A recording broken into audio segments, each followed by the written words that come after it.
Chapter 1. Rebirth as an egg Feng Xiaohang found himself incarnated within an egg. Beneath a towering wutong tree, the demon Empress nourished this egg day and night with her own vital blood. Trapped within the confines of the egg, Feng Xiaohang endured immense suffering. The scorching heat of the wutong tree and the Empress's essence rendered his existence unbearable. It was not until a millennium had passed that he finally broke free from his shell. "Hark, you old hag," were the first words he uttered upon his emergence. "What did you call me?" Huang Wu, the cold-eyed empress of the demon clan, glared at the little pudding before her. "Which kind soul stews in a sauna for 1,000 years?" He retorted. "You old hag, do you have any idea how I spent that 1,000 years? Do you understand? Do you know?" Feng Xiaohang's voice gradually trailed off. "Speak, continue," Huang Wu instructed, wielding a vine whip with a chilling smile. Huang Wu, the demon empress, was a paragon of beauty, ethereal and untainted, her exquisite visage seldom revealing any emotion. That was until Feng Xiaohang's antics began to unravel her composure. "What demon emperor's divine palace? From now on, this place shall be known as Wutong Spa," Feng Xiaohang proclaimed loudly. Huang Wu took a deep breath, striving to suppress her mounting fury. "What spa? That is my royal lavatory." Feng Xiaohang pointed at the sacred bathing pool of the Empress. "Do not rage. Do not rage." Huang Wu internally urged herself to remain calm. I still require a personal maid. Here's your chance, old hag. Come, give me a kiss." Huang Wu rose in silence, merely seeking her whip. "Your Majesty, please, the young master is still but a child." In the vast world of the demon realm, beneath the grand canopy of the fiery wutong tree, every leaf seemed to cradle a star, its roots extending into the boundless cosmos, a sight beyond imagination. The entire demon realm could behold that singular, strikingly prominent tree, akin to a beacon of flame within the realm. Wutong tree, the dwelling of the Feng and Huang, symbolizing one of the most potent bloodlines in the entirety of the demon realm. At this moment, beneath the wutong tree, a delicate figure stood, her autumn-like eyes gazing upon the ethereal glow beneath the tree. It was an egg, adorned with intricate and profound divine patterns. These markings were innate, seemingly encapsulating the very truths of the universe, constantly absorbing the essence of heaven and earth. Upon closer inspection, it wasn't merely absorbing. Rather, the spiritual energy of heaven and earth flowed towards the egg of its own accord. "Upon your birth, regardless of your lineage, I, the Empress, shall bestow upon you the surname Feng. Feng Xiaohang, little one, this shall be your name." Huang Wu delicately extended her fair hand, as if sculpted from celestial jade, gently caressing the surface of the egg. The egg was cool to the touch, the intricate divine patterns shimmering with a faint light, and its texture akin to soft jade, prompting Huang Wu to linger a moment longer. The egg was indeed extraordinary, yet she could not discern its lineage. She had attempted to decipher it, but was met with an inexplicable void. She had intercepted this egg from the outer cosmos, recalling the first time she encountered it, a presence so formidable that even she felt a shiver of trepidation. Thus, her curiosity about this enigmatic egg blossomed. She was eager to discover what kind of being would emerge from such a miraculous shell. Meanwhile, within the egg, Feng Xiaohang opened his eyes. "Where is this place?" He surveyed his surroundings. It was a sealed space devoid of any substance, yet he felt inexplicably at ease, reminiscent of lying snugly in a warm bed. Yet, it was evident that this was not the case, for through a thin barrier, he could glimpse the world outside, that he was within an egg. A wave of ominous premonition washed over him. Looking at his hands and feet, chubby and rosy, he exclaimed, "Damn it!" Cold sweat broke out on his brow. However, he quickly regained his composure, his mind racing until he confirmed a singular truth. He had been reborn. Once he calmed down, he burst into tears. His tears were not for his rebirth, but for the unspent wealth he had left behind. In his previous life, he had been adopted by a wealthy father. At the age of 13, tragedy struck, and his adoptive father departed from this world. With no children or other relatives, he was the sole heir. Yet, his father had left him an immeasurable fortune. Feng Xiaohang frantically reminisced, tears streaming down his face. How could this be? Was the process of rebirth so haphazardly executed? As he wept and recalled, a voice suddenly echoed, "My child." Feng Xiaohang ceased his lament, looking ahead as a hazy figure materialized before his eyes, though its features remained indistinct. The ethereal form reached out, tenderly stroking his head. "Oh, not touch me!" Feng Xiaohang exclaimed in anger. Did this figure not see his sorrow? Although the hand touched him, he felt no sensation. He found himself indifferent to this apparition, having experienced rebirth, What strange occurrences could he not accept? The hazy figure halted its hand. Child. The figure regarded Feng Xiaohang, offering a slight nod before stating, My child is safe. There are no regrets. Feng Xiaohang extended his little hand to grasp at the figure, only to find it pass through like a phantom.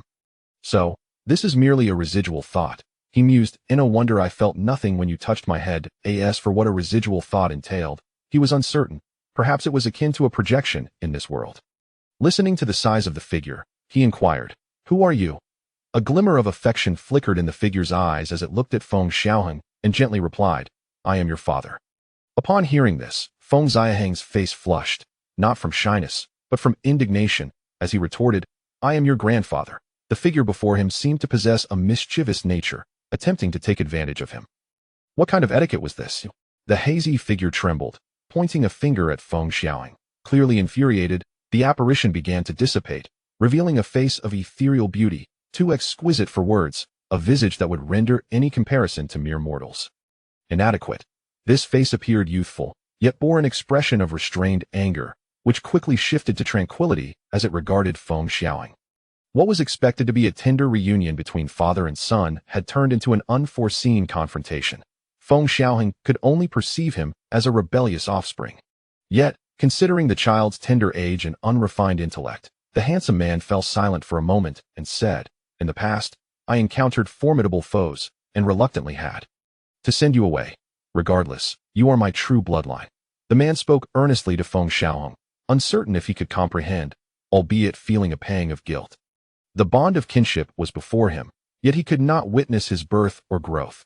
Even their meeting could occur only within this egg. Once the child hatched, his essence would dissipate. Feng Xiaohang furrowed his brow. Upon hearing the man's words, it seemed plausible that he was indeed his wild father after rebirth. Observing the figure's remorseful demeanor, Feng Xiaohang sighed and extended his chubby little hand to pat the man's shoulder, albeit lacking substance. Forget it, my dear brother. There is no obstacle that cannot be overcome. Look on the bright side. Feng Xiaohang spoke with an air of maturity beyond her years, having chosen the path of forgiveness. Moreover, this wild father was indeed strikingly handsome, a testament to his lineage. The dashing man's expression darkened as he took a deep breath, suppressing his emotions, and said, Child, the little phoenix outside has named you Feng Xiaohang.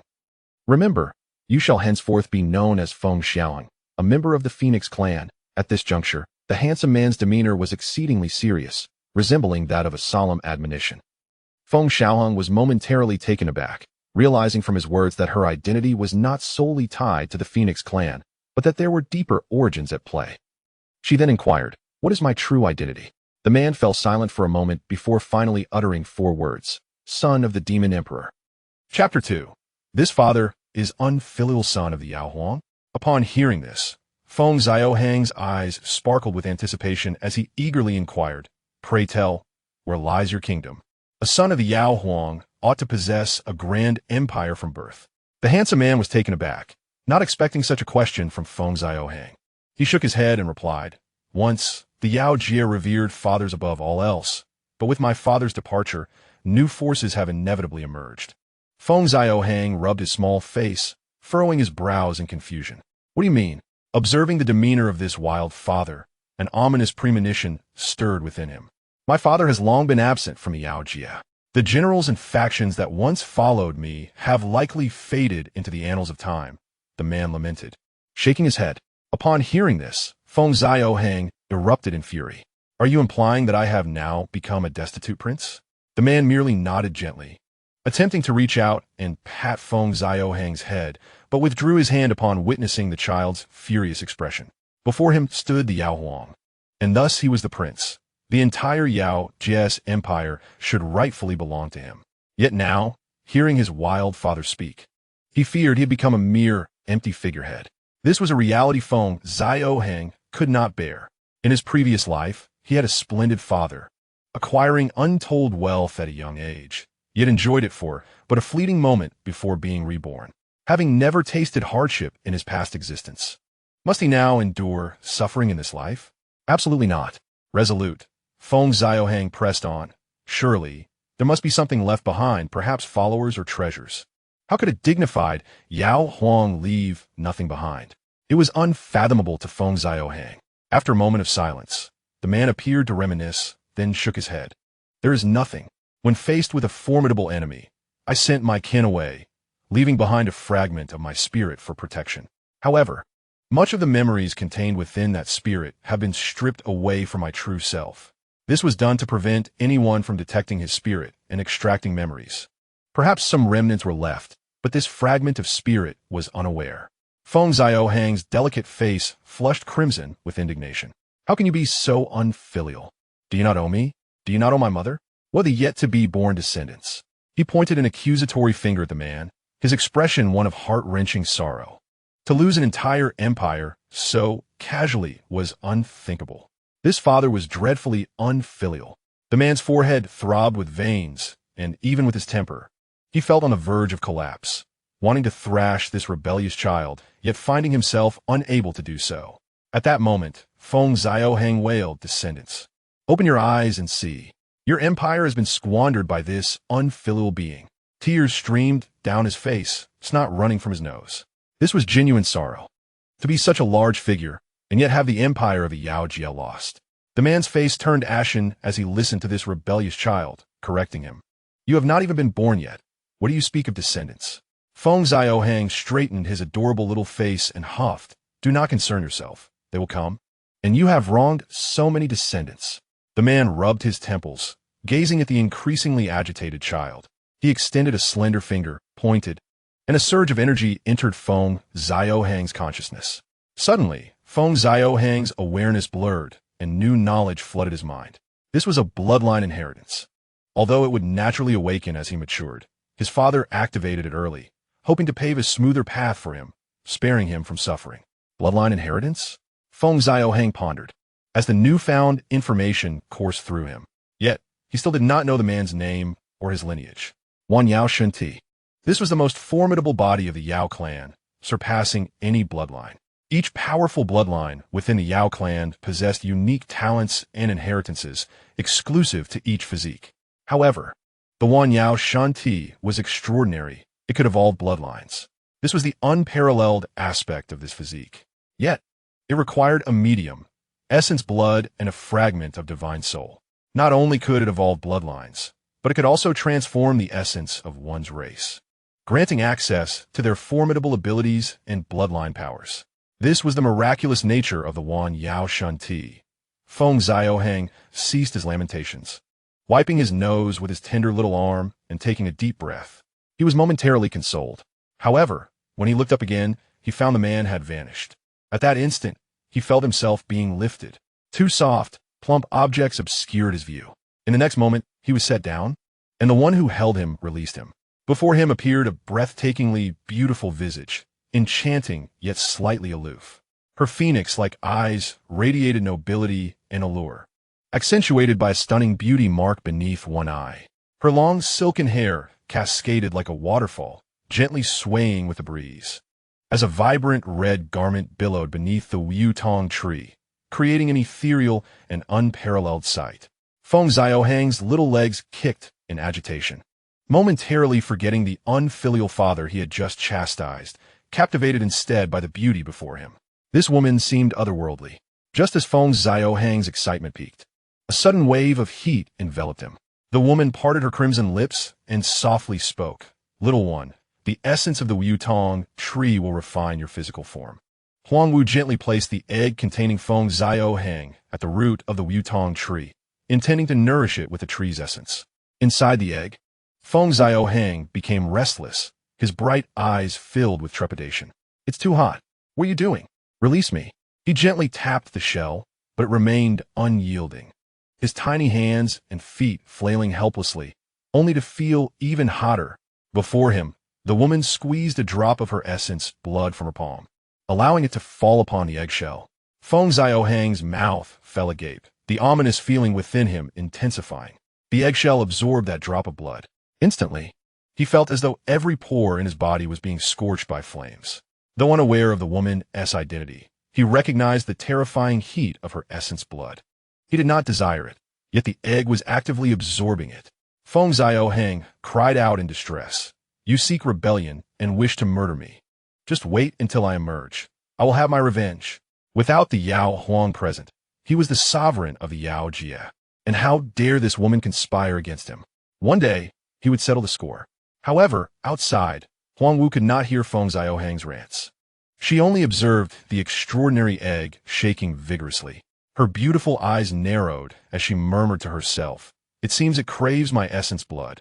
2 more drops of blood fell onto the eggshell. The shell absorbed them instantly, yet it shook even more violently. A hint of a smile graced Huang Wu's lips. It appeared effective. This egg might give birth to an unexpected being. She decided to nourish it daily with her essence blood. Meanwhile, within the egg, a sweet, childish voice echoed, "I will have my revenge. I will get you." Chapter 3. This thing must be punished beneath the Wutong tree.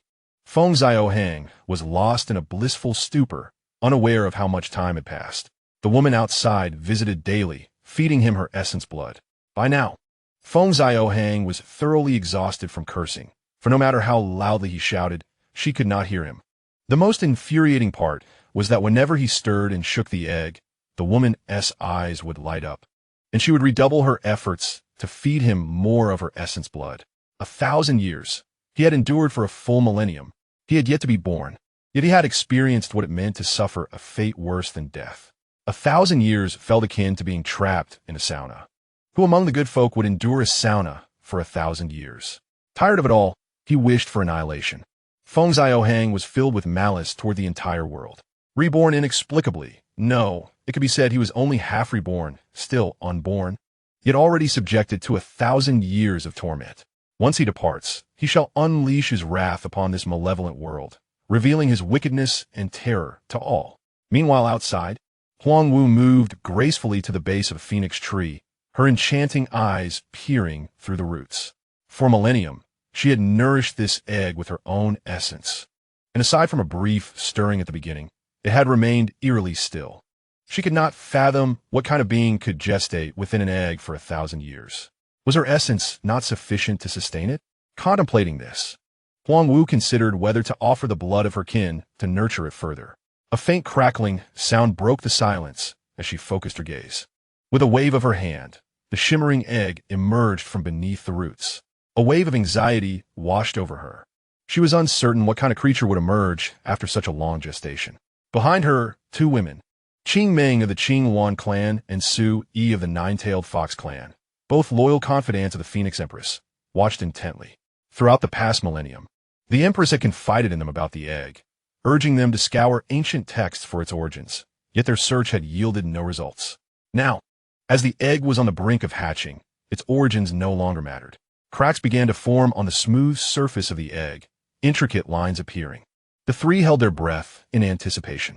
Huang Wu, with her formidable cultivation, could even perceive the faint divine markings dimming on the egg.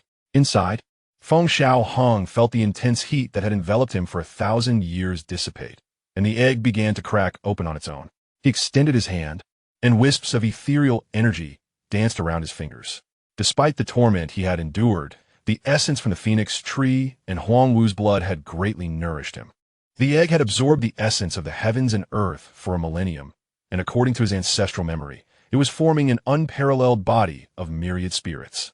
Only a slight amount of energy escaped into him, allowing him to reach the 3rd level of qi refinement before even being born, which was a limitation of his infantile form.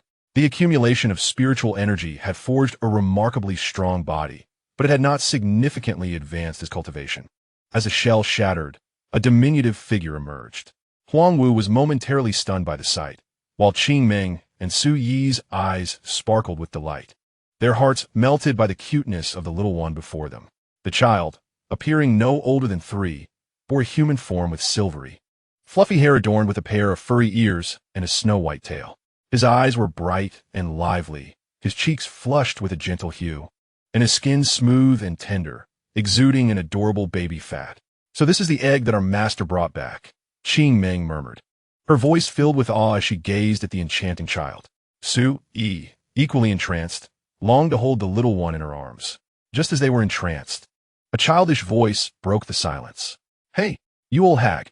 Feng Xiaohang, with one hand on his hip and the other pointing at Huang Wu, wore an indignant expression. "Old hag!" Qing Ming and Su Yi exchanged glances, astonished that this little creature dared to address the Empress in such a manner. Even Huang Wu was momentarily taken aback, her cold gaze fixed on the cheeky child. Recalling the torment he had endured over the millennia, Feng Xiaohang's anger surged forth, and he attempted to strike Huang Wu. But his small hand merely grazed her knee. Frustrated, he decided to consider it a slap to her face. "Old hag, do you wish to rebel? How dare you subject me to such tortures?" he exclaimed in his childish voice. Huang Wu's lips twitched, her expression darkening, despite her usual composure. She found it difficult to maintain her calm in the face of such insolence. "For 1,000 years, I have nourished you with the essence of the phoenix tree in my own blood. What torture do you speak of? And what did you just call me?" Her voice was sweet yet tinged with authority, as she gazed down at the small figure still not reaching her knee. With a resounding slap, Feng Xiaohang's chubby hand struck Huang Wu's leg, though it had no effect. "Impudent!" he shouted. "You left me under this tree for 1,000 years, roasting like a sauna. You even used your blood to burn me. Old hag, you are truly audacious." Huang Wu fell silent, her expression shifting as she regarded the audacious child before her. She deemed it necessary to teach him a lesson. Her beautiful eyes scanned the area before settling on a sturdy vine. She retrieved it, and the hearts of Qing Ming and Su erased. They sensed what their master intended to do. Huang Wu stood before Feng Xiaohang, holding the vine. His protests quieted as he caught sight of it. "Speak. Continue your tirade," Huang Wu taunted, her lips curling into a smirk. The child, still small, could not withstand her full wrath, but a gentle reprimand was certainly warranted. "You are but a mere child, yet you dare to defy the heavens. Old hag, what are you planning? I am the demon emperor." Feng Xiaohang attempted to assert himself, but Huang Wu swiftly struck the ground with the vine, creating a resounding impact. He gulped nervously, realizing the gravity of his situation. "How dare you treat me this way? The tides will turn." Before he could finish, he caught sight of Huang Wu's serious demeanor and bolted, his small legs moving swiftly. Huang Wu pursued him, vine in hand, while Qing Ming and Su Yi followed, urging her to calm down, reminding her that the child was still small. "Help! Someone is rebelling," came the plaintive wail from beneath the phoenix tree. Huang Wu, unhurried, chased after Feng Xiaohang, her laughter echoing. With her prowess, he could not hope to escape her grasp, but she did not intend to catch him immediately. It was more akin to a game of cat and mouse. As she chased, she struck the ground with the vine, each crack echoing near Feng Xiaohang, who cried out in distress, tears streaming down his face. Qing Ming and Su Yi, witnessing his plight, exchanged sympathetic glances. Su Yi scooped him up in her arms, pleading with Huang Wu to relent. "Please, master, calm down. The child is still young." Qing Ming grasped Huang Wu's raised hand, urging her to reconsider. Meanwhile, Su Yi wiped away the tears and snot from Feng Xiaohang's face as he wailed, "Rebellion! Treason! How dare you strike me, the emperor?"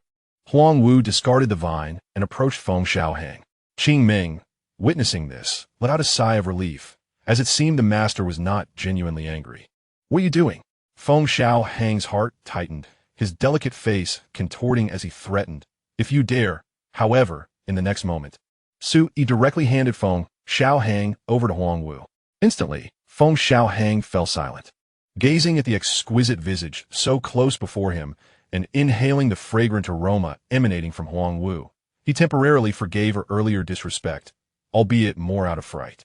Huang Wu observed the now quiet Feng Xiaohang with a peculiar expression, pondering what this entity truly was. One moment it referred to itself as it, and the next as this emperor, clearly human in form, yet containing the essence of a demon. Huang Wu cradled Feng Xiaohang in her arms, her phoenix eyes scrutinizing him meticulously. She perceived the structure of his physical body and the essence of his soul. Aside from the unusually rich soul origin, there were no other remarkable traits. Her delicate hand explored Feng Xiaohang's form, prompting him to squirm and shout, "What are you doing? How dare you violate me?" Qing Ming and Su exchanged glances, their mouths twitching at the return to referring to himself as this emperor. Huang Wu disregarded Feng Xiaohang's outcry, continuing to examine every inch of his being, even the diminutive appendage that could hardly be missed. "Hey, you woman, a gentleman may be slain, but cannot be humiliated." Feng Xiaohang's anger flared, yet upon meeting Huang Wu's narrowed gaze, his ire fizzled out. "Fine, today's grievances shall be repaid 100-fold." As he felt another hand exploring his body, sometimes with considerable force. Feng Xiaohang wore an expression of despair. He was furious, filled with indignation, yet felt powerless. Caught between outrage and helplessness, he chose the latter for the time being, viewing his current predicament as a means to endure and bide his time.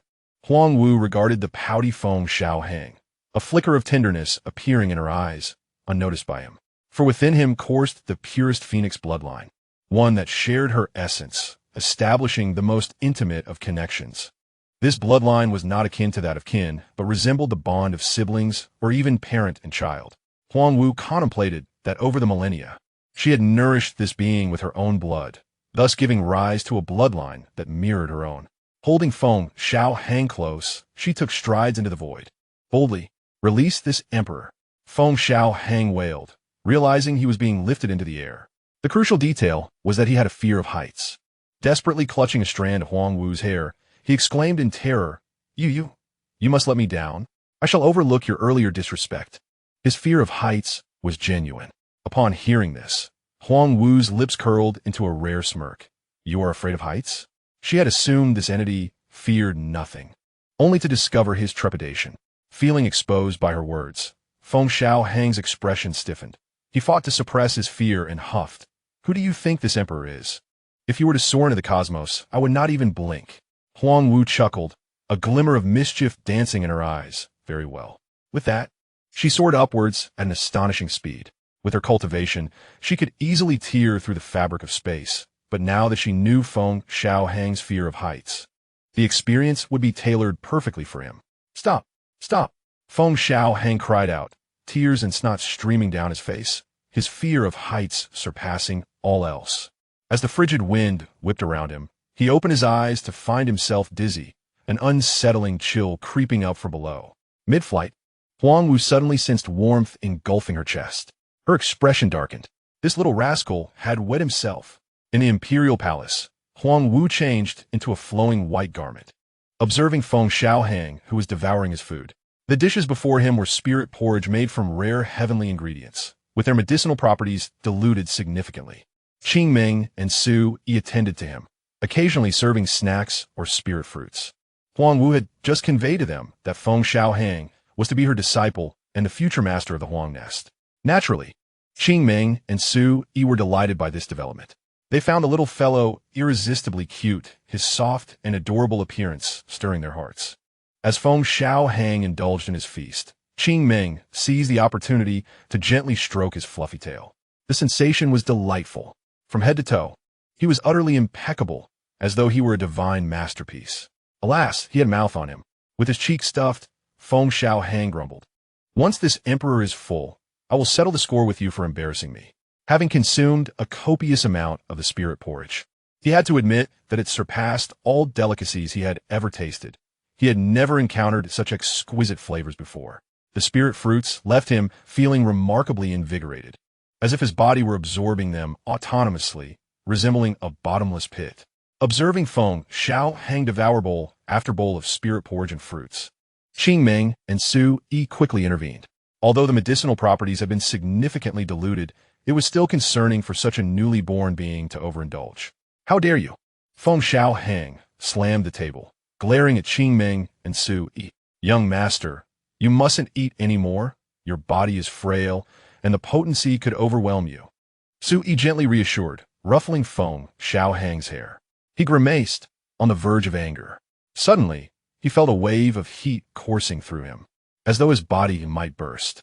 In an instant, Huang Wu appeared behind Feng Xiaohang, her delicate hand tapping his head softly as she murmured, "He's about to break through." Feng Xiaohang's face flushed crimson. At that moment, Huang Wu's voice echoed in his mind, "Shen Huang Jing," the supreme heart technique of the Phoenix clan. Cradling Feng Xiaohang, Huang Wu personally guided him through the Shen Huang Jing. After a brief interval, the energy within Feng Xiaohang calmed. Fourth stage of qi refinement. The energy within him gradually subsided, and Feng Xiaohang's face returned to normal. Observing this, Qing Ming and Su Yi breathed a collective sigh of relief. Feng Xiaohang patted his belly. Although he had eaten plenty, he still felt unsatisfied. The spirit porridge and fruits had long since been hidden away by the palace maids. Yawning, Feng Xiaohang proclaimed proudly, "Enough, this emperor is tired." before casting a glance at Huang Wu behind him and waving his hand nonchalantly. I am in need of a maid, so I grant you the opportunity to serve me. Huang Wu's expression darkened instantly. Just moments ago, he had appeared unwell, and now he was back to his old antics. How dare you? Feng Xiaohang exclaimed, leaping up to strike Huang Wu's fair knee. Huang Wu fell silent for a moment, turning around to survey the imperial palace, seemingly searching for something. Hey, what are you looking for? Allow me to assist, Feng Xiaohang inquired, his eyes darting about. This will do. Huang Wu produced a golden staff from an unknown location. This thing needs to be tamed. The staff, entirely golden, resembled a golden branch. Satisfied, Huang Wu nodded and waved it in the air. Before long, the palace echoed with the cries of a high-pitched lament. A large and small figure chased one another through the halls. The little one, with short legs, moved at remarkable speed, darting through the palace as Huang Wu leisurely pursued him, occasionally emitting a cold laugh. Each swing of the staff narrowly missed Feng Xiaohang's body. The chilling laughter echoed like whispers from the abyss, and the gusts of wind grazed him, prompting him to run even faster. Until the very end, Sui held Feng Xiaohang closely in her embrace, while Qingming shielded her and attempted to persuade Huang Wu, thus concluding this perilous chase. I assure you, had I not been fatigued today, I would have made you regret your actions. Feng Xiaohang continued to be defiant. Observing this, Qingming grasped Sui's arm and gently carried Feng Xiaohang down. Before departing, Sui inquired, My lord, where shall we take the young master? Huang Wu, feeling somewhat weary, exhausted by the antics of Feng Xiaohang, rubbed her temples and waved her hand dismissively. You handle it as you see fit. The imperial palace is vast, with many vacant chambers. Cradled in Sui's arms, Feng Xiaohang felt a sense of rarity and delight, gazing at her tender, rosy cheeks, which evoked an overwhelming urge to pinch them. Qingming selected an exceedingly large chamber for Feng Xiaohang, conveniently adjacent to the Empress's quarters. Upon seeing this, Feng Xiaohang's mood soured. I want to reside in the central chamber. Qingming hesitated. Young master, that is the Lord's chamber.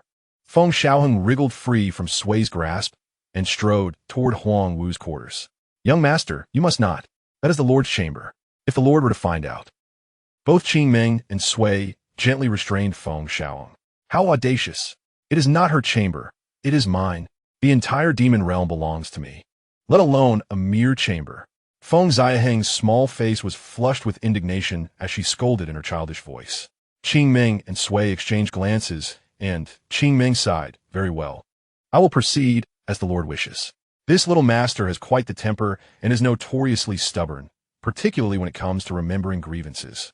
Thus, Qingming did not deter Feng Xiaohang further, knowing the Lord would not truly punish the child but might merely feign anger. In the end, they would simply entertain the duo once more. The chase continued, with Feng Xiaohang gazing in awe at the magnificent palace, her mouth agape. The palace was resplendent, shimmering with golden hues, surrounded by ethereal mist, akin to a celestial realm. Qi Huanggong, how much greed must this woman possess to construct a chamber in such splendor? As Feng Xiaohang entered Qi Huanggong, she couldn't help but express her admiration, her sapphire-like eyes scanning the surroundings. The chamber was infused with an alluring fragrance. Following closely behind, Qingming and Sui observed as Feng Xiaohang's earlier fatigue seemed to dissipate. They led her to a spirit pool, where a row of exquisitely beautiful maidens stood in attendance. Upon Feng Xiaohang's arrival, the maidens bowed in unison. We greet the young master. They had been informed by Qingming of her status as a disciple of the Empress, and thus they dared not be disrespectful. Feng Xiaohang approached, her eyes surveying the maidens. They, too, gazed upon her, their hearts fluttering with excitement. This little master was undeniably adorable, especially with her fluffy, snow-white tail that begged to be touched. Young master, these maidens will serve you from now on, Sui whispered in Feng Xiaohang's ear. I want a new batch, came a firm reply. Sui was taken aback. These maids? Feng Xiaohang stood with her hands behind her back, fixing her gaze on Sui, reiterating, I said I want a new batch. Realizing the young master's dissatisfaction, Qingming smiled and complied with her wishes, gesturing for the maidens to leave. Within their hearts, the maidens wondered what it was that displeased the young master. Feng Xiaohang's voice rang out from behind. Sisters, it's not that you are lacking in excellence. It's just that my standards are rather elevated. Not forgetting to clarify, she added, you are quite lovely. Qing Ming and Sui returned with another group of maidens. But Feng Xiaohang frowned, finding none to match the beauty of the Empress. Go, fetch that lady to serve me. Feng Xiaohang commanded with a wave of her hand. Qing Ming and Sui exchanged exasperated glances, fully aware of her stubbornness. Quietly, Qing Ming excused herself to seek out Huang Wu. Feng Xiaohang felt a pang of apprehension. Sui stifled a laugh beside her. Before long, Huang Wu arrived, her expression impassive, holding a golden branch. I hear you summon me? Huang Wu's voice was cool as she regarded the child in the spirit pool. Feng Xiaohang glanced at the branch in Huang Wu's hand, instinctively retreating a few steps. With a bright smile, she innocently asked, shall we bathe together, master? Huang Wu was taken aback, not expecting such an address. She had thought it would be difficult to elicit such words from the child. Realizing this, Huang Wu put the golden branch away. Feng Xiaohang discreetly redirected her gaze and sighed in relief. Huang Wu waved her hand, signaling for Qing Ming and Sui to leave. She gracefully shed her silken garments and stepped into the spirit pool. Feng Xiaohang was transfixed. It must be said that Huang Wu possessed a figure that was nothing short of perfection, devoid of any flaw. Feng Xiaohang reached out her delicate hand, unable to resist touching the silky surface. I heard from Qing Ming that there is a Yao Shen Academy? Feng Xiaohang inquired, recalling what Qing Ming had mentioned earlier. She spoke of how, upon growing older, Huang Wu would send her to the Yao Shen Academy. Huang Wu, feeling a little hand exploring her, darkened in countenance. Are you feeling mischievous? Feng Xiaohang's hand froze mid-motion, and she huffed as she withdrew it. Do you wish to attend the Yao Shen Academy? Only then did Huang Wu lift her gaze to meet Feng Xiaohang's. Chapter 6. The Grand Demon Emperor actually wet the bed? Feng Xiaohang nodded earnestly, patting Huang Wu's smooth shoulder with an air of maturity. Dear lady, you possess some connections. Ensure that the people of the Yao Shen Academy take good care of me. Huang Wu's mood, which had just brightened, soured instantaneously. Just moments ago, the child had been calling her master with such sincerity. Huang Wu regarded the little pudding in silence. Feng Xiaohang, noticing her daze, waved her hand before her face. Hey, dear lady. Huang Wu smiled gently, revealing a tender expression. Feng Xiaohang returned the smile, seemingly having received her approval. In the next moment, a chorus of squeals erupted from the spirit pool, accompanied by whimsical cries. Smack! Smack! Smack! In the pool, Huang Wu remained silent, placing Feng Xiaohang across her lap, playfully swatting her bottom, though with a controlled gentleness. Feng Xiaohang squealed, flailing her limbs in a futile attempt to escape the grip of that fair hand. Dear lady, release this emperor. If not, I shall ensure we both perish together. Huang Wu chuckled coldly. Oh, perish together? I look forward to that. Her actions remained unceasing. Such audacity. This life is unbearable. In Qi Huanggong, within the Empress's chamber, Feng Xiaohang slept soundly, while Huang Wu exhaled a sigh of relief. Today had been a taxing ordeal. Huang Wu moved languidly, lying down beside the peacefully slumbering Feng Xiaohang, her head inching closer to the child's cheek, gazing at the sleeping Feng Xiaohang, whose face was soft and rosy, with delicate features and fluttering eyelashes. Huang Wu found her irresistibly adorable. The only flaw in this perfect little being was her incessant chatter. The fragrance emanating from Feng Xiaohang was delightful, prompting Huang Wu to lean in and take a gentle whiff. Involuntarily, Huang Wu found herself drawing nearer, softly caressing the silky, white tail. The sensation was exquisite. It felt as though Huang Wu was melting. With one delicate arm, she gently embraced Feng Xiaohang, who seemed more like a plush pillow in her grasp. The subtle movements did not disturb the peacefully sleeping Feng Xiaohang. Otherwise, her awakening would undoubtedly disrupt the current tranquility. Until Feng Xiaohang slowly stirred awake. She noticed the warmth on Huang Wu's face and a hint of helplessness in her expression. Feng Xiaohang, puzzled, wondered who had provoked her. Soon, she felt a sudden chill beneath her. Furrowing her brow, she glanced down. She had wet the bed. In an instant, Feng Xiaohang's gaze met that of Huang Wu. His face flushed with embarrassment as he realized he had wet the bed. Observing his awkward demeanor, Huang Wu's warm expression vanished, replaced by a teasing smile. Feng Xiaohang felt a surge of humiliation and exclaimed in a flustered manner, How dare you spy on my royal chamber? Such an affair must not be leaked by this woman. If necessary, silence her. With a nod, Huang Wu's crimson lips curled into a smirk as she leisurely remarked, well, who would have thought that the formidable demon emperor still wets the bed? Feng Xiaohang's face reddened visibly. A fragrant breeze wafted by as Huang Wu leaned closer to his ear, whispering, such an occurrence is quite rare in the entire demon realm. Feng Xiaohang clenched his fists, tempted to strike her flawless face, yet he knew he was no match for her and could only simmer in frustration. This body, although refined by the essence of the Wutong tree and Huang Wu's blood, was still merely newly born flesh. Wetting the bed was simply a natural response of this body, and while in deep slumber, he had been entirely unaware of it. Contemplating this brought him a sense of indignation. As Huang Wu observed his sulking demeanor, her smile deepened. This audacious fellow, unafraid of the heavens and earth, was surprisingly concerned about his dignity. Huang Wu summoned a maid to address the situation on the soft couch, then took Feng Xiaohang into the air. He clutched her hair tightly, unwilling to look down. He suspected that she had done this on purpose. In the future, he would encounter numerous challenges in his cultivation, and all fears must be overcome with a powerful heart. Huang Wu's gentle voice resonated, prompting Feng Xiaohang to slowly open his eyes. He found her expression serene yet earnest. The path of cultivation was fraught with obstacles and hardships, imbued with blood and tears. Comparatively, these were the true challenges to be surmounted. Huang Wu gazed into Feng Xiaohang's eyes, imparting her wisdom. He snorted softly, refusing to close his eyes again, yet when he glanced below, his heart quivered. Huang Wu said nothing, understanding that certain matters required a gradual approach. Soon, she led him to a tranquil courtyard, filled with gentle warmth and abundant flora swaying in the breeze, rich in spiritual energy. Where's this place? Feng Xiaohang's sparkling eyes surveyed the courtyard. Huang Wu replied coolly, are you not heading to the Yaoshan Shuigong? Yaoshan Shuigong? Feng Xiaohang's eyes gleamed with excitement. He recalled that Qing Meng had mentioned it was established by the Holy Emperor of the Demon Realm, where the prodigies of various demon clans came to study. Among the 12 emperors of the Demon Realm, the Kailan Holy Emperor led them and was the strongest of them all. As for Huang Wu's prowess, Qing Meng had also stated that she ranked among the top 3 of the 12 emperors. The mentors in the Yaoshan Shuigong included not only demons, but also other races, such as the Spirit Clan, dwarves, angels, and humans. Feng Xiaohang felt a surge of anticipation. He was eager to attend the Yaoshan Shuigong.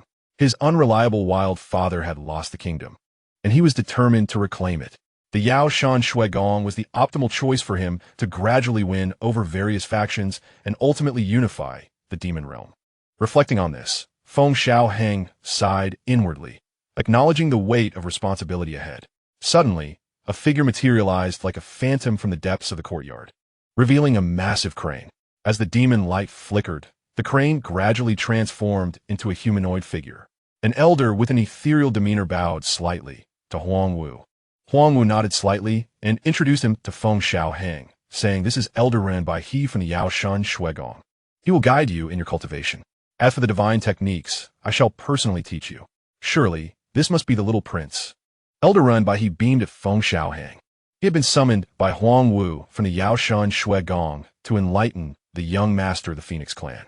Upon seeing him, he found the boy undeniably adorable, and with the discerning eye of the Phoenix clan's Empress, he sensed the child's extraordinary talent. However, Feng Xiaohang shot him a glance filled with disdain. Clearly oblivious to the boy's reaction, Elder Ren Bai He stroked his beard and chuckled. "From now on, you may call me mentor. As for your master, that would naturally be Huang Wu." He was aware of his place and did not dare overstep. Feng Xiaohang hopped down from Huang Wu's arms and approached Elder Ren Bai He, his little face scrunching up in disapproval. Turning back, he voiced his dissatisfaction. "You found me such an old mentor?" In response, Elder Ren Bai He froze, his face twitching. "Ahem, little prince, you misunderstand. I am here to teach you," he clarified. Feng Xiaohang narrowed his eyes and pointed at him, declaring, "If you wish to enter my service, it shall not be so simple." Then, feigning deep thought, he huffed, "However, seeing how old you are, I shall show mercy and offer you a chance. If you can teach me well, I may begrudgingly accept you." Elder Ren Bai He's face flushed crimson at Feng Xiaohang's words, but with Huang Wu present, he dared not express his anger, forcing himself to suppress it, nearly choking on his own frustration. Huang Wu sighed inwardly, feeling a twinge of guilt as she entrusted this mischievous child to Elder Ren Baihe, and more so, she felt sympathy. In the tranquil courtyard, Elder Ren Baihe was diligently imparting the fundamentals of cultivation to Feng Xiaohang. As the saying goes, to read 10,000 books is to travel 10,000 miles, and cultivation is no different. One must understand how to cultivate. Qing Ming and Su Yi observed from a distance, hesitant to interrupt, feeling somewhat perplexed. This was merely a newborn child, yet their master had allowed him to begin cultivating. Below, Feng Xiaohang's eyes were heavy with sleep. Did you understand, little prince? Elder Ren Baihe asked with a hint of exasperation. Huh? What did you just say? Feng Xiaohang was jolted back to attention. Elder Ren Baihe was exasperated, realizing that after speaking for so long, the boy had not absorbed a single word. Feng Xiaohang pointed at the text on the scroll, revealing that he could not recognize any of it. These characters were twisted and turned. After a long while, he had learned nothing. His little face reflected dissatisfaction as he remarked, Old Run, you cannot continue like this, if you wish to enter my service. You must put in more effort. Elder Ren Baihe nearly choked on his own breath. Did you hear anything I said? He exclaimed angrily. And that title, Old Ren? Who dares to address me so in the Yaoshan Shuigong? Even the offspring of the 12 demon emperors would not dare. If not for the fact that this child was Huang Wu's disciple, he would have long given the boy a lesson. However, Huang Wu's formidable reputation in the demon realm forbade even him, an elder of the Yaoshan Shuigong, from acting out of line in her presence. Feng Xiaohang stood up and patted Elder Run by his shoulder, adopting an air of wisdom beyond his years. Old Run, you are still too antiquated. It would be far better to teach me directly. You spend the day rambling about trivial matters. If you wish to enter my service, mere superficiality will not suffice. Elder Ren Baihe clenched his fists, his teeth grinding in frustration, but he decided to abandon his previous thoughts. In the early stages of cultivation, one must understand the process, and everyone needs to comprehend the fundamentals before they can advance. However, observing Feng Xiaohang's stubborn demeanor, he doubted the boy would grasp anything. Elder Ren Baihe smirked coldly, knowing that when Feng Xiaohang encountered obstacles in his cultivation, he would naturally seek him out for assistance. Thus, he resolved to grant the boy his wish. In the courtyard, Feng Xiaohang began to circulate the Shunhuang Jing as instructed by Elder Ren Baihe. The elder was taken aback, recognizing it as the revered heart method of the Phoenix clan, a practice not everyone was qualified to cultivate. Even some high-ranking elders of the Phoenix clan lacked this privilege. The fourth level of Qi refinement? Sensing Feng Xiaohang's aura, Elder Ren Baihe was astonished. How old could this child be? Judging by his bone structure, he appeared no more than 3 years old. What Elder Ren Baihe did not realize was that Feng Xiaohang's actual age was merely 1 day. The reason he seemed like a 3-year-old was due to the nourishment from the essence of the Yutong tree in Huang Wu's blood. Thus, it became clear that to cultivate, one must utilize a heart method to draw and absorb the spiritual energy of heaven and earth. Feng Xiaohang comprehended this truth within himself. Previously, he was enveloped in the egg, surrounded by the ethereal energies of heaven and earth, refining his bones and meridians. His realm had been forcibly elevated, not through his own cultivation, for that unknown wild father had left no methods for him. The myriad demon's divine body could manifest the bloodlines of countless demons and cultivate various divine abilities. Was this meant to compel him to acquire those abilities and methods on his own? Feng Xiaohang pondered to himself. Immersed in his cultivation, Feng Xiaohang's aura gradually strengthened. The entire courtyard suddenly became intensely heated, astonishing Ren Baihe. Is this child on the verge of a breakthrough? What extraordinary talent is this? Ren Baihe's eyes sparkled, as if he had discovered treasure. A blaze illuminated the entire courtyard, the scorching aura pervading the air. How could this be? A mere child could stir such significant commotion. Ren Baihe was no longer composed, the entire courtyard seemingly tinted red. Yet, such might was trivial to him. But how old could that little fellow be? The Divine Phoenix Sutra. He could actually master the Divine Phoenix Sutra perfectly. Ren Baihe's aged eyes saw through everything. He was well acquainted with that noble bloodline aura. This aura was akin to that of the Divine Phoenix Demon Emperor, Huang Wu, representing the purest Phoenix bloodline. But what was with that child's furry ears and the tail behind him? Had the phoenix bloodline mutated? Just as Rinbei was deep in thought, a childish voice piped up. Cultivation is far simpler than studying. Feng Xiaohang cast a sideways glance at Rinbei. 5th level of Qi refinement. Rinbei could no longer maintain his composure, stepping forward and crouching down to scrutinize Feng Xiaohang closely. He could sense that Feng Xiaohang's aura was remarkably stable, his foundation terrifyingly solid. Feng Xiaohang patted Rinbei on the shoulder.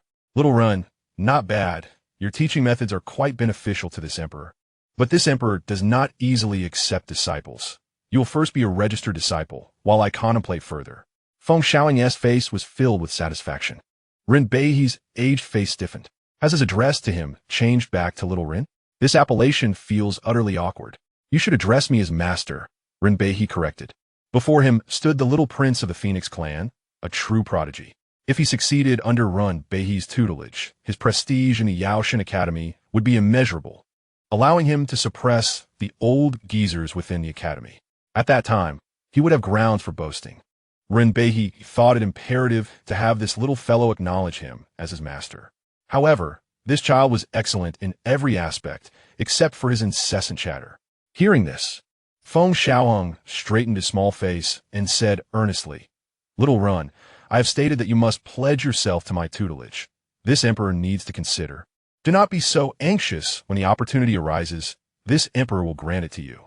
Rinbei felt a sudden pressure in his chest. This child was utterly unyielding. A full month passed. Feng Xiaohang spent each day in cultivation, with Huang Wu visiting daily. Little Run, have you not been teaching this emperor diligently? After a month, only to reach the 6th level of Qi refinement. Do you not wish to train under this emperor anymore? Feng Xiaohang's small face was filled with indignation. He seriously suspected this old fellow was hiding his true capabilities. Achieving 2 breakthroughs in a month is quite rare.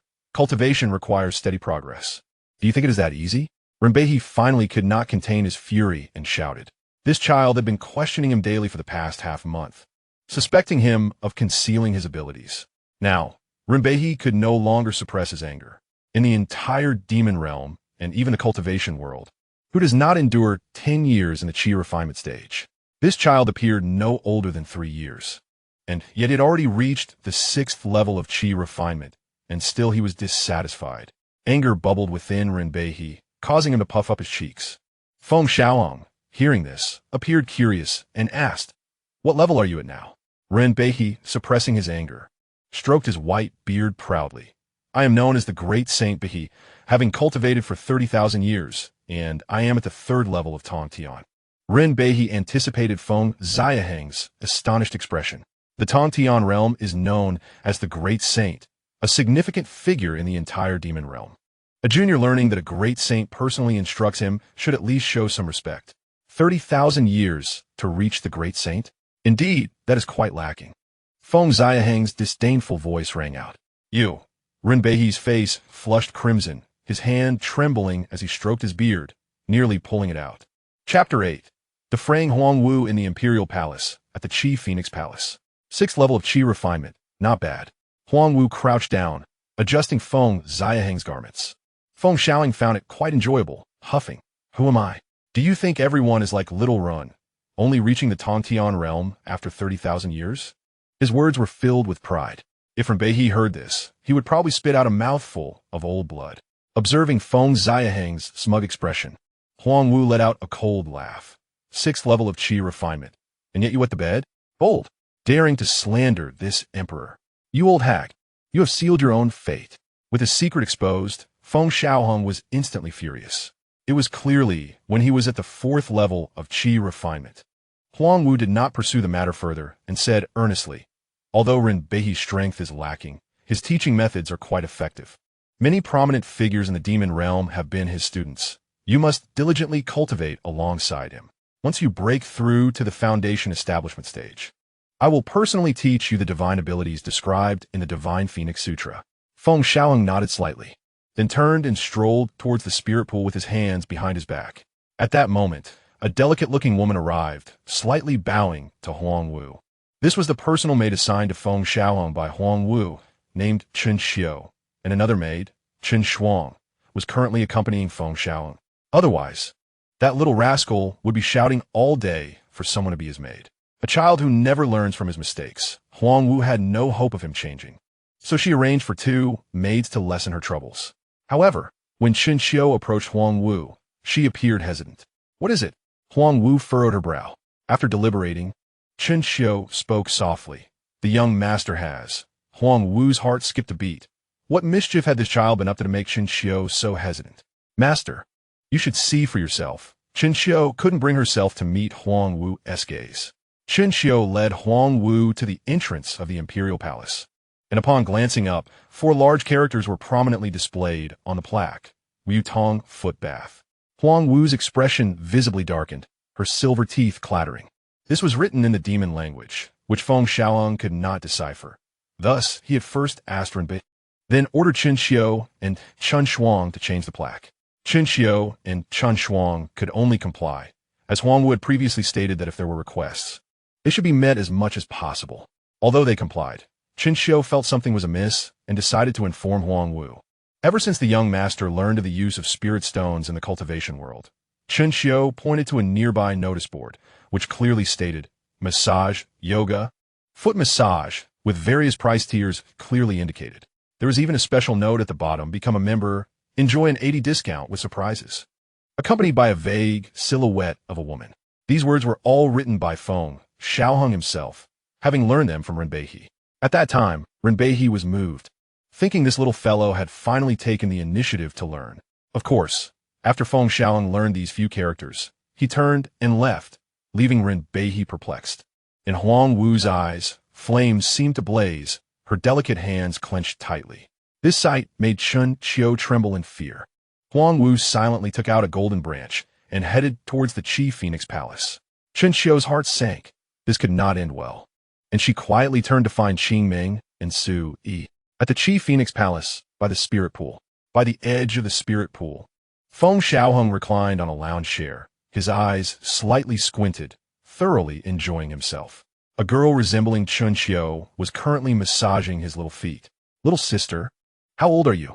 Feng Xiaohang's childish voice rang out, reporting to the young master. Chen Shuang has cultivated for over 130 years. Chen Shuang replied with a light smile. This chubby, rosy little child had a delightful touch. 130? Feng Xiaohang sat up abruptly, pulling back his little legs. His face filled with panic. 130 years. She could be his great-grandmother.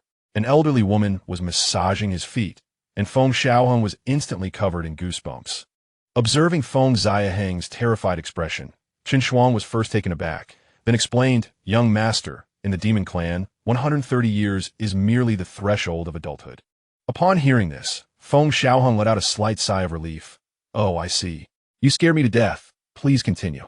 Before he could finish speaking, however, he noticed Chen Shuang rising and slightly bowing.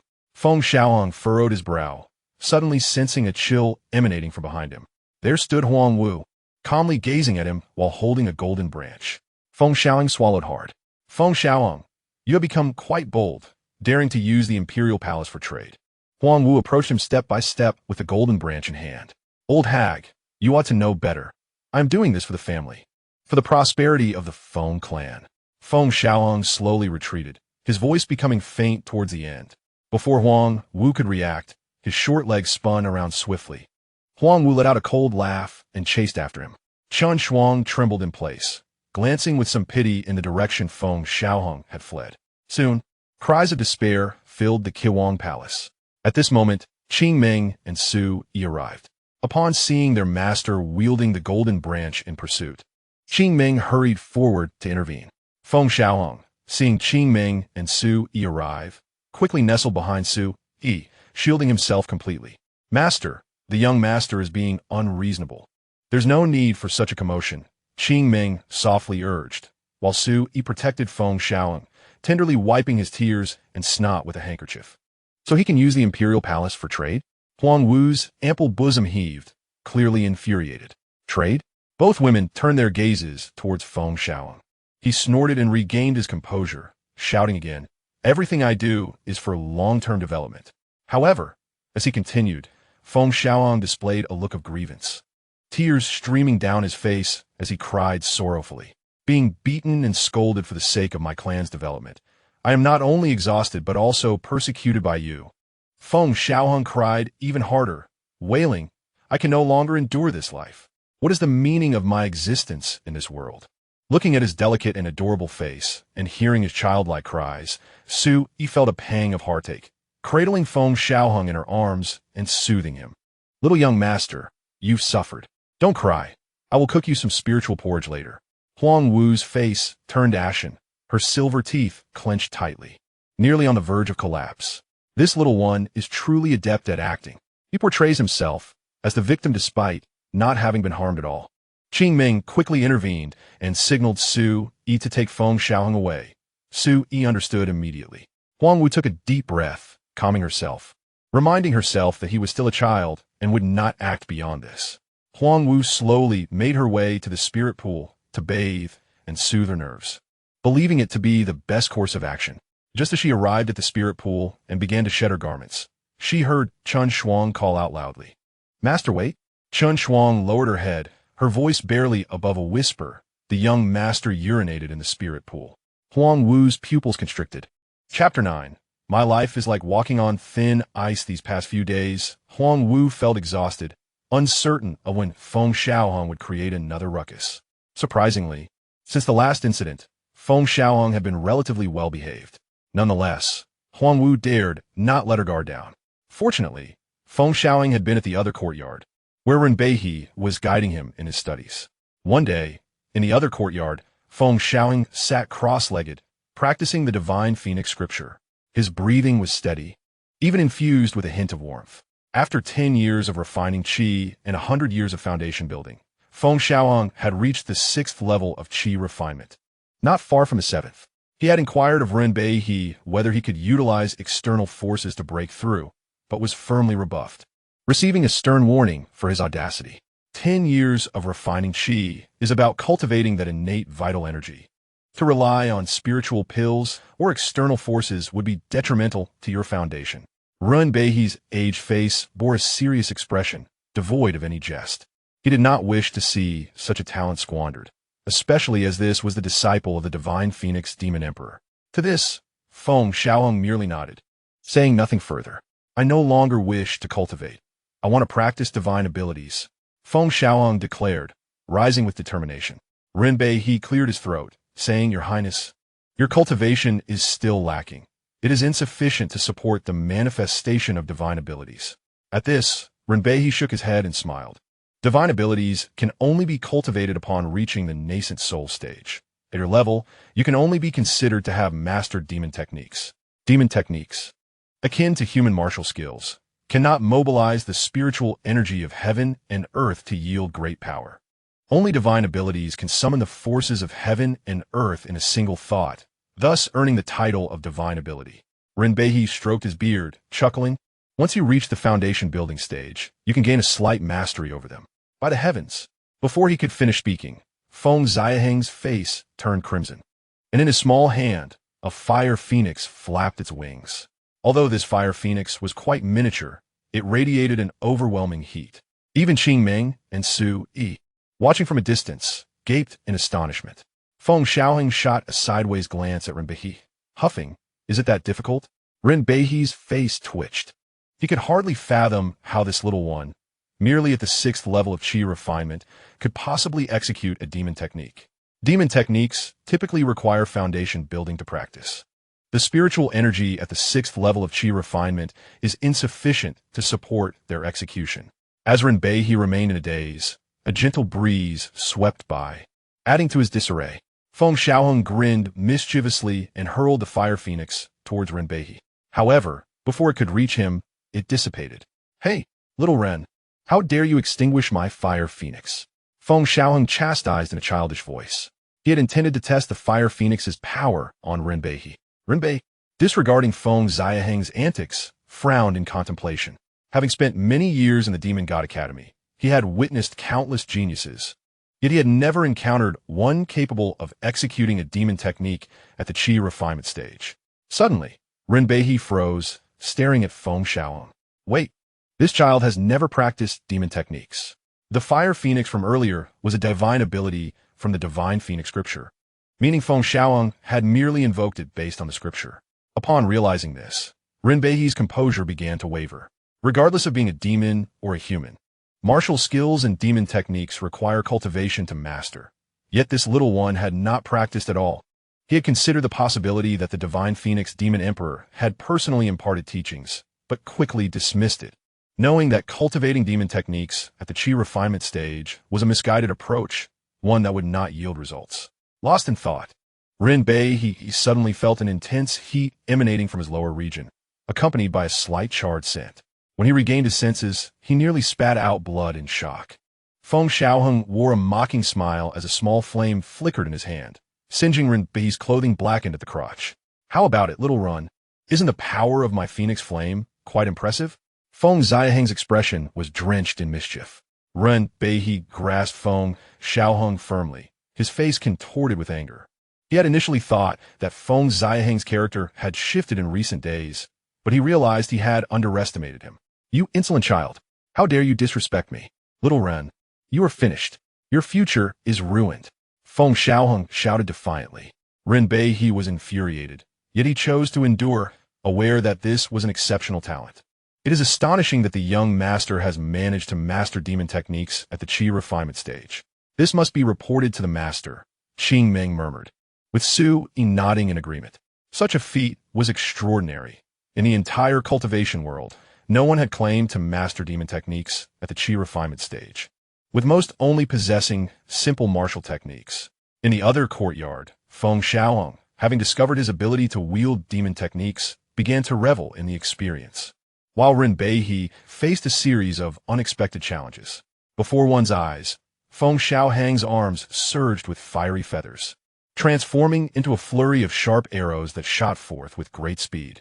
Once again, a manifestation of demonic technique, and, judging by the appearance of this little one, there was no sign of fatigue whatsoever. This implies that the spiritual energy contained within this child has surpassed that of the same rank by an astonishing magnitude. Otherwise, it would be impossible to execute demonic techniques with such ease. Even more alarming is the fact that he displayed no hint of awkwardness, as if he were born to wield such powers. Fire Featherstorm. Feng Xiaohang called out, launching 9 fiery feathers towards Rinbei, only for them to be extinguished with a mere flick of Rinbei's hand. Audacious. Feng Xiaohang's expression darkened. This was a divine ability from the Shen Huang Jing, yet was casually extinguished by the opponent's gesture. This left Feng Xiaohang feeling somewhat embarrassed. Phoenix Dance. Lotus Bloom. Within Feng Xiaohang, the bloodline of the phoenix coalesced, and a scorching flame surged forth, forming a resplendent lotus. However, this demonic technique consumed a considerable amount of spiritual energy, causing Feng Xiaohang's small face to flush. Rinbei was startled. Yet another demonic technique. In the imperial palace, Qing Meng conveyed all that transpired in the courtyard to Huang Wu. Upon hearing this, Huang Wu furrowed her brow and pondered deeply.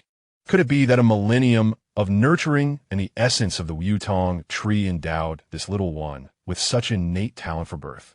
Huang Wu whispered to herself. Despite the millennium of nurturing under the Wutong tree, which only elevated Feng Xiaohang's cultivation to the 3rd level of Qi refinement, the accumulation of rich spiritual energy had already permeated his meridians and flesh.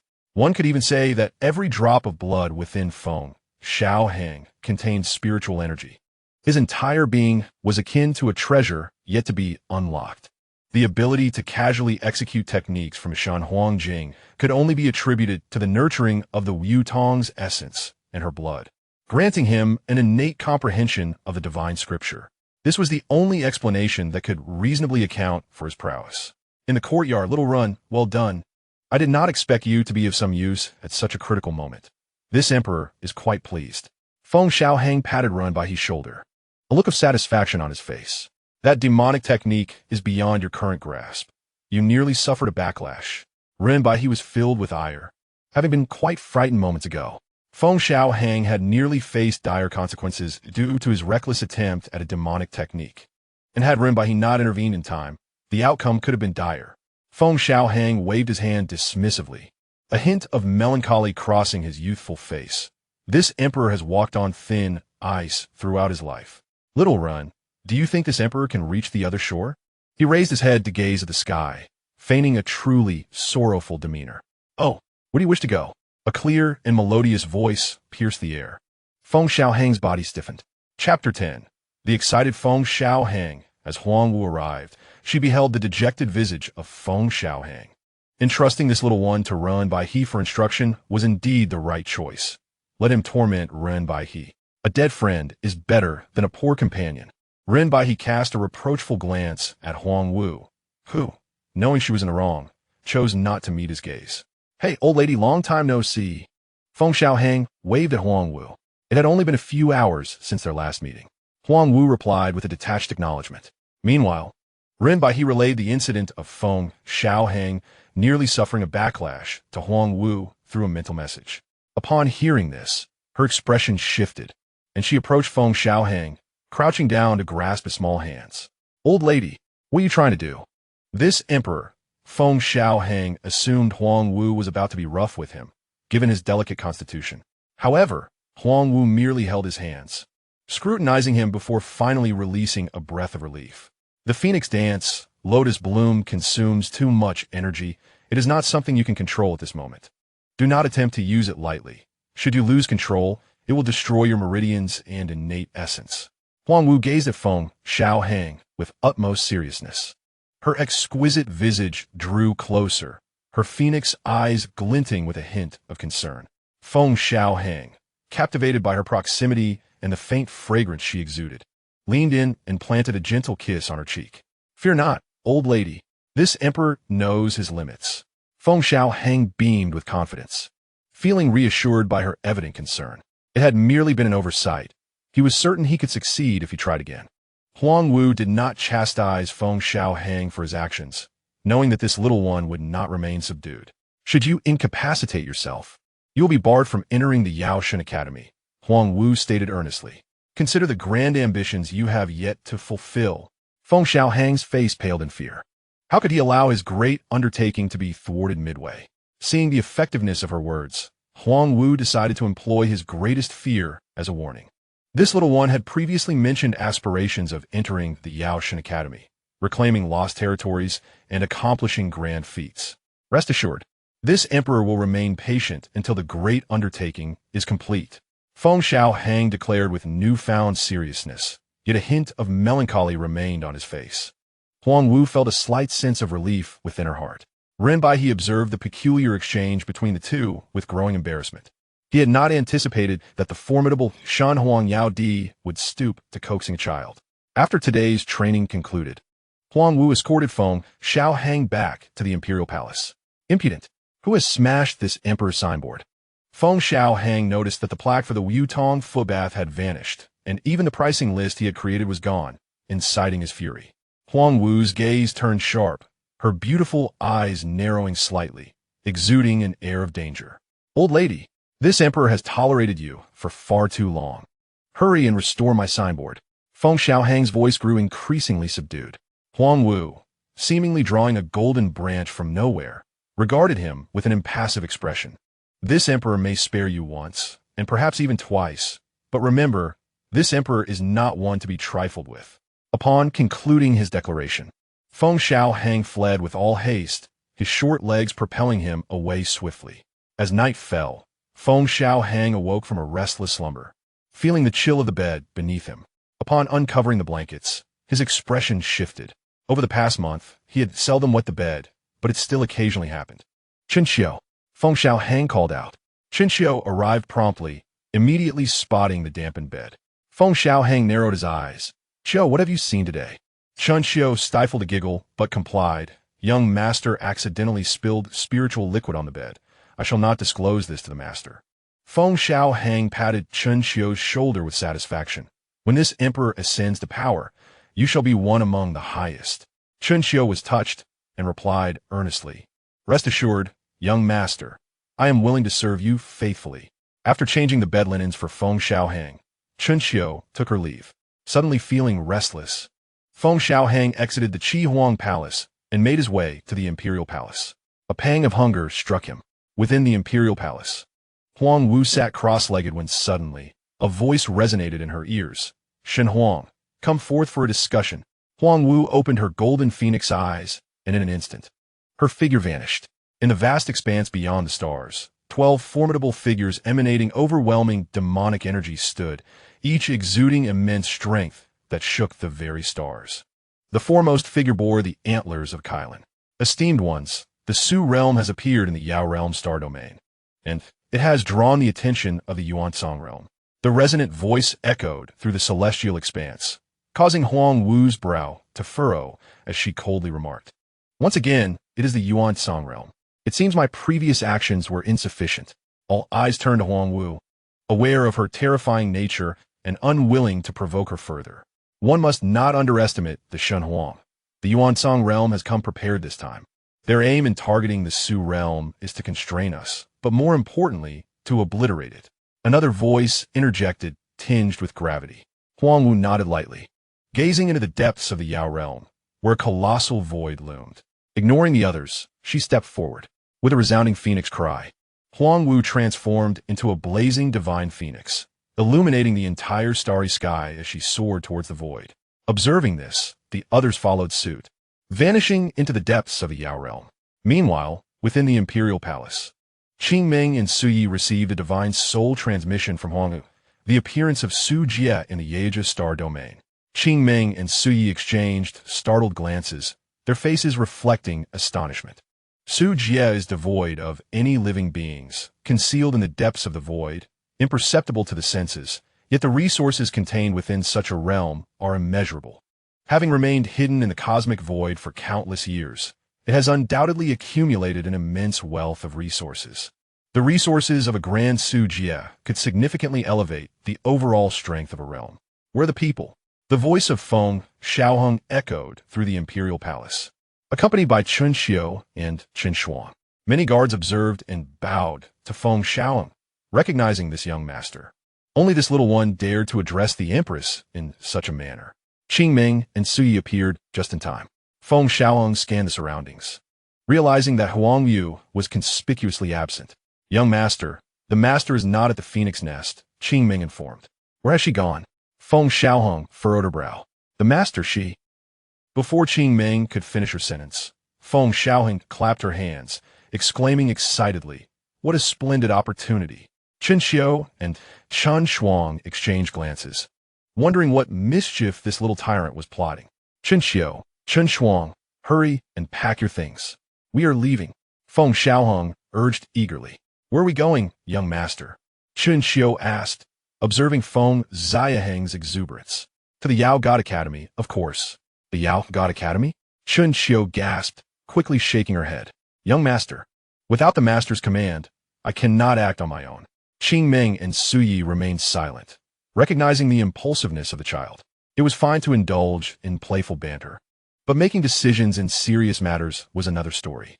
Feng Xiaohang regarded them with a dismissive snort, declaring, "A great woman born into this world cannot remain subdued for long. Do you not wish to take charge of your own destiny? Do you not yearn to overthrow the tyranny of that old hag?" Seeing Qingming and the others remain silent, Feng Xiaohang smirked, continuing to entice them, pointing at Qingming. "This phoenix nest need not be solely of the Qing surname." Then she pointed at Suyi. "Nor must it be solely of the Su surname." Feng Xiaohang noticed their expressions and widened her eyes. "Ah, it seems I have persuaded you." Seizing the moment, she raised her hand slightly. "Come, Suyi, tell me, can this emperor go to the Yao God Academy or not?" With a smile in her eyes, Suyi knelt down slowly, tugging at Feng Xiaohang's fluffy tail, and whispered, "Young master, I actually think things are quite well as they are. The master is not tyrannical." Feng Xiaohang gazed at Suyi's smiling face with exasperation. How had she never noticed that Suyi possessed rebellious tendencies? She had trusted her so much, yet here she was, turning against her at a critical moment. How could I have not recognized this in my own home? Feng Xiaohang understood that without Huang Wu's command, they would likely not be able to leave the phoenix nest. Suddenly, she recalled someone. If they were to go to the Yao God Academy, he would surely have a way. The following day, Qingming and Suyi accompanied Feng Xiaohang to the guest residence, commencing their usual enlightening training. Rinbei was puzzled. This little one was surprisingly well-behaved today, without causing any ruckus. He felt a bit unaccustomed to this sudden change. However, the next moment, little Rin, Feng Xiaohang's voice called out. Renbei felt a shiver run down his spine, uncertain of what mischief this little tyrant was up to. Ignoring her, he closed his eyes to meditate. Feng Xiaohang approached slowly, knowing this old fellow was pretending to be dead. Raising her hand slightly, a flicker of flame ignited and gradually approached beneath Renbei. Did the young prince call for me? Renbei finally opened his eyes. Although the phoenix flame conjured by Feng Xiaohang was harmless to him, it still left him feeling embarrassed. Little Run, I want to go to the Yao God Academy.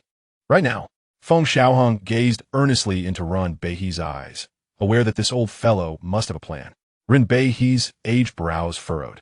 He was well aware of the temperament of the divine Phoenix Empress.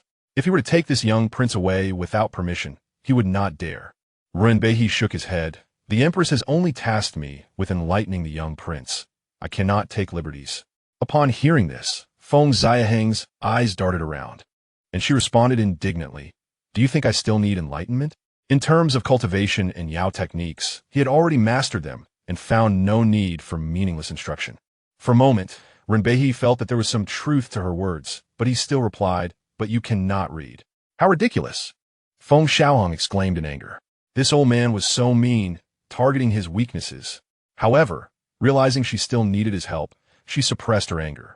With a sigh, she patted Renbei on the shoulder, the sound echoing. Little Run, I have decided to take you under my wing, Feng Xiaohang said earnestly, adding, consider the prestige you would gain for being my disciple. She was confident that this old fellow would be tempted. Upon hearing Feng Xiaohang's words, Renbei indeed felt a stir of interest. He could almost envision the envious gazes of his peers. Though this little tyrant may not be the brightest, his talent was unparalleled. Even the students he had taught, some of whom had become formidable Yao, could not compare to this little one in terms of potential. However, having lived for so long, he knew to maintain his composure and shook his head once more. This is the Phoenix Nest. Do you think it is a simple place? From a distance, Qing Ming and Suyi let out a sigh of relief, fearing that Renbei might be swayed by the young master's enthusiasm. At the Yao God Academy, the elders placed great importance on reputation. Producing an outstanding student could be boasted about for thousands of years, granting significant influence among the elders. Most critically, the factions behind those students were not to be underestimated. Although the Yao God Academy was a sacred ground for cultivation in the Yaoja, not everyone was qualified to enter. Only those from powerful bloodlines were allowed.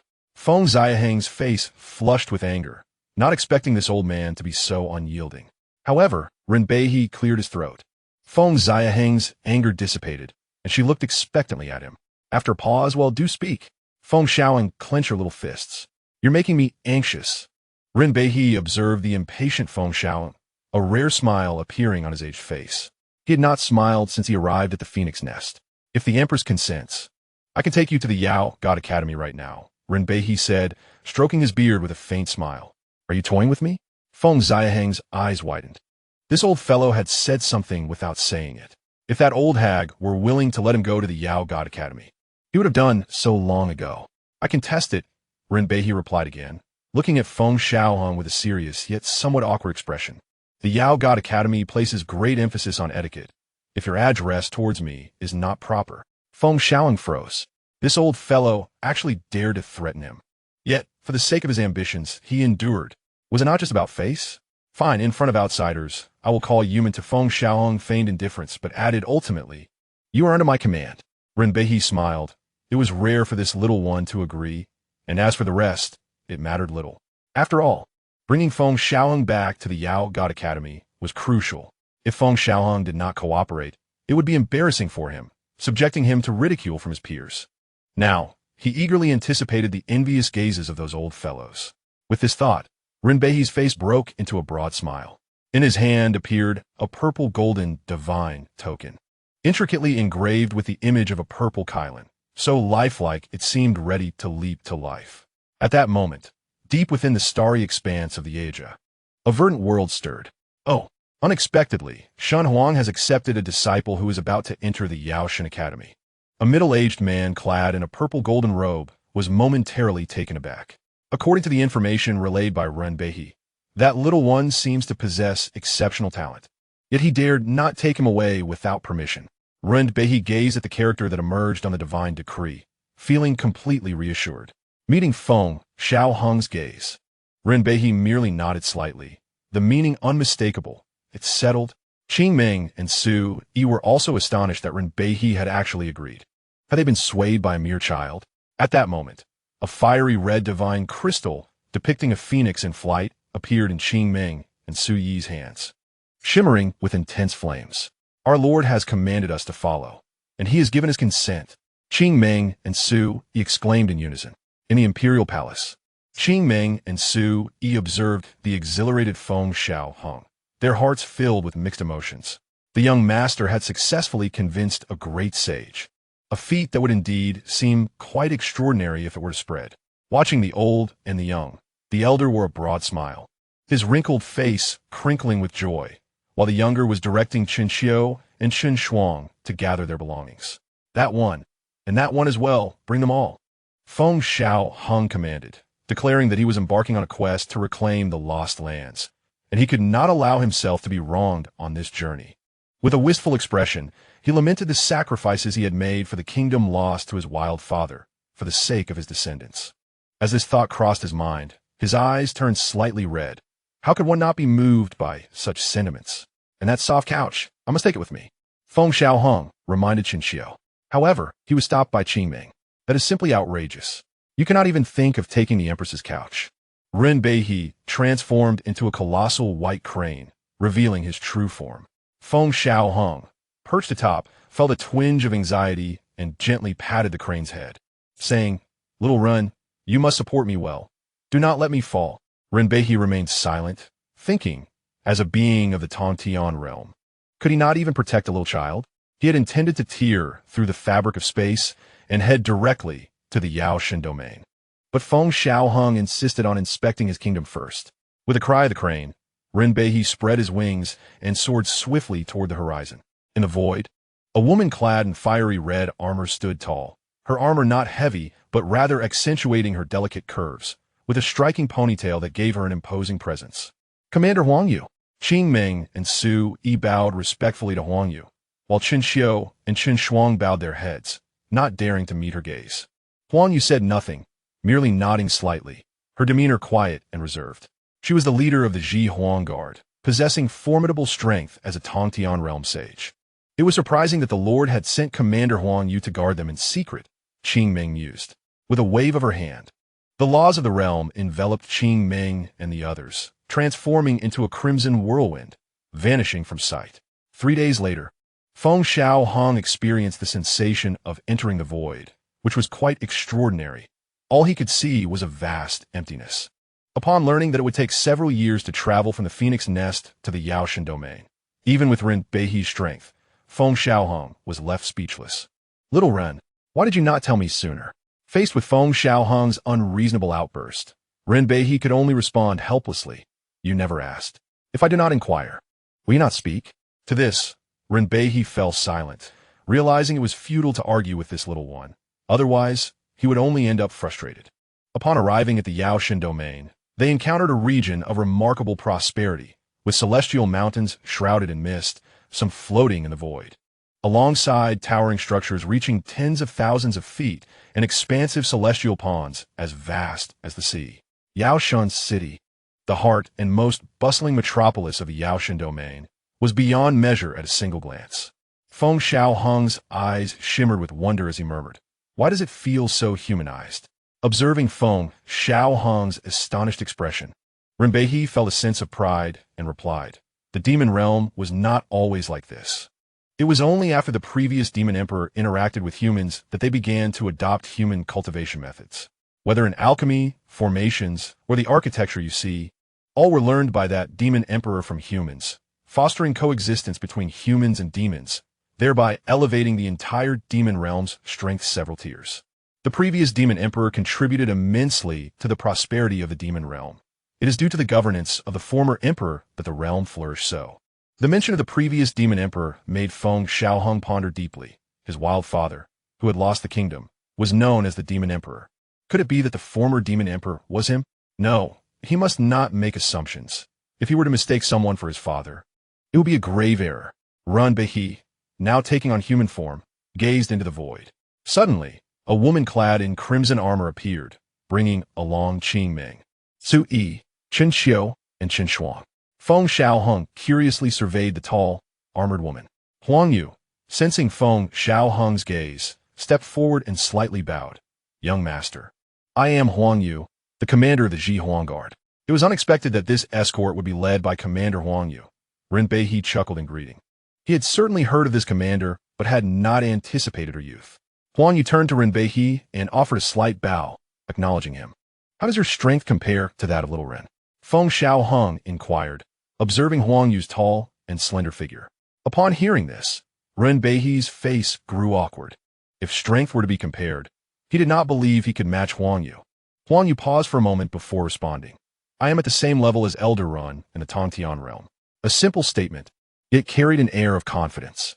Then you are far superior to Little Run. He is quite old, yet still in the Tongtian realm.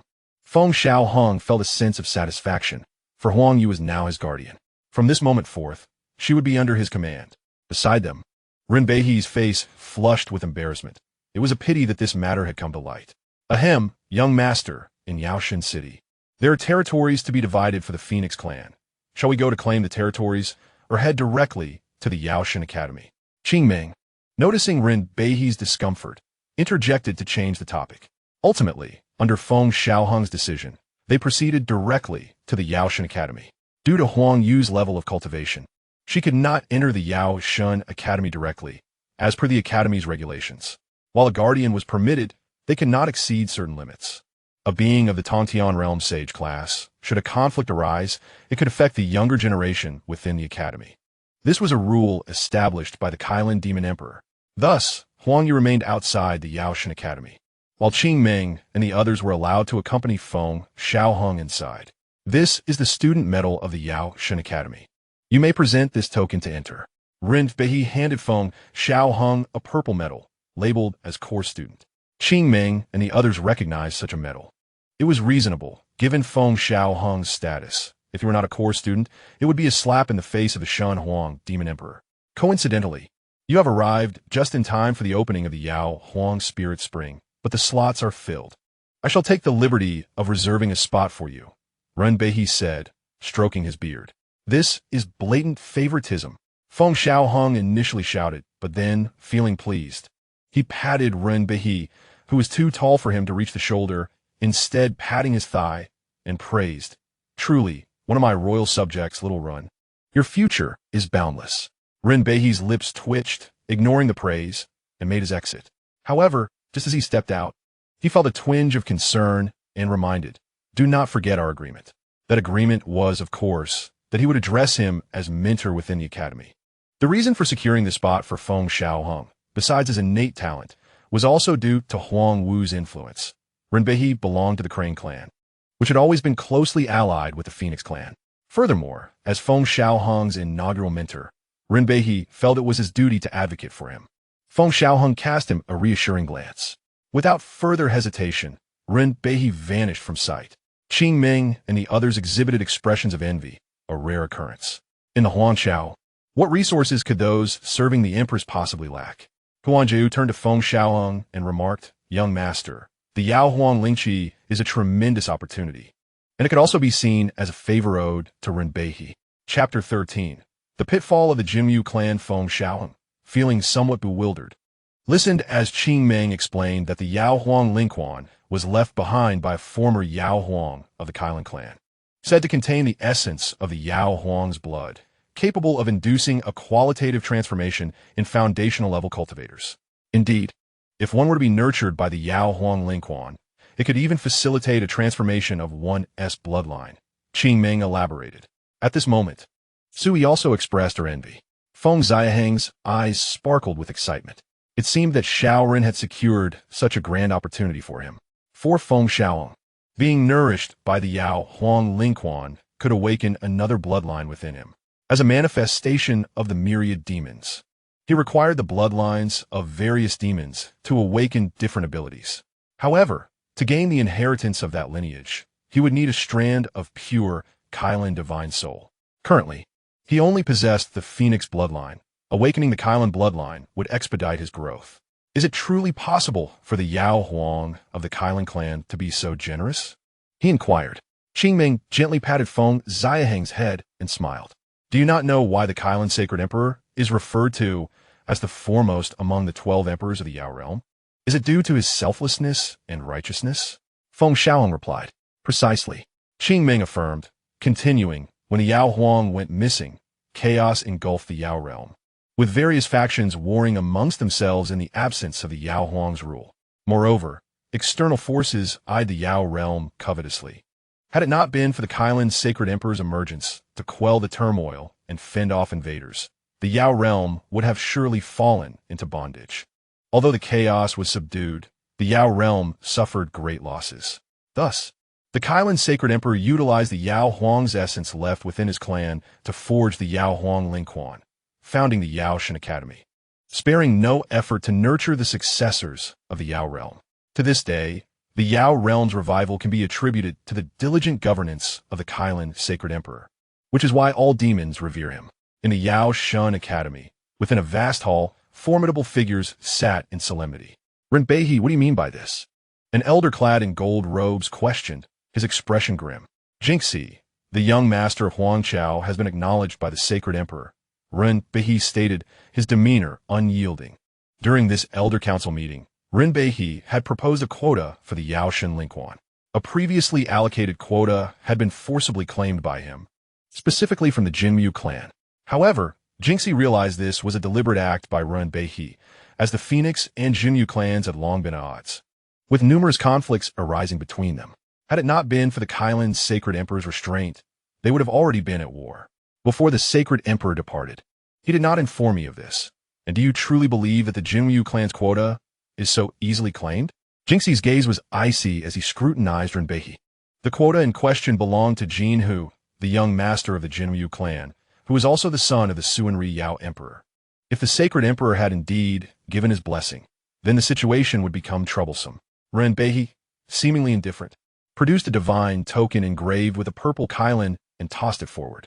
The Sacred Emperor's decree is here, if you doubt it. Inquire with the Sacred Emperor if that child possesses the qualifications. Renbeihe let out a cold snort. The assembly exchanged glances, and the foremost figure in the hall turned to Renbeihe. Great Elder, Jin Hu of the Jinmu clan has only been alive for 9 years and has yet to establish a foundation. I believe Jin Hu can wait for the next opening of the Yaoshan Lingquan, Renbeihe stated, bowing respectfully to the leader of the hall. Ziwan, the great elder of the Yaoshan Academy and a member of the Zikalan clan, considered the matter. Absolutely not. Jinxi rose as well, bowing to Ziwan. Great elder. Although Jin Hu is young, he possesses extraordinary talent and is likely to establish a foundation within the next decade. Moreover, the Yao Huang Lingquan opens once every 100 years. By then, Jin Hu will have already established his foundation and will not be able to absorb the Yao Huang Lingquan again. The Yao Huang Lingquan can forge unparalleled foundations. There is no place in the entire Yao realm that can compare. Just like the Wu Tong tree of the Phoenix clan, which is also a legacy of a bygone Yao Huang, capable of refining divine-grade golden elixirs. One, seated at the head, observed the quarrel between the two. He was well aware of the grievances between the Phoenix and Jinmu clans, but if it was the Sacred Emperor's intention, that required careful consideration. Ziwan looked at Renbeihe and inquired, did the Sacred Emperor truly give instructions? Great Elder, Renbeihe would not dare to misrepresent the Sacred Emperor's decree, Renbeihe affirmed. Jinxi's expression shifted. If it was indeed the Sacred Emperor's command, then the quota must be accepted. Who would dare defy the Sacred Emperor's order? The fact that the young master of Huangchao could secure direct instruction from the Sacred Emperor indicated that the Phoenix clan had produced an extraordinary talent. Indeed, I too wish to witness this young individual who has garnered such esteem from the Sacred Emperor. I imagine their talents must be exceptional. In my view, since it is the Sacred Emperor's will, we must comply, the elders whispered among themselves. Ziwan harbored no doubts regarding Renbeihe's claim to possess the Sacred Emperor's decree. Over the years, Renbeihe had nurtured numerous formidable entities for the Yao realm, and the Kailan Sacred Emperor, recognizing his contributions, had granted him the Sacred Emperor's decree. This was why Renbeihe wielded considerable influence within the Yaoshan Academy. Great Elder, why not wait for the Sacred Emperor's return to discuss this matter further? Jinxi was restless. He needed to buy time. He planned to inform the Suanri Yao Emperor, for only with the Emperor's intervention could this quota be preserved. Renbeihe, aware of Jinxi's intentions, scoffed. The sacred emperor has ventured to the ruins realm, and his return is uncertain. Should we wait 10 years for his return? Or 100 years? Ziwan lightly tapped his fingers on the armrest, then nodded. Elder Beihe is correct. Since it is the sacred emperor's instruction, we must comply. The Kylan clan is absolutely obedient to the sacred emperor's commands and does not believe Ren Beihe would dare to fabricate the sacred emperor's decree. In truth, Ren Beihe felt a twinge of uncertainty. There were 30 quotas for the Yao Huang Lingquan, 10 of which were monopolized by the Kylan clan. Initially, he had communicated to the sacred emperor about Feng Xiaohang's qualifications and potential. However, the sacred emperor had not explicitly instructed who should be replaced. He merely mentioned that those deemed unsuitable should be swapped out. This implied that the weakest candidate would be replaced. Yet, it was evident that the young master of the Jinwu clan was not among the weakest, but rather one of the most exceptional. Ren Beihe glossed over this detail, deciding he would not mind ensnaring the Jinwu clan. Should the sacred emperor later inquire, Ren Beihe could easily feign ignorance, asserting that he was merely following orders to replace those unfit, claiming that Jin who was unsuitable and thus removing him. He could adopt an attitude of indifference, leaving the sacred emperor with no recourse. Jinxi, unaware of the trap laid for him, felt as though he had swallowed a dead rat. With Jin whose quota withheld, he could not explain himself to the Suanri Yao emperor, and the Jinwu clan would likely not regard him with the same esteem in the future. All of this stemmed from Ren Beihe's machinations. Jinxi's mood darkened considerably. He could not remain idle. He needed to visit the Jinwu clan and inform them of the situation. Chapter 14. A source of enlightenment for their intellects. Welcome, your emperor. The Yao Shan Academy loomed before them, and before Feng Xiaohang could enter, he exclaimed loudly, only to be silenced by King Min's hand over his mouth. At that moment, a young man clad in a brocade robe approached, his long hair tied back, exuding an exceptional grace. This must be the young master of Huangqiao, he mused with a warm smile as he clasped his hands in greeting toward Feng Xiaohang. Junior, he Gus Han, under the instruction of my teacher, I have been waiting here for your arrival. He Gus Han introduced himself. It was indeed Elder Ren's arrangement. We are grateful. Qingming nodded slightly. Ladies and gentlemen, please follow me. The teacher has made all the necessary arrangements. Igushan leads the group towards the Daokang. As the young master of the Huangqiao, it is only natural that there exists a dedicated training ground within the Yaoshan Shuigong. However, due to certain restrictions, Qingming and others are unable to roam freely in some areas. This is a rule of the academy. They may accompany the crown prince in his studies, yet cannot indulge in frivolities. This is a limitation imposed on the guardians of the Tao. Within the expansive Daokang, Feng Xiaohang surveyed his surroundings, offering a slight nod, his expression remaining unchanged.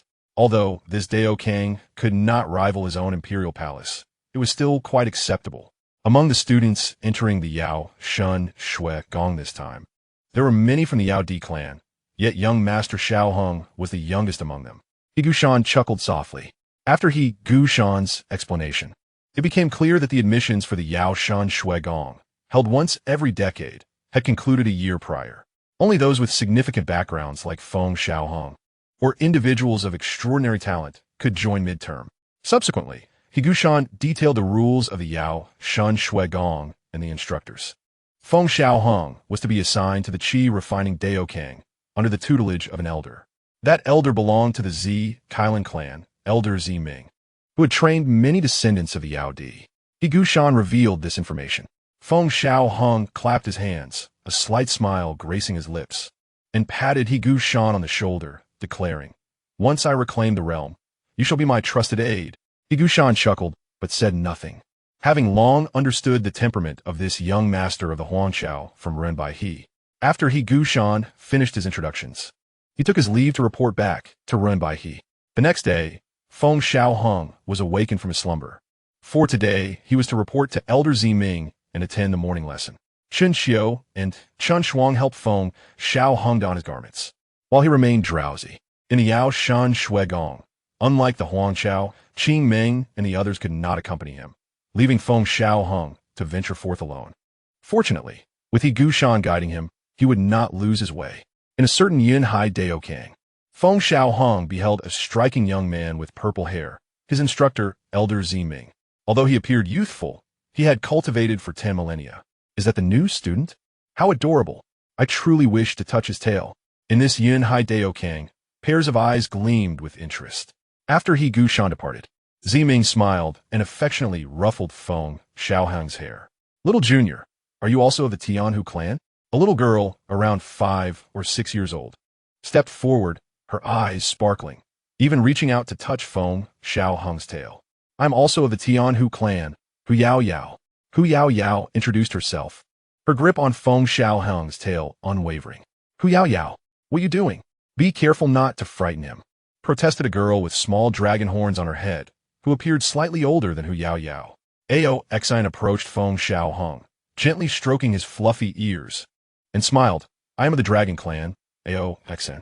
Hu Yao Yao looked disdainfully at Ao Xine and retorted, You are no different. Ao Xine blushed at the remark.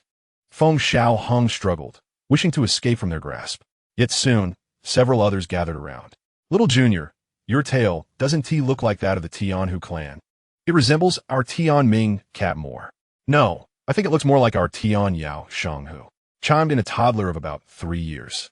What is happening? Feng Xiaohang was somewhat bewildered. They could welcome him, but they must not be so audacious. Surrounded by the crowd, he found himself being poked and prodded. How brazen! Feng Xiaohang fumed, but soon he was overwhelmed once again.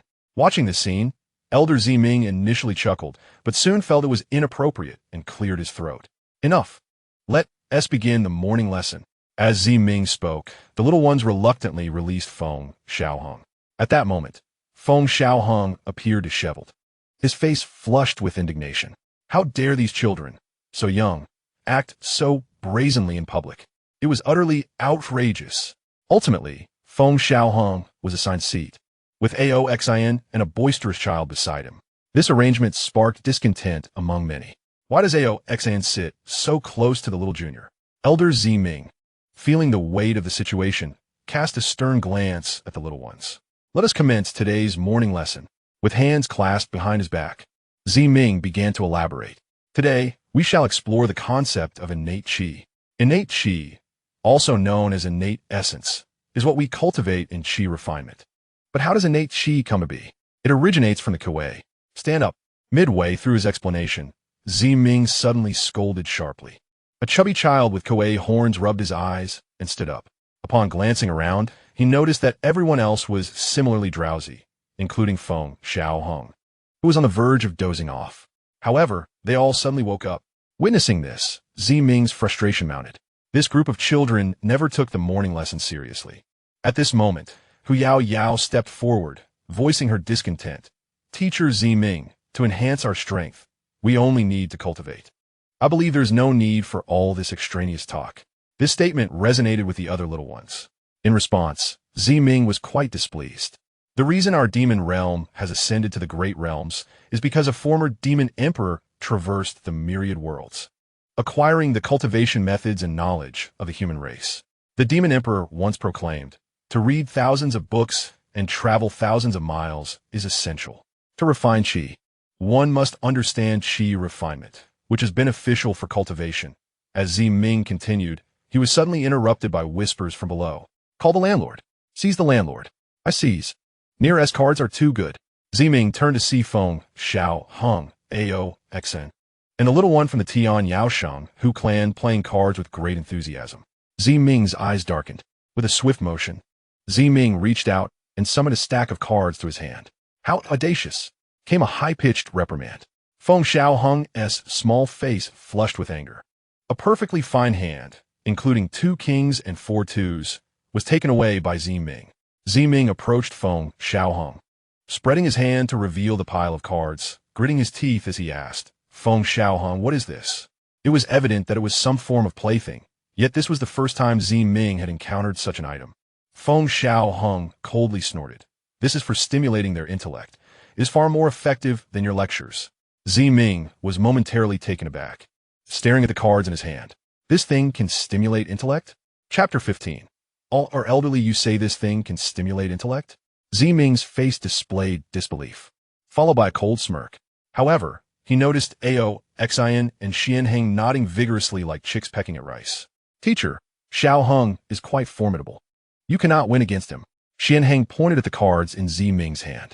Feng Xiaohang, brimming with pride, coldly declared, "My wisdom surpasses all. How could it be compared to mere mortals?" Many little ones leaned in, peering curiously at the cards in Ziming's hand. Ziming's lips twitched, but he heard Feng Xiaohang haughtily say, "So, do you dare to play around with me? If you win, I shall heed your words from now on. They will listen to you as well." Ao Xian and Xiaohang nodded in agreement, stating, "Indeed, teacher, if you can triumph over Xiaohang. We promise never to doze off during morning lessons again."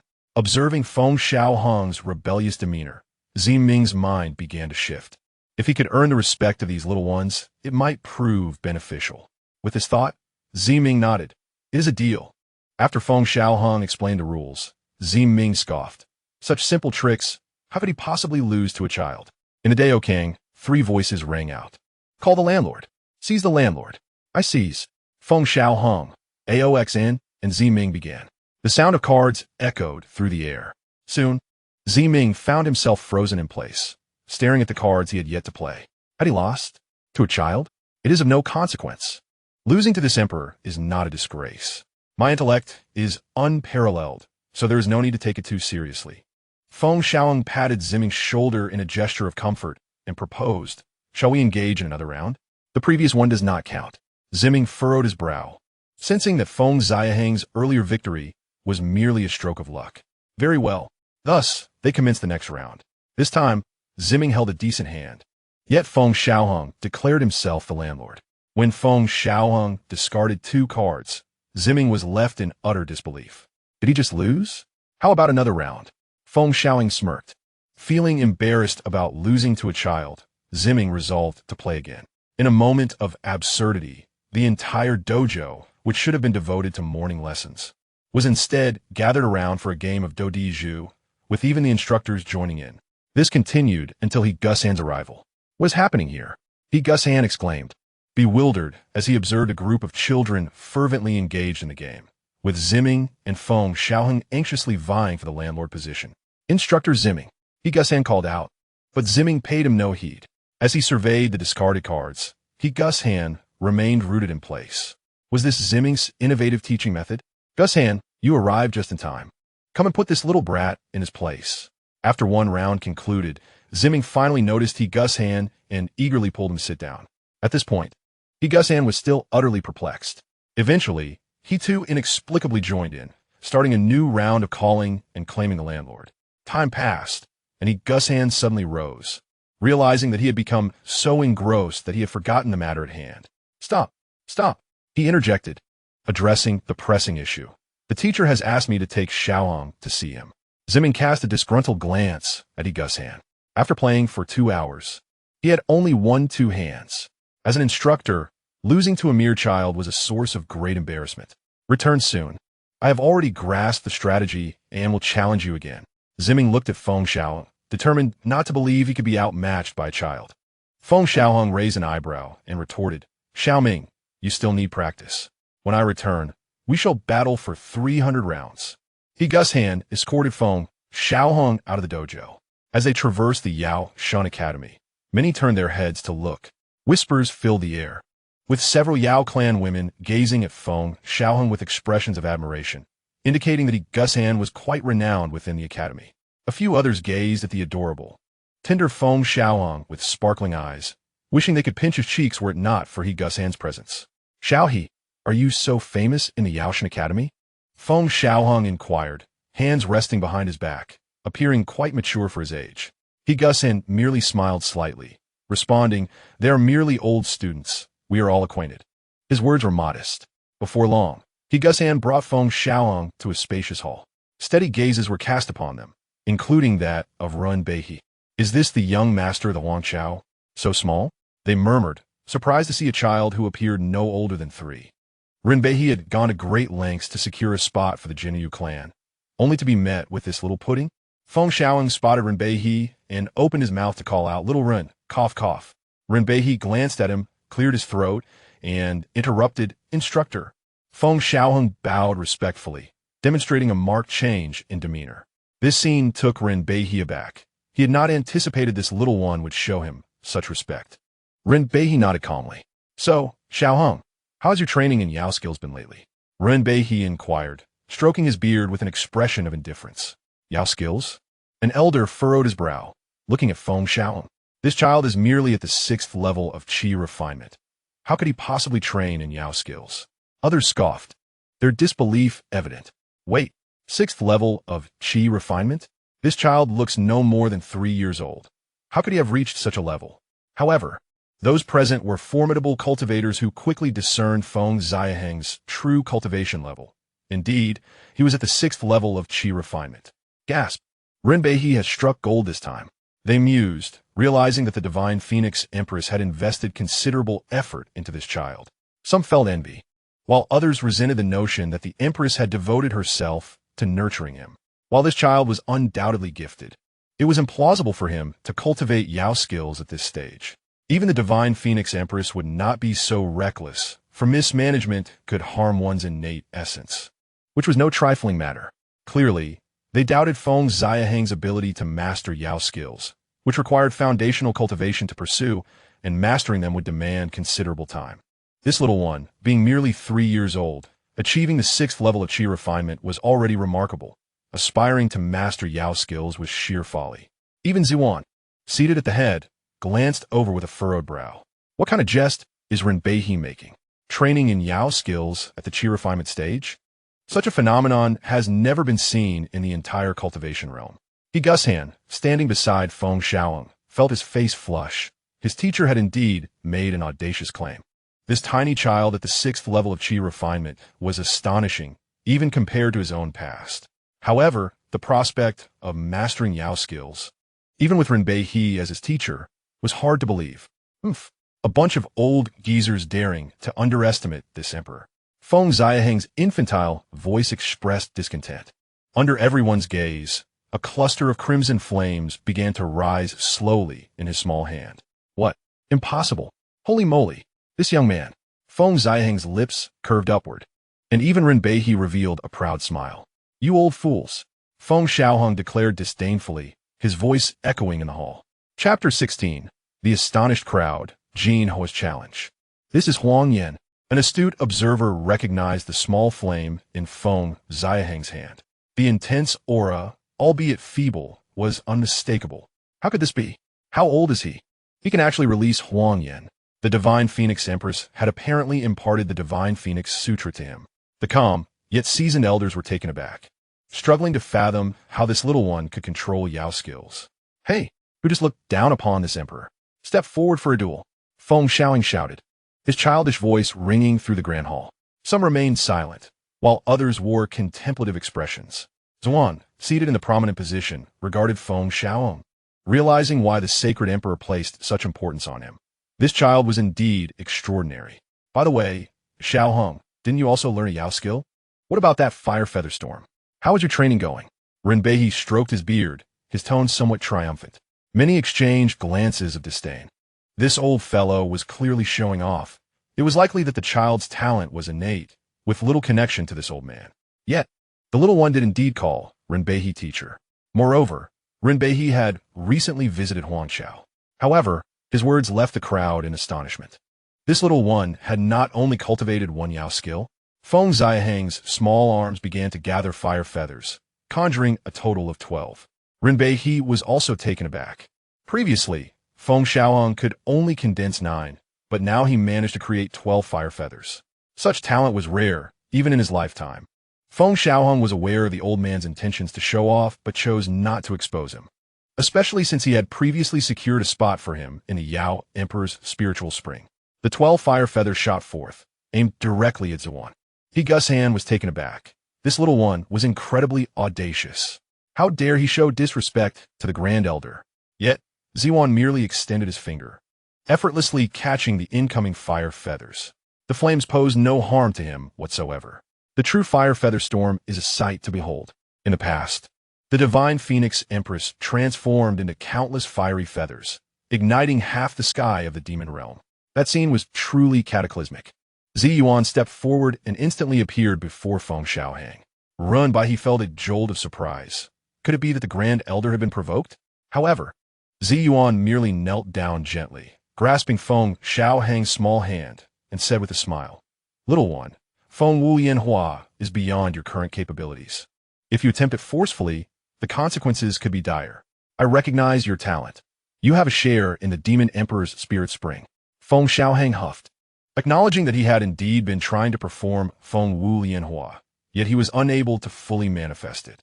It seemed he would have to wait until he broke through to the 7th level of Qi refining to manage it. Feng Xiaohang approached and patted Zi Yuan's shoulder, his small face earnest. "Your strength is commendable. You actually withstood this Emperor's fire featherstorm." Zi Yuan found himself both amused and bewildered. With his cultivation level, he was in an entirely different realm compared to this little one. He was taken aback by the mature demeanor of this child. What kind of being had the divine Phoenix Empress nurtured?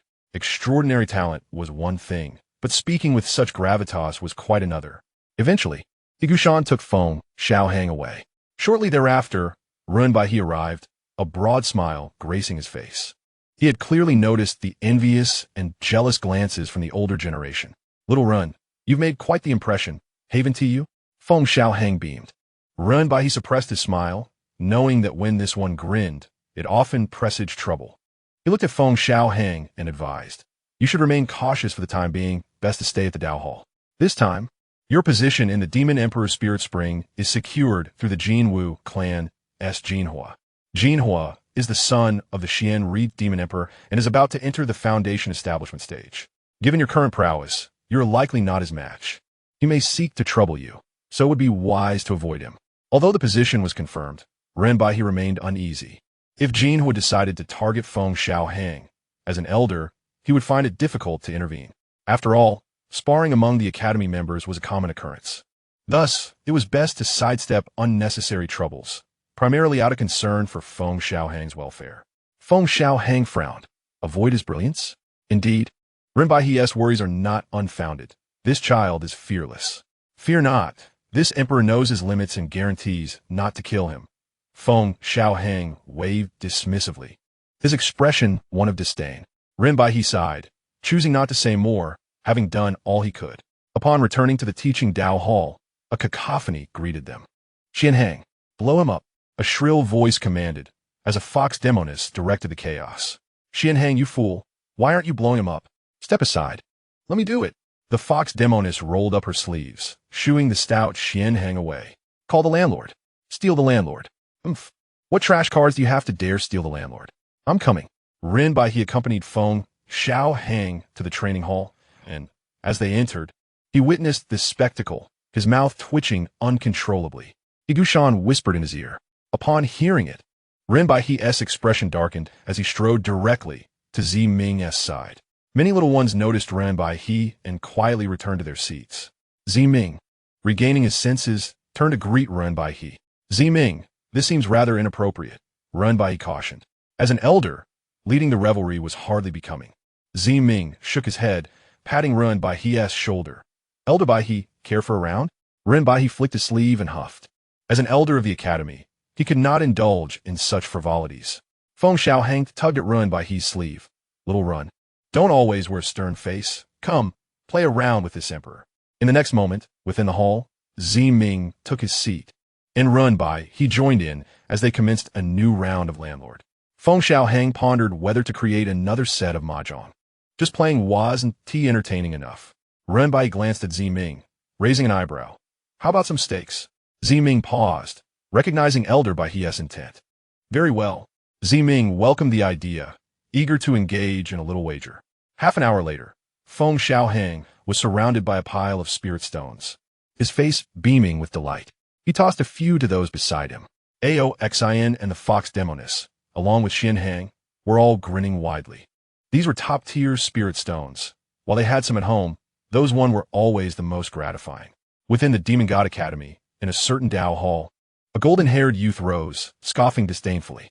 "Daring to challenge for this hall's position? I am eager to see just how capable that Phoenix clan's young master truly is."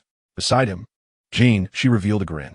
If young Master Jinhua were to challenge and defeat the Phoenix clan's young master, the Demon Emperor's Spirit Spring position would be justified in returning to the Jinwu clan.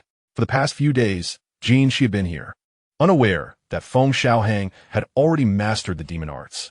Jinhua slowly exited the hall, heading towards a specific location, with Jin, she trailing behind. Chapter 17. Even in defeat, this emperor prevails. In the Yun Hai Dao Hall, little ones were diligently practicing their heart techniques under the guidance of Mentor Ziming. These were descendants of great clans, each possessing unique techniques from their lineage. Feng Xiaohang has reached the 6th level of qi refining. How impressive! Kuei Nio's descendant. Kuei Yuan gaped in astonishment. Feng Xiaohang, younger than him, had already attained such a level. Many gazes turned towards him, and even Ziming appeared somewhat astonished. Qi refining involved cultivating innate vital energy. There were no shortcuts, only relying on one's own nurturing. Aoxin watched the adorable Feng Xiaohang beside her. She had hatched from a dragon egg 8 years ago and had only reached the 9th level of qi refining, which was already exceedingly rare. Ziming cleared his throat, addressing the young ones. Flow does not compete for speed, it seeks to be unending. You all hail from great clans in the demon realm, with bloodlines that are scarcely comparable even across the realm. From birth, you possess the potential for golden core cultivation, yet your elders suppress your innate abilities, forcing you to begin from the qi refining stage. Do you understand why? Ziming wore a gentle smile as he regarded them. What? I was born with golden core potential? No way. I must confront my father for clarity. How could he suppress my innate abilities? Indeed, this matter would not end here. I suspect he may not even be my real father. Jealousy. It must be jealousy. One cannot guard against family thieves. I suspect my mother has also suppressed my innate powers while I was paying attention. Ziming listened to the whispers, his expression darkening. These brats, basking in fortune but oblivious to their blessings, would likely face a harsh reckoning if their elders overheard. Elder Ziming, Elder Jin, she has come to visit the hall. A young man entered the hall and quietly approached Ziming, adding, with Jinhua from the Jinwu clan. Ziming furrowed his brow, discreetly scanning Feng Xiaohang. He had certainly heard of the position in the Academy's Demon Emperor's Spirit Spring, and Jin Shi's arrival likely indicated a challenge. This was not merely a simple contest, but a demonstration of superiority. Should Feng Xiaohang fail, it would reveal a significant disparity. The Demon God Academy has always upheld the principle that the capable shall receive. If this position were awarded to someone who failed, discontent would surely arise among many. The Jin Wu clan strategy was a well-known and effective one. Jinhua had reached the 9th level of qi refining and was on the verge of foundation establishment. He did not believe Feng Xiaohang, at the 6th level, could contend with him. He might even suffer a crushing defeat. Ziming snorted coldly and responded. Inform him that the Dao Hall is for training and no one is permitted to disturb. No one shall be seen. Regardless, he would not consent to this challenge. After all, Feng Xiaohang was now his student, and he held little regard for the Jin Wu clan's arrogant and dismissive nature. As the training session concluded, Feng Xiaohang rose slowly. If he continued for another day, he would surely break through to the 7th level of qi refining. For reasons unknown, cultivating in this Yun Hai Dao Kang was significantly easier than his usual practice. Xiaoming, is there something special here? This emperor feels that the cultivation experience is rather different, Feng Xiaohang inquired, tugging at Ziming's pants. Ziming's expression stiffened. Having lost to Feng Xiaohang previously, he had conceded, allowing her to address him as she pleased. Initially intended as a polite gesture, it was anything but courteous, as she incessantly referred to him as Xiaoming. This form of address from a mere child made Ziming feel quite uncomfortable. Yet he responded, each cultivation site is nourished by the Yaohang Lingquan, naturally benefiting you. Feng Xiaohang's eyes sparkled with curiosity. She had heard of the Yaohang Lingquan, which was reputed to be the foundation stone of the demon realm. If only it could be relocated. Ziming gazed at Feng Xiaohang in silence, her eyes twinkling with mischief, causing a chill to run through him. Nevertheless, he reminded himself that she was just a child and unlikely to create significant trouble. Subsequently, Ziming informed Feng Xiaohang about Jingxiao's challenge. With your current strength, you are no match for Jingxiao. It would be wise to accept his challenge only after you establish your foundation, Ziming cautioned earnestly. Feng Xiaohang slapped Ziming's thigh, huffing. Am I to shy away from his brilliance? Fetch me my blade. Outside the Yun Hai Dao Kang, Jingxiao wore a grim expression. Ziming's avoidance was clearly an indication of his intent to protect the Phoenix clan's young master. While Jingxiao could charge into the Dao King without hesitation, Ziming was different. He was the most eminent prodigy of the Zimi Kailan clan, holding a prestigious status among them. Then let this matter be proclaimed throughout the entire Yaozhong Academy. I refuse to believe that the Phoenix clan's young master can withstand such rumors. Jingxiao scoffed. Jingxiao nodded. He was determined to obtain the Yaohuang Lingquan. Among his brothers, only one had benefited from its nourishment and had established a divine foundation, far surpassing the others in talent and strength. Now, with this opportunity before him, he could not afford to let it slip away. As Jingxiao turned to leave with his companion, he suddenly heard a childish voice exclaim, "This emperor has arrived. Where's the golden bird?" Feng Xiaohang emerged from the Dao King, chattering incessantly. Ziming sighed. This child was utterly fearless and seemed intent on confronting challenges head-on. Very well. Should the situation become dire, he would intervene. Jingxiao, who was about to depart, heard Feng Xiaohang's address, and his expression darkened as he glared at her. "What did you call me?" "Oh, you're the golden bird?" Feng Xiaohang raised an eyebrow disdainfully. "Enough of that. You've already wasted your potential by not establishing your foundation. You might as well not tarnish the Yaohuang Lingquan." Many onlookers at the Yaozhong Academy paused to observe. Is that Jingxiao, ranked third on the yellow list? And who is this child arguing with him? I've never seen him before. That little one is adorable. I could play with that tail for a year. The commotion drew a considerable crowd. Jingxiao's face was flushed with anger. He desperately wanted to teach this child a lesson. After all, he was merely a 9-year-old boy, lacking maturity. Jingxiao's companion shook his head, restraining him, and whispered, "Young master, if you wish to challenge him, do so on the arena. Should he lose, no one will interfere, and no one will have anything to say." Jingxiao was primarily wary of Ziming. Should they engage in combat here, Ziming would not stand idly by. "Do you dare accept my challenge? If you win, the Yaohuang Lingquan shall be relinquished to you. As a Phoenix clan's young master, do you dare to confront me?" Jingxiao's voice boomed, ensuring many heard him. The Phoenix clan's young master? Numerous onlookers stared at Feng Xiaohang in astonishment. When did the Phoenix clan acquire a young master? Ziming furrowed his brow as he regarded Jingxiao. However, Feng Xiaohang snorted. "What do you mean by relinquishing? It has always belonged to me. When did it become yours? Even if I lose, that spot for the Yaohuang Lingquan remains mine." Jingxiao's expression stiffened, and even Jingxiao's companion was taken aback, gritting his teeth in frustration. What a sharp-tongued little thing. Ziming smiled lightly. He hadn't anticipated that this child would possess such clarity.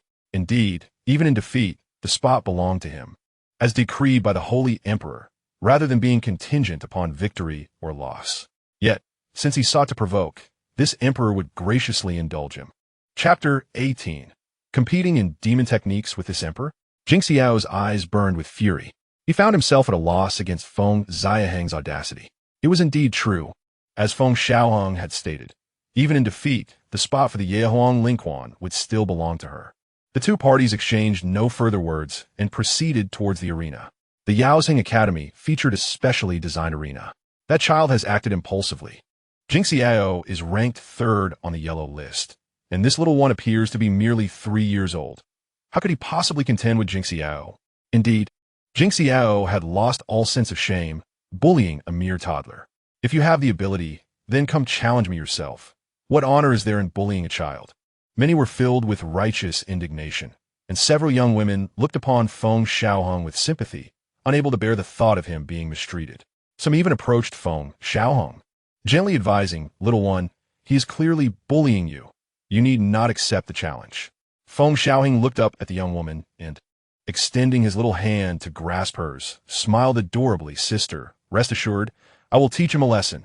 In an instant, the young woman's heart melted, and she affectionately ruffled Feng Xiaohang's hair. "If you're bullied, sister will help you get even. Remember, my name is Feng Ling." Feng Ling beamed at being called sister. Soon, more young women gathered around, examining Feng Xiaohang closely and offering words of encouragement, eagerly reaching out to touch the delightful little one. Feng Xiaohang's lips curled slightly. To win the hearts of the people is to conquer the world. "Stop! Who is touching this emperor?" Feng Xiaohang exclaimed in astonishment, realizing the audacity of the crowd. Jingxiao, already standing on the arena, overheard the whispers, most of which were disparaging remarks about him, and his expression darkened considerably. Meanwhile, Feng Xiaohang was receiving overwhelming support, creating a stark contrast. Are you going to fight or not? Jing Xiao could no longer contain his anger and bellowed. At that moment, a tall woman with dragon horns glanced at Jing Xiao. In a hurry to reincarnate? Indeed, are you in a rush to reincarnate? Bullying a small child. And you still feel proud of it? Tisk. The Jinmu clan has always been this shameless? This provoked a strong reaction from the crowd. The young women who had previously scoffed were now openly mocking him. With the Dragon clan taking the lead, they no longer feared the Jinmu clan. Jing Xiao was momentarily rendered speechless, having incited the wrath of the crowd with his words. Feng Xiaohang quietly smirked to himself. It seems this emperor has garnered quite a bit of public favor. Little Jing Xiao, what do you have to compete with this emperor? Qing Ming and Su Yi soon arrived, pulling Feng Xiaohang away from the crowd. The two girls felt somewhat embarrassed. They were aware that their young master was quite popular, but the level of adoration displayed by the young women was excessive. They nearly stripped the little one of his garments. Feng Xiaohang was also at a loss for words. This crowd is too much. After adjusting his attire, Feng Xiaohang leisurely ascended the arena. All eyes were upon him, some filled with trepidation. This little one might face adversity. Come on, golden bird. Today this emperor has a good appetite. I wish to feast on roasted jinwi. Feng Xiaohang beckoned disdainfully. Seeking death. Jing Xiao snapped, inwardly chuckling. Should he defeat Feng Xiaohang today, the spot for the Yehuang Lingquan would be his.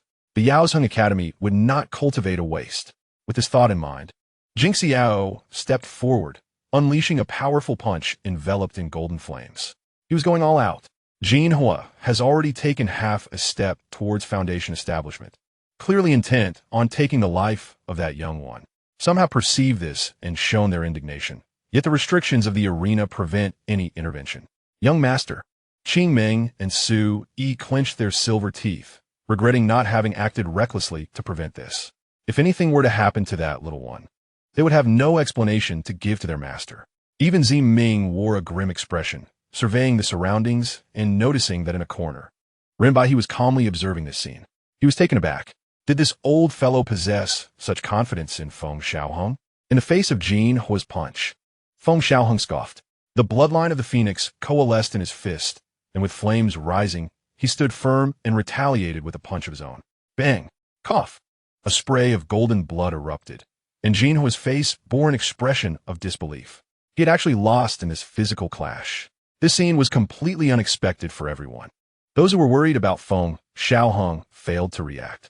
Having landed a blow, Feng Xiaohang did not pause, launching another punch. Puffed. His small fist struck Jin Hua's face, knocking out teeth. Jin Hua could scarcely comprehend how such a small child's fist could possess such formidable strength. Sixth layer of Qi refinement. Jin Hua sensed Feng Xiaohang's aura. Bang! Bang! Bang! Punch after punch landed on Jin Hua's face, causing stars to swirl around his head. Below the arena, Jin Xi's expression darkened considerably. This was beyond his expectations. Such a small creature possessed such power. Taking a deep breath, dizziness was to be expected. Feng Xiaohang's mocking voice rang out. Jin, she felt a rush of humiliation. Jin Hua retreated rapidly, finally breaking free from Feng Xiaohang's grasp. You little brat. You have successfully provoked my wrath. Today, I shall ensure your demise. Jin Hua growled coldly, flames swirling around him. Young master. Jin Xi's countenance changed drastically upon witnessing this. Monster technique. Gasps of astonishment filled the air. Jin Hua dared to employ monster techniques even a half a step towards Foundation establishment. A phantom of a golden crow coalesced, emitting a piercing cry. Scorching flames surged towards Feng Xiaohang. Jin Xi felt a twinge of worry. Jin Hua, being merely at half a step towards Foundation establishment, could not fully control the monster technique and could only manage a haphazard execution. If something went awry, the consequences would be dire. Was this contest even necessary? Jin Hua was already using monster techniques. The tall Dragon Clan girl, Ao Shui, stepped forward, addressing the instructor presiding over the arena. Is this contest even necessary? It's utterly unfair. The instructor found himself in a difficult position. Unless one party conceded, the battle must continue. He too hoped that this young one would yield so he could intervene in time. However, that little one from the Phoenix clan showed no intention of conceding. On the other side, Qing Ming and Su Yi observed this scene and suddenly felt unconcerned, for they had witnessed the young master wield monster techniques before. Ziming also glanced at Run Bai He, who was watching from afar, feeling a tightening in his chest. Could this old fellow remain so composed? Comparing monster techniques with this emperor? Feng Xiaohang's small face was filled with disdain as she extended her little hand. Flames rose majestically, slowly coalescing. What? Impossible. Monster technique. How old is he? The cry of a phoenix rang out, fully materializing, starkly different from the illusory golden crow conjured by Jinhua. In terms of monster techniques, Feng Xiaohang exhibited complete mastery. Chapter 19. This is called Mahjong. A phoenix circled around Feng Xiaohang, engulfed in blazing flames. Jinhua stared blankly, still unable to comprehend the situation, struggling to believe it. Sixth layer of Qi refinement. Monster technique? He had never heard of such a thing. Little Hung was astonishingly powerful. She could actually wield a monster technique. The fox demon, filled with excitement, recognized the significance of this, but simply felt it was impressive. Little Hung was indeed the strongest among them. Xian Heng, stout and robust, nodded in agreement. Go, Little Hung.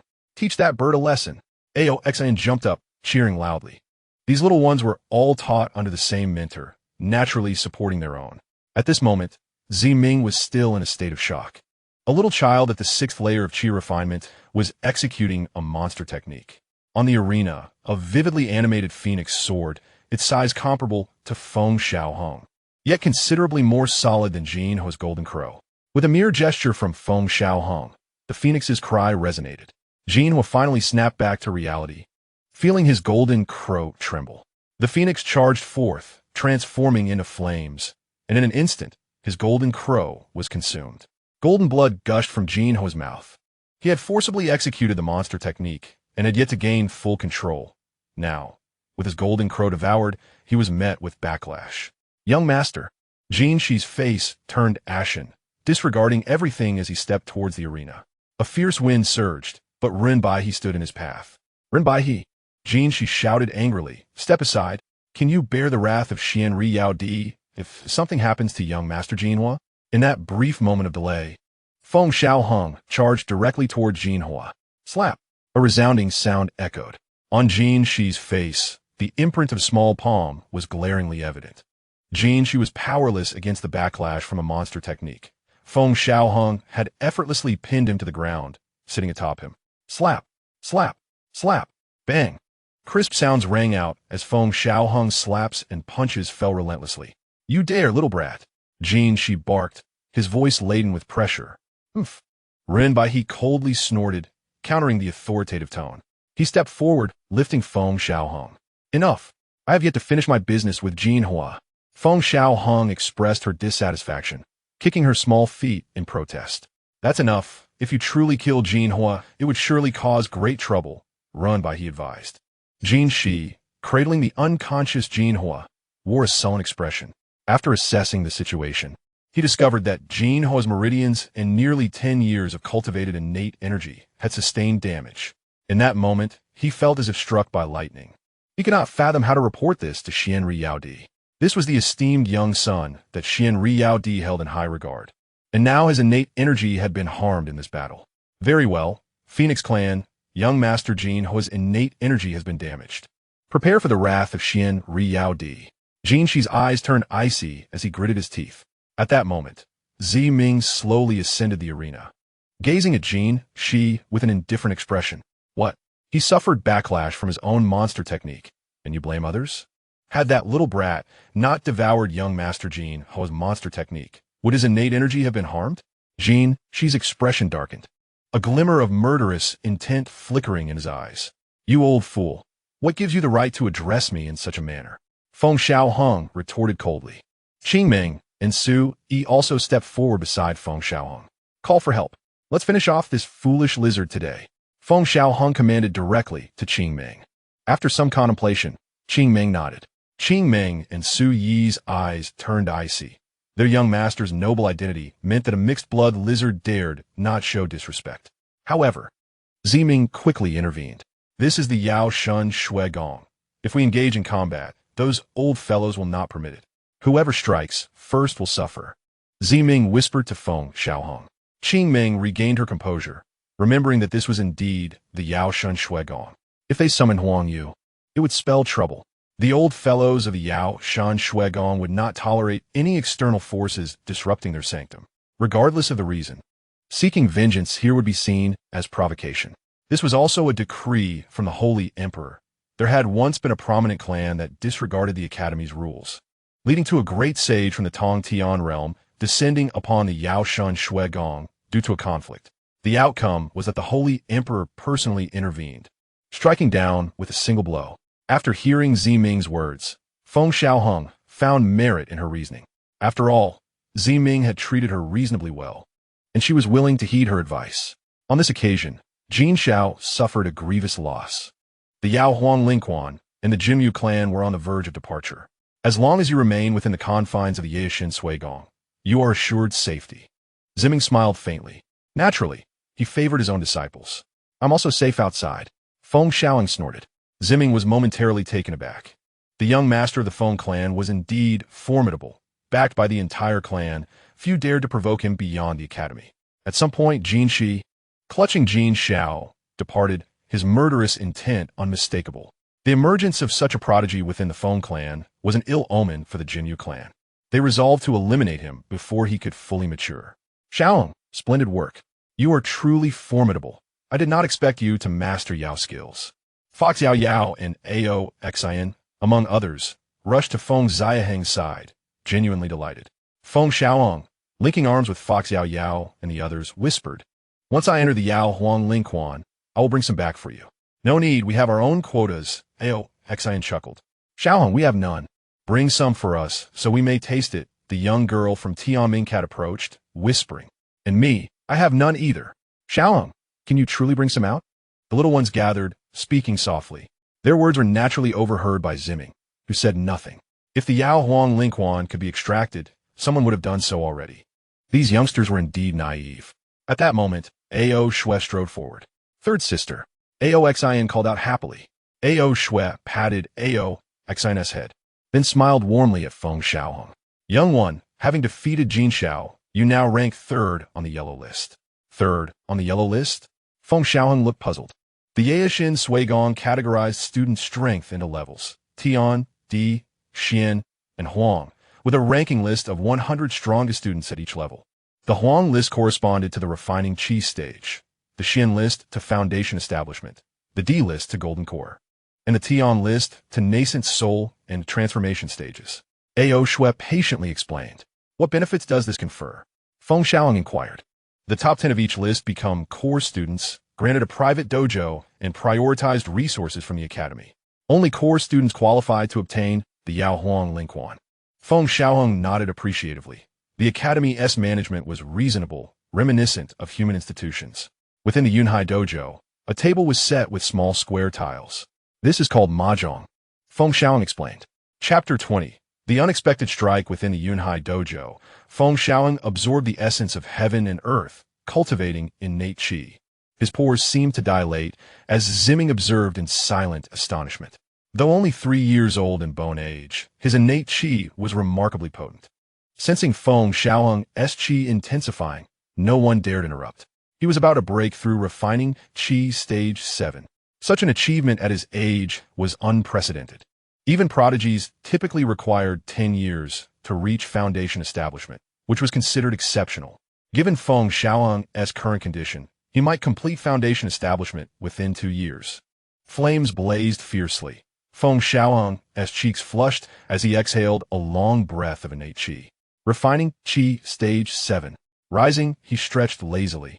Shall we continue? All present ceased their actions, turning their gaze toward him. Outside the Yaoshin Suigong, a golden-haired man clad in golden soft armor rode a purebred scaled horse recklessly into the academy, attracting many gazes. Who is he? How arrogant! Someone frowned. Hush! That is Jin Yin, the 8th prince of the Jinyu clan, came a whisper. 4th on the Xian list a year ago? Indeed, that was his ranking then. Since returning to the Jinyu clan for rites, his strength has likely grown formidable. Murmurs of apprehension spread. The Feng clan's young master had grievously wounded Jin Xiao. Jin Yin would scarcely let this pass. The Feng clan seemed imperiled. Unfortunately, the Feng clan's Xian list prodigy was absent from the academy. Otherwise, Jin Yin would find it difficult to contend with Feng Xiaohang. Although the Feng clan had students within the Yaishin Sui Gong, their prominent Xian list female prodigy was currently absent. At the same time, Zimming at the Yunhai dojo received the news. Although you defeated Jin Xiao, Jin Yin is not comparable. Do not act rashly. Zimming earnestly cautioned Feng Xiaohang. Jin Yin had already reached the peak of foundation establishment, nearing golden core. Feng Xiaohang was no match for him now. The clever youth likely understood the need to avoid confrontation. As a mentor, Zimming could not intervene in student disputes, but worried for Feng Xiaohang's safety and thus warned him. Avoid his wrath? Feng Xiaohang snorted coldly. Zimming was both annoyed and amused by such a reply. Was there anything this boy feared? Xiaoming, do not worry. I am confident, Feng Xiaohang said, patting Zimming's shoulder with self-assurance. He knew he could not overpower Jin Yin, but had a plan. Zimming said no more, resolving to intervene as mentor if necessary. 3 days later, Jin Yin announced his challenge to all Xian list prodigies of the Feng clan. The Feng clan is but a flock of chickens and dogs. Even a 3-year-old child can be their young master. How amusing, Jin Yin jeered, his words dripping with disdain. The Feng clan's Xian list prodigies confronted Jin Yin, but none stood a chance. If not for intervention by academy mentors, Jin Yin would have incapacitated them all. Even so, the Feng clan's prodigies suffered severe injuries. Some are nearly crippled. Everyone understood Jin Yin's true target was Feng Xiaohang. The Feng clan's Xian list students were grievously wounded, news spreading swiftly. Jin Yin was publicly humiliating the Feng clan. Some scoffed disdainfully. Alas, Feng clan's Huang Yao is absent. Otherwise, she might challenge Jin Yin. Indeed, Huang Yao ranked second on the Xian list and was a formidable adversary even for Jin Yin. Nightfall at Feng Xiaohang's dojo annex. Feng Xiaohang summoned Qingming and Su Yi. Are you prepared? He inquired. Young master, Jin Yin is accompanied by only one divine power cultivator. Qingming replied with a faint smile, eyes gleaming coldly. Excellent. Begin. Feng Xiaohang clapped his small hands. Within the Yaishin Sui Gong, in a dojo emblazoned with a 3-legged Jinmu, Chunxiu approached slowly, standing outside. Elder Jin, she has urgent matters to discuss with Prince Jin Yin. Please proceed promptly, Chunxiu announced loudly before turning away leisurely. Inside the dojo, Jin Yin opened his eyes, listening to reports. Did Elder Jin, she not send Ninth Prince back to the clan? Jin Yin frowned. The middle-aged man beside him pondered. Ninth Prince suffered severe injuries linked to Jin Shi. Fearing blame from clan elders, he dared not stay and returned early to the academy. Jin Yin nodded thoughtfully, then sneered. Jin Shi failed to guard Jin Xiao properly. The Jinyu clan has taken note. Were it not for Jin Shi's position within the academy, the clan would have reckoned with him long ago. I shall pay a visit, Jin Yin declared, rising and leaving the dojo. As for the ambush, Jin Yin had never contemplated it. No one possessed such audacity. The woman who had just summoned him departed, which aligned perfectly with the demeanor of the elder of the Shui Gong. She is out, Su Yi whispered. Feng Xiaohang nodded slightly, gesturing for Qingming, who promptly vanished from sight. Jin Yin strode towards the elder's dojo within the Shui Gong, the night air carrying a slight chill. Suddenly, an inexplicable shiver coursed through him, a prickling sensation at his heart, causing his steps to quicken involuntarily. However, that feeling intensified, and his body became covered in goosebumps. Who is it? Jin Yin wondered what was happening, only to feel darkness envelop him before collapsing straight down. In the shadows, Feng Xiaohang appeared with his hands behind his back, observing the unconscious Jin Yin on the ground, wielding a stick that made sharp cracking sounds. Bang, bang, bang. One strike after another fell upon Jin Yin, who had just been rendered unconscious by Qingming's attack. Still, Feng Xiaohang was not at ease. Let us add a few more for good measure. A series of muffled thuds echoed in the dark corner. Looking for this emperor? What's the matter? Is it not over yet? Bang. This emperor has appeared. Why don't you fight back? Bang. Feng Xiaohang continued to strike. The sound of Jin Yan's bones cracking resonating through the air. Chunxiu, watching from the side, winced at the sight. That looks painful. After half an hour, Feng Xiaohang was panting heavily. He had lost count of how many strikes he had delivered. Indeed, Jin Yan's bones were remarkably tough for someone at the Foundation establishment stage. Let's go back. Feng Xiaohang waved his hand. Su Yi glanced at Jin Yan, reassuring. Don't worry, his protector will find him. We need not be concerned. He isn't dead yet. He had not anticipated leaving without a protector. How could he underestimate this emperor? As Feng Xiaohang spoke, he struck again with his stick. Before departing, Qing Meng and the others cast a sympathetic glance at the battered Jin Yan, the esteemed 8th prince of the Jin Wu clan. Reduced to this state within the Yao Shan Shuigong, the group left the scene. Within the Jin Wu clan's dojo, a middle-aged man felt that something was amiss but could not pinpoint it. Yet, an ominous premonition lingered in his heart. Chapter 21. The culprit is Huang Wu in the stillness of the night. The middle-aged man found the mangled Jin Yan and let out a heart-wrenching wail into the night sky. Who dares? The next day, Feng Xiaohang released a proclamation. The Jin Wu clan's miscellaneous bird. Today this emperor invites you to the ring. If you have the courage, come forth for a duel to the death. Such news spread, and everyone deemed him mad.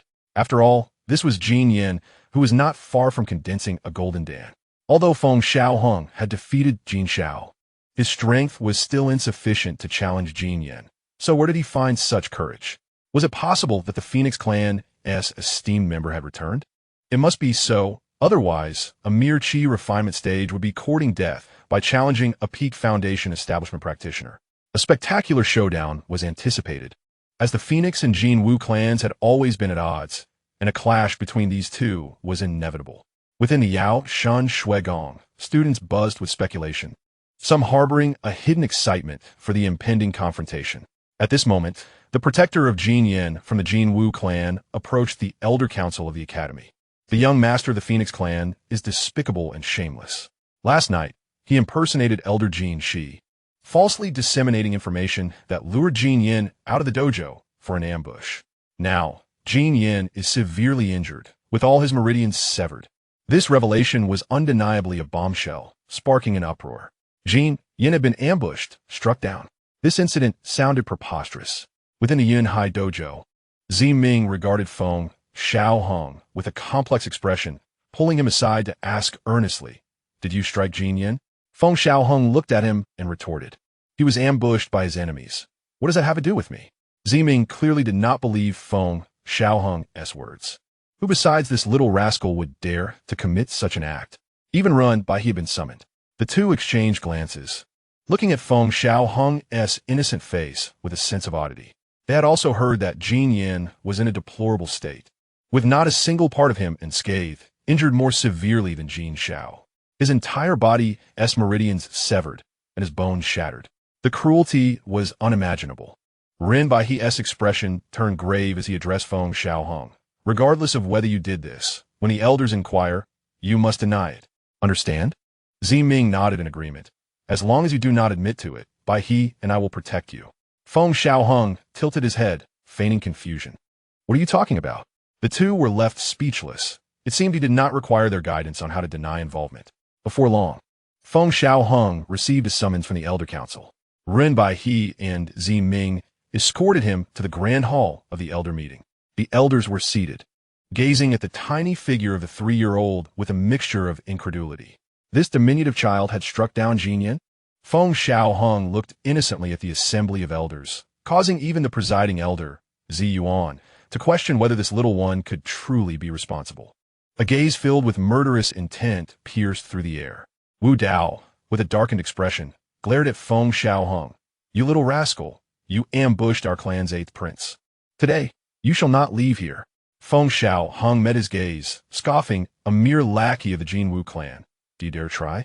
His words held no trace of deference, only arrogance. Zi Yuan cleared his throat, fixing his gaze on Feng Xiaohang. "Last night, Jin Yan was ambushed. Was it your doing?" Zi Yuan's tone bore a hint of pressure.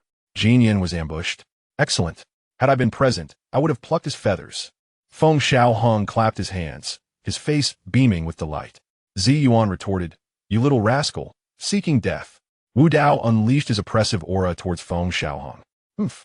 Zi Ming coldly snorted, addressing Wu Dao. "This is the Yao Shan Shuigong. A mere servant dares to act so audaciously." His formidable presence pushed back against Wu Dao.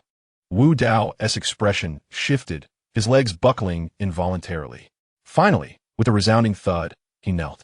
Wu Dao's face darkened with humiliation. Ziming, you have overstepped. The grievances between our clans must not be meddled with by the Academy's elders. At that moment, an elderly voice resonated through the hall. Outside the grand hall, an elder clad in a moon-white robe stepped slowly into the chamber, dissipating Ziming's oppressive force. Elder Jin Heng. Wu Dao looked towards the elder, as if he had found a savior. This elder was a member of the Jin Wu clan within the Yao Shan Shui Gong and a distinguished guest due to his mastery in formation arts. Elder Jin Heng did not acknowledge Wu Dao, but instead bowed respectfully to Zi Yuan. Elder, Jin Yin was ambushed. This incident transpired on the night he defeated the Phoenix Clan students. As for motive and intent, those present are already well aware. Elder Jin Heng's gaze was indifferent as he turned to Feng Xiaohang, speaking slowly. If you did not orchestrate this, hand over the instigator. And this matter shall conclude. Everyone present had lived for countless years and naturally knew where the true culprit lay. However, without evidence, they dared not make any decisions, especially since this little one was personally endorsed by the Holy Emperor to enter the academy. Feng Xiaohang furrowed his brow, understanding that, given his status, they could not truly hold him accountable. Yet, the Jinwu clan demanded an explanation. It seemed that casually brushing off this matter would suffice. However, if he complied with Elder Jin Heng's request to hand over the perpetrator, Jin Heng's goal would be achieved.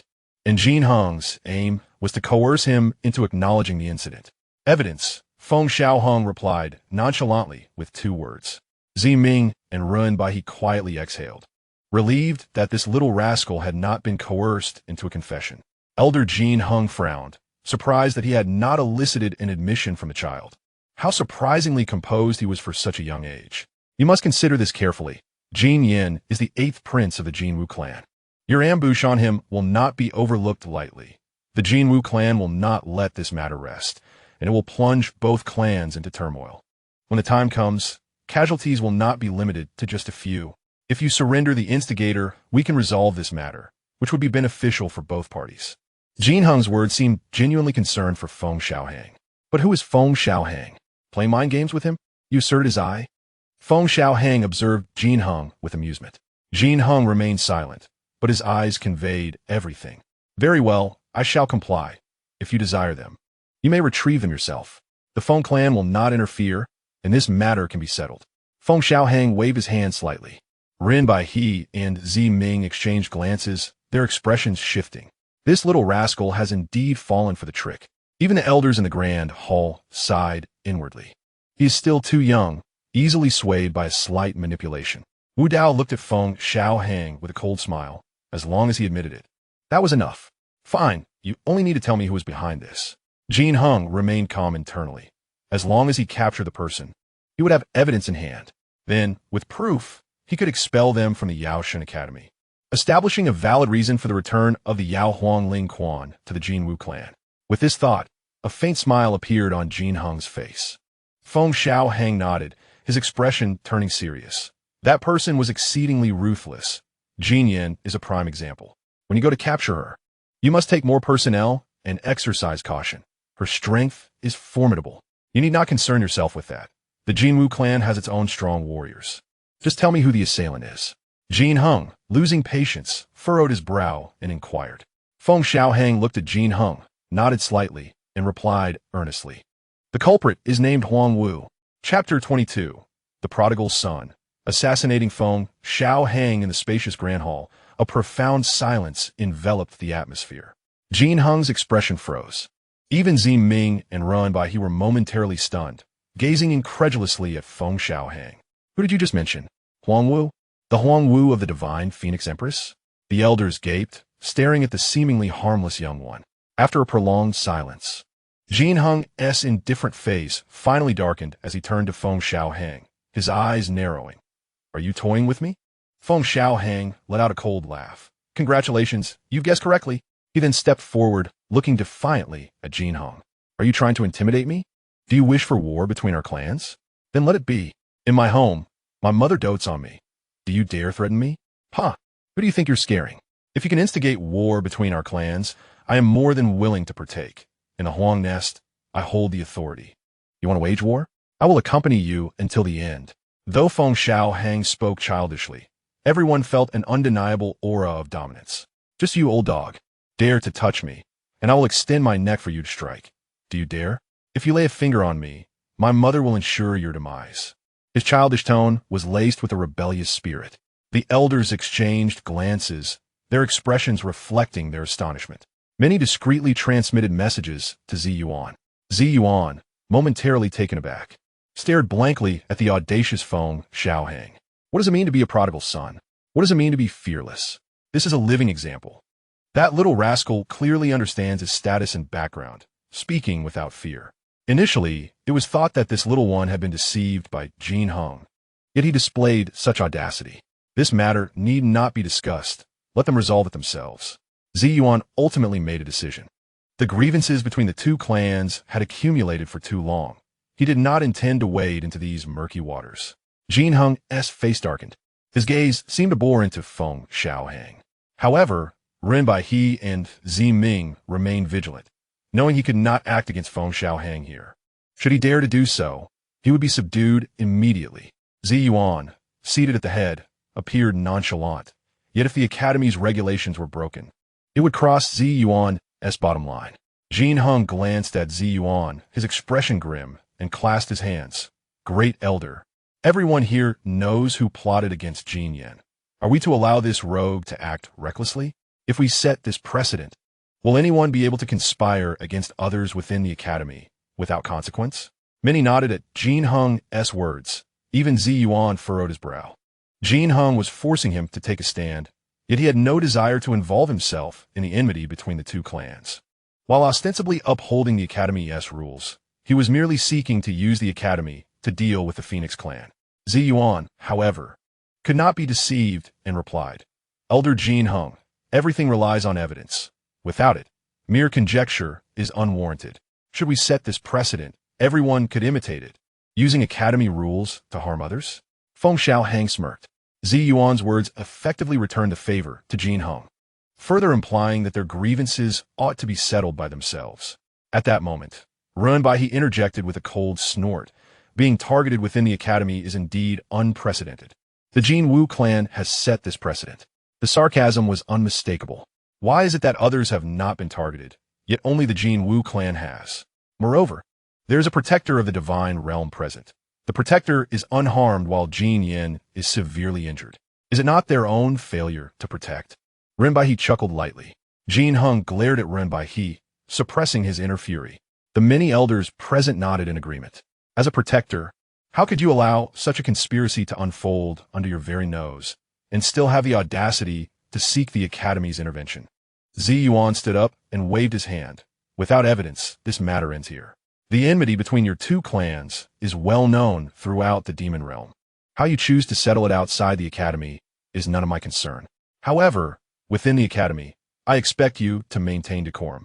Upon finishing his statement, Ziyuan vanished from the grand hall, his final words carrying a warning. Jin Heng understood that this matter would likely not receive the academy's approval. He cast a glance at Feng Xiaohang, turned, and departed without uttering another word. Wu Dao, seeing this, gritted his teeth and followed suit, knowing he would face punishment from his clan, yet feeling it was unavoidable. Watching Jin Heng leave, Ren Baihe's brow furrowed. He instructed the leader of Huang Wu outside the academy to remain vigilant, for this old fox would not relent easily. Ren Baihe's tone was grave. Rest assured, at this critical juncture, he will not act against you.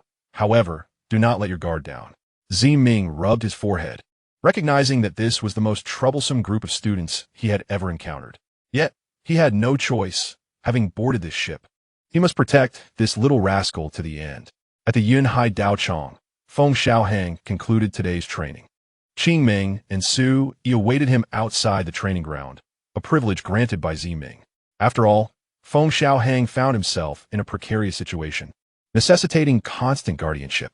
As Qingming and Su Yi escorted Feng Xiaohang back to the courtyard, he suddenly halted, his small face displaying a solemn expression. What is it, young master?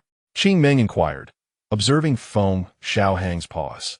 There was something I couldn't quite comprehend earlier. It fell off, but now it has come to me. A chilling sensation coursed through Feng Xiaohang. What matter does the young master refer to? Sui asked. Let us go. Quick, return to Yunhai Daochong. Feng Xiaohang shouted suddenly. Qing Ming and Su Yi were perplexed but dared not delay, hastening back towards Ziming's Yunhai Daochong. Suddenly, several figures with formidable auras materialized in the void. A barrier enveloped a 10-mile radius. This is not good. It's a barrier.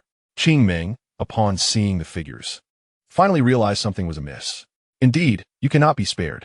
Wu Dao appeared in the void, gazing at Feng Xiaohang, his eyes gleaming with murderous intent. This child is merely 3 years old, yet possesses such vigilance. This potential must be eradicated. Feng Xiaohang's heart sank. Previously, Ziming had warned that the Jin Wu clan would not relent, yet during this sensitive period, they would not act recklessly. This was the consensus among all. The most deceptive time for complacency is precisely now. Just as Jin Yin was caught off guard, no one believed that the Jin Wu clan would retaliate at this moment. If they were to avenge, it would be at a later date. However, at this very moment, the Jin Yu clan chose to strike. Outside the Yaishin Academy, Huang Wu gazed at the formidable members of the Jin Yu clan before her brows furrowing in concern. It soon dawned on her that something was amiss. A fierce aura erupted, and a blazing fire phoenix illuminated the entire dark night sky. The fire phoenix was visible throughout the entirety of the Yaishin Academy. Within the Yunhai dojo, Ziming observed the fire phoenix with an unmistakable aura of the Tongtian realm, unmasked. With a frown, he pondered whether the Jimyu clan and the Fengwang clan had engaged in a diplomatic conflict within the academy. No, it was clear that Huang Yu had been detained by the Jimyu clan as powerful members, and this commotion served as a warning to the academy. Feng Xiaocheng was in grave danger. Chapter 23. The sixth prince of the Jimyu clan takes action. Wu Dao issued a sharp command. Time was running out. They had to eliminate the young master of the Fengwang clan within the limited time frame. This was also Jin Heng's intent. Jin Heng perceived a threat emanating from Feng Xiaocheng. Allowing such a prodigy to grow would spell disaster for the Jimyu clan. The fact that he could completely master demonic techniques, even at the Qi refining stage, was unprecedented in the entire cultivation realm. This array barrier was crafted by Jin Heng himself, capable of temporarily concealing the perception of Tongtian realm saints. The sky was shrouded by countless black crows, a manifestation of the Heio clan's divine power. Each crow emanated a palpable aura of murderous intent. Was this truly divine power? Feng Xiaocheng surveyed the ominous clouds of black crows, feeling that even a single one could rend him asunder. Facing the overwhelming aura of destruction, Qing Ming displayed a grave expression. Protect the young master. Qing Ming transformed into a Qing Wan, soaring towards the swarm of black crows, her divine aura radiating. Behind Su Yi, 4 foxtails unfurled, shielding Feng Xiaocheng. In the void, Qing Ming collided with the black crows, momentarily becoming ensnared. Su Yi's countenance was grim. They were trapped within the barrier, and she could only hope that the elders of the Yaishin Academy would notice in time. Ziming's consciousness swept over the entire academy. No, there were no anomalies. Their senses were likely obscured by the grand formation. Ziming's brows knitted tightly.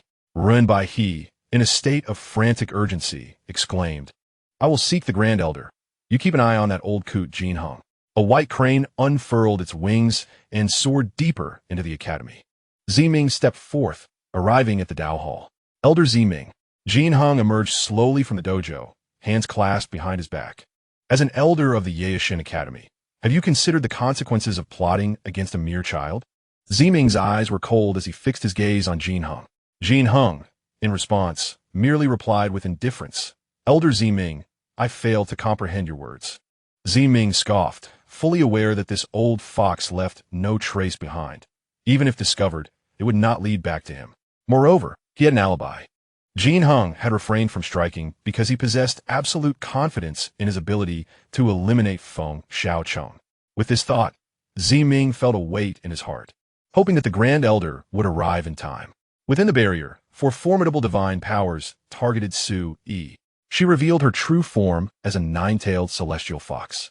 To her astonishment, the 9-tailed celestial fox clan had become subservient to the Fengwang clan. One shadowy elder emitted a hoarse, mocking laugh. Cough. Su Yi was drenched in blood, yet fiercely protected Feng Xiaohang. Though she was also at the divine power realm, facing 4 opponents simultaneously was overwhelming, even for her powerful bloodline. Eliminate this child swiftly, Wu Dao commanded. Time was indeed scarce. The barrier might obscure the perception of ordinary saints. But should Grand Elder Zi Yuan arrive, the barrier would be rendered useless. This old coot understood the peril of verbosity leading to one's downfall. Feng Xiaocheng's small face tightened with anxiety. Their adversaries offered no respite to Su Yi, unleashing another wave of divine powers. Blades of divine energy, infused with deathly intent, surged forth, accompanied by a stout divine power user from the dwarf clan, wielding a massive hammer aimed at Su Yi. Su Yi emitted a long cry. Her 4 tails sprouted an additional one. The colossal 9-tailed celestial fox, mouth aglow with divine light, transformed its essence into beams of destruction that clashed against the incoming divine powers. Boom! Su Yi retreated rapidly, carving a deep trench in the ground. Truly, the 9-tailed celestial fox possessed remarkable combat prowess. The shadowy elder's aura fluctuated, blood seeping from the corners of his mouth. This was the manifestation of a potent bloodline. Eliminate this child. The 9-tailed celestial fox can no longer withstand. The elder barked, charging towards Feng Xiaochang. Just by a lot, a melodic voice rang out. From the void, a divine furnace blazed, flames of phoenix fire ascending. Bang! Wu Dao fell like a shooting star, one of his arms severed and scorched. His pallid visage turned towards Qing Meng. What? That was a sacred weapon. Everyone's gaze shifted to Qing Meng. At that moment, she stood before Su Yi, a divine furnace hovering above her head. That is a secret artifact. The shadowy elder's expression shifted to one of gravity. He sensed the pure phoenix fire emanating from the divine furnace. Among the Feng Wang clan, few could wield such flames. To be granted such a secret artifact, her status was undoubtedly more than that of a mere protector. They had been cautious enough, yet they still underestimated the situation. Attack together. She cannot fully control this artifact. The elder shouted. As a divine power user, he understood the artifact's might, but also recognized that it could not be wielded entirely. Qing Meng's eyes glinted with killing intent as she struck the divine furnace. The phoenix fire transformed into a torrent, akin to a blazing river, rushing towards the 4 assailants. The 4 were taken aback, refusing to show any signs of carelessness. In that instant, they revealed their true forms, manifesting their demonic bodies. A corpse-eating beast shrouded in deathly energy, a blood raven, and a 2-headed flood dragon emerged. Except for the stout dwarf, the 3 demonic beasts towered like mountains. Simultaneously, the 3 beasts unleashed their divine powers to resist, while the dwarf swung his hammer, condensing a formidable shield. The phoenix fire clashed with the 4 divine powers. An intense heat incinerating all. Su Yi had long since collapsed, yet her grip on Feng Xiaochang remained steadfast. Blood gushed from Qing Meng's mouth. She could not fully master the artifact. This divine furnace was bestowed upon her by her master to enable her to wield its power. Yet its might had been diminished to its utmost extent by Huang Wu. In this confrontation, she not only endured the backlash of the artifact, but also the onslaught of her opponent's divine powers. Qing Meng's face turned pale. But her adversaries were not faring any better. They faced each other, poised for conflict. Attack! The shadowy elder, devoid of color in his face, shouted. The other 3 nodded in agreement. Even Qing Meng was taken aback. They were fighting so desperately over a mere child. Qing Meng activated the divine furnace once more. In the void, the phoenix fire ignited again, illuminating the divine powers. Feng Wang clan young master? A figure emerged from the shadows. A cold smile gracing his lips as he stepped into the light. Feng Xiaochang beheld the golden-haired youth, whose handsome features bore a striking resemblance to Jin Yan. Yet at this moment, he wore a chilling grin. Jin Dan. Feng Xiaocheng's eyes widened in shock. Six Prince, take action. The shadowy elder shouted. This is bad. Qing Meng realized the gravity of the situation, her expression darkening. No wonder they fought so fiercely against her. They had a backup plan. Jin Fan pointed at Feng Xiaochang, a ray of golden light transforming into a blade aimed at him. Jin Fan showed no signs of holding back. Just as Jin Fan believed he had succeeded, a radiant light illuminated his face, a blooming lotus flower. It was exquisite, resplendent. This is not good. Chapter 24. No worries. Master will help you avenge a magnificent lotus flower blossomed, its petals entwined with delicate strands of phoenix flames, enhancing its resplendence. Suddenly, Jin Fan felt a chilling sense of danger, causing the hairs on his neck to stand on end. Without a moment's hesitation, he transformed into a fleeting shadow of a golden crow and retreated swiftly. The enormous lotus expanded and exploded with a thunderous roar, scattering phoenix flames in all directions. Gasping for breath, Feng Xiaohang's pale little face revealed the toll of the demonic technique that had drained his spiritual energy. Overwhelmed, he succumbed to dizziness and collapsed backward, landing softly on Su Yi's tail. Su Yi struggled to open her eyes, tears glistening in her fox-like gaze, filled with concern for the young master. This little creature, barely 2 months old, was facing such peril. Wrapping her tail around Feng Xiaohang, she resolved to protect him, even though she was no longer able to fight. As the lotus slowly dissipated, Jin Fan reappeared, his hair slightly disheveled, his eyes betraying unmasked killing intent. The demonic technique he had just encountered was potent. He had been unable to evade it, yet the practitioner was too weak, leaving him somewhat flustered. In his hand, a golden silk sword slithered towards Feng Xiaohang like a small serpent. With Su Yi incapacitated, even her tail could not shield Feng Xiaohang from the lethal strike. 6 Prince, flee. A voice called urgently in Jin Fan's ears. Momentarily sluggish, he wasted no time, swiftly turning to escape into the shadows. Almost in a state of panic, the shadowy elders, along with the severely injured Wu Dao, also made their hurried retreat, having received a warning. Attempting to ambush the disciples of the Yao Shan Academy and think you can escape? A cold snort resonated, and an immense hand eclipsed the sky, its overwhelming aura stirring anomalies in heaven and earth. Not good. Jin Wu Dao, elders, save me. The elder's face twisted in terror, yet there was no response. The gigantic hand transformed into countless deadly swords, whistling through the air. All eyes from the Yao Shan Academy turned skyward, revealing shock etched across their faces. Ren Baihe and Zi Ming were particularly astounded. They could distinctly sense the overwhelming presence. Quasi-Emperor, they simultaneously uttered, astonished at the revelation that the Grand Elder was indeed a quasi-emperor. Above the heavens, the 5 fleeing figures were engulfed by the barrage of swords. The protective barrier shattered at that very moment. Zi Ming gazed below at the injured but unyielding Su Yi, who cradled the pale Feng Xiaohang in her embrace. Qing Ming, too, had blood trickling from her mouth, her breath unsteady. The battlefield was chaotic, causing destruction that rippled through numerous mountains. Yet, none had noticed the turmoil unfolding until now. Zi Ming's expression soured. The site of the battle was right outside his Yin Hai Dao field. The enemy had orchestrated a trap, shrouded by a grand formation that had eluded even his perception, and he had never anticipated that the battlefield would be positioned beyond his own domain. Renbai had already arrived at Feng Xiaohang's side, meticulously examining him.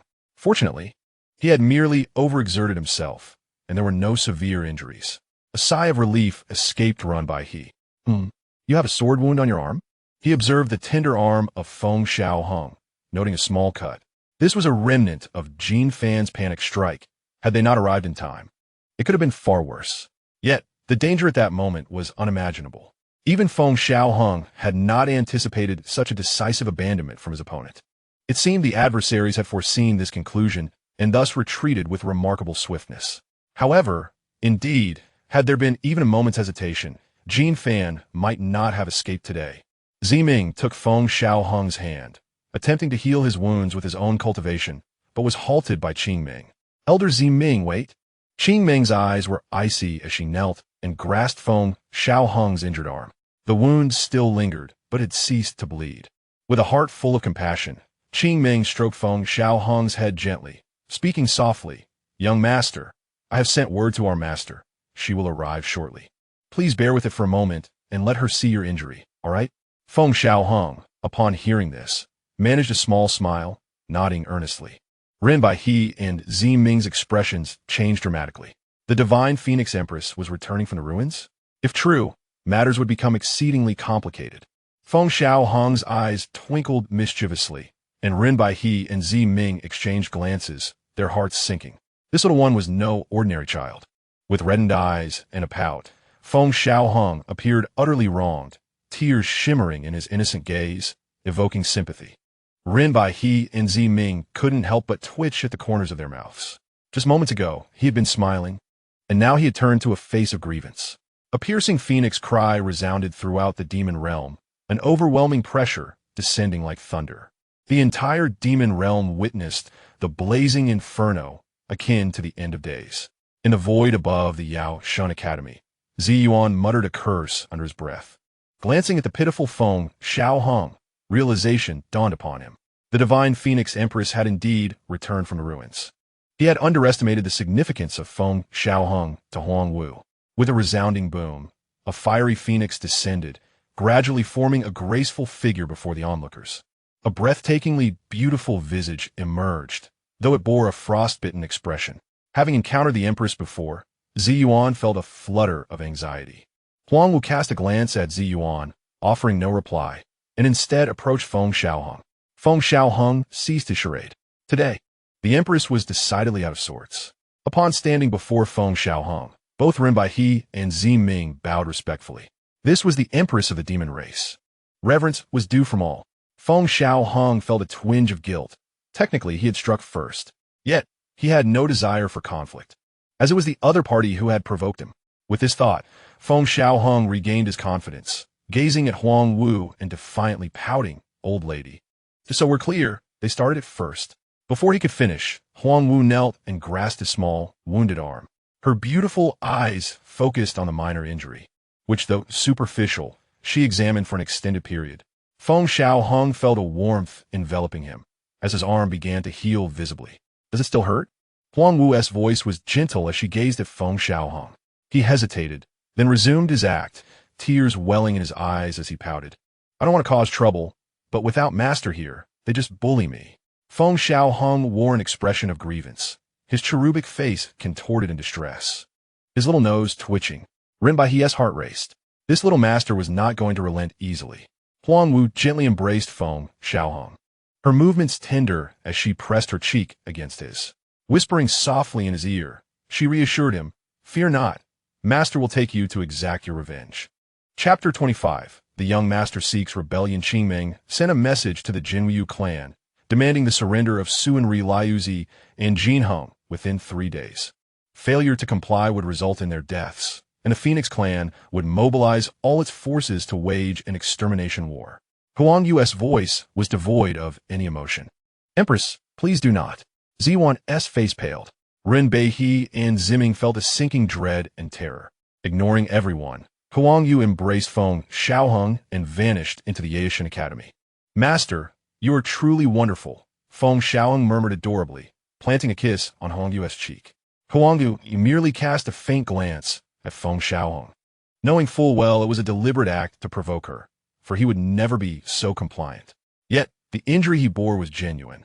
From a moment she spotted the wound on Feng Xiaohang's small arm. Her heart ached unbearably, and her anger surged beyond restraint. Qingming and Suyi understood that Huang Yu's words were no jest, though this little one often vexed her. She had never truly struck him and could not bear to do so. Yet, someone had nearly slain him with a sword. This was a red line Huang Yu would not tolerate. Meanwhile, a tremendous earthquake shook the Yao realm. The divine Phoenix Empress declared war on the Jinwu clan, initiating an extermination conflict. Such a war meant no quarter would be given. Only the annihilation of one side would end the bloodshed. This news spread to all 12 imperial clans of the Yao realm. Within the Yaoshan Academy, Ziyuan wore a worried expression. Should these two clans engage in battle, it would cause a cataclysmic upheaval across the entire realm. Only the Shindi could intervene. With urgency, Ziyuan informed the Shindi of the situation. "In my opinion, this is Jinheng's fault. As an elder of his generation, how could he lay hands on a mere child?" One elder remarked. "Indeed, Elder Jinheng should be stripped of his title. Otherwise, he might recklessly drag the war into the academy, hiding behind his status," another elder added.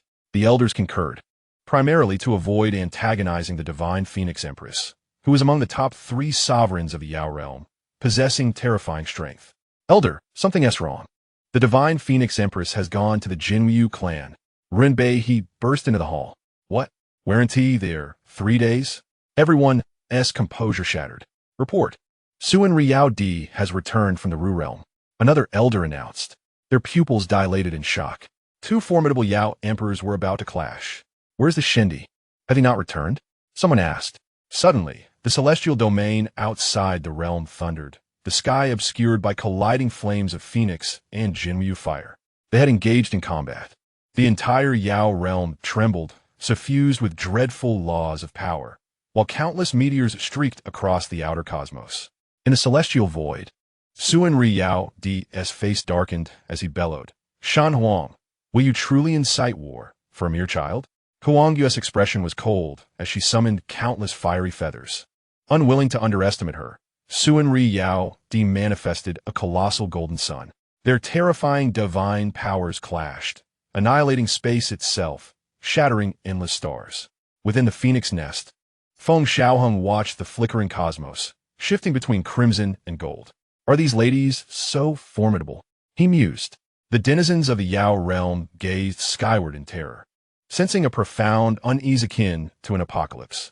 The battle raged for 3 days and nights, the outer cosmos enveloped by imperial laws, thunderous roars unceasing. Suan Riao Di looked upon Huang Wu, surprised at her relentless resolve for a mere child. He also cursed Jin Heng in his heart. That scoundrel provoked Shan Huang needlessly. I do not wish to see an extermination war, but if I falter, the Jinryu clan will be suppressed by the Phoenix clan. Though weaker than Huang Wu in raw power, he could not afford to lose face.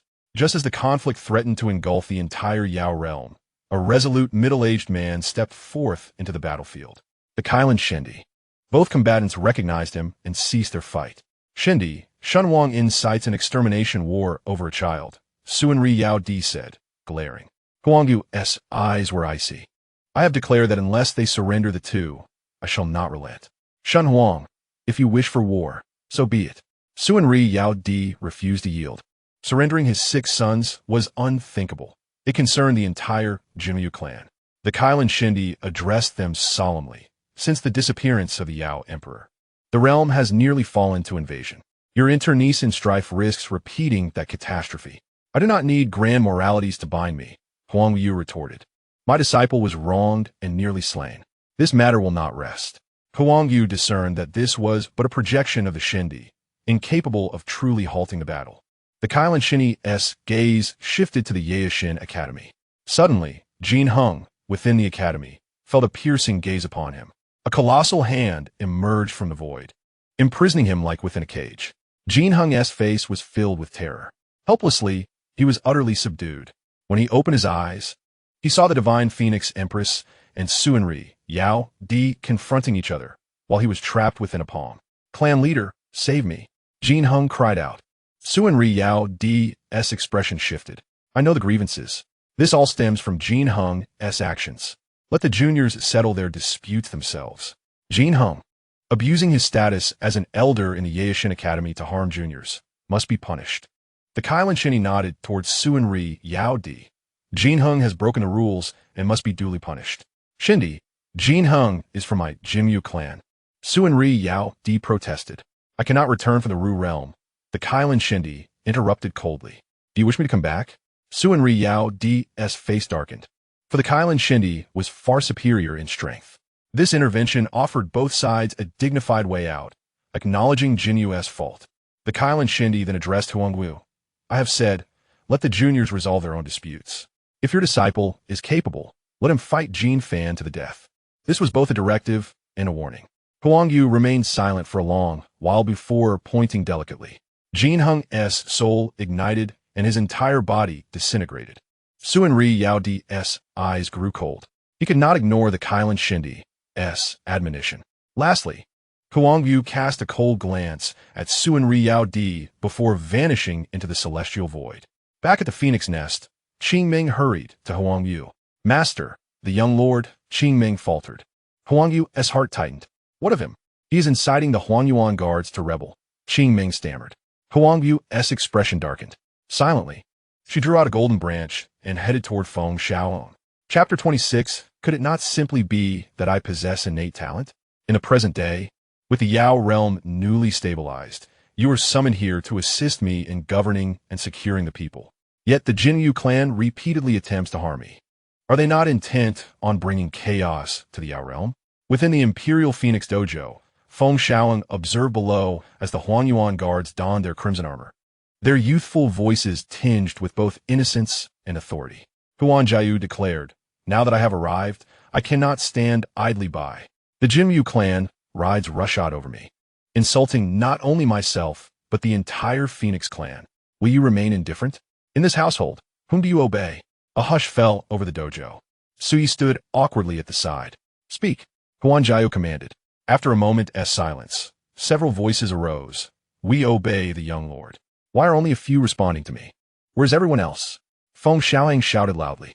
"Listen to the young master," came a unified response. Feng Xiaohang slowly nodded, a smile gracing his lips as he began to incite. "Excellent. From this moment forth, I shall lead you all to sweep through the entire demon realm. The Jinyu clan is nothing. I will guide you to carve out a vast territory in the demon realm. From now on, you shall be my trusted confidants, indulging in endless glory and wealth, with the beauties of the demon realm available for your selection." Huang Wu, who had been eavesdropping, paused to listen. Qingming whispered beside her, "They are merely playing along with the young master. There is no need for you to pay attention. Ladies and gentlemen, the tides are turning. Those who wish to follow me kneel." Feng Xiaohang waved his hand, looking at the crowd with a confident smile. With a swish, the Qi Huang guards knelt on one knee in unison. Feng Xiaohang was taken aback. It seemed these individuals were quite perceptive. Though they had been instructed to kneel, they opted for single knee down, demonstrating their allegiance to him. "All right, everyone rise. Prepare for action," Feng Xiaohang commanded. But he noticed that they still kept their heads bowed. Suddenly, a familiar fragrance wafted toward him from behind. Turning around, he halted mid-sentence. Huang Wu gently tapped the golden branch in her hand, gazing at him with a cold smile. "Go on, continue. What will you do after preparing for battle?" The entire venue fell silent. Regaining his composure, Feng Xiaohang sneered. "Now, the Qi Huang guard belong to me. You old hag, your punches were neither swift nor fierce back in the day. But fear not with me around. The Feng clan shall never again allow the Jinyu clan to thrive. I will ensure the Feng clan rises to become the foremost in the demon realm." He then turned to the Qi Huang guards, asking, "Who do you listen now?" "In the Feng clan, Huang Wu will be in charge internally, while I will handle external affairs. Together, we will stabilize the world." Feng Xiaohang had vividly outlined a splendid blueprint. After a long pause, however, an eerie silence enveloped the scene, the faces of the Qi Huang guards twitching with embarrassment, none daring to respond. Feng Xiaohang's expression darkened, anger flaring on his small face. "Ahem, it seems I should be guarding the gate today. My uncle is remarrying, so I must take my leave. My great-grandmother is about to give birth. I must also withdraw." The Qi Huang guards dared not linger and swiftly vanished from sight. Huang Yu also turned her head away, slowly making her way outside. Only Qingming and Sui remained. Feng Xiaohang sensed an impending disaster, glancing at Huang Wu. The earlier bravado dissipating instantly. He tugged at Huang Wu's hand, looking up at her with a grin. "Did my master get injured while fighting that bird?" Huang Wu maintained a calm demeanor, her gaze fixed on him. Feng Xiaohang felt a shiver under her stare and huffed. "I just worry that you might not have beaten that bird. If you got hurt, I need to be prepared for the worst." He feigned a look of grievance. Kingman's lips twitched. Not long ago, this little rascal had not said such things. Huang Wu slowly approached Feng Xiaohang, her expression serene. Feng Xiaohang shivered and attempted to escape, but Huang Wu swept him up in a single arm. "Having nurtured under the ancient Yutong tree for a millennium, your physical body and the spiritual energy within you far exceed that of others," Huang Wu softly remarked as she regarded the little one in her arms. Feng Xiaohang clutched at Huang Wu's hair to prevent her from suddenly taking flight. "The Yutong tree was left by our ancestors, and its essence contains the nirvana fire. I refrained from letting you absorb the nirvana fire before, fearing your body could not withstand it. But now, considering your physique, you might be able to absorb it fully." Huang Wu flew through the void with Feng Xiaohang in her embrace. Feng Xiaohang felt a pang of anxiety. He had not comprehended what the nirvana fire was, as his fear of heights was not something one could conquer in a short time. His small arms clung tightly around Huang Wu's fair neck. After a while, Huang Wu gently patted his back, and Feng Xiaohang finally regained his senses. Before the Yutong tree, She held his small hand in her larger one. Xiaohang, the nirvana fire is known as the undying flame. Go bow before the Yutong tree. It will bestow upon you the nirvana fire. Huang Wu lightly nudged him. Feng Xiaohang's bright, clear eyes sparkled as he gazed at the Yutong tree, which had been in his view since he arrived in this world. Yet its size was beyond his estimation. He knelt before the towering Yutong tree. O venerable Yutong tree, this little one was born in the phoenix nest. Although his origins are unclear, he carries the blood of the phoenix within him. Please protect this child. A hint of red shimmered at Huang Wu's brow. Suddenly, the branches of the Yutong tree began to sway. Scarlet lights began to gather. Feng Xiaohang was startled, but he heard Huang Wu's voice. Xiaohang, this is the blessing bestowed upon you by the venerable Yutong tree. The crimson light blazed forth, forming a vast vortex. Feng Xiaohang was dazzled by the red light, unable to open his eyes. But within the vortex, a bead the size of a grain of rice slowly sank into his brow. Once everything fell silent, Feng Xiaohang gradually opened his eyes. He could feel a warmth coursing through him, comfortable and flowing like blood. This sensation was truly extraordinary. The Nirvana Dan. Huang Wu's face lit up with joy. She recognized the Nirvana Dan, having once received it from the Yutong tree herself, which allowed her to condense a divine-grade golden core. Huang Wu approached Feng Xiaohang, scrutinizing him closely. You've broken through to the 9th level of qi refining. Indeed, unbeknownst to him, Feng Xiaohang had achieved a breakthrough in his realm. This child is indeed a rare talent, to advance so swiftly to the 9th level of qi refining. Feng Xiaohang chuckled, filled with self-satisfaction. Huang Wu shot him a glare. You possess pure energy within you. The Yutong tree has merely released some of that power early. Your breakthrough to the 9th level of qi refining was simply a matter of course. Upon hearing this, Feng Xiaohang grew furious, pointing at Huang Wu. You old hag. How absurd. Could it not be that I am simply talented? Late at night, in Qiwang Palace, Feng Xiaohang looked at Huang Wu, his small face tense. Master, what if I wake up and you are gone again? Huang Wu observed the concern etched on his face and reached out to stroke his head, shaking her head. This time I will not leave. It seemed the previous events had left a psychological shadow on the child. Feng Xiaohang felt reassured. With Huang Wu by his side, he could fully unleash his potential in the Demon God Academy. In this world, Huang Wu was the first person he had encountered and the one closest to him. If she were to leave suddenly again, he would feel quite reluctant. Although this old hag often scolded him, she truly cared for him. Forget it. Once he unified the demon realm, he would just share the spoils with her. For now, the most important thing was to get some rest. All right, I shall take my leave now. Feng Xiaohang lay down flat. Soon, he fell into a deep slumber. Watching the peacefully sleeping Feng Xiaohang, Huang Wu's eyes softened, and she gently poked his tender face with her delicate fingers. Don't come any closer. I'm not a horse to be ridden, he mumbled in his sleep. Yet, this sleep lasted 3 days. Feng Xiaohang glared at Huang Wu in fury. Huang Wu sighed slightly. You wet the bed again. You old hag. I suspect you were trying to frame me. Feng Xiaohang's face flushed with embarrassment as he gritted his teeth. He had not wet the bed for a long time and had almost managed to control it. Yet upon returning to Qiwang Palace, he had done so again. He strongly suspected this old hag was playing tricks on him. One could endure, but this was intolerable. Uncle can endure, but aunt cannot. Huang Wu crossed her arms, calmly observing him. You wet the bed, and yet you act so self-righteous? Nonsense. You clearly took advantage of my deep sleep to set me up. Feng Xiaohang's eyes glinted with menace as he gazed at her, growling. I forgot to mention that I can kill in my dreams. Oh, is that so? Then I shall inquire at the Yaoshan Shui Gong whether you have ever wet your bed there. Huang Wu feigned to turn away. Feng Xiaohang was taken aback, hastily grabbing her and clambering onto her, covering her mouth with his small hand. This matter must not be spoken of. If I were to ask, the entire Yaoshan Shui Gong would know that the esteemed Yao Huang has wet his bed. This cannot stand. It concerns my honor. I cannot allow you to spread such gossip. Then tell me, did I conspire against you in this?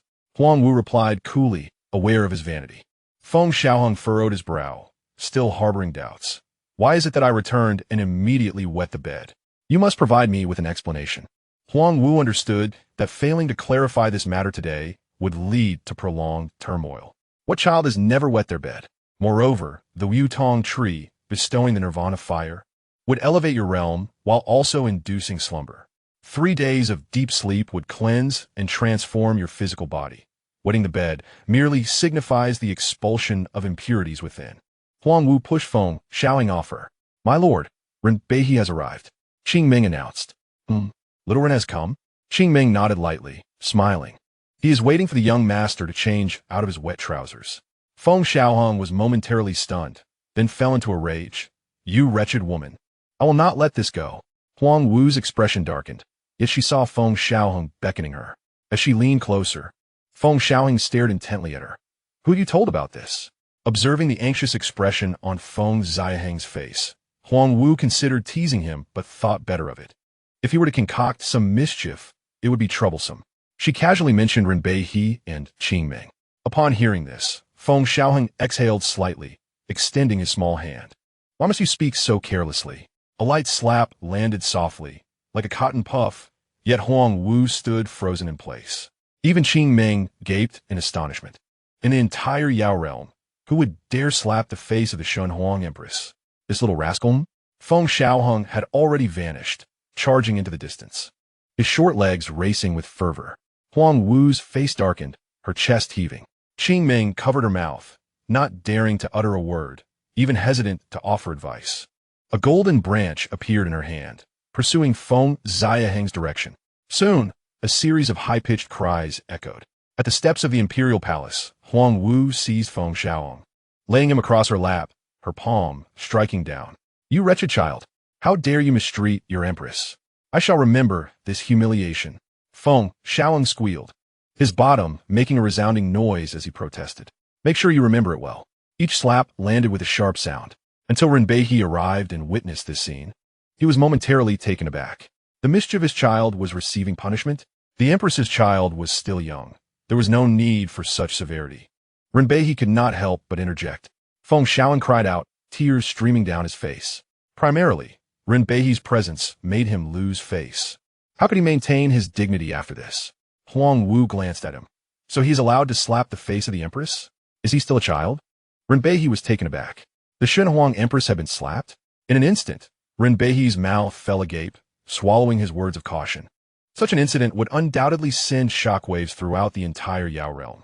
When had such a formidable Yao emperor as the Huang Empress ever been slapped? It was indeed a deserved punishment. Ren Beihe observed quietly. This child had an extraordinary audacity, even daring to strike the face of the Huang Empress. After Su Yi arrived and caught wind of the incident, he pondered for a moment before retrieving Feng Xiaohang from Huang Wu's grasp. You wretched woman, 30 years of East and 30 years of West. Do not bully the young who have just been rescued. Feng Xiaohang began to protest again. But upon seeing Huang Wu's fierce glare, he promptly fell silent. Huang Wu then turned her gaze to Ren Beihe. Empress, the Yao Huang Ling Quan will open in a month. Ren Beihe conveyed his purpose. Huang Wu brought Feng Xiaohang back to the Huang nest. And Ren Beihe personally came to ensure Feng Xiaohang did not miss it. Feng Xiaohang wiped his face, his eyes sparkling with excitement, temporarily setting aside his earlier sorrow. The Yao Huang Ling Quan, rumored to be formed from the essence of a generation of Yao Huang's blood from the Kailan clan, meant that his Wan Yao Shun Ti could once again give rise to a new bloodline. The Kailan bloodline is among the most esteemed in the Yao realm. The essence left by the Yao Huang would undoubtedly be pure Kailan blood. Having awakened his Wan Yao Shun Ti while still in the egg, he merely needed to refine the bloodlines of other Yao clans to give rise to new powers. With this thought, Feng Xiaohang broke free from Su Yi's hold. I must return to the Yao Shun Shui Gong. Just as he declared this, Huang Wu seized him once more. You wretched woman, release me. My great endeavor cannot be delayed. Feng Xiaohang protested. The next moment, Feng Xiaohang found himself standing on the ground, as Huang Wu truly set him free. If you're not afraid of being ambushed along the way, then go ahead, Huang Wu spoke coolly. Feng Xiaohang paused, then approached Huang Wu, tugging at her hand. His eyes sparkling as he smiled adorably. It is indeed better to be by my master's side. Chapter 28. Who corrupted the morality of the academy? This time, Huang Wu personally escorted Feng Xiaohang to the Yao Shun Shui Gong. Without alarming anyone, only the Grand Elder Zuan was aware. Ziwan also perceived Huang Wu's deep regard for Feng Xiaohang. Thank you, master. Feng Xiaohang planted a kiss on Huang Wu's cheek and leaped down from her embrace. With excitement radiating from his face, Just as Feng Xiaohang dashed out, he was pulled back by Huang Wu. Huang Wu regarded Feng Xiaohang and said, "I will be residing temporarily in Yaoshan City, and I must return every 3 days. In Yaoshan City, the territory of the Phoenix clan is dispersed. A floating island adorned with temples that can be seen clearly even from the vast expanses of Yaoshan City. The entire island is planted with yutong saplings, resembling a suspended crimson fireball, strikingly prominent." "Why?" Feng Xiaohang huffed. With a crack of the golden branch in her hand, Huang Wu struck it forcefully against the ground. Feng Xiaohang clenched his small fists, then relaxed. In a fit of anger, he thought to let it go. Ultimately, Feng Xiaohang reluctantly agreed, racing towards the Yunhai Daochong, only to be pulled back by Huang Wu once more. "You better have a good reason." Feng Xiaohang pointed a finger. "Give me another kiss." Huang Wu's voice remained calm as she squatted down, not letting go of Feng Xiaohang's hand. Qing Ming and Su exchanged glances, their lips curling into a knowing smile. Feng Xiaohang huffed, then pecked her on the other cheek. Suddenly, his eyes twinkled mischievously, revealing his pearly white teeth, and he playfully bit down before swiftly breaking free from Huang Wu's grasp, his short legs spinning quickly. Qing Ming and Su bowed to Huang Wu before chasing after him. Huang Wu slowly rose, gently wiping the saliva from her face, a faint smile gracing her lips before she quickly composed herself. At the Yao Shan Shui Gong, Feng Xiaohang glanced back, softly patting his chest. Fortunately, no one had pursued him. As he walked along, many turned their heads. "Oh, the little one has returned? Is everything all right? Did you suffer any injuries last time?" As soon as Feng Xiaohang appeared, a crowd gathered around him. The incident of his capture had spread throughout the Yao Shan Shui Gong. Many regarded this matter with disdain. How could the Jin Wu clan resort to violence against such a harmless child? Their contempt for the Jin Wu clan led to the students of the Jin Wu clan being rather unpopular at the Yao Shan Shui Gong. Moreover, students on the Tian Dixian Huang 4 rankings frequently challenged those from the Jin Wu clan, resulting in several ranked Jin Wu students being defeated. The academy merely turned a blind eye to this situation. After all, the actions of the Jin Wu tribe were indeed rather disgraceful, causing even the Shui Gong to find it hard to bear. To take a step back, this could be seen as benign competition among the students, leaving the Jin Wu tribe with little justification. Feng Xiaohang displayed a proud expression. What is character? What is reputation? Feng Xiaohang concealed his pride and sweetly smiled. Greetings, elder brothers and sisters." The young men and women surrounding him sparkled with excitement, playfully ruffling his hair. Some even thumped their chests and reassured him, "Little one, fear not. If anyone dares to bully you, just tell me, and in the Yaoshan Shui Gong, I shall protect you." "You? Forget it. You're merely at the foundation establishment stage, and you wish to protect him?" "Little one, I am ranked on the Dibang at the Jin dance stage. I shall shield you." "You? Ranked 89 on the Dibang? If anyone is to protect him, it should be me. I am ranked 70. 70 is just luck. Do you truly believe I cannot defeat you? Let us have a match, shall we? Come, if you dare, who is afraid?" Feng Xiaohang wore an innocent smile, intervening to prevent the impending conflict between the two, and sweetly said, "Thank you, elder brothers and sisters. My master has said that once I become strong, no one will bully me." His small face displayed a resolute expression. Seeing Feng Xiaohang like this, everyone raised their thumbs, ruffled his hair, and laughed, though small. "This little one has great ambition. Indeed, he will become extraordinary. Rest assured, little one, regardless of what happens, we shall always support you in the Shui Gong." Amidst the laughter, they surrounded him, eagerly volunteering to escort Feng Xiaohang to the Yunhai Daochong. However, along the way, Feng Xiaohang noticed many individuals gathered in the shade of trees or around stone tables, forming small groups. His eyelids twitched. Playing do diju? Mahjong? Numerous people were playing cards with a resounding clap, and the sounds of mahjong echoed everywhere. "Little one, this game is called do diju, and the 4-player game is mahjong," a male student chuckled. Indeed, it is said to have originated from Elder Ziming at the Yunhai Daochong. Now, during leisure time, everyone plays a couple of rounds. Another chimed in. Feng Xiaohang felt a wave of discomfort. He sensed that they were teaching things that should not be taught.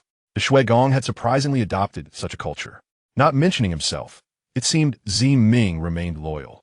He hoped that in the future, when the Shui Gong discovered something amiss, Ziming could withstand it. The group escorted Feng Xiaohang into the Yun Hai Daochang. Upon entering, a cacophony of sounds erupted. Gang. Robbing the gang who? 3 with 1. I'm winning. Feng Xiaohang stood rooted to the spot, cleared his throat. Yet no one paid him any mind. At one table, Ziming and 3 others were engaged in a game of mahjong. Among them was Gus Han, while the other 2 had white hair and wore garments of red and blue, respectively, adorned with elder-level patterns. Oh, there are 2 elders. Hey, your emperor has returned. Come and welcome. Feng Xiaohang shouted, and everyone fell silent, turning to look at him. Little Xiaohang is back. The cat from the Tianming Mao tribe, Xiao Yu, dashed to Feng Xiaohang's side, inspecting him closely. Xiao Xiaohang, I heard you were ambushed? Indeed, I'm fine, replied Ao, Xen, and Hu Yao Yao, who also approached him. Checking him over. It seems he is all right, Kuei Yuan remarked. 9th level of Qi refinement. Ziming suddenly appeared before Feng Xiaohang, astonished. The other 2 elders also looked surprised. This little one is indeed extraordinary. The Shunhuang Nu Di must cherish him dearly. Indeed, I can sense a surge of nirvana energy within this little one. It seems the Shunhuang Nu Di has bestowed him with a nirvana fire. The 2 elders of Shui Gong stroked their beards and nodded. This is Elder Hua Yi from the Dan Shui Dian, hailing from the Hua Kailan tribe. This is Elder Yuan Mang from the Fu Lu Shui Dian, from the Shui Kailan tribe. Ziming introduced the 2 to Feng Xiaohang. Understanding, Feng Xiaohang bowed to the 2 elders, saying, "Greetings, esteemed elders." Observing the courteous Feng Xiaohang, Hua Yi and Yuan Mang smiled and nodded approvingly. Little one, this time of the Yao Huang Ling Qi, it may assist you in establishing your foundation. Tisk, achieving foundation establishment at such a young age. It is indeed the first time I have heard of it. Yuan Mang chuckled amiably. Indeed, this little fellow is a fine student that Ziming has taken. Hua Yi nodded in agreement. Little Xiaohang is about to enter the Yao Huang Ling Qi. We can bring it out of the Hutu Huneo, he said. Feng Xiaohang was taken aback, quickly covering his mouth. This is bad. There is a mole. Chapter 29, The Arrival of the Love-Struck General. Spiritual stones gather the essence of heaven and earth, containing abundant spiritual energy for cultivators to refine. After establishing their foundation, cultivators require a vast amount of spiritual stones for their practice. Ziming was explaining to the students within the Yun Hai Daochang. However, these little ones hail from the most elite races of the Yao realm, and were born without the need to worry about such matters. Feng Xiaohang yawned, his eyes brightening at the mention of spiritual stones. No one would despise having more spiritual stones, and earning them on his own would mean not spending from his family's resources. With this thought, Feng Xiaohang suddenly felt himself grow taller. For the sake of this family, I shall save and strive. Great achievements are bound to come.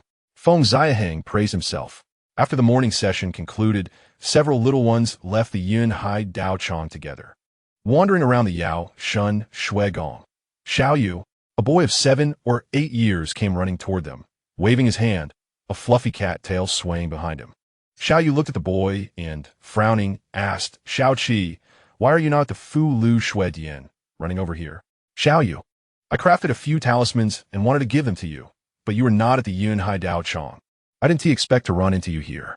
The boy scratched his head, smiling as he produced several talismans. However, these talismans appeared somewhat twisted. That is Xiao Qi, who, like Xiao Yu, hails from the Tianming Mao tribe, Hu Yao Yao whispered to Feng Xiaohang.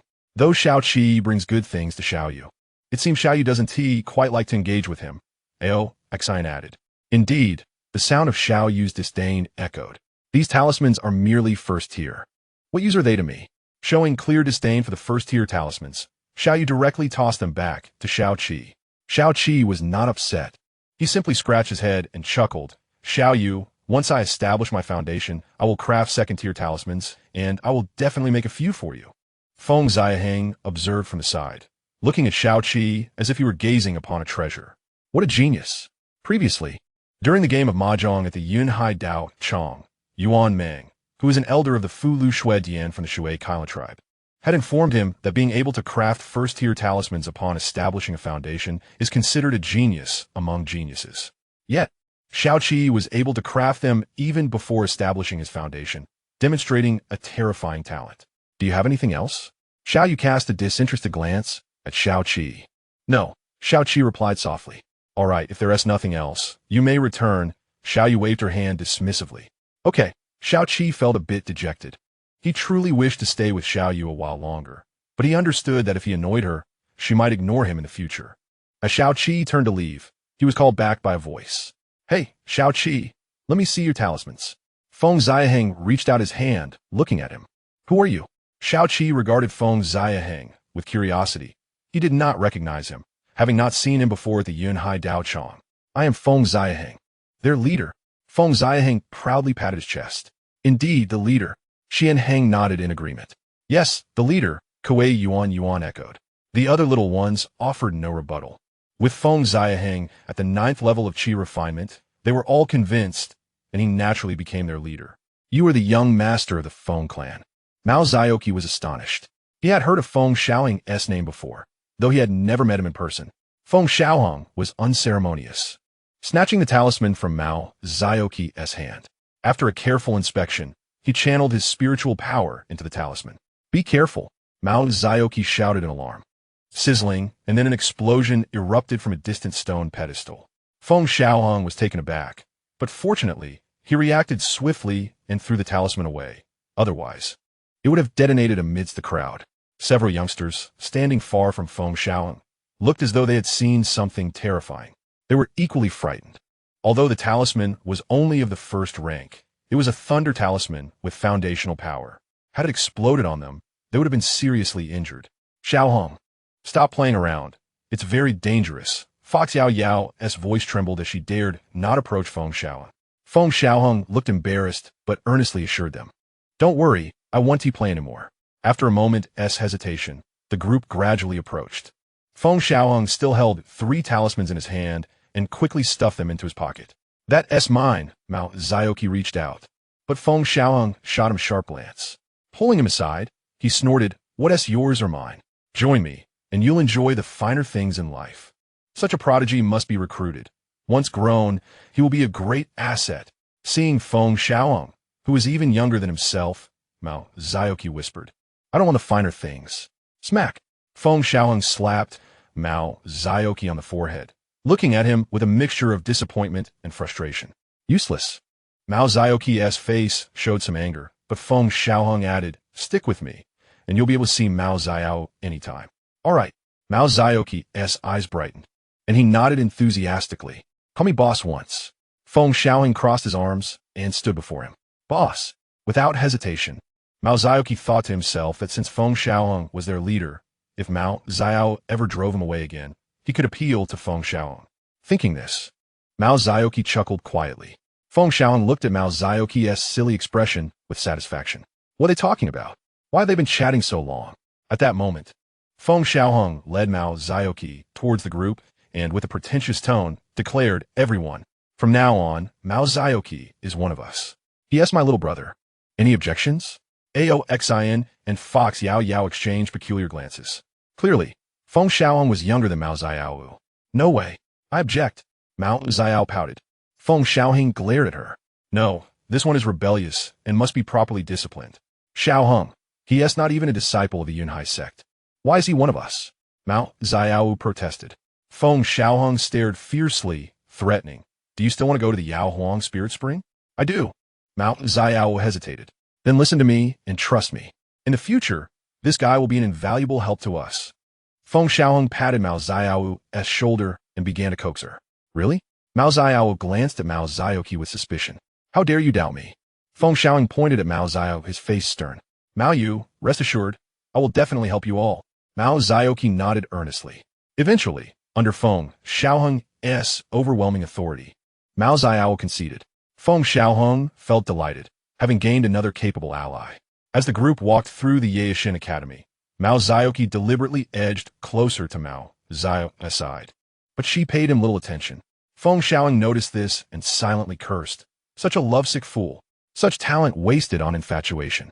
I cannot allow this child to continue down this path or he will be ruined. My future great general cannot be swayed by a woman. Determined, Feng Xiaohang resolved to counsel Mao Zioqi earnestly. Chapter 30. Master, I miss you so much since taking Mao Zioqi as his subordinate. The latter had been visiting the Yunhai sect more frequently these days. Even Ziming found it somewhat baffling but did not intervene. Every time, Mao Zioqi arrived, he greeted Feng Xiaohang respectfully. His visits were frequent, as if returning home. "Boss, greetings." Mao Zioqi first saluted Feng Xiaohang before seeking out Mao Ziowu. Mao Ziowu bared her teeth and immediately grabbed Mao Zioqi's ear. "Mao Zioqi, you are a disciple of the Talisman Academy. Why do you keep coming to the Yunhai sect?" Mao Zioqi winced, waved his hands, and glanced at Feng Xiaohang before replying. "The boss asked me to deliver talismans for him. Have you finished delivering them?" Mao Ziowu crossed her arms, scrutinizing him. Mao Zioqi was momentarily at a loss. At that moment, Feng Xiaohang raised his head, beckoning Mao Ziowu over. "Zioqi, come here." Mao Zioqi's face brightened. Whenever Feng Xiaohang called, he had a reason to stay. "Boss." Mao Zioqi eagerly approached. "Earlier, you said Elder Yuan Mang likes curious books?" Feng Xiaohang's eyes narrowed as he looked at Mao Zioqi. Mao Zioqi's delicate face flushed rarely. He nodded. Feng Xiaohang discreetly slipped a book into Mao Zioqi's hands, wearing a sinister smile as he whispered, "Take this to Elder Yuan Mang and tell him that if he wants the sequel, he can come to me anytime." After these days of interaction, Feng Xiaohang realized that Mao Zioqi was actually Elder Yuan Mang's most favored student. No wonder Ziming ignored Mao Zioqi's visits. Given the relationship between Ziming and Yuan Mang, this is Mao Zioqi curiously wanted to open the book, but Feng Xiaohang pressed down firmly, his expression extremely serious. Secrets must not be revealed. There are classified contents inside. Knowing too much won't benefit you. Mao Zioqi was startled, but saw Feng Xiaohang's earnest expression and nodded solemnly.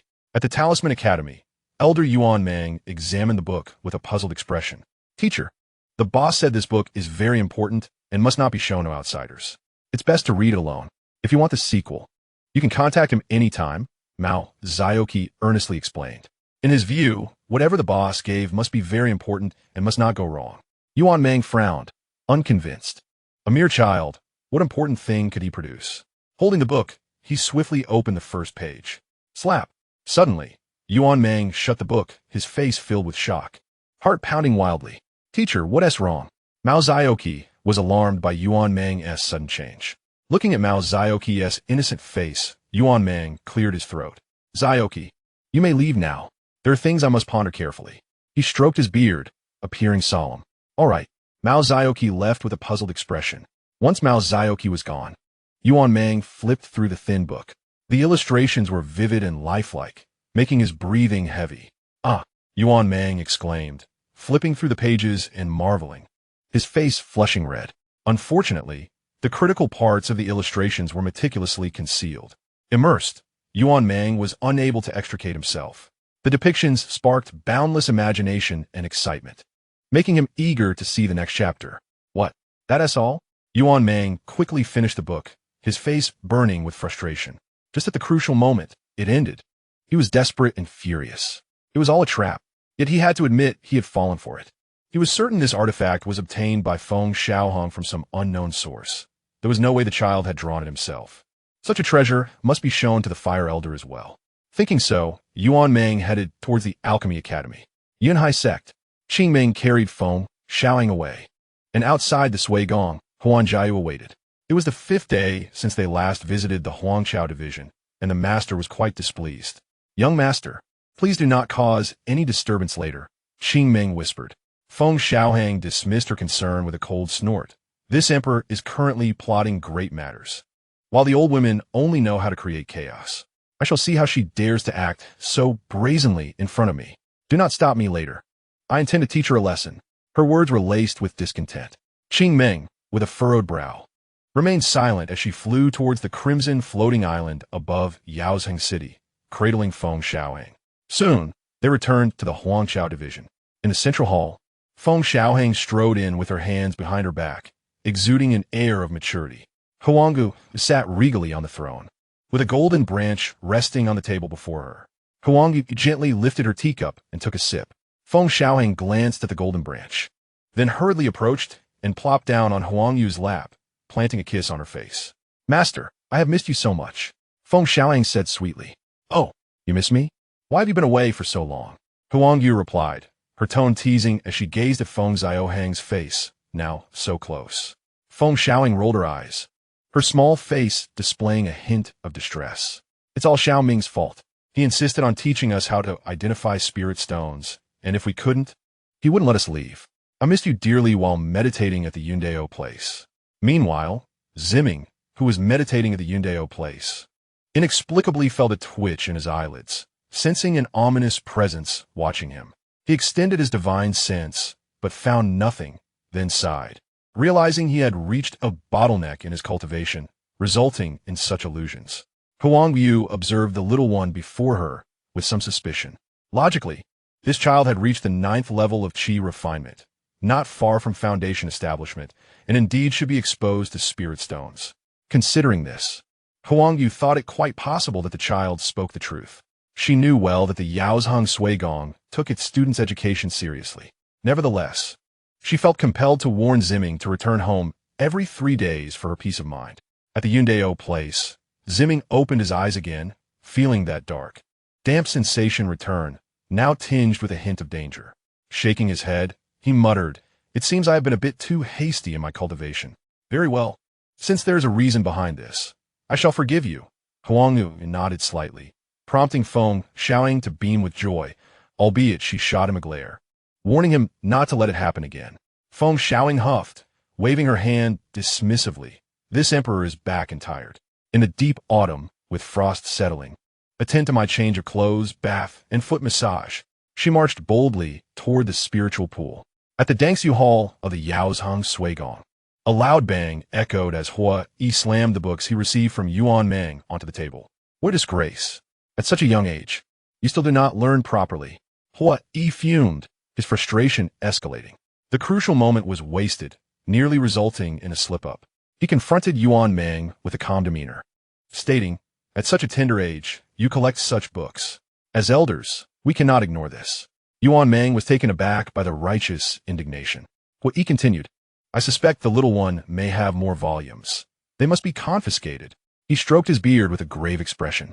Yuan Meng nodded in agreement, his gaze serious. Indeed, such materials cannot be overlooked. As elders of the academy, we must ensure the student's mental and physical well-being. The following day, Huang Wu personally arranged clothing for Feng Xiaohang. "Welcome back," she called out gently. Feng Xiaohang paused, a look of confusion crossing her face as Huang Wu leaned in closer. After a moment of hesitation, Feng Xiaohang leaned forward and pecked her cheek.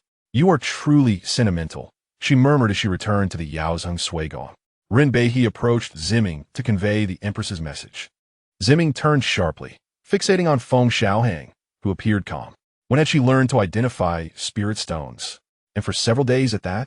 No wonder his eyelids had been twitching recently. His expression darkened as he approached Feng Xiaohang, preparing to speak. Feng Xiaohang stood up, patting Ziming's arm reassuringly. "Do not worry. With me around, that old woman would not dare to do anything." Ziming gritted his teeth, muttering, "What does this have to do with anything?" The situation had quietly set him back. Just then, Mao Zioki arrived at the Yundao place, looking serious. "Boss," the teacher said, "there is something important to discuss with you." This caught the attention of many, with Mao Zioki looking particularly curious. "What does Elder Yuan want with Xiaohang?" she inquired. "I do not know," Mao Zioki stammered. Feng Xiaohang's lips curled into a barely perceptible smile, which Ziming noticed, a sense of foreboding rising in his chest. This child was no pushover. Was she planning to ensnare Elder Yuan? Ziming silently mourned for Yuan Meng, initially intending to advise Feng Xiaohang to be cautious but reconsidered. As long as she did not bring trouble upon herself, he thought, let her trouble others instead. "Let's go," he declared, leading the way.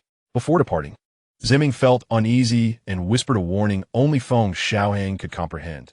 "Try not to go too far." The fox spirit and Aoxin exchanged puzzled glances. What could Ziming's manner mean? Mao Zioki was equally baffled. Feng Xiaohang raised 3 fingers, signaling for them to be at ease. In the Fulishui Hall, Feng Xiaohang smiled at Hua Yi and Yuan Meng. "Cough. This material is filthy and against academy rules. Students must not indulge in it," Hua Yi stated sternly, stroking his beard. "Indeed, you must hand over the remaining volumes." "Given your youth, I shall not pursue further consequences," Yuan Meng agreed. Feng Xiaohang huffed. "These 2 old men lack sincerity. What remaining volumes are you talking about?" She narrowed her eyes, feigning innocence. Hua Yi and Yuan Meng exchanged glances.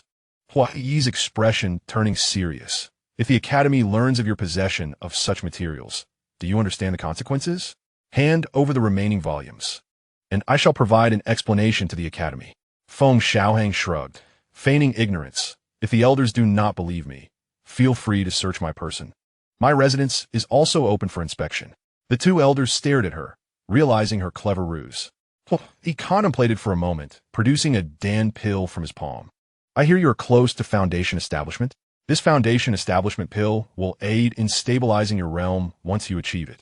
I just happen to have one on hand, and seeing your extraordinary talent, I shall gift it to you. Feng Xiaohang accepted the pill with a look of disdain. Why is it only a first-grade pill?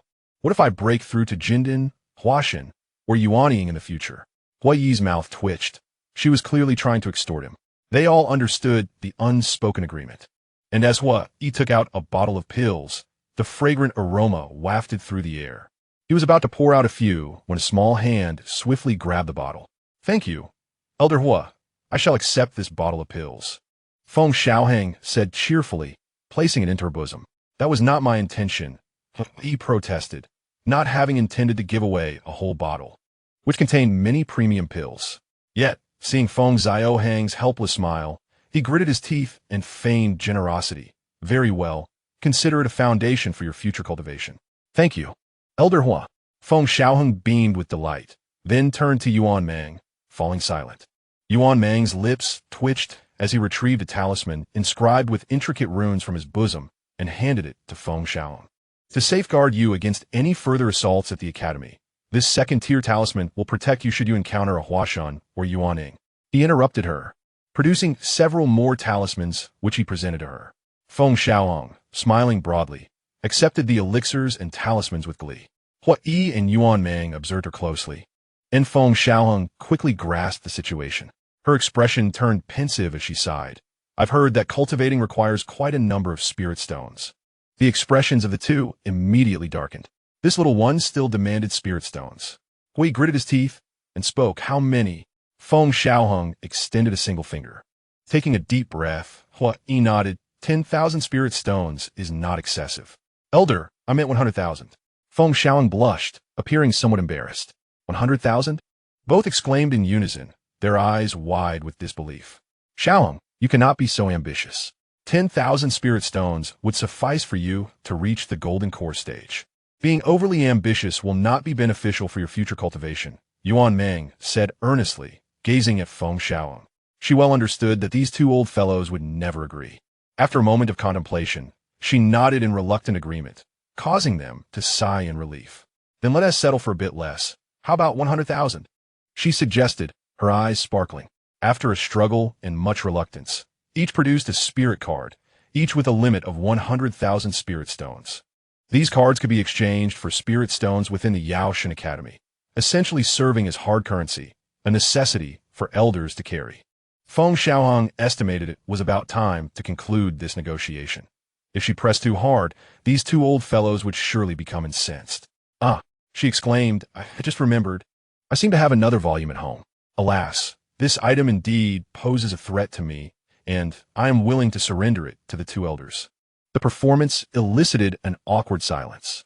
The three of them understood the charade, but chose not to acknowledge it. Cough, the child is teachable. In that case, upon your return, swiftly locate the volume and present it to us, Yuan Mang said, clearing his throat and regaining his stern demeanor. Elders, I must take my leave. Feng Xiaohang bowed to them and hummed a little tune as she departed. Her spirits lifted. Hua Yi and Yuan Mang sighed softly, realizing that after so many years, they had been outwitted by a mere child. Returning to the Yunhai dojo, Feng Xiaohang spent 3 days perfecting the illustrations for the next volume. A satisfied smile gracing her lips. After handing the volume to Mao Xiaoqi, she rose to return to her division. This time, she did not exceed 3 days, and Huang Wu was quite pleased. However, noticing Feng Xiaohang's distracted demeanor, Huang Wu furrowed her brow. Have you been unhappy at the academy these days? Feng Xiaohang ignored her. Has your bedwetting been discovered? Huang Wu inquired again. Hey, you old hag, do not slander me. Feng Xiaohang exploded, infuriated. Having her secret in the hands of an old hag was a severe blow to her pride. Huang Wu observed, Every time bedwetting is mentioned, this little one gets riled up. She certainly has a strong sense of pride. Back in her chamber, Feng Xiaohang sat on the soft couch, radiating joy. In total, she had 12 elixirs, 8 talismans, and a spirit card with a limit of 200,000. As she counted her spoils, her smile widened. A delicate hand reached over, snatching the elixirs and talismans from her grasp. Feng Xiaohang glared at Huang Wu and pointed a finger. Put that down. Where did you get these? Huang Wu raised an eyebrow, eyeing the elixirs and talismans in her hand. You have no right to know. I warn you, return them to me. Feng Xiaohang threatened again, her eyes gleaming with danger. Unfazed, Huang Wu remained impassive. Feng Xiaohang grew anxious. She had painstakingly outsmarted the two old men to acquire these treasures. She reached out, but Huang Wu merely lifted her arm, evading her grasp. You old hag, those are mine, give them back.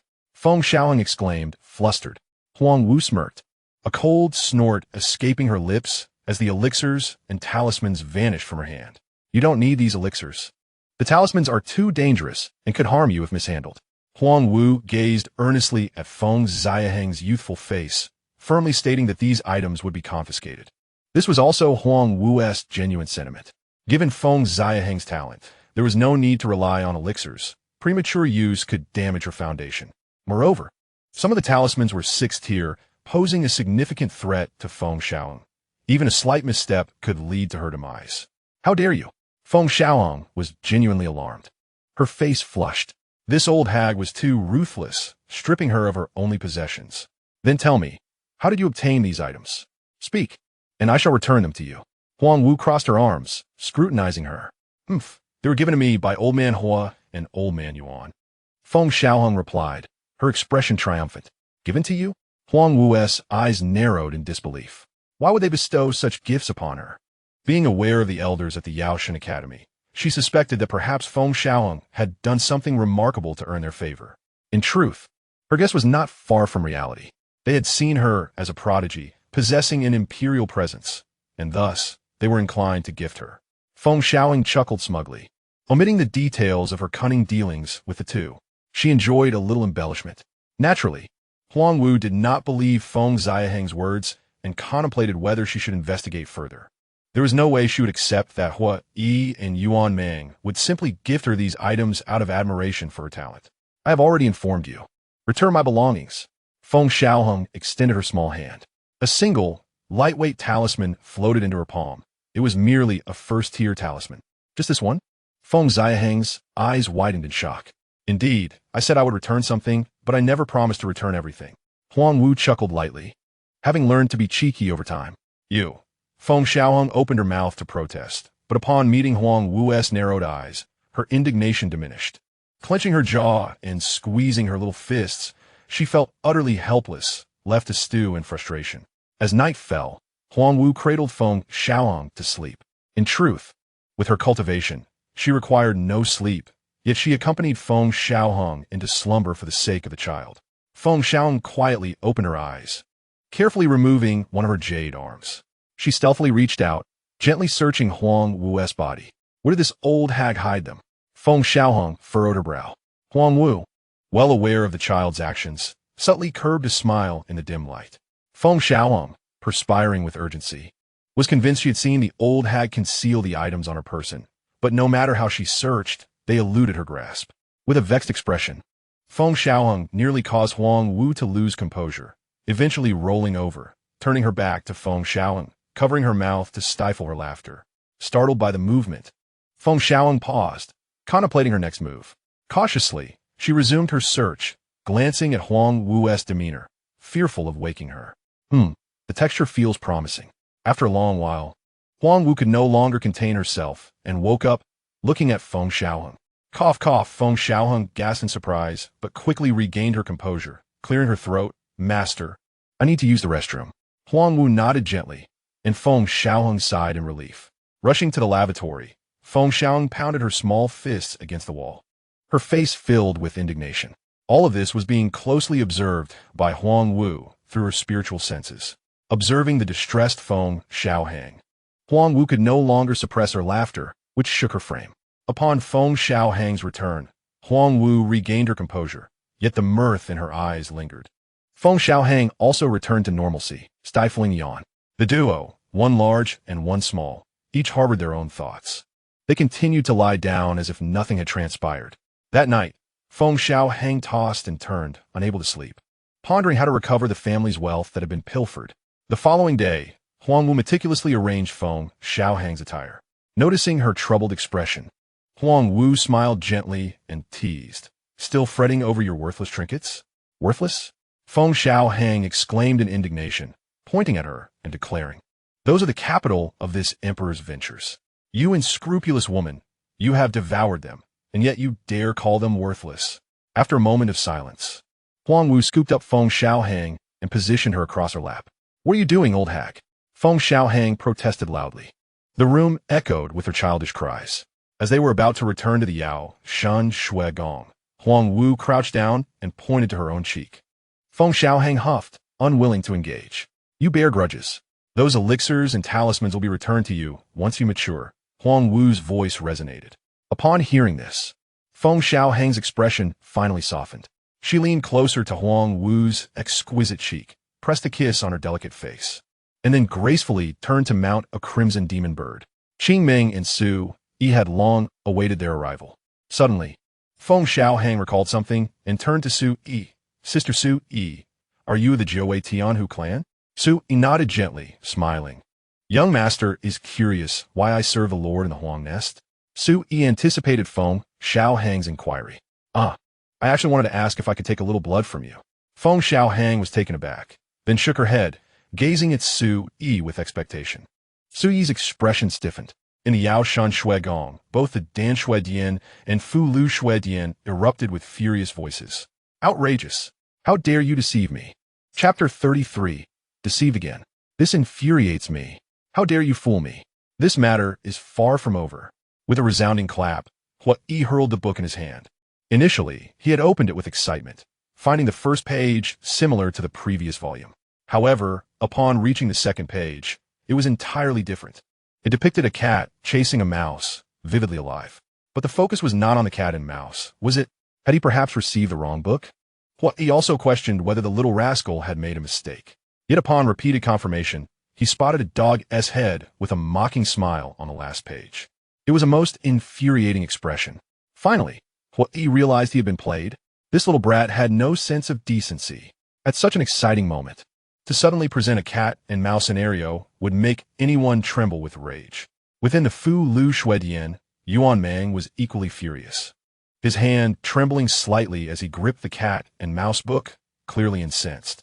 Mao Xiaoqi trembled in fear. It was his first time witnessing his teacher so enraged. What had the eldest done to provoke such fury? Filled with confusion, Mao Xiaoqi quietly approached Yuan Mang, whispering, "Teacher?" Yuan Mang glanced at Mao Xiaoqi, still blinded by rage, oblivious to when Mao Xiaoqi had arrived. "Teacher, are you all right?" Mao Xiaoqi cautiously inquired, wary of inciting further ire.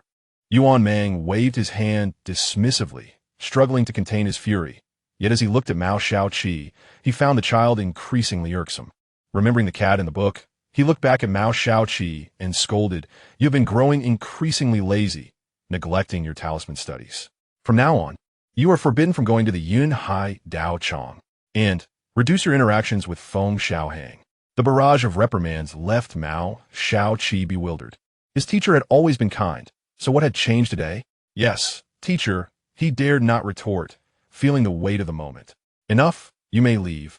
Yuan Mang waved his hand, visibly agitated, his thoughts still preoccupied with the earlier incident. "No, I must speak to that rascal and retrieve what was taken." Suddenly, Yuan Mang called out to the departing Mao Xiaoqi. Mao Xiaoqi turned back. "You shall summon Feng Xiaohang and inform him that I have business with him." Yuan Mang whispered, ensuring no one else overheard. Mao Xiaoqi was filled with questions. Moments ago, he had been told not to attend the Yun Hai Dao Chong or associate with Feng Xiaohang. Yet now the directive had changed. "Yes, teacher." He left cautiously. "Yuan Lao Tu." A voice filled with fury rang out. Yuan Mang sighed, realizing that any hope he had harbored was now dashed. Hearing the furious voice, he was certain that the little rascal had not made a mistake. Instead, he had intentionally used the cat and mouse ploy to deceive them. In the Yun Hai Dao Chong, Mao Xiaoqi approached Feng Xiaohang and relayed the message. Feng Xiaohang departed the Yunhai Daochong, heading toward a secluded corner of the Yao Shun Shuigong. Hua Yi and Yuan Mang had been waiting there for some time. "Oh, elders, you are here so early?" Feng Xiaohang greeted them with a smile, appearing completely at ease. Hua Yi and Yuan Mang glared at her, their eyes wide with indignation. Hua Yi, with a fiery temper, seized Feng Xiaohang, brandishing the book and pointing at her. Selling peculiar books within the academy is already a violation of regulations. He then waved his hand dismissively, but I shall overlook that this time. Suddenly, Hui Yi's anger flared. "How dare you sell me a book that is not peculiar? This is a counterfeit. One must uphold integrity. What purpose does a non-peculiar book serve?" Yuan Mang nodded in agreement. "Indeed, this is unacceptable." The two elders dropped their pretense and laid their grievances bare. Feng Xiaohang gazed at them with an innocent expression. "Do not give me these absurdities. Just hurry. I still owe you my elixirs." Hua, he extended his hand. "Indeed, my talismans as well." Yuan Mang demanded a return. Feng Xiaohang furrowed her brows, letting out a sigh. "Everything you gave me has been confiscated by my old hag." "Humph. Do you think I would believe you?" Hua Yi scoffed. "This may seem trivial, yet it harbors many intricacies. Having been confiscated by the divine Phoenix Empress, I would not believe it even under duress." Yuan Mang also wore a cold smile, determined not to relent without a return. Two ancient beings, seemingly outwitted by a mere child, felt their dignity slip away. Feng Xiaohang's face flushed crimson as she pointed at the two, exclaiming in anger, "Do you think it was easy for me to obtain those items? My old hag is constantly watching me, and I nearly got caught." Hua Yi and Yuan Mang were taken aback, realizing they had been deceived, and were now left feeling as though they were in the wrong. With a serious expression, Feng Xiaohang looked at them. "Those items are not easily acquired. You must allow me some time. Once my old hag is away, I will secretly retrieve them for you. Haste makes waste, should I get caught. The next volume could be destroyed. You must consider this." Listening to Feng Xiaohang's earnest persuasion, the two suddenly found her reasoning compelling. A mere child indeed could not procure such items. Thus, it must be that the items lay within the divine Phoenix Empress's treasury, perhaps disregarded carelessly. Moreover, only this little one before them could access them. With this thought, Hua Yi and Yuan Mang felt a surge of anticipation. Little did they know, the items were indeed drawn from Feng Xiaohang's own hand. Yuan Mang furrowed his brow. Looking at her, "You must provide a timeline." Hua Yi nodded in agreement, stating, "Indeed, we cannot be given an uncertain timeline." Observing the gradually convinced duo, Feng Xiaohang quietly sighed with relief. With a flicker of her eyes, she began to lament. "The treasury is guarded. If there are concealed talismans, perhaps we can stealthily enter." Yuan Mang displayed a vigilant expression. "Otherwise, how would I gain entry?" Feng Xiaohang regarded Yuan Mang's furrowed brow. For her, a hidden talisman posed no challenge. Yet if the opponent's cultivation level was excessively high, the cost would be substantial. Yuan Mang tentatively inquired, "What is the cultivation level of the guards?" "They seem to be at the Tianke realm, or so I've heard from Qingming." Feng Xiaohang fabricated her response, deliberately exaggerating the cultivation level. Upon hearing this, Yuan Mang slowly exhaled. That essay relief. He then handed Feng Xiaohang a talisman, stating, "This talisman should go unnoticed even by a Zhen Wang at the Pasu realm. It should suffice." Feng Xiaohang accepted the talisman, cursing inwardly. "Damn it, I should have aimed higher." Had she known, she would have claimed a formidable guardian at the Desheng level. In truth, that would have been fitting. If she had mentioned a great sage guarding the treasury, Yuan Mang would have certainly found it implausible. Though Huang Wu was a demon emperor, assigning a great sage to guard the treasury was somewhat excessive. Elated, Feng Xiaohang tucked the talisman away, ready to depart, when Hui called out, "Wait. You haven't mentioned how long it will take." The two turned their gazes simultaneously. Feng Xiaohang's expression turned serious, once more as she earnestly stated, "As I mentioned, do not rush. My master has indicated that my performance after establishing my foundation will determine if I may enter the treasury to select rewards." Her words rang with conviction. Upon hearing this, Hui produced 3 pills from his robes, declaring, "Though these 3 pills are the second tier, they are the finest among them. Pei Yuan Dan, Ning Yuan Dan, and Zhu Ji Dan, crafted by my own hands. These pills will not only allow you to swiftly solidify your cultivation after establishing your foundation, but if fortune smiles upon you, they may even enhance your cultivation further, with no side effects. Feng Xiaohang's eyes sparkled at the unexpected gain. Initially, she had intended to delay, but Huang Wu could hardly wait. With the opening of the Demon Emperor's spiritual spring approaching, he decisively presented the pills. Wait for news from this emperor. Feng Xiaohang nodded solemnly, turning to leave without a backward glance. Yuan Meng, furrowing his brow in deep thought, felt something was amiss and suddenly slapped his thigh. Damn it, I've been duped again. Chapter 34. The opening of the Demon Emperor's spiritual spring on the way back. Feng Xiaohang hummed a cheerful tune, her steps light as she returned to the Yunhai Dao field. Ziming cast her a curious glance. Why is this little one so cheerful? Did someone else fall victim to her schemes? Pondering this, Ziming shook her head, opting to ignore the mischievous creature. After all, this young one, though not old, possessed far too many tricks and enjoyed causing trouble. She then closed her eyes to meditate. Hey Xiaoming, want to play Do Di Zhu? One spirit stone a game. Hearing the familiar voice, Ziming opened her eyes and curtly replied, no. Feng Xiaohang had already reached the 9th level of qi refinement, and at this stage, she needed no further meditation, only to await entry into the Demon Emperor's spiritual spring, leaving her feeling rather bored. The fox demon, Xiao Xian, and others quietly opened their eyes for meditation. Focus on your cultivation, Ziming admonished, suppressing the restless little ones. Xiaoming, how about we play mahjong? I'll let you win. Feng Xiaohang patted Ziming's shoulder. Taking a deep breath, Ziming chose to ignore her. Xiaoming, how about I let you have 10 spirit stones first? Still not coming? Feng Xiaohang persistently pestered Ziming, who felt as though a fly buzzed incessantly in her ear. Eventually, Ziming could no longer contain herself. Opening her eyes and glaring at her, what exactly do you want? Xiaoming, I've heard you are the most outstanding among the younger generation of the Kailan clan. Is that true? Feng Xiaohang suddenly inquired. Indeed, Ziming responded without hesitation, her tone cool. Do you have a Dao partner? Is it a fire Kailan or a water Kailan? Feng Xiaohang asked curiously, knowing that the most exceptional youth must have many admirers. At this, everyone else opened their eyes, intrigued. Yes, Ziming, do you have a Dao partner? Which clan do they belong to? I believe it must be the Water Kailan clan. I've heard their women are very gentle. I think it's the Fire Kailan clan. Their women are quite fiery and would suit Ziming's gentle nature. Gentle? Ziming's lips twitched. She was merely good-tempered, yet was perceived as weak. Silence. She scolded fiercely, eyeing the unruly group. The Dao field fell silent for a moment before resuming its hushed chatter. I get the feeling that Ziming's Dao partner is from the Purple Kailan clan. I agree. Listening to their speculations, Ziming's expression darkened. Ultimately, today's training came to an end, with the sounds of cards clashing echoing in the Dao field. Do Di Zhu and Mahjong became the day's cultivation exercises. To avoid further baseless conjectures, Ziming had no choice but to engage the group in stimulating their intellect.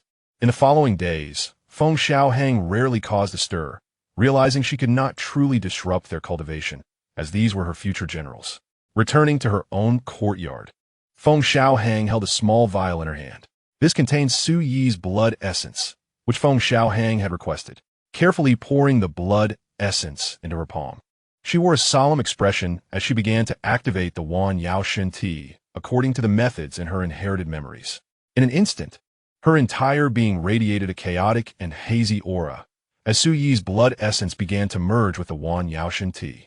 In the next moment, Feng Xiaohang felt her body tremble, every bone, every vein, and even every drop of blood quivering. A long tail suddenly extended from behind her.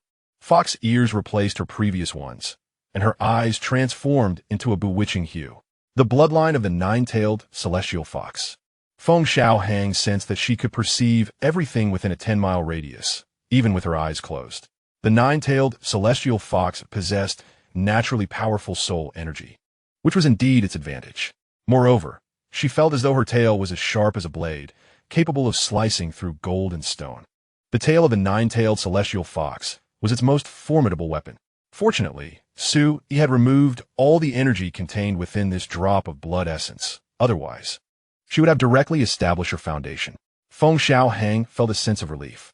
To be cautious, Su Yi had eliminated the energy in this drop of blood essence, leaving it as mere blood. However, The absence of a fragment of the nine-tailed celestial fox's soul meant she could not acquire the inheritance techniques. Feng Xiaohang mused. This matter was not urgent. When the time came, she would seek a fragment of the soul from Su Yi. Furthermore, even if she were to refine the soul now, her cultivation was insufficient. She needed to at least establish her foundation first to achieve that. Only by establishing her foundation could she begin to sense her own soul. Feng Xiaohang retracted the bloodline of the nine-tailed celestial fox, returning to her original form. This matter must remain a secret. Her unknown father had given her strict instructions. She was well aware of the importance of this. Her unknown father was a legendary demon emperor, and if he had taken the time to caution her, it surely was no trivial matter. In the demon god city, Phoenix Clan Division, Xiaohang, today marks the opening of the demon emperor's spiritual spring. You must absorb it well, as it is transformed from the blood essence of the demon emperor and will greatly benefit you. Huang Wu earnestly instructed Feng Xiaohang. The demon emperor's spiritual spring could forge an unparalleled foundation, and Huang Wu did not dare take it lightly. Nor did she wish for any mishap to befall the young one before her. At this moment, Feng Xiaohang's mind was elsewhere, pondering another matter. Yao Huang Ling Quan is a manifestation of the blood essence of the Yao Huang, and it has now given rise to two powerful bloodlines, the Phoenix and the nine-tailed celestial fox. Currently, by entering the Yao Huang Ling Quan and absorbing its essence, a third bloodline can be derived. At that time, by obtaining a trace of the divine soul from the Kailan clan, one could inherit the lineage of the Kailan. However, it remains uncertain whether that Yao Huang is of the Z Kailan, Hua Kailan, or Shui Kailan lineage, as the Kailan clan is divided into three categories. The Z Kailan, representing the thunder attribute, is the mightiest among them, while the Hua Kailan and Shui Kailan are relatively equal in strength. Huang Wu gazed at the dazed Feng Xiaohang and extended her hand. With a light slap, Feng Xiaohang was jolted from his reverie. How dare you disturb this emperor? He exclaimed angrily, glaring at Huang Wu. What did I just say? Huang Wu looked at him calmly. Eat and drink well? Feng Xiaohang, though indignant, recognized her youth and naivete, and Huang Wu proceeded to offer earnest advice. This time, Feng Xiaohang did not drift into daydreams. Rest assured, upon my return, the heavens of the demon realm will change, he said with a smirk, radiating confidence and dominance. Once he derived the Kailan bloodline, he would unify the Kailan clan. Before departing, Feng Xiaohang followed his usual ritual of a kiss, and Huang Wu allowed him to leave, albeit with 2 quick pecks. At the Yao Shan Academy, amidst a sea of clouds and mountains, there lay a gorge before them. Zi Yuan led the elders and 30 young ones to arrive. In front of the gorge stood a transparent barrier, inscribed with runes that swam like tadpoles upon its surface. This was a barrier of protection. Zi Ming whispered to Feng Xiaohang beside him. In the entire Yaoshan Academy, aside from the clan leader and the grand elder, no one else can enter. So, outsiders cannot breach this barrier? Feng Xiaohang inquired. With a slight smile of pride, Zi Ming replied, Indeed, this barrier was personally established by our clan's Yao Huang, and even the 12 emperors of the demon race cannot breach it. There is, however, another way. Those possessing the same bloodline as our Yao Huang may pass through, but such bloodlines have not been born in our Kailan clan for countless years. Suddenly, Feng Xiaohang's eyes sparkled with fervor. Bloodlines akin to the Yao Huang? Zi Ming felt a shiver down his spine at the intensity in Feng Xiaohang's gaze. I warn you, do not act recklessly. The Yao Huang Ling Quan is of utmost importance. Even to the clan leader, he cautioned, crouching down to place a hand on Feng Xiaohang's shoulder. Chapter 35. He whispers in the Ling Quan open. In the void, Zi Yuan formed a seal with his hands and then pointed at the barrier. The barrier rippled like water, and a gap slowly emerged as if it were being torn apart. In an instant, countless auspicious rays illuminated the entire mountain range. The young ones exhibited expressions of astonishment, their mouths agape, as their eyes reflected the vibrant colors. Upon entering the gorge, Feng Xiaohang's one Yao Shanti began to stir with a desire to devour. Under Zi Yuan's guidance, they traversed the gorge, where towering Kailan statues stood, representing the Zi Kailan, Hua Kailan, and Shui Kailan, all vividly lifelike. After an indeterminate passage of time, they arrived at a depression where a spiritual spring, the size of 100 miles, lay at its center. The spring emitted an ethereal mist, and an exhilarating aura emanated from it, causing the entire spring to shimmer with auspicious colors, appearing extraordinarily mystical. Yao Huang Ling Quan. Above the spring stood a Kylin statue, not large in stature, resembling a miniature Kylin. However, this statue was distinct from the others, as it was a deep black hue. Why is the statue black? Has it faded? Feng Xiaohang murmured. A gaze turned towards him. It belonged to a young girl from the Hua Kylin clan, clad in red, appearing around 8 or 9 years old, radiating innocence and charm. The girl bared her teeth in a display of irritation, but upon seeing Feng Xiaohang, her anger dissipated. She approached him and pinched his cheeks. That is our clan's Yao Huang ancestor, the Mo Kylin. Another girl in a blue dress joined them, gently patting Feng Xiaohang's head. The Mo Kylin represents the most powerful bloodline of the Kylin clan. Such a bloodline is rare, appearing only once in 100,000 years. Feng Xiaohang nodded, his expression turning serious. Why do you keep touching this, Emperor? His tail and head were being tugged by the two girls. They withdrew their hands, their intentions revealed, causing Hua Xiaoxiao and Yuan Qingling's faces to flush with embarrassment. It was indeed inconsiderate to take liberties in public. However, Hua Xiaoxiao, with a glint of mischief, leaned closer to whisper something in Feng Xiaohang's ear. His eyes sparkled with intrigue. Hua Xiaoxiao, noticing his reaction, seized his tail and began to playfully tug at it, to which Feng Xiaohang acquiesced. Meanwhile, Yuan Qingling's face puffed with indignation. The fox demon and Aoxin observed this with irritation, vexed that outsiders dared to covet the treasures of their Yunhai dojo. Zi Yuan and the elders stood before the Mo Kylin statue, subsequently kneeling in reverence, offering their gratitude for the Yao Huang's grace. This was a ceremonial act required before entering the Yao Huang Ling Quan. You have 1 day to absorb from the Yao Huang Ling Quan. How much you can absorb depends entirely on your abilities. Whether you can establish a divine foundation in the future will rely on fortune and fate. Zi Yuan advised the 30 students about to enter the Yao Huang Ling Quan. If you find it too difficult, do not force yourselves to continue. Yes, yes. The 30 students responded in unison. Zi Yuan nodded to the elders, and Zi Ming patted Feng Xiaohang on the shoulder before joining the elders to stand guard over the Yao Huang Ling Quan. The 30 young ones cautiously approached the Yao Huang Ling Quan.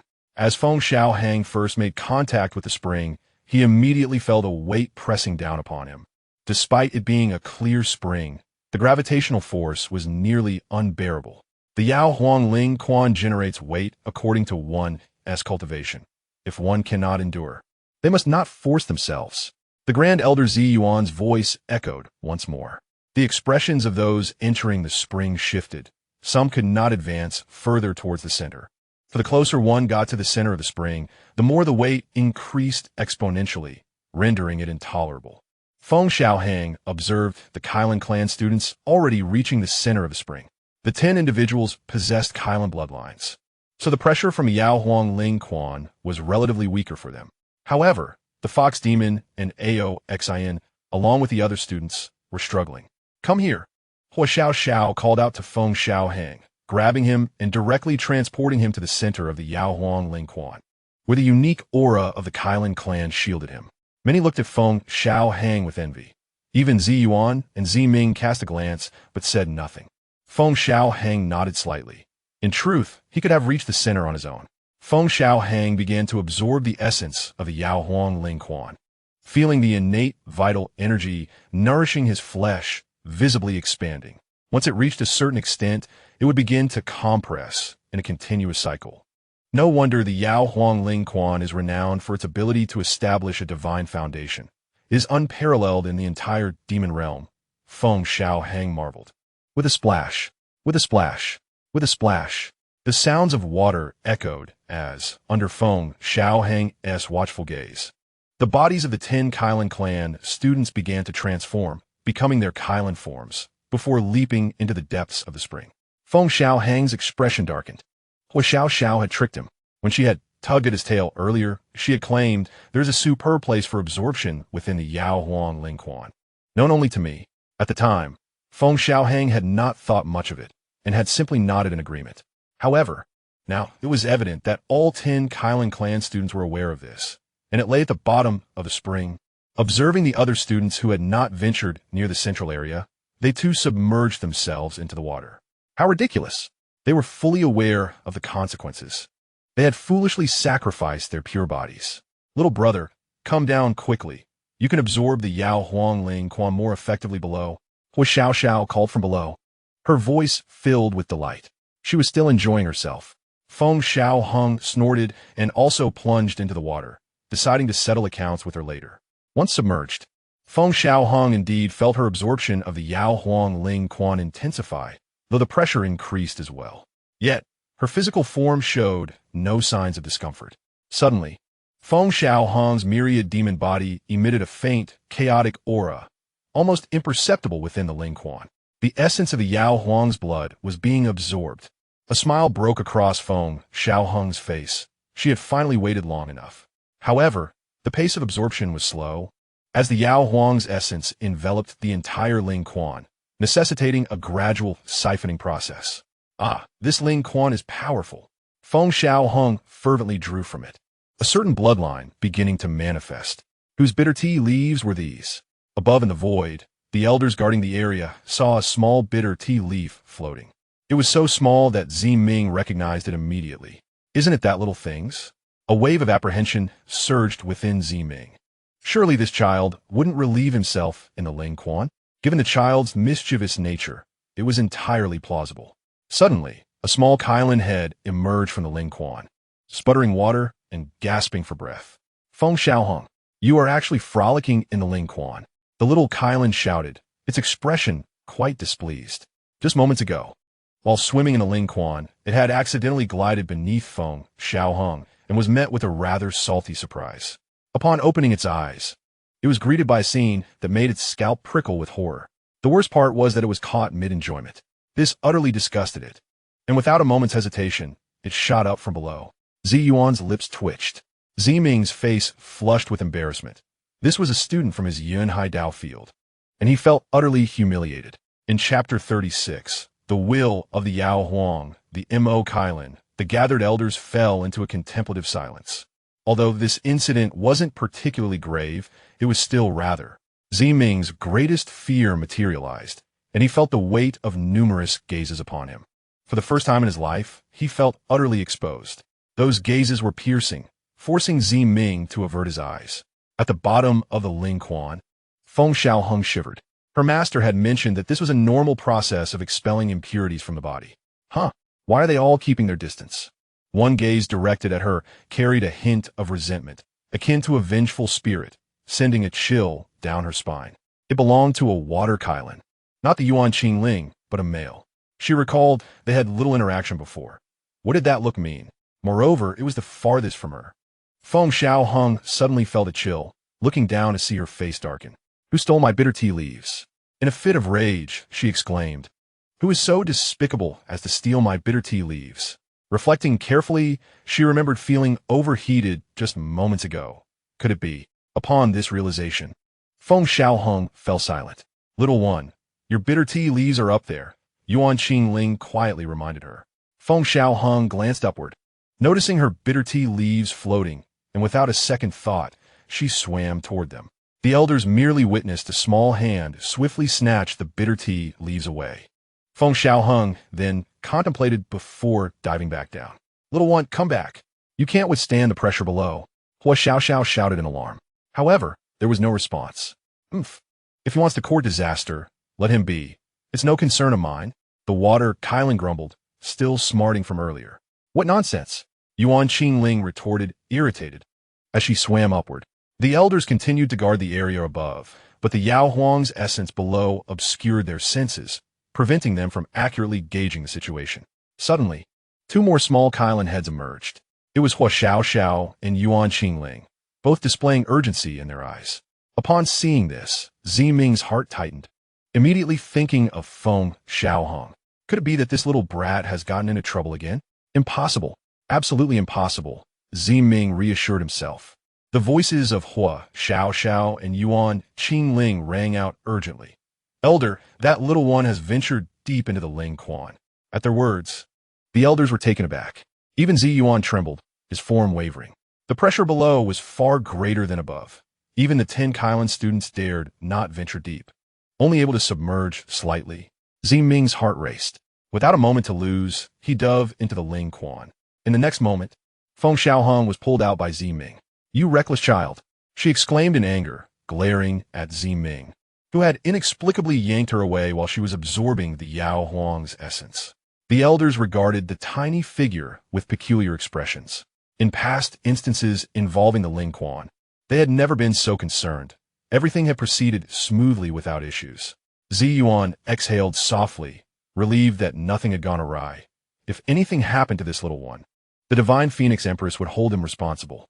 "Little one, the pressure below is beyond your capacity. It is best to remain in the shallow waters and not dive deeper, or it could be harmful to you," Ziyuan advised earnestly. In truth, Ming's words were somewhat hesitant.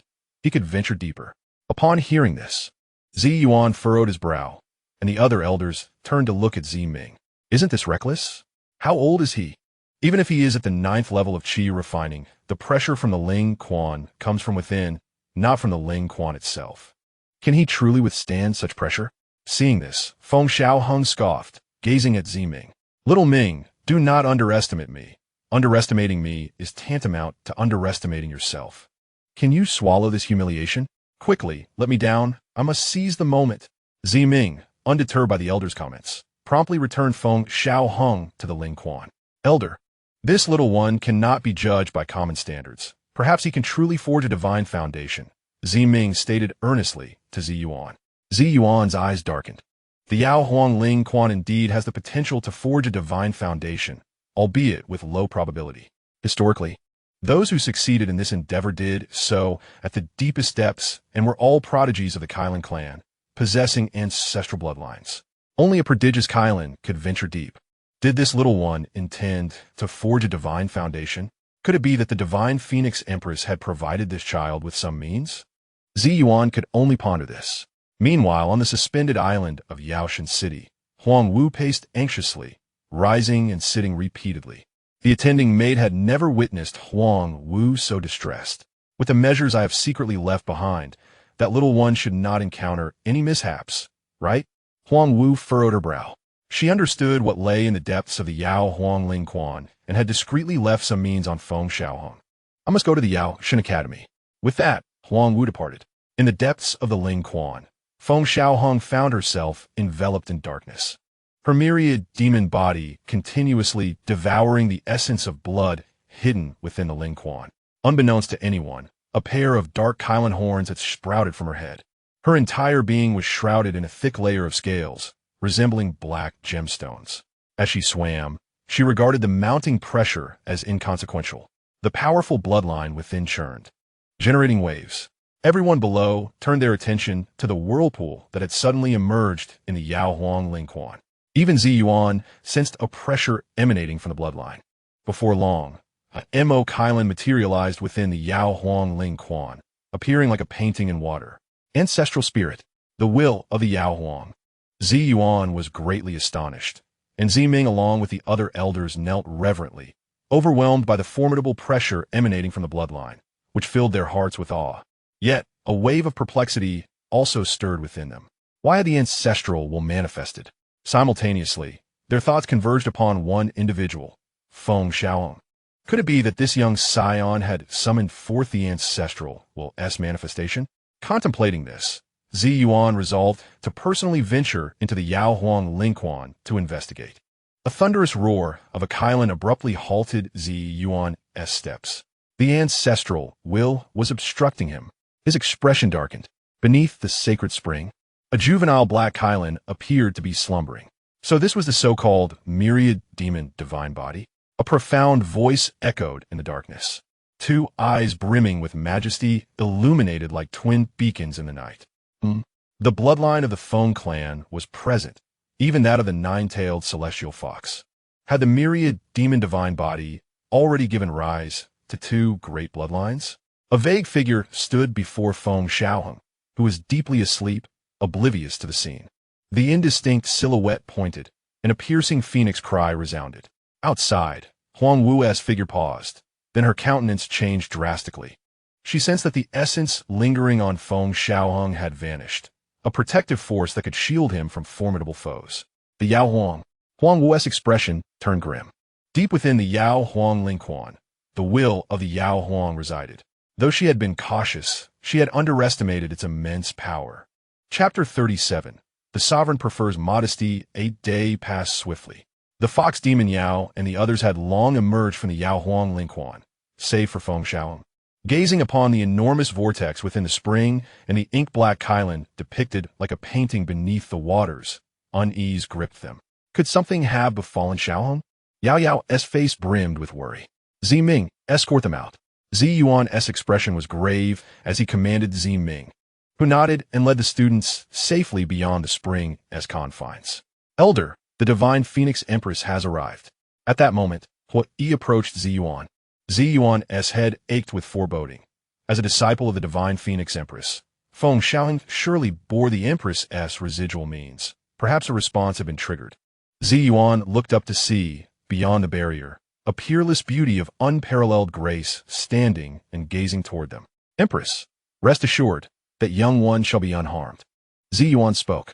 Open the barrier, Huang Wu said calmly. Zi Yuan hesitated. This was the Yao Huang Lingquan, forbidden to all.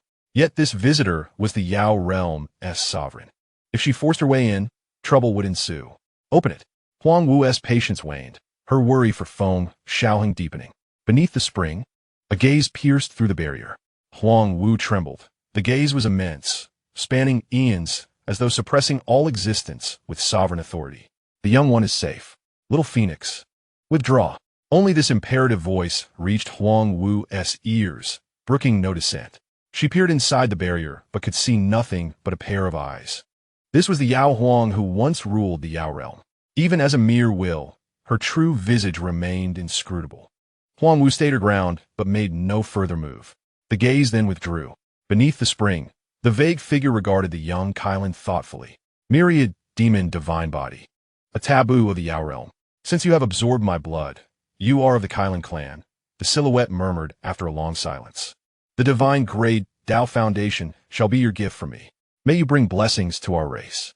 Within the spring, cataclysmic transformations began. Streams of innate essence gathered, slowly flowing into Feng Xiaohang's body. At that moment, Feng Xiaohang opened his eyes, reverting from the ink Kylan form to his original appearance. The divine Phoenix Meridian activated, illuminating the depths beneath the spring. After an indeterminate time, Feng Xiaohang emerged leisurely. Foundation establishment. Moreover, a breath of essence above his head blossomed into the triad of flowers. The tri-flower convergence. Divine grade Tao foundation. Zi Yuan's spirit quaked. Truly a divine grade Tao foundation. Could this be the ancestral blessing upon the young one? Exclamations of astonishment arose. How many years had it been since any had witnessed a divine grade Tao foundation? Every such cultivator was destined to become one of the Yao realm's supreme powers, like the current 12 emperors who had once attained the same. Within the Yao Huang Lingquan, the ink Kylan-esque form vanished. It had been that very Kylan-esque figure that barred their entrance moments before. Little one, Kylan, come down. As Zi Yuan prepared to speak, a commanding voice rang in his ear. Zi Yuan shuddered and looked sharply toward the Yao Huang Lingquan. The ancestral will beckoned. Without hesitation, Zi Yuan entered the spring. Hey, at your age, the Yao Huang Lingquan is of no benefit to you. Feng Xiaohang stretched out a small hand, calling out before shaking his head. Ah, jealousy drives one mad. That old fellow must be going insane seeing me establish divine grade Tao foundation and wishing to replicate it. The elders present twitched their lips in response. After some time, Zi Yuan reemerged, his face tinged with strangeness and eyes filled with complexity as he regarded Feng Xiaohang. Feng Xiaohang approached and patted Zi Yuan's thigh, for the shoulder was out of reach. You need not envy me. Not everyone is endowed with my sovereign aptitude. He said earnestly, rather than envy, improve yourself. Zi Yuan remained silent, pondering the ancestral instructions. But this young one is of the Feng clan. If combined with the Kylan clan, what might be born? Feng Xiaohang left the barrier and was met by a familiar face. Huang Wu appeared instantly before him, inwardly relieved. Mother, I did expect you to come, Feng Xiaohang said seriously. I prefer a low profile. Your ostentatious arrival embarrasses me before others. Though many had already turned their gazes toward them, Huang Wu ignored the remark and crouched, scrutinizing Feng Xiaohang, her palms pressing gently over him. The divine Phoenix Empress truly cherished this child. Though only foundation establishment, she had personally come. Tisk tisk, such a background is enviable. That is the divine Phoenix Empress. So beautiful. Many elders shook their heads, some students filled with admiration, marveling at the Empress's incomparable beauty. It was their first encounter with such a sovereign, alive and present before their eyes. The saying that some are born into greatness was utterly true. Ahem, with so many watching, let us retreat and play later. Feng Xiaohang coughed lightly, patting Huang Wu's head. Huang Wu smiled broadly, for the young one had indeed achieved divine grade Dao foundation. Enough, Feng Xiaohang snapped, frustrated at her disregard. You have now established your foundation and may cultivate with spirit stones. As for pills, avoid them for the time being, Huang Wu admonished seriously. Are you instructing me? Feng Xiaohang gave her a sidelong glance. Huang Wu's eyes narrowed slightly as a golden branch appeared in her hand. Feng Xiaohang leapt into her embrace, sweetly assuring, Master, rest assured, a 1T-touch pills. Hearing this, Huang Wu quietly withdrew the golden branch. Feng Xiaohang exhaled softly. With so many present, being struck here would jeopardize his standing at the Yao Divine Academy. Enough, go back. I prefer modesty. You need not follow me. Feng Xiaohang waved off, strolling away, only to be pulled back by Huang Wu. He turned to her, a playful finger wagging, a clear warning. In the next moment, a gentle kiss from Feng Xiaohang upon that exquisitely beautiful face caused Huang Wu to release him. However, all who witnessed this scene, be they elders or students, were left utterly astonished, wishing they could take Feng Xiaohang's place. As he walked away, Feng Xiaohang muttered to himself, these old ladies are quite pretentious. At this moment, the crowd collectively fell into a state of shock, their fists clenched tightly, causing a creaking sound. Chapter 38. Stealthily entering the Yao Huang spiritual spring, Feng Xiaohang established a divine foundation, and the entire Yunhai Dao field was abuzz with excitement, drums beating, firecrackers exploding, banners fluttering, and throngs of people filling the space. Many had heard of Feng Xiaohang's achievement in establishing a divine foundation. And even more terrifying was the fact that he had accomplished this feat within a mere decade.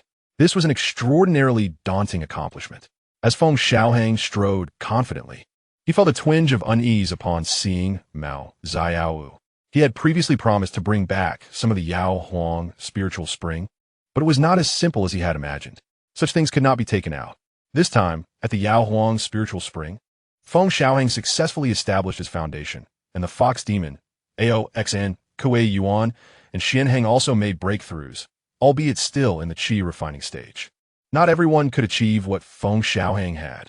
A multitude of visitors flocked to the Yunhai Dao field, and upon confirming Feng Xiaohang's genuine foundation establishment, they were left in disbelief. 10 years of qi refining held no shortcuts, yet Feng Xiaohang had completed this step ahead of schedule, establishing a divine foundation. The news quickly sent shockwaves throughout the entire Yao Shan Academy. Once the crowd dispersed, Mao Xiao quietly approached Feng Xiaohang, whispering Xiaohang about the Yao Huang spiritual spring. Feng Xiaohang scratched his head, and in the hopeful gaze of Mao, so he puffed out his chest and replied, "Can't take it out." Mao Xiao's face fell, shaking her head. In truth, she harbored little hope, yet Feng Xiaohang appeared so confident. However, you can go inside, Feng Xiaohang added. Mao Xiao's eyes lit up, ready to speak, but Feng Xiaohang raised a finger to his lips. She nodded eagerly.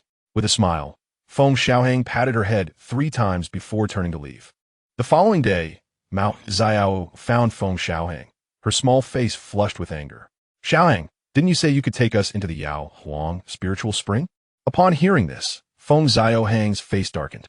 "When I patted your head 3 times yesterday, it was to signal you to come find me at midnight. Why didn't you come?" Feng Xiaohang was furious, having waited all night in the cold wind without seeing Mao Xiao and the others. He had thought she would understand, but to his surprise, she had left him hanging. "How was I supposed to know?"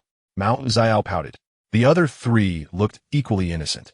They were also students of the Yunhai Dao field, and had been promised by Feng Xiaohang to be taken into the Yao Huang spiritual spring. Feng Xiaohang waved his hand, realizing this tactic only worked on monkeys. "Tonight at midnight, we will try again," he insisted, his face serious. "We don't have much time. We must seize the opportunity." Mao Xiao nodded earnestly. At midnight, Feng Xiaohang stealthily exited the Dao Field's courtyard, and Qing Ming and Sui opened their eyes once more. What was the young master up to? Sui asked, puzzled, recalling how the young master had braved the cold wind all night. Realizing this, Sui's expression tightened. Could it be that something went wrong with his training? Qing Ming shook her head. The young master has been acting strangely these past few days. We must keep an eye on him to ensure he does not encounter any trouble. The two discreetly followed Feng Xiaohang, remaining undetected. Meanwhile, Mao Xiaowu and her companions had arrived early, accompanied by the fox demon and even Mao Xiaoqi. Big brother, is this really okay? Mao Xiaoqi asked, feeling both excited and fearful. If discovered, the consequences could be dire. After following this emperor for so long, such a timid demeanor won't do. Don't even think of being this emperor's little brother, Feng Xiaohang said with disdain as he looked at Mao Xiaoqi. Xiaohang, do you think we won't be found out? The fox demon asked, her face a mix of anxiety and excitement. Let's go. Feng Xiaohang led the group to the boundary. Qing Ming and Sui observed from the shadows. Is he really going to enter the Yao Huang spiritual spring? Sui exclaimed in disbelief. There is a boundary. The young master cannot enter, Qing Ming replied calmly. This boundary was set by the Yao Huang of the Kailan clan, and even their master found it difficult to breach, let alone a mere child. What should we do? Should we stop him? Sui asked, still worried. No need. The master has instructed us to intervene as little as possible and let the young master grow, Qing Ming remarked, watching the small group at the boundary. Moreover, if they could not enter, they would naturally give up. Sui nodded in agreement, though a sense of absurdity lingered. She felt the young one might actually be able to breach the boundary. The fox demon and her companions began to tap against the boundary, and Feng Xiaohang joined in. The boundary proved to be remarkably solid, showing no signs of wavering. See, they won't be able to get in and will return obediently, Qing Ming smiled. But in the next moment, Qing Ming, look, Sui's anxious voice broke in. Qing Ming snapped back to reality, realizing several of the small figures had vanished. Alarmed, she abandoned her concealment and appeared. Where's the young master? She asked, her face etched with worry. The young master has entered the boundary. Sui gasped, disbelief written all over her face. Could there be a flaw in the boundary? Qing Ming scrutinized the barrier closely, but found it as solid as rock, devoid of any weaknesses. At that moment, their heads spun in confusion. The Yao Huang spiritual spring was a sacred place. Feng Xiaohang, leading a group of small companions inside, could yield unforeseen consequences. Were anything to go awry, they would be unable to explain to their master. Sui, quickly inform the master.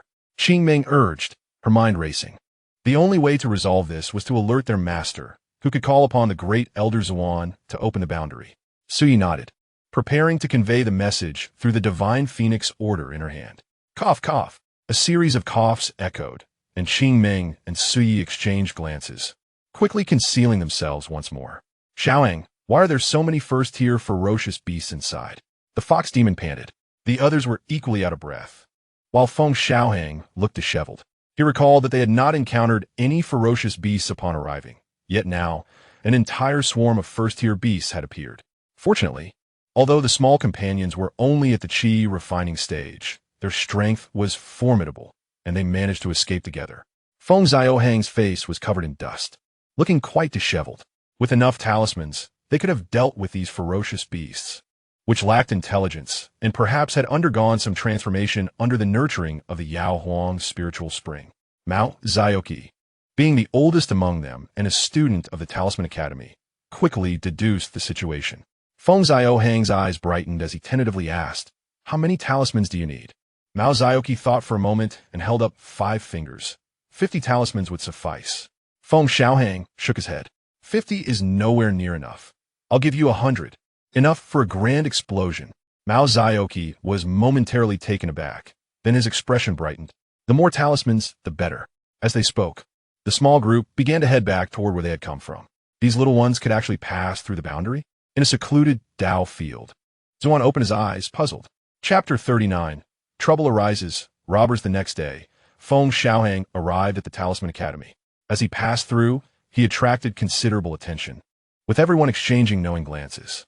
Just as he was about to step through the grand entrance of the Talisman Academy, a student barred his way. Only students of the Talisman Academy may enter, stated the student, who bore a pair of goose-like wings on his back. Feng Xiaohang lifted his gaze to regard the student. pointing a finger at him. You dare to obstruct this emperor? Cough, cough, little one, the elder has set the rules, and we cannot help it, Yin Shuangyin replied, leaning closer to Feng Xiaohang and speaking softly. He recognized this little sovereign, but had no choice. The elders of the Talisman Academy were known for their tempers, and he dared not let anyone through carelessly. Senior, my teacher is looking for him. I hope you can show some leniency. Mao Zhaoqi stepped forward and spoke. Oh, so it is Elder Yuan seeking the junior. Yin Shuangyin immediately granted passage. Mao Zhaoqi, a student of Yuan Meng, is well known within the Fu Lu Shuedian. Zhaoqi, I did not expect you to be quite influential here. Feng Xiaohang generously praised the general. Mao Zhaoqi smiled modestly. The Fu Lu Shuedian was bustling with activity, yet it maintained an atmosphere of tranquility. Suddenly, a soft sound of surprise echoed. As Feng Xiaohang entered the Fu Lu Shuedian, a middle-aged man in red robes approached him, grasped his hand, and pulled him aside. Bold! How dare you assault this emperor? Feng Xiaohang was startled. The sudden appearance of this man made him wary. The man looked at Feng Xiaohang speechlessly and squatted down. Little one, what brings you here? He glanced at Mao Zhaoqi, who was accompanying the young one. Who are you? Feng Xiaohang furrowed his brow, sensing a hint of familiarity in this man. My name is Feng Su, an elder of the Phoenix clan within the academy. Feng Su revealed his identity. Oh, from the Phoenix clan? Then this matter is easily resolved. A smile appeared on Feng Xiaohang's face as he patted Feng Su's shoulder. Feng Su, I require a few. Bold! How dare you take advantage of this emperor? Halfway through his sentence, Feng Xiaohang suddenly became furious, his childish reprimand drawing the attention of many within the Fu Lu Shuedian. This person is truly cunning, making him call him uncle at the very start. Feng Su hastily covered Feng Xiaohang's mouth. This little one was completely oblivious to the occasion. He had heard tales of the child's antics at the Phoenix Nest, where he even dared to rename the Imperial Palace for commercial purposes, and it seemed entirely true now. My name is Feng Su, not for you to call me uncle, Feng Su clarified, pausing for a moment. Actually, you may call me uncle. Feng Xiaohang's eyes widened in disbelief. ISNT that's still taking advantage of him? Seeing Feng Xiaohang on the verge of anger, Feng Su quickly changed the subject. What brings you here? I need some talismans, Feng Xiaohang huffed, extending his hand. You should have plenty, right? Just give me a few dozen 8th and 9th grade talismans, nothing more. Mao Zhaoqi covered his face, unable to look. Feng Su stood frozen, his mouth twitching incessantly. 8th and 9th grade? Setting aside whether he could even refine them.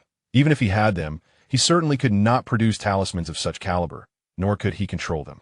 None, Feng Su replied decisively. What about 7th grade? None. 6th grade? None.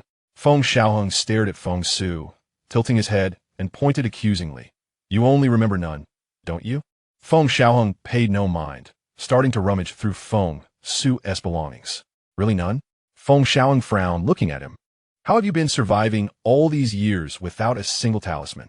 At that moment, all eyes in the Fu Lu Shuedian turned toward them. Feng Su nearly spat out a mouthful of blood. At his level, he could have already transformed the void and stored items within his body. Do I need to discuss this with you? What do you need talismans for? Feng Su looked at Feng Xiaohang with confusion. He was hesitant to casually give such things to the little one, as the Empress had instructed him to keep an eye on this child within the academy. This emperor possesses unparalleled talents. How could I not learn some means of protection? Feng Xiaohang huffed, raising his head proudly. Upon hearing this, Feng Su smiled, pleasantly surprised by the young lord's ambition.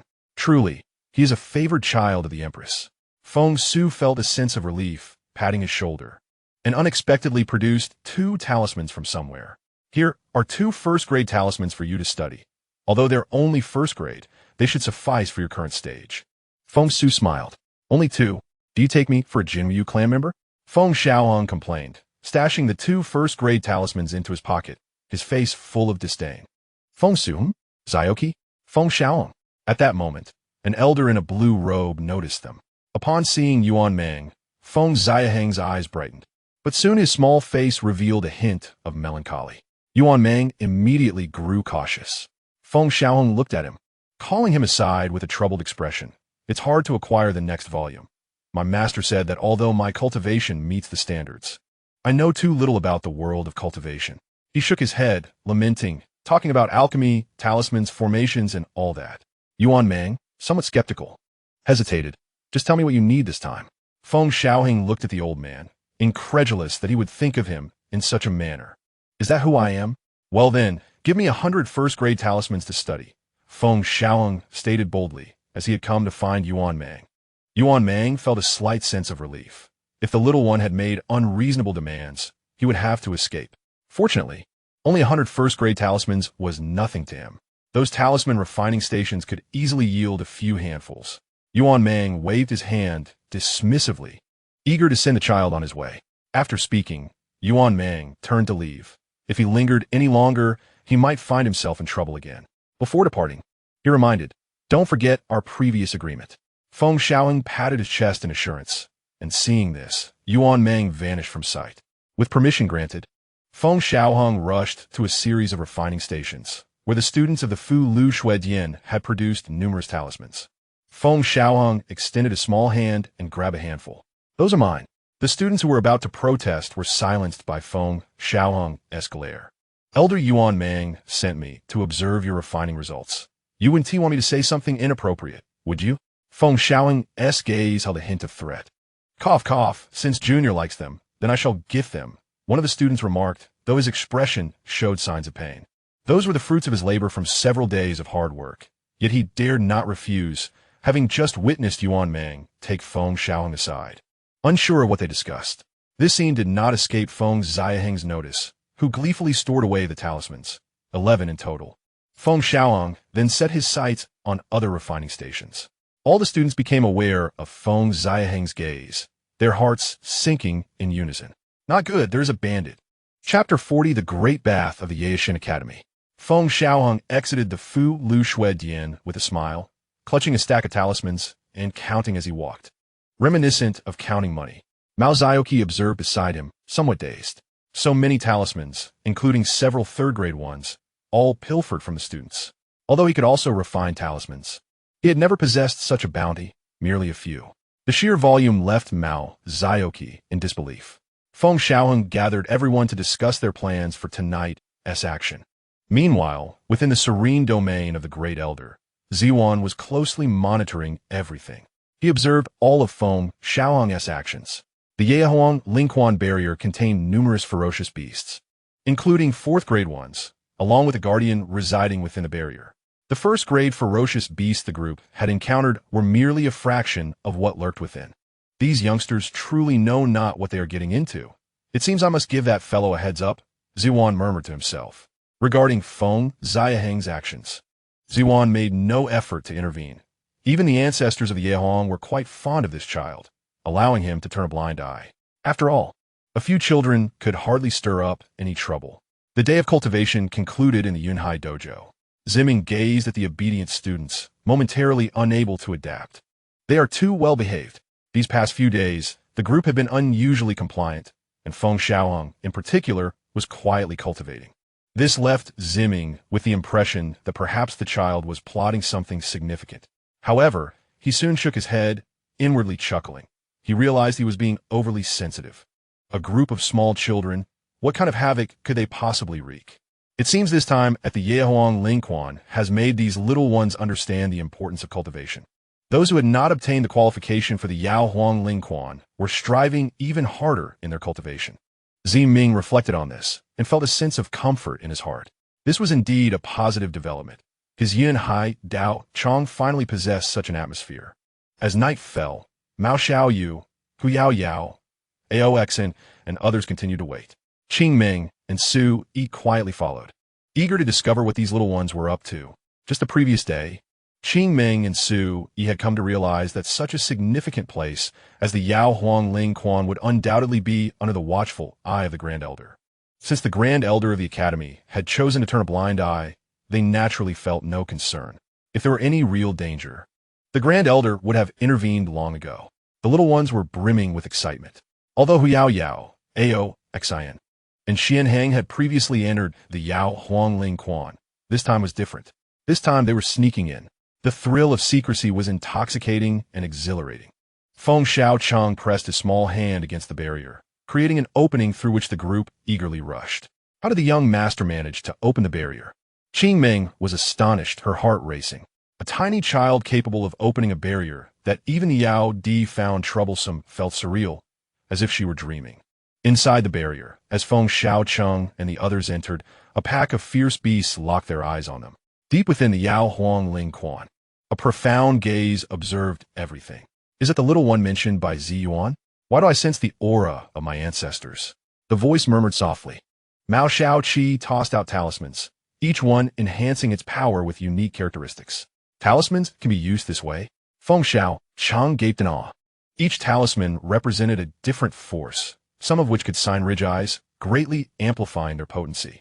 Mao Xiaoqi was methodical in his use of the talismans, not throwing them haphazardly.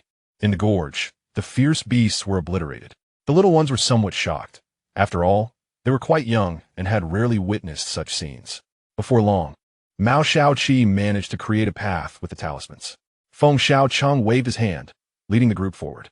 They traversed through the gorge and into a hollow area, where a spring of spiritual water lay at its center, shrouded in mist and sparkling with resplendent celestial light. The Yao Huang Ling Quan. Mao Xiaoyu's eyes sparkled with excitement. Even if she had never seen it, she recognized it immediately. Big brother, look! Mao Xiaoqi's eyes also gleamed with enthusiasm, replacing any prior worries with exhilaration. I have never gone back on my word, Feng Xiaohang declared, walking confidently ahead with his hands clasped behind his back. Outside the barrier, Qing Ming had already relayed the news to Huang Wu. Upon receiving the message, Huang Wu's expression shifted momentarily before she regained her composure. Ziyuan, that old fellow, could not possibly be unaware.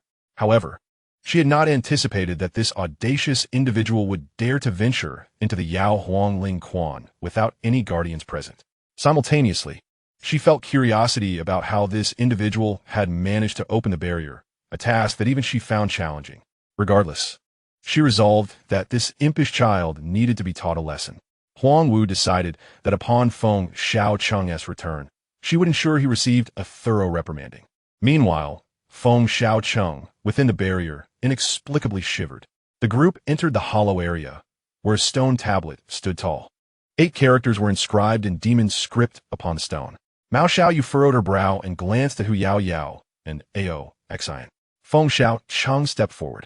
But these 8 characters were unfamiliar to him as well.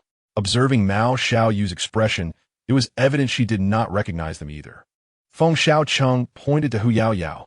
Read them for us. Hu Yao Yao shook her head repeatedly, offering an awkward smile. I don't know. Despite having studied demon script, she had not learned it fully and coincidentally had never encountered these 8 characters. This is a disaster, Feng Xiaohang muttered discontentedly, then pointed to Ao Xian. Ao Xian waved her hands, similar to Hu Yao Yao, indicating she did not recognize the characters. Feng Xiaohang was taken aback and turned to Mao Xiaoqi, who had studied talismans. Surely he would know. But he was clearly out of luck. Mao Xiaoyu seemed to know Mao Xiaoqi well. Mao Xiaoqi wore an awkward expression. Feng Xiaohang suddenly recalled that among this group, the oldest was Mao Xiaoqi, who was merely 9 years old. None of you recognize these 8 characters? Feng Xiaohang confirmed once more. Xiaohang, quickly tell us what these 8 characters say. Xian Heng, with his round face, tilted his head. Feng Xiaohang fell into silence. For the truth was he did not recognize them either. Yet, all eyes were on him, and he felt as though he was being pressured into a corner. If he claimed ignorance, how could he be the leader? Kuei Yuan called out, Xiaohang, stop teasing us. What do these 8 characters say? To the others, Feng Xiaohang was the brightest among them and was expected to know the answer. Summoning his courage, Feng Xiaohang stood up, cleared his throat, and addressed them. Listen closely, everyone. Yao Shen Shui Gong to Shiyu. The group counted on their fingers, and Mao Xiaoyu exclaimed, Wait a moment, Xiaohang, you said 7 characters. There are clearly 8 here. Feng Xiaohang counted again and confirmed it was indeed 7 characters, then pointed at the demon script on the stone tablet. Yao Shen Shui Gong to Shiyu. Chapter 41. Dealing with such a little tycoon, who wouldn't be dizzy? Yao Shen Shui Gong to Shiyu. Xian Heng counted on his fingers, joyfully shouting, That's right. This time it's correct. Mao Xiaoqi looked perplexed. Is that really how those characters are pronounced? Xiaohang. Why is this place called the Shiyu? Hu Yao Yao inquired, puzzled. Under the watchful gazes of the group, Feng Xiaohang maintained a calm demeanor. Where the spiritual spring lies, there is the bathing ground. While this statement was not inherently flawed, it felt somewhat off. Feng Xiaohang waved his small hand, leading everyone toward the Yao Huang Ling Quan. With a splash, Feng Xiaohang plunged into the water head first. Mao Xiaoyu and Mao Xiaoqi hesitated, but upon seeing Feng Xiaohang enter the Yao Huang Ling Quan, they too joined him in the spring. There's pressure. The two, experiencing the Yao Huang Ling Quan for the first time, were taken aback. Stay away from the central area, and do not venture deeper. Hu Yao cautioned them before also entering the Yao Huang Ling Quan. Ao, Xin, Xianheng, and the others surged in as well. This was the first time for the entire Yao Shan Shui Gong to immerse in the Yao Huang Ling Quan. Deep within the barrier, a woman in a purple gown observed everything, resembling a queen in the shadows. The aura of the Mo Kailan's bloodline lingered as she softly spoke, her purple eyes reflecting all that transpired in the spring. Feng Xiaohang headed straight for the center.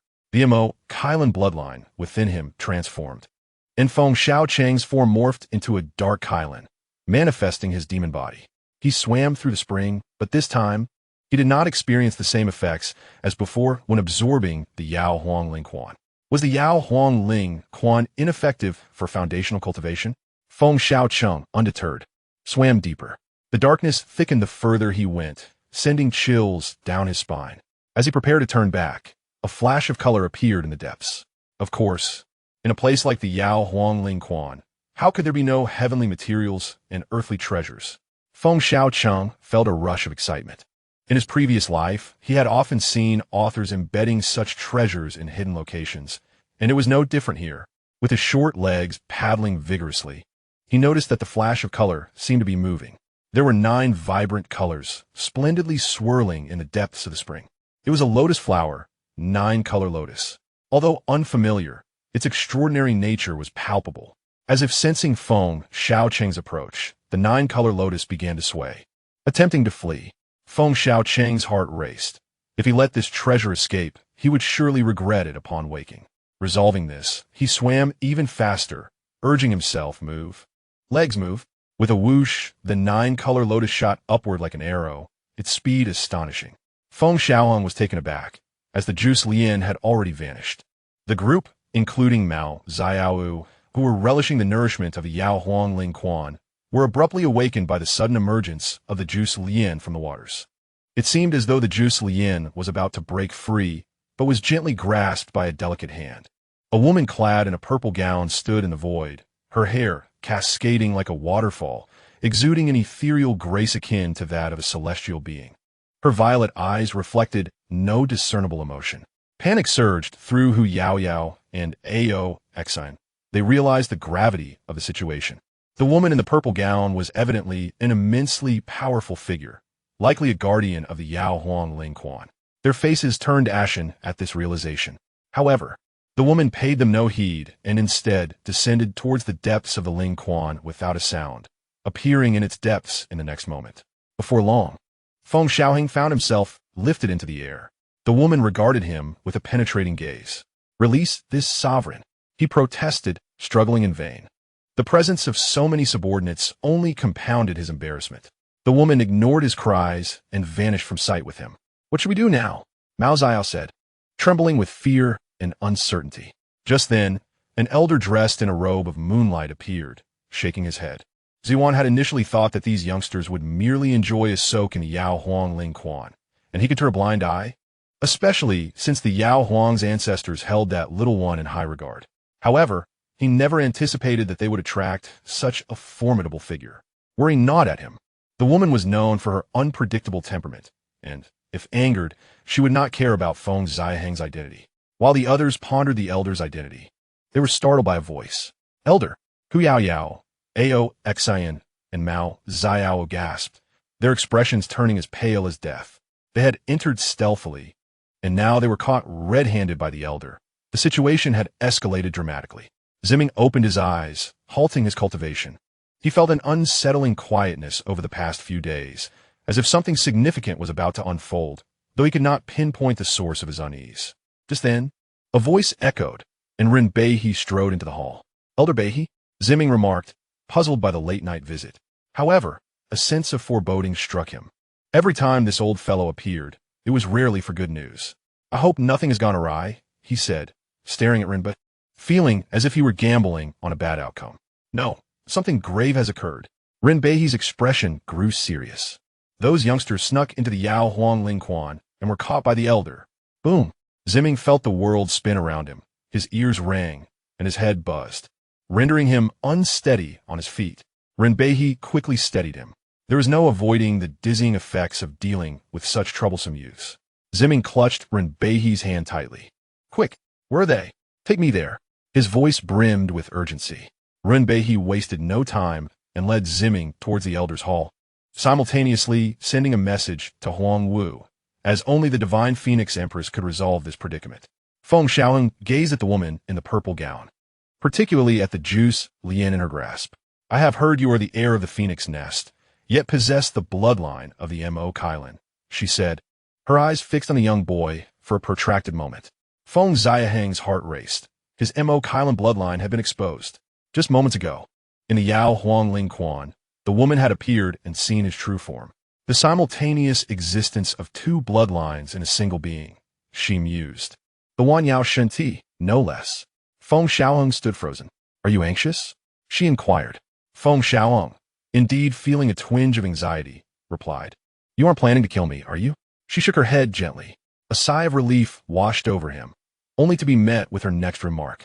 Extracting your blood for alchemical purposes may prove to be an excellent choice. Feng Xiaohang's face paled. Chapter 42.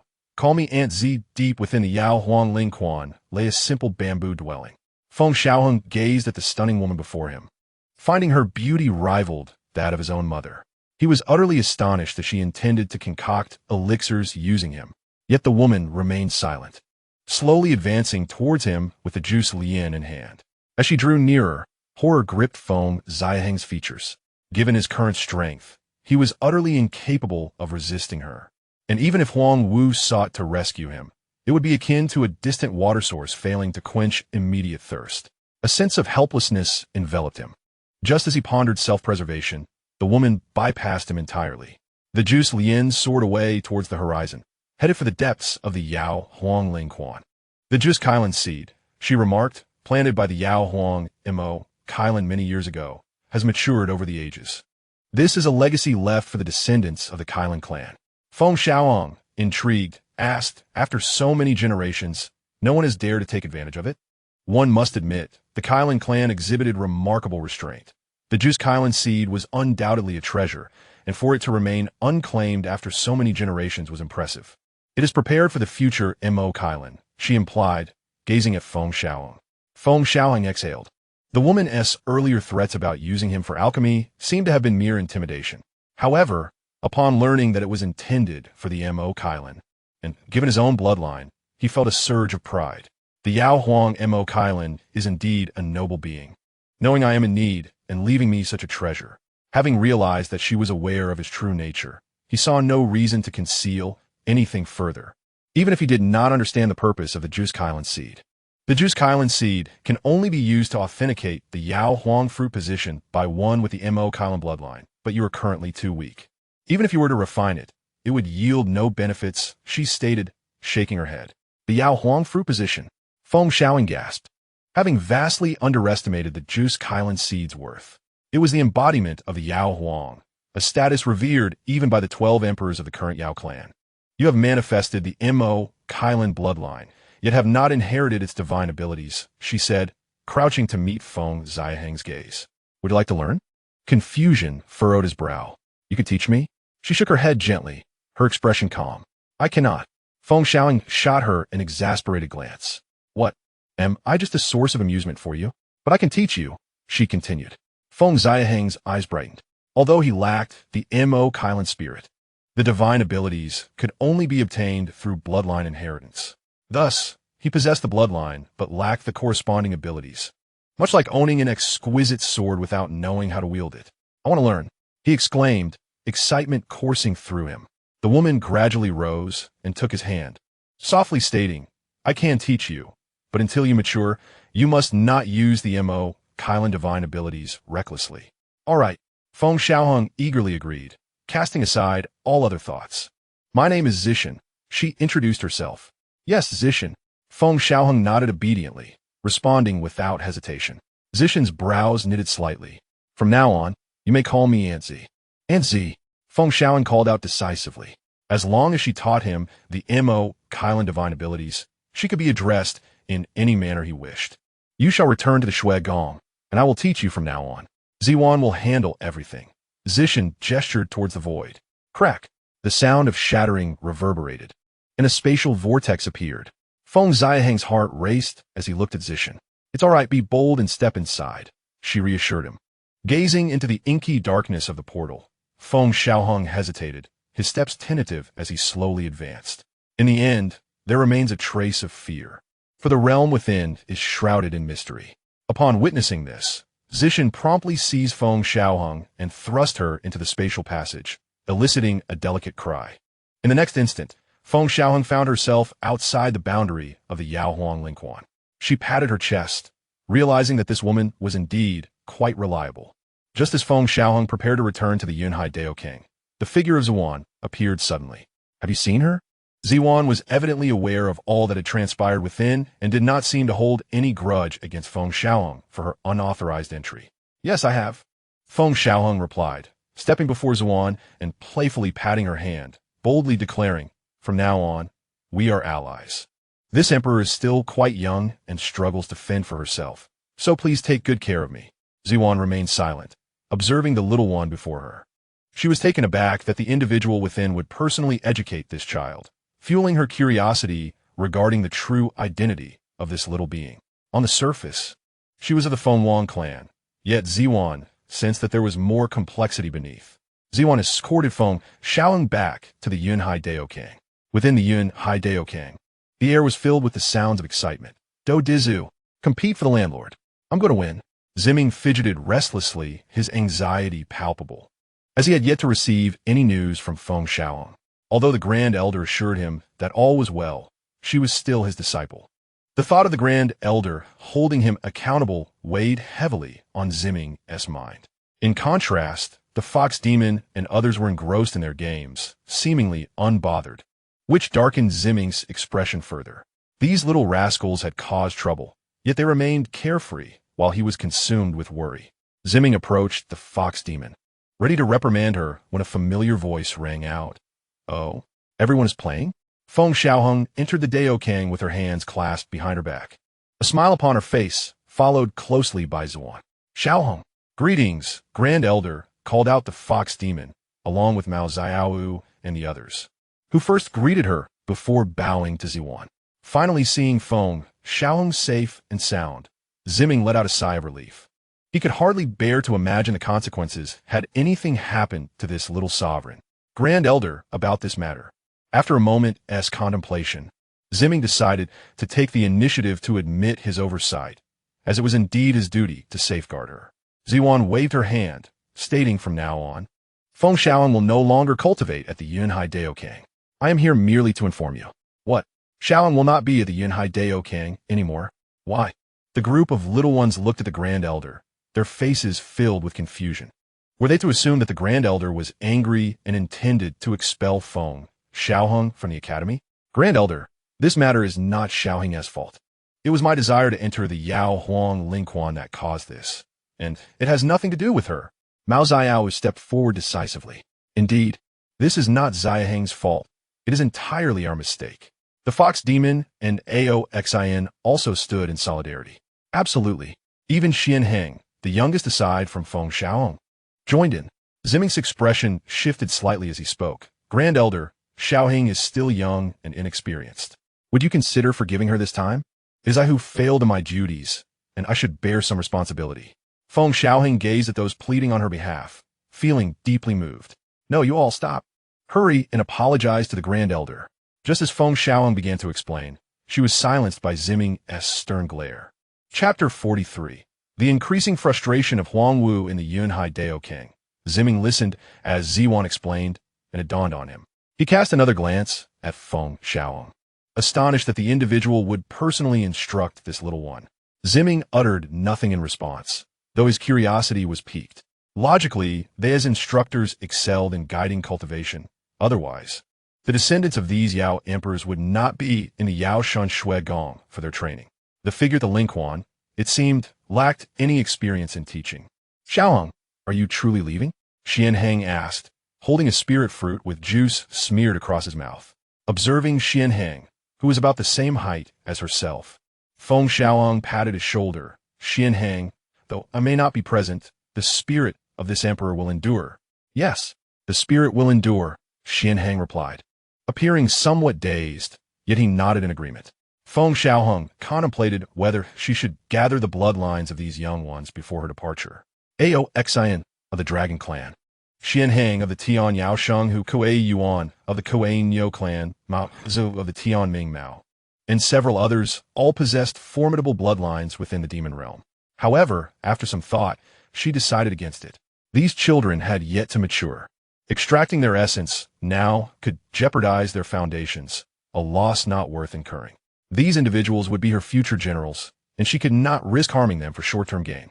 Ao Xen, the fox demon, and others looked at Feng Xiaohang with tearful eyes, completely unaware that she was contemplating their bloodlines.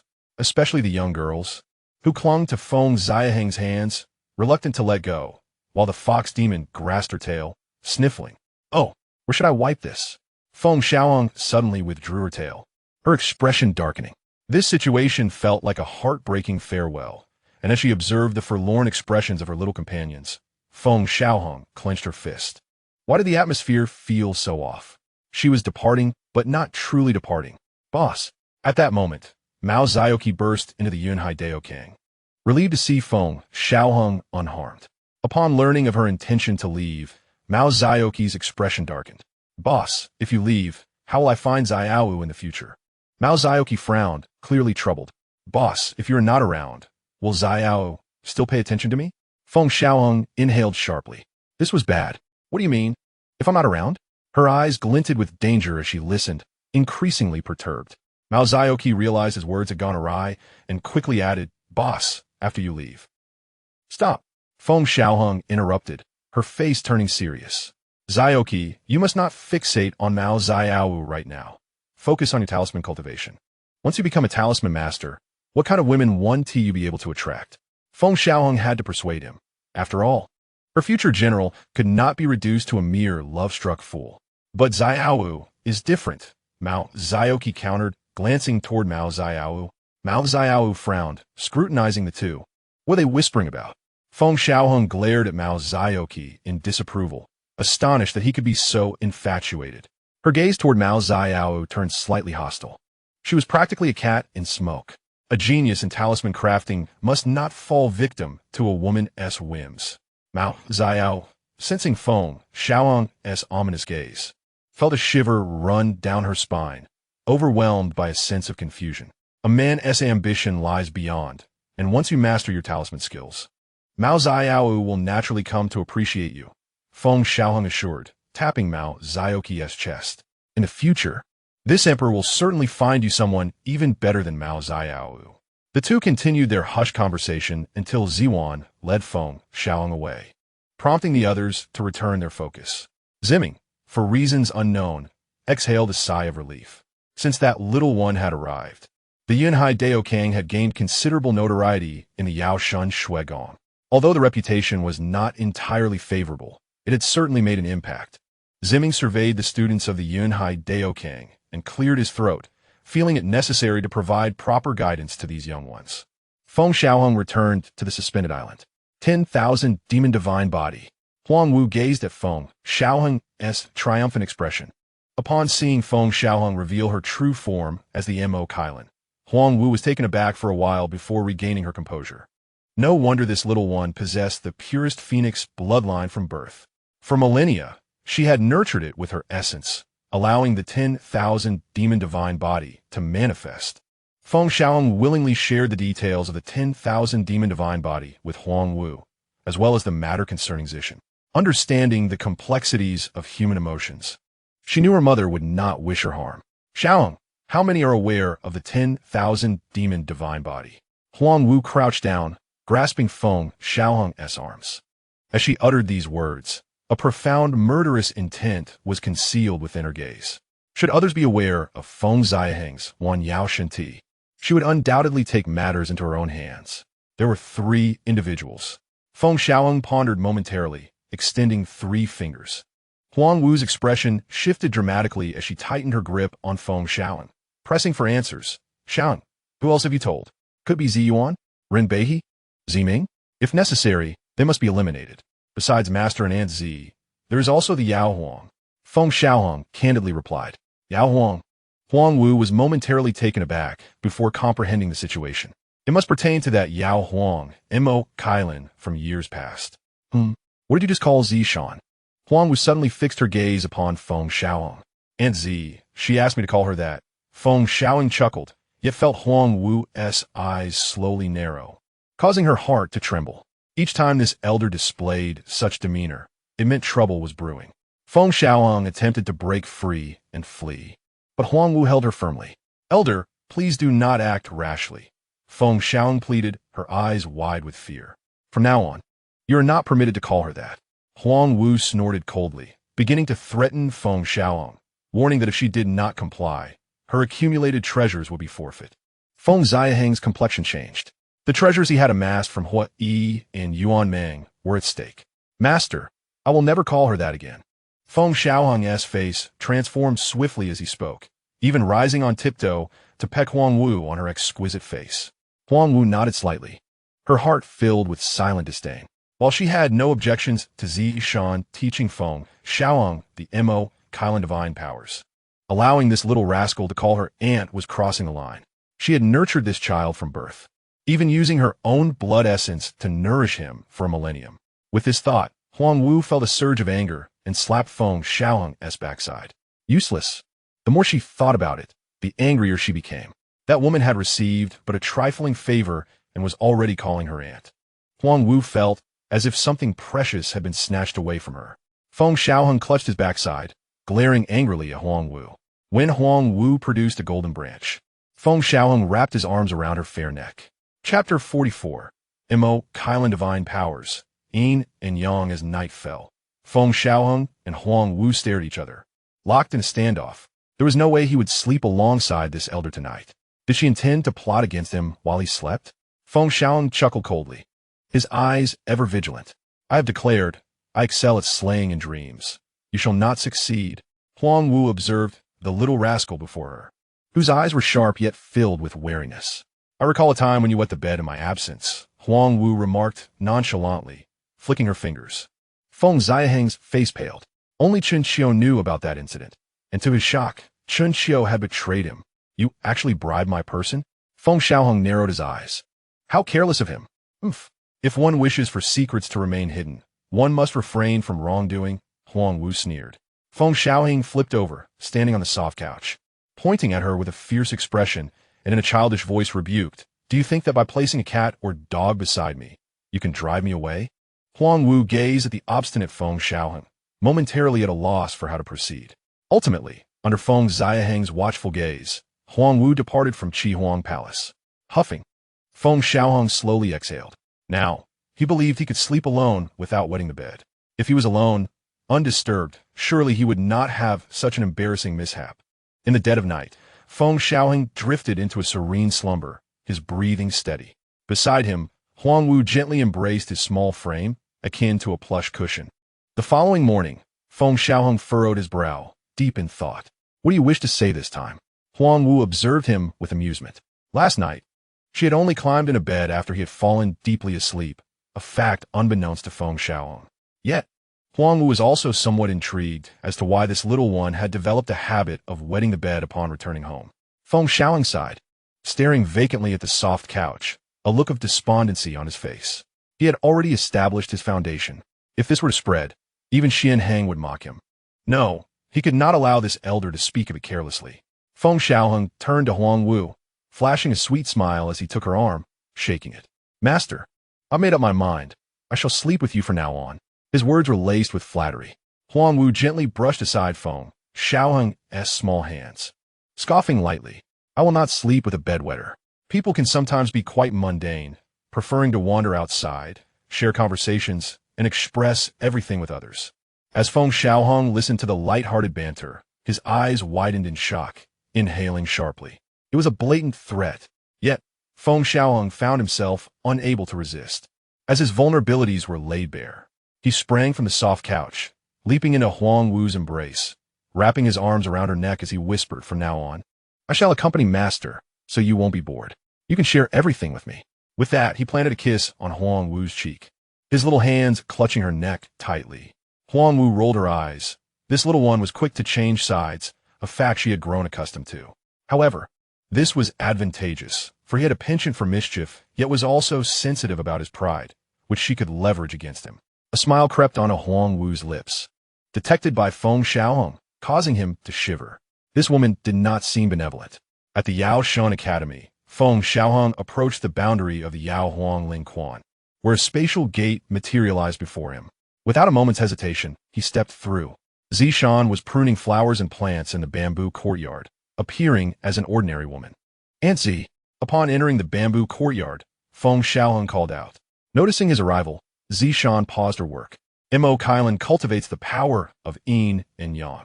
All derived divine powers encompass both. Zishan delved straight into the topic, beginning to explain to Feng Xiaohang the forces controlled by the Mo Kailan. Yin and yang? Feng Xiaohang was no stranger to the concept.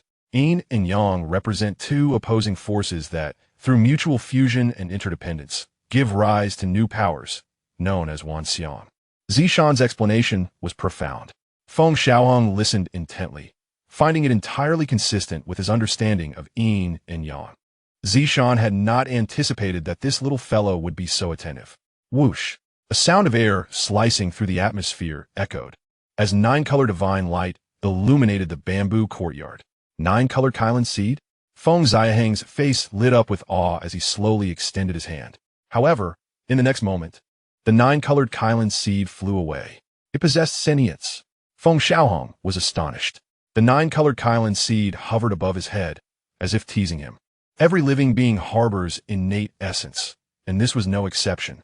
The nine-colored Kailan seed, with each petal infused with yin and yang, could assist in his cultivation of the Mo Kailan's demonic techniques, Zishan pointed out. At that moment, the nine-colored Kailan seed gently descended into Feng Xiaohang's palm.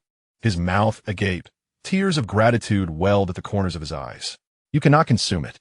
Zishan, noticing the drool trickling from Feng Xiaohang's mouth, promptly cautioned him. Feng Xiaohang cleared his throat and wiped his mouth. "Xiaohang, release the Mo Kailan bloodline," Zishan instructed. Feng Xiaohang nodded, concealing his phoenix bloodline and unleashing the Mo Kailan bloodline within him. A pair of inky Kailan horns sprouted atop his head, and his sapphire-like pupils deepened. The nine-colored Kailan seed swayed excitedly, as if sensing a familiar aura. Feng Xiaohang's gaze towards the nine-colored Kailan seed shifted. He could feel an overwhelming and potent force emanating from it. The nine-colored Kailan seed, resting upon a verdant lotus leaf, radiated an extraordinarily ferocious energy. Feng Xiaohang was slightly taken aback. Such a tempestuous power seemed to permeate every gentle breeze, utterly enchanting.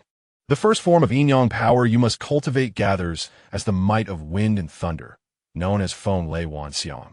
The voice of Zishan echoed as she pointed towards the heavens. Suddenly, a deafening thunderclap erupted, and in an instant, winds surged and clouds roiled, with a fierce gale howling. Amidst the tempest, crackling bolts of lightning could be seen. The thunder was surprisingly contained within the wild winds. This was the first time Feng Xiaohang had witnessed such a divine phenomenon. The howling winds swept into a forest, which was instantly engulfed by lightning. Where the storm passed, a sea of thunder was born. Feng Xiaohang turned to Zishan, exclaiming, "Aunt Z, did you not say you could not do this?" Zishan paused, nodding slightly. "Indeed, the Mo Kailan divine ability has not been perfected, so it cannot be considered mastery." Her words were spoken lightly. Yet Feng Xiaohang wore a face full of exasperation. Observing Zishan's nonchalant demeanor, it seemed to her that unless one reached perfection, it could not be deemed mastery. As though it were a matter of course. The woman's tongue is a deceiver. Zishan gently patted Feng Xiaohang's head, whispering, "The Jiusei Kailan seed will assist you in perfecting your yin-yang divine abilities." Above Feng Xiaohang, the Jiusei Kailan seed floated. The powers of wind and thunder were absorbed and refined by him, Only by mastering these forces could he practice Feng Xiaohang. Time passed slowly over 2.5 years. In the bamboo courtyard, Feng Xiaohang sat cross-legged, with the Jiusei Lian hovering above him. By now, his cultivation had reached the 6th level of foundation establishment. Such rapid advancement was extraordinary. The Jiusei Kailan seed not only facilitated the cultivation of wind and thunder, but had significantly enhanced his overall prowess. At this moment, it felt as though 2 seeds resided within him, akin to 2 ripe fruits, one white and one purple, representing the wind and thunder seeds. To cultivate Feng Xiaohang, one must condense these seeds. Alas, if only he possessed a fragment of the Mo Kailan's divine soul. Feng Xiaohang sighed more than once. If he could refine a wisp of the Mo Kailan's divine soul, the divine ability would naturally evolve without requiring his own cultivation. During these 2.5 years, aside from returning to Xiankong Island every 3 days, he spent the remainder of his time here. Under Zishan's guidance, not only had Feng Xiaohang's cultivation and strength greatly improved, but he had also learned to read. This was something Zishan had insisted he master. He had learned not only the script of the demon race, but also the unified script of the Qian. Feng Xiaohang was pleasantly surprised by the Qian unified script. He had already known the unified script of the myriad realms before arriving in this world, rendering the learning unnecessary. A deep rumble echoed from within Feng Xiaohang as the power of wind and thunder sought to merge. However, the wind belongs to Yin, and thunder to Yang. These are opposing forces. Merging such contrary powers is an arduous and perilous endeavor. A moment's carelessness could lead to self-destruction. Xiaohang, Yin and Yang interact and balance each other. Not only must they merge, but they must also give rise to and consume one another. Zishan cautioned. Despite the unimaginable pressure on his physical body, Feng Xiaohang's expression remained remarkably tranquil. Worrying would yield no benefit. Zishan prepared to intervene at any moment. Originally, it was expected that the merging of wind and thunder would take a decade. Yet, in merely 2.5 years, Feng Xiaohang had condensed the wind and thunder seeds. Given his youth, Zishan was astonished that he could remain so composed in such a critical moment. The winds and thunder roared within him, and Feng Xiaohang could even hear the sounds of the tempest at his ears. He did not follow Zishan's prescribed method for merging wind and thunder. Instead, he discovered that his strength was insufficient to command them completely. Thus, he resorted to allowing these 2 powers to clash. Yin and Yang are but 2 sides of the same coin, merging through conflict. Zishan saw through his intentions and was taken aback. She did not anticipate Feng Xiaohang's audacity. In truth, he thought, I am the body of the myriad demons. Nothing in this world is beyond my refinement. A mere wind and thunder seed, should it be destroyed, I can simply condense it again. Feng Xiaohang scoffed inwardly. As the body of the myriad demons, though the wind and thunder race exerted immense pressure upon him, they could not inflict significant harm. After all, he was still young and could afford to endure, even if it meant 3 more years. As the wind and thunder seeds clashed within him, Feng Xiaohang discerned a pattern. Wind accumulates in quantity, while thunder transforms in quality, their masses interacting. Although the wind lacks the ferocity of thunder, it compensates with sheer volume. Feng Xiaohang relies on wind to control thunder. Thus, with sufficient wind power, one can envelop the power of thunder. However, traditionally, one must yield to the left side of the wave. Feng Xiaohang guided the wind seed within him to the right side.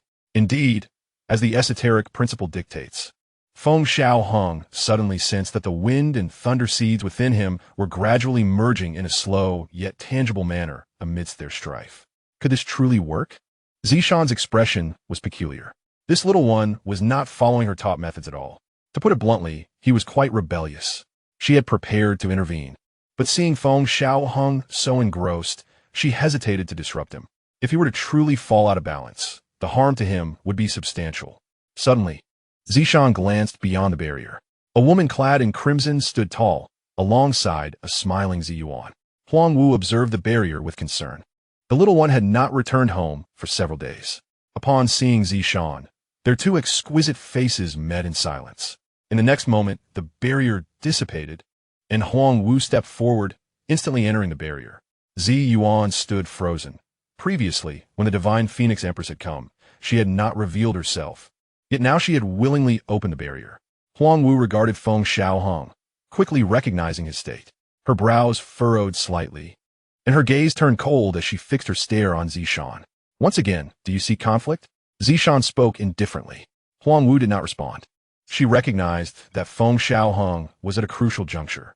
With a graceful wave of her hand, the bamboo grove swayed, and a new bamboo house materialized.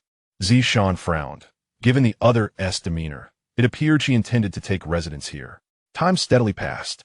7 years later. I wonder if Xiaohang will make it to the upcoming 5 courtyards meeting. The fox spirit, Yao, rested her chin on her hand, gazing at the vast sea of clouds. A decade had passed, and Yao had become increasingly enchanting, exuding an innate charm. It had been nearly 10 years since she last saw Feng Xiaohang.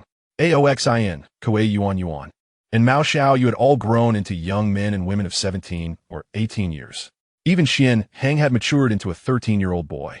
Are you preparing to attend the 5 courtyards meeting? Mao Xiao, you inquired of Mao Xiaoqi. Over the years, she had become less resistant to him and gradually accepted him. Yes, but I'm unsure if our leader will be able to make it. Mao Xiaoqi nodded. Having matured considerably over the decade, I received news earlier indicating we should not be hasty in breaking through to the Golden Core. Yet the 5 courtyards meeting is about to commence. Without Golden Core cultivation, we may not even qualify to attend, Aoxin remarked with a wry smile. Throughout the years, she too had blossomed into a graceful young woman, tall and captivating. Just wait.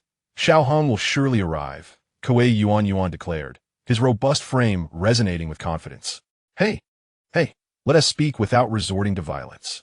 Feng Xiaohang watched as the 2 women glared at each other, poised to erupt into conflict at any moment. Caught in the middle, he felt rather uncomfortable. Silence. Adult matters are not for children to interfere. Huang Wu and Zishan simultaneously admonished. Upon hearing this, Feng Xiaohang retorted angrily, but what about the fact that you 2 are squeezing me in the middle? Each woman grasped one of his arms, nearly threatening to tear him apart. If this continued, Feng Xiaohang would truly be at risk of being torn asunder. What will you call her from now on? Huang Wu tugged at Feng Xiaohang's arm. A decade had elapsed, yet Feng Xiaohang's stature had only marginally increased, resembling that of a child no older than 5 or 6 years. This reality deeply vexed him. From the inherited memories, he discerned that this was due to the Wan Yao divine body not having fully matured. According to the records, he would require at least a century to assume the appearance of a youth. Upon learning this centennial necessity, Feng Xiaohang nearly lost consciousness.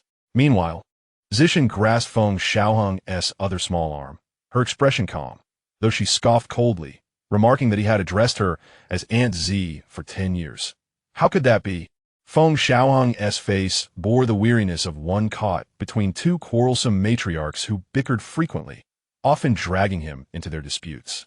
He had spent these 10 years here, mastering the first yin-yang divine technique of the Mo Kailan, the wind and thunder myriad forms. His cultivation had reached the pinnacle of the foundation establishment stage, just one step shy of condensing the Golden Core. However, both Huang Wu and Zishan insisted that to condense the Golden Core, he must return to the Feng Nest Wutong tree to form the core, a point on which the 2 women were remarkably united. At that moment, Ziwan arrived. Seeing Feng Xiaohang caught in the middle, he chose to ignore him, instead greeting Huang Wu and Zishan before stating the matter at hand. The 5 academies meeting was about to commence, and he glanced briefly at Feng Xiaohang. Upon hearing this, Huang Wu and Zishan simultaneously ceased their tugging. The 5 academies meeting? Feng Xiaohang was puzzled. Ziwan explained that it was a life-or-death trial involving the 5 great academies of the 5 realms, held within a ruined realm situated at the center of the 5 realms. Due to the inability of any single realm to claim it, and the presence of a restrictive barrier, only cultivators at the Golden Core stage or below were permitted entry. The barrier was rumored to have been established by a supreme being. Feng Xiaohang felt a surge of astonishment. Over the years, under the tutelage of Huang Wu and Zishan, he had come to understand that the supreme being was the former demon emperor of the demon realm, as well as his own unfilial father who had lost the kingdom. For reasons unknown, Feng Xiaohang felt compelled to venture into that ruined realm. With his current strength, if he could break through to the Golden Core, the 5 academies meeting would pose no challenge. Zishan regarded him with confidence, proud of her protege, a sentiment Huang Wu fully endorsed, though she harbored slight concern, as Feng Xiaohang had never left her side since birth. Should danger arise within the ruined realm, she feared she would be unable to provide timely assistance. Sensing Huang Wu's apprehension, Feng Xiaohang approached her, gently clasped her neck, and planted a playful kiss on her cheek. "Rest assured, Master, I have a clear understanding." Huang Wu responded with an exasperated glare. "You have a clear understanding? I'm not so sure, for your antics tend to invite trouble." Feng Xiaohang, gifted with the potential of a great emperor, retorted sharply to Zuan's teasing remark, warning him to keep such words in check. Zuan then announced the list of students participating in the meeting, which included several members of the Jinyu clan. Despite having suffered backlash from demonic techniques in the past, the Jinyu clan's profound heritage had rescued them. Jin Yin had been grievously struck, severing his meridians, yet his foundational strength ensured his survival. Feng Xiaohang recalled vividly the swordsmanship of Jin Fan from years prior. His eyes darted towards the three Jinyu clan members, refusing to divert his gaze, prompting a subtle smile from Zuan, who suspected Feng Xiaohang was scheming against them in the ruined realm. At the Talisman Academy, Yuan Mang dramatically tossed his curiosity book on the ground, then picked it up and dusted it off. Over the past 10 years, he had perused that book countless times. 10 years had passed, yet that young man had vanished. Initially, it was agreed that the second volume would be obtained after the Demon Emperor's spirit spring ended. But the young man had disappeared instead. Eventually, through the Grand Elder, it was revealed that the youth had been personally taught by the Supreme Being and had not left the protective barrier during those 10 years. Yuan Mang's frustration was palpable, but the imminent commencement of the 5 Academies meeting suggested the youth would soon emerge. At Yunhai Dojo, Feng Xiaohang entered with hands clasped behind his back, exuding a mature demeanor as he strolled in. The group was engrossed in a game of mahjong, their intellectual energies fully engaged. Among them were Vuan, Renbei, Gushan, and even Ao Shui, the third sister of Ao Xian. The lively atmosphere was so captivating that Feng Xiaohang's arrival went unnoticed. Zimming, scrutinizing his mahjong tiles, furrowed his brow and finally discarded a tile. Feng Xiaohang, observing the play, could no longer contain himself and criticized Zimming's poor skill after all these years. Zimming, momentarily disrupted, turned to Feng Xiaohang with a displeased expression, surprised yet pleased to see him. The group suddenly realized Feng Xiaohang's presence. Had a thief entered the dojo, they might not have noticed. "Xiaohang, it's really you." Ao Xian, Mao Zhao, Hu Yaoyao, Xian Heng, and others abandoned their pastimes and rushed over, initially smiling. Feng Xiaohang's expression soon darkened as Hu Yaoyao immediately grasped his tail, even bringing her face close to sniff it. Mao Zhao and Ao Xian followed suit, each fondling an ear. "Impertinent!" Feng Xiaohang snapped angrily. Xian Heng approached, noting how much Feng Xiaohang had grown since he was a robust child, comparing their heights. He expressed puzzlement at Feng Xiaohang's minimal growth. Feng Xiaohang glared incredulously and warned him not to utter such truths. These children spoke recklessly. His height was his greatest grievance. It would take 100 years to reach youthful maturity, a century during which he would be unable to court women or indulge in romantic pursuits, for who would be interested in such a juvenile? Scratching his head, Xian Heng asked if Feng Xiaohang's purpose for this journey was to condense the core before the 5 Academies meeting. Renbei smiled, clearly in good spirits. Feng Xiaohang nodded. With his strength, if he could break through to the golden core, he would have few rivals even within the ruined realm. Ao Shui smiled, recalling that 10 years ago, when Feng Xiaohang was only at the 6th stage of qi refinement, he had already defeated Jin Xiao using demonic techniques, and had held back during that encounter, a fact well known to all. They were all eager to see just how formidable Feng Xiaohang would become after condensing his core. With Feng Xiaohang present, the other 4 great academies were hardly a concern. Hu Yaoyao chuckled, fondling Feng Xiaohang's tail, to which Kuei Yuan responded with a deep, resonant voice. Feng Xiaohang regarded the towering and robust figure before him, pondering why this child seemed so familiar. "I am Kuei Yuan," the latter said with a sagacious smile. Feng Xiaohang's mouth twitched involuntarily. What had transpired in the past 10 years?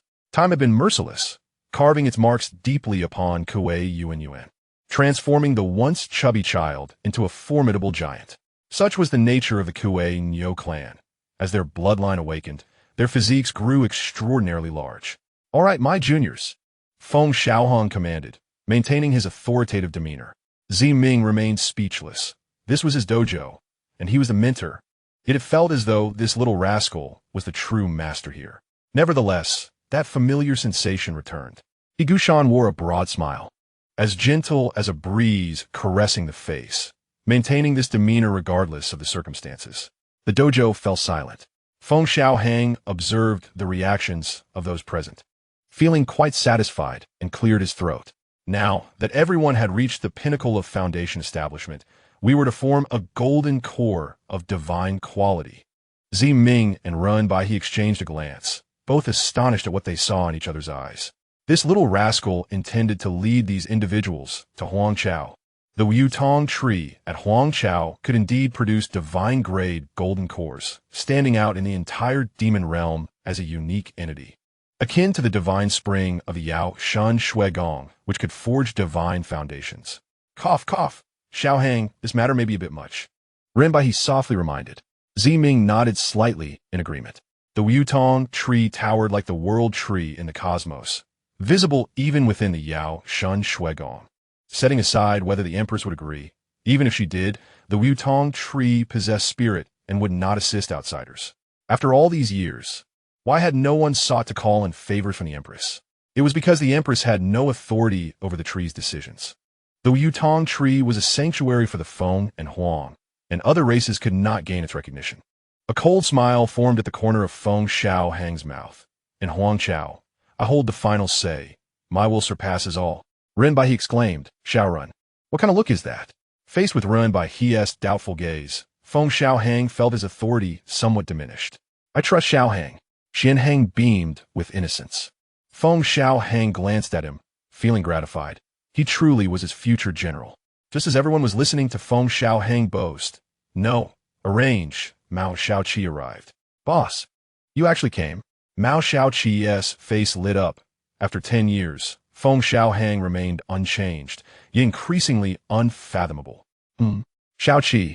Feng Xiaohang nodded slightly. "Boss, the teacher said he wanted to see you." Mao Xiaoqi whispered into Feng Xiaohang's ear. "Lead the way."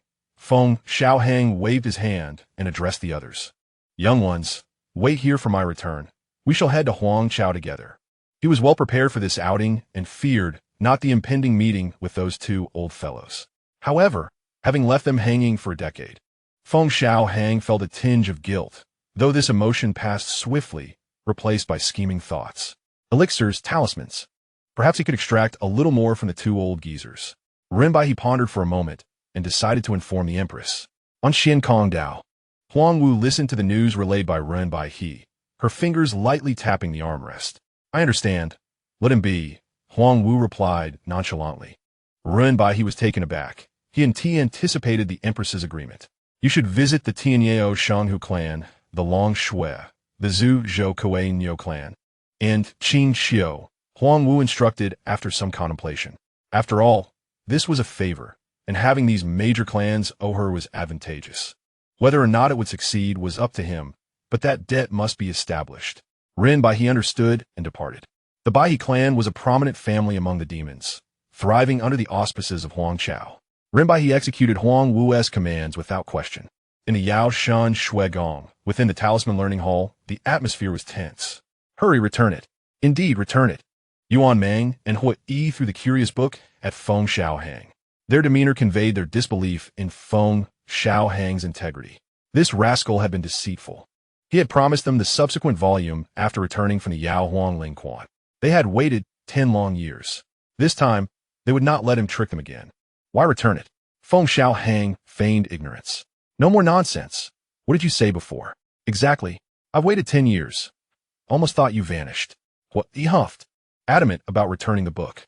Feng Xiaohang fell silent for a moment before nodding slightly. "Very well. If you wish to return it, then return it." With a sigh, he produced 2 pristine volumes from his robe. "Alas, it seems these will have to be resold elsewhere." As he spoke, Feng Xiaohang began to tuck the books back into his robe. "Wait, hold on." Yuan Mang and Hua Yi extended their hands. "Elders, what is it?" Feng Xiaohang asked, his face a picture of innocence. "Was that the subsequent volume?" Yuan Meng scrutinized the 2 volumes Feng Xiaohang had hastily tucked away, having caught a glimpse of the characters inscribed on them. Cough, cough, I no longer wish to return it. What ES expression shifted as he patted Feng Xiaohang's shoulder. I knew you wouldn't go back on your word. I truly did not misjudge you. Yuan Meng stroked his beard, nodding slightly. Are you two not returning it, then? Feng Xiaohang gave them a nonchalant glance. What kind of person do you think I am? A word is a promise. How could I go back on it? What he boasted shamelessly, assuming a serious demeanor. Feng Xiaohang retrieved the subsequent volume and handed it to them, which they received eagerly. However, this time, they insisted on inspecting it first. As Yuan Meng and Hua Yi flipped through a few pages, their hearts raced with excitement. The goods are intact. This time, it's genuine. Their faces lit up with joy. Regrettably, Feng Xiaohang suddenly sighed, causing their hearts to tighten. They were well aware of this demeanor. It was likely he intended to play them. Cough, cough, I still have a pill that needs refining, so I must take my leave. Hua Yi coughed lightly, preparing to escape. I also remembered some matters needing my attention. Yuan Meng echoed the sentiment. Feng Xiaohang remained unfazed, casually walking toward the exit. What a pity. The subsequent volume is only half complete. I had yet to retrieve the other half when I almost got caught by my master. With his back to the 2, Feng Xiaohang's lips curled into a sly grin. 1, 2, 3. Wait. Stop. Yuan Meng and Hua Yi called out to him. Yuan Meng's expression was calm, yet he was prepared. Speak, what do you want this time? The inquiry was straightforward, devoid of pretense. Indeed, as long as it is not excessive, I can agree. Hua Yi nodded in agreement. Both seasoned foxes no longer playing games with this young rascal. Feng Xiaohang revealed his signature smile and produced a pre-prepared list. Handing it to them. Chapter 48. The Wutong tree is upset. Feng Xiaohang exited the Talisman Learning Hall with a cheerful demeanor, having acquired quite a few items from the 2 well-meaning elders. However, this time, Feng Xiaohang was cautious, fully aware of his mother-esque temperament. After a moment's thought, he decided to keep the items on his person. Although he possessed a spatial stone given by Huang Wu that could hold numerous items, the most perilous places often proved to be the safest. Feng Xiaohang returned to the bamboo courtyard. The 5 Academy meeting gathered the most elite academic institutions from the 5 realms. It was an experience fraught with peril, where trust in no one was paramount. Zishan earnestly cautioned Feng Xiaohang. Rest assured, Auntie, I shall exercise caution, Feng Xiaohang replied with confidence. Yet he did not overlook Zishan's warning. In her hand, a dark-colored gemstone bracelet appeared as she pulled Feng Xiaohang's hand closer, personally fastening it on him. Feng Xiaohang felt the familiar aura emanating from the bracelet. It was a power of shared origin. Xiaohang, do not remove the bracelet at any time, she advised with the care of a doting elder. All right, Feng Xiaohang nodded obediently. With nothing else to convey, Zishan casually gestured in the void, and a spatial passage materialized. Feng Xiaohang waved goodbye to Zishan. Zishan grasped Feng Xiaohang's small hand, gazing at him. Feng Xiaohang was taken aback. A kiss, Zishan calmly stated, yet made such a request. Feng Xiaohang's eyes widened in disbelief. Was this woman akin to his mother, sharing such expectations? Was he truly that type of person? Feng Xiaohang gently kissed the face of Zishan, striding confidently towards the spatial passage. After Feng Xiaohang departed, Zishan touched his cheek, and an unusual smile graced his calm face. Over the past decade, Huang Wu had almost daily requested that the little one grant her a kiss. In retrospect, it felt rather delightful, as a warm sensation blossomed within his heart. Leaving the bamboo courtyard, he awaited the arrival of Run by He for his journey to Huangchao. Accompanied by considerable entourage, Hu Yao Yao, Ao Xin, and others were visibly excited. Although hailing from the foremost clans of the demon realm, they had never visited Huangchao, and now they had the opportunity to stand beneath the Wutong tree up close. Under Run by He's guidance, Huang Yu awaited them on the floating island. Entering the imperial palace with grandiosity, Feng Xiaohang caught the eye of Huang Wu, who supported her chin with delicate hands. The Wutong tree only recognized phoenixes and held disdain for other races, yet it was worth a try. Huang Wu resolved to clarify this matter to Feng Xiaohang, lest it cause unforeseen complications later. What? Feng Xiaohang furrowed his brows, approaching Huang Wu and tugging at her arm. Master, do you have a solution? Those individuals were to become his loyal subordinates in the future. If they could all cultivate exceptional golden elixirs, it would be a source of great joy. Huang Wu shook her head, embracing Feng Xiaohang and gazing at him. The Wutong elder has existed for countless years. Its will is beyond my control. Hearing this, Feng Xiaohang leaped off Huang Wu's lap, huffing, incompetent master. With that, the little one dashed away. Huang Wu's expression darkened as she conjured a golden branch and pursued the direction in which Feng Xiaohang had fled. Beneath the Wutong tree, Feng Xiaohang sulked, nearly losing face. Had it not been for Run by he intervening to stop Huang Wu, his dignity would have suffered greatly in front of his subordinates. Standing beneath the Wutong tree, Huang Wu turned her back to the group, ignoring Feng Xiaohang sulking. The little ones nervously watched Huang Wu's silhouette, for she was the divine Phoenix Empress, one of the 12 emperors of the demon realm. Huang Wu gazed at the Wutong tree, her consciousness enveloping it as if she were communicating with it. After a while, she turned to Feng Xiaohang and subtly shook her head. Feng Xiaohang's face flushed with anger as he approached with hands on his hips. Seeing his demeanor, Huang Wu sensed that even the Wutong tree might want to scold him and immediately intervened. Crouching down, Huang Wu softly advised little Xiaohang, "Please speak respectfully to the Wutong elder." Feng Xiaohang did not disregard her words. Approaching the trunk of the Wutong tree, he gently touched it and said, "How about a little respect? I have stayed under your shade for 1,000 years." The onlookers were momentarily stunned. Was he negotiating? The Wutong tree remained unresponsive. What? No respect for this emperor? Feng Xiaohang huffed. "Speak up, will you?" Huang Wu's lips twitched. In all her time near the Wutong tree, she had never witnessed it speak. "Let us settle accounts. You have consumed 1,000 years of my essence. Surely, you owe me a compensation?" Feng Xiaohang attempted to bargain. Huang Wu's expression darkened. The essence of the Wutong tree was coveted by many, yet it bore a look of grievance. Feng Xiaohang felt parched from his negotiations, but the Wutong tree remained silent. Disheartened, he turned to his companions, the future demon emperor, feeling utterly disrespected. "Don't worry, chief. In this world, one cannot have it all. The Wutong elder only recognizes phoenixes. That's common knowledge in the demon realm. No need to force it," Mao Zioki comforted. "Indeed, Xiaohang do not feel guilty. Even if we do not achieve divine-grade golden elixirs, it is perfectly fine.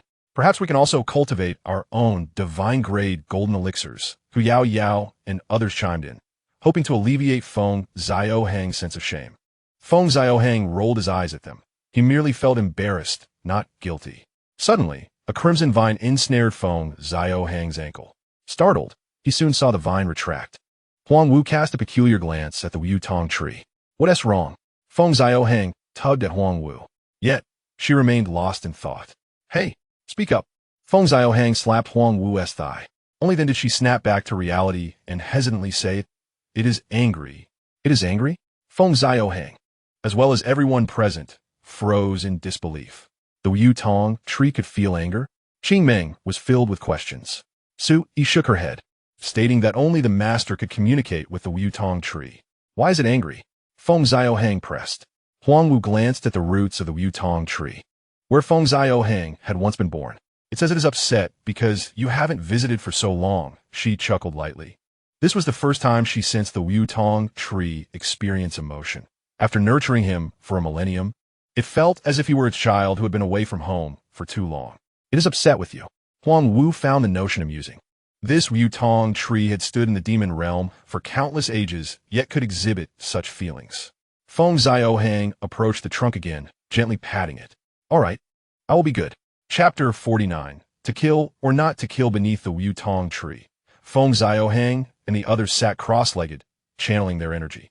Each hailed from powerful lineages, possessing formidable bloodlines. Cultivating the golden elixir was a transcendence of life itself, merging essence, energy, and spirit with the physical body to forge the golden elixir. To his surprise, this little one truly secured the Wutong tree's approval. Renbai could hardly believe it. The Wutong tree had stood for so long without recognizing any other race. Within Feng Xiaohang, a fiery red golden elixir began to coalesce. Leaves from the Wutong tree fell gracefully, merging into Feng Xiaohang's body. The Wutong tree's ability to cultivate golden elixirs was indeed legendary. Renbai Hie's expression turned serious, tinged with envy.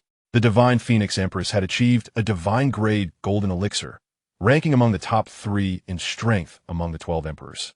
Wait, why are there 2 golden elixirs? Feng Xiaohang introspect, discovering 1 red and 1 black golden elixir, both the size of grains. No, there's a third. A white grain appeared, radiating the aura of a 9-tailed celestial fox. These were golden elixirs of 3 distinct bloodlines. Feng Xiaohang quickly regained his composure. He had not anticipated that 3 golden elixirs could be cultivated. 3 days passed. The auras of the group beneath the Wutong tree began to ascend. A thunderous roar resonated, illuminating the surroundings. Divine-grade golden elixir, Qing Meng exclaimed in astonishment.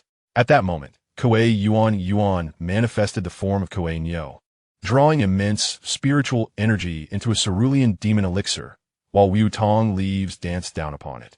Kuei Niu opened its mouth wide and swallowed the demon elixir.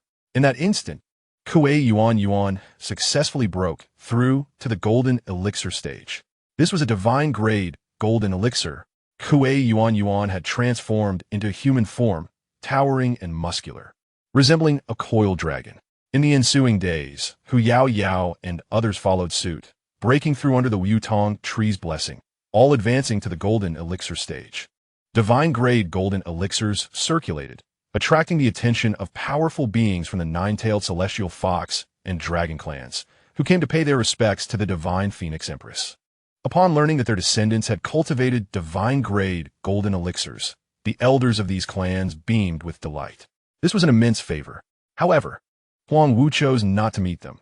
With Feng Xiaohang yet to break through, she had little inclination to entertain them. Nonetheless, they were not in a hurry. It was a significant event for their lineage to have descendants achieving divine-grade golden elixirs. 7 full days passed. Feng Xiaohang remained seated beneath the Wutong tree until dawn broke, illuminating the sky with myriad auspicious colors. A resounding clap of thunder echoed. The tribulation had arrived. Huang Wu's beautiful eyes narrowed. The young master had attracted the thunder tribulation. Qing Ming and Ren Beihe were taken aback. How old is this child? He has already attracted the thunder tribulation. Generally speaking, such events occur only when one breaks through to the Yuanying stage and seizes the power of heaven and earth, leading to the thunder's descent. However, there's another possibility. Heaven may eradicate beings that are too defiant. This indicates that Feng Xiaohang has exhibited extraordinarily exceptional talent. Beneath the Wutong tree, 3 demon cores gathered above Feng Xiaohang's head. He opened his eyes, observing the rolling thunder tribulation zeroing in on him. With a swift motion, he swallowed the 3 demon cores. Xiaohang, be cautious, Huang Wu urged, her delicate fingers clenched. The tribulation must be faced by Feng Xiaohang alone. Even she could not provide assistance.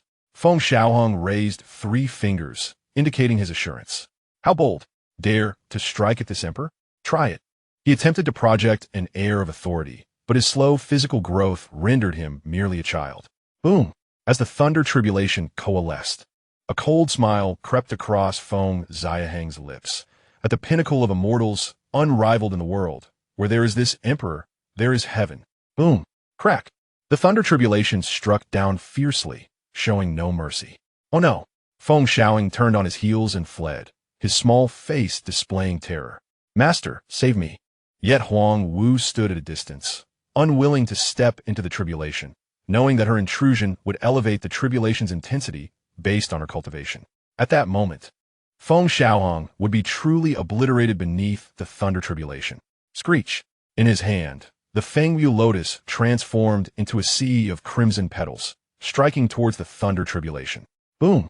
The thunder struck the red lotus, piercing through it and landing on Feng Xiaohang.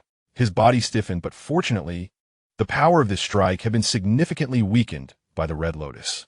In the distance, at the imperial palace, the gathered experts awaiting the arrival of the divine Phoenix Empress opened their eyes, gazing towards the Wutong tree.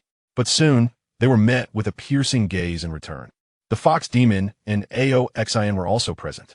Huang Wu's look towards the gathered powers was frigid. The 9-tailed celestial fox clan, the dragon clan, the Kuei Niu, and the celestial fate cat clan felt a chill in their hearts. They had just witnessed a mere child undergoing tribulation only at the Jindan realm. In that moment, They recalled many implications.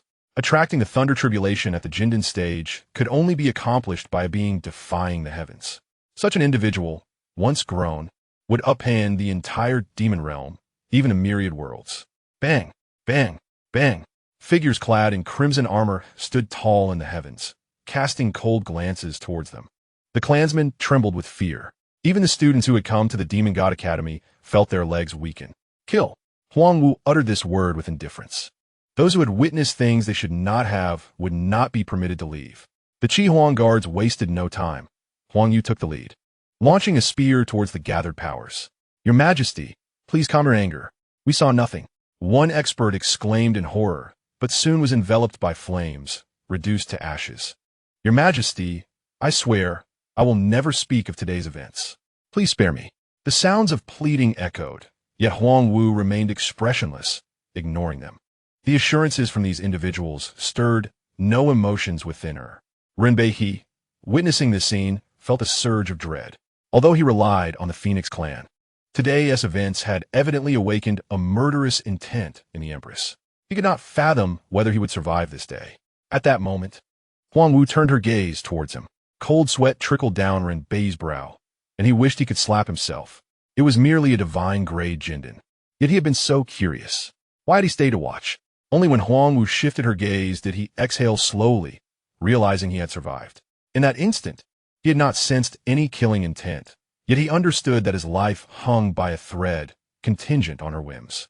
However, Renbei dared not move an inch, standing rooted in place, paralyzed by fear. At this juncture, any words were futile. Should the Empress wish to end his life, no assurance could prevent it. Below, flashes of blood erupted as the Qi Huang guards wielded their blades against the clan experts. In the end, silence reigned. The fox demon and others huddled below, gazing up at the woman who stood aloft, filled with terror.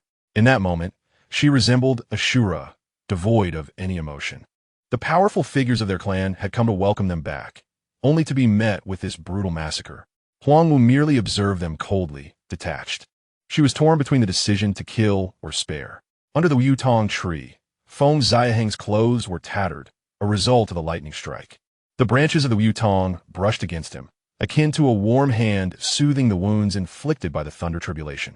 Huang Wu let out a slight sigh of relief and stepped forward. Do not touch me. Feng Xiaohang huffed, swatting Huang Wu's hand away. Huang Wu was a loss for words. This little one was indeed petty, blaming her for not aiding him during the tribulation. Had I intervened, your tribulation would have intensified along with my cultivation. At that point, you would have truly perished beneath the thunder tribulation, Huang Wu stated blankly. Feng Xiaohang shivered, sensing that she was not lying. Where are my loyal followers? He suddenly realized that the students from the Yunhai Dao field were nowhere to be found. Not even Renbei. They left ahead, Huang Wu replied calmly. Feng Xiaohang paid it no mind, instead turning his attention to the Yutong tree. He approached and reached out his small hand to touch it. Such a large tree, why are you still angry? Feng Xiaohang gently instructed. This emperor will be stepping out for a while, but I will return, so do not worry. Be good. After patting the trunk of the Yutong tree twice to soothe it, feeling its emotions stabilize, Feng Xiaohang then approached Huang Wu. She lifted him into her arms. Departing from the Yutong tree, outside the imperial palace, the traces of battle had been meticulously erased. Yet, Feng Xiaohang felt an oppressive atmosphere. What is happening? He furrowed his delicate brows. What is happening? Huang Wu replied nonchalantly, showing no signs of anything amiss. Qingming and Su Yi remained silent, not uttering a word. They chose to keep this matter from Feng Xiaohang, and no one dared to speak, for their leader had just wielded her blade, leaving them trembling in fear. I understand. Feng Xiaohang suddenly shouted, leaping from Huang Wu's embrace. Qingming and Su Yi exchanged glances, while Huang Wu's heart skipped a beat. Could this little one have deduced something? Surveying the area, he found no traces of blood, nor any lingering presence of the powerful. Everything had been handled impeccably. Standing outside the imperial palace, Feng Xiaohang pointed at the plaque. This emperor wondered why it was so desolate and oppressive. He pointed at the plaque, his eyes on Huang Wu. You should listen to this emperor and change it to Yutong Footbath. Trust me, this place would be bustling and immensely profitable. Huang Wu was momentarily taken aback, but then sighed softly. However, this time she did not reprimand Feng Xiaohang's words, but instead held him close, as they entered the imperial palace. Will you truly not consider this emperor's suggestion? Feng Xiaohang clutched a strand of Huang Wu's hair, his small face serious as he gazed at her. Is your skin itching? Huang Wu replied in a low tone. Feng Xiaohang's enthusiasm waned, letting out a huff. Oh, little Ren? From a distance, Ren Beihe awaited them, yet he appeared unusually silent, offering Feng Xiaohang a thin smile. Feng Xiaohang's brows knitted tighter, sensing that these individuals were concealing something from him. Three-turn Jindan. Ren Beihe felt Feng Xiaohang's aura. Just moments after breaking through to the three-turn Jindan, what on earth was happening? During this meeting of the 5 academies, we need a leader, and the Grand Elder has suggested that you take the lead, Ren Beihe stated, addressing the matter at hand. I lead? He would be leading? Both Feng Xiaohang and Huang Wu looked at him in confusion. Feng Xiaohang suddenly turned to Huang Wu, reprimanding, what do you mean? What is wrong with this emperor leading? He may harbor doubts about himself, yet he cannot endure the skepticism of others. Huang Wu chose to disregard him. Ahem, this is the intention of the Grand Elder. Of course, you may also opt not to lead the team. Ren Beihe cleared his throat, stating that this gathering of the 5 academies comprises outstanding talents within the realm of Golden Core, showcasing remarkable strength. Naturally, these exceptional individuals are reluctant to yield to one another, and only through sheer power can one assert dominance, which indeed present a challenge. Huang Wu felt a twinge of apprehension regarding the decision to have Feng Xiaohang lead the team. If Feng Xiaohang were to assume command, she would undoubtedly attract greater scrutiny during this expedition into the Suja's secret realm. Although such audacity might not result in her downfall, it could easily lead others into peril. Should the disciples of the Yaoshin Academy suffer misfortune, the consequences will be dire. Unwilling to submit? Then let us engage in battle until you do. This sovereign shall observe which treacherous subjects dare defy. Feng Xiaohang's voice was laced with an enchanting allure, her petite visage exuding an air of authority. Ren Beihe held a sense of assurance regarding Feng Xiaohang's prowess. Though she was young, her combat capabilities were formidable. This time, upon returning to the Yaoshin Academy, Huang Wu refrained from attending, having received news from the Kailan Holy Emperor. The Suja in the Yaoguang Star Domain had reached a critical juncture. The Suanyu Yaodai had already departed the demon realm to assist the Kailan Holy Emperor. Huang Wu hastened towards the Suja, for the time had come to determine victory. Upon the platform, Feng Xiaohang's diminutive form stood at the center. Below, numerous Golden Core prodigies regarded her with scrutiny. Feng Xiaohang unfurled a list, her brow furrowing as she surveyed its contents. The assembly of the 5 academies included over 1,000 participants from various clans, and Feng Xiaohang felt displeasure at the sight of over a dozen members from the Jinyu clan. 2 names stood out to her in particular. Jin Yan, the 8th prince of the Jinyu clan, had previously ambushed her, rendering her incapacitated. To her surprise, the Jinyu clan had managed to restore him, demonstrating their capabilities. The 6th prince, Jin Fan, had previously ambushed her, and during a critical moment, he had managed to inflict a wound upon her arm. Feng Xiaohang remembered this debt. Another individual, named Jin Hu, the 7th prince of the Jinyu clan, appeared rather unremarkable, yet Ren Beihe had warned her of his cunning, deeming him more dangerous than Jin Fan. Ahem, Xiaohang, do you harbor any doubts? Zi Yuan gazed at Feng Xiaohang, noting that all present were exceptional. The majority were at the pinnacle of the Golden Core stage, and some possessed formidable bloodlines, capable of fighting beyond their level. Indeed, Feng Xiaohang turned her gaze towards Zi Yuan. What doubts could there be? Zi Yuan had intended to follow a protocol, but was surprised when Feng Xiaohang spoke up. That one? Jin Miao. Feng Xiaohang pointed towards Jin Fan, a cold smirk gracing her lips. Initially, the two had agreed to a life-and-death duel. Jin Fan's eyes narrowed, revealing a glimmer of murderous intent. To be referred to as Jin Miao in front of so many was an affront. Step onto the platform, Feng Xiaohang commanded, her expression one of disdain.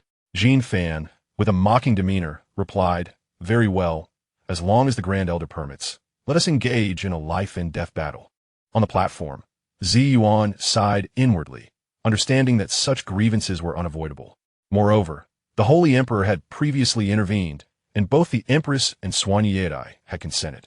In that case, you too may ascend the platform. Let it be a matter of life and death, Zi Yuan nodded. Prior to the meeting, it was indeed necessary to resolve internal matters, for they pertained to the interests within the Suja. Feng Xiaohang sought to establish her authority over Jin Fan. serving as an example to others.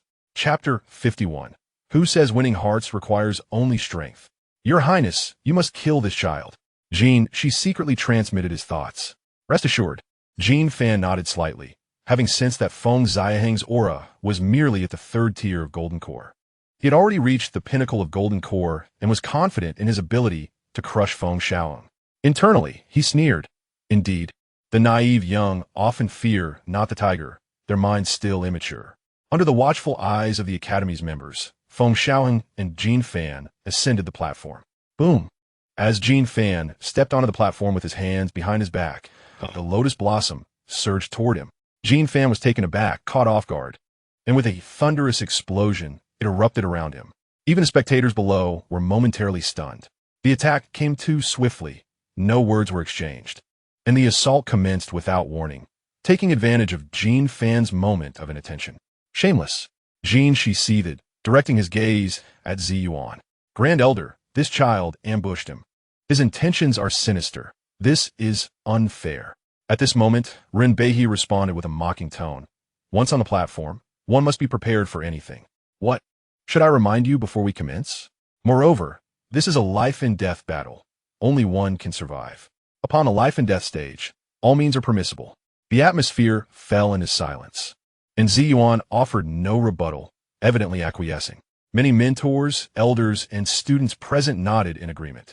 On the life-and-death stage, any means were acceptable, as long as one could eliminate the opponent. Ren Beihe spoke the truth.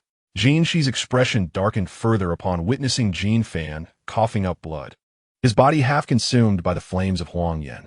The earlier attack, the Wind Dance Lotus, had proven overwhelmingly powerful, and even Jean Fan's Jinmu bloodline could not endure such terrifying heat. Feng Xiaohang granted Jean Fan no opportunity for reprisal. Swish, swish, swish. Countless fiery feathers coalesced in the air, numbering in the thousands. Your Highness, disperse. Jean, she shouted.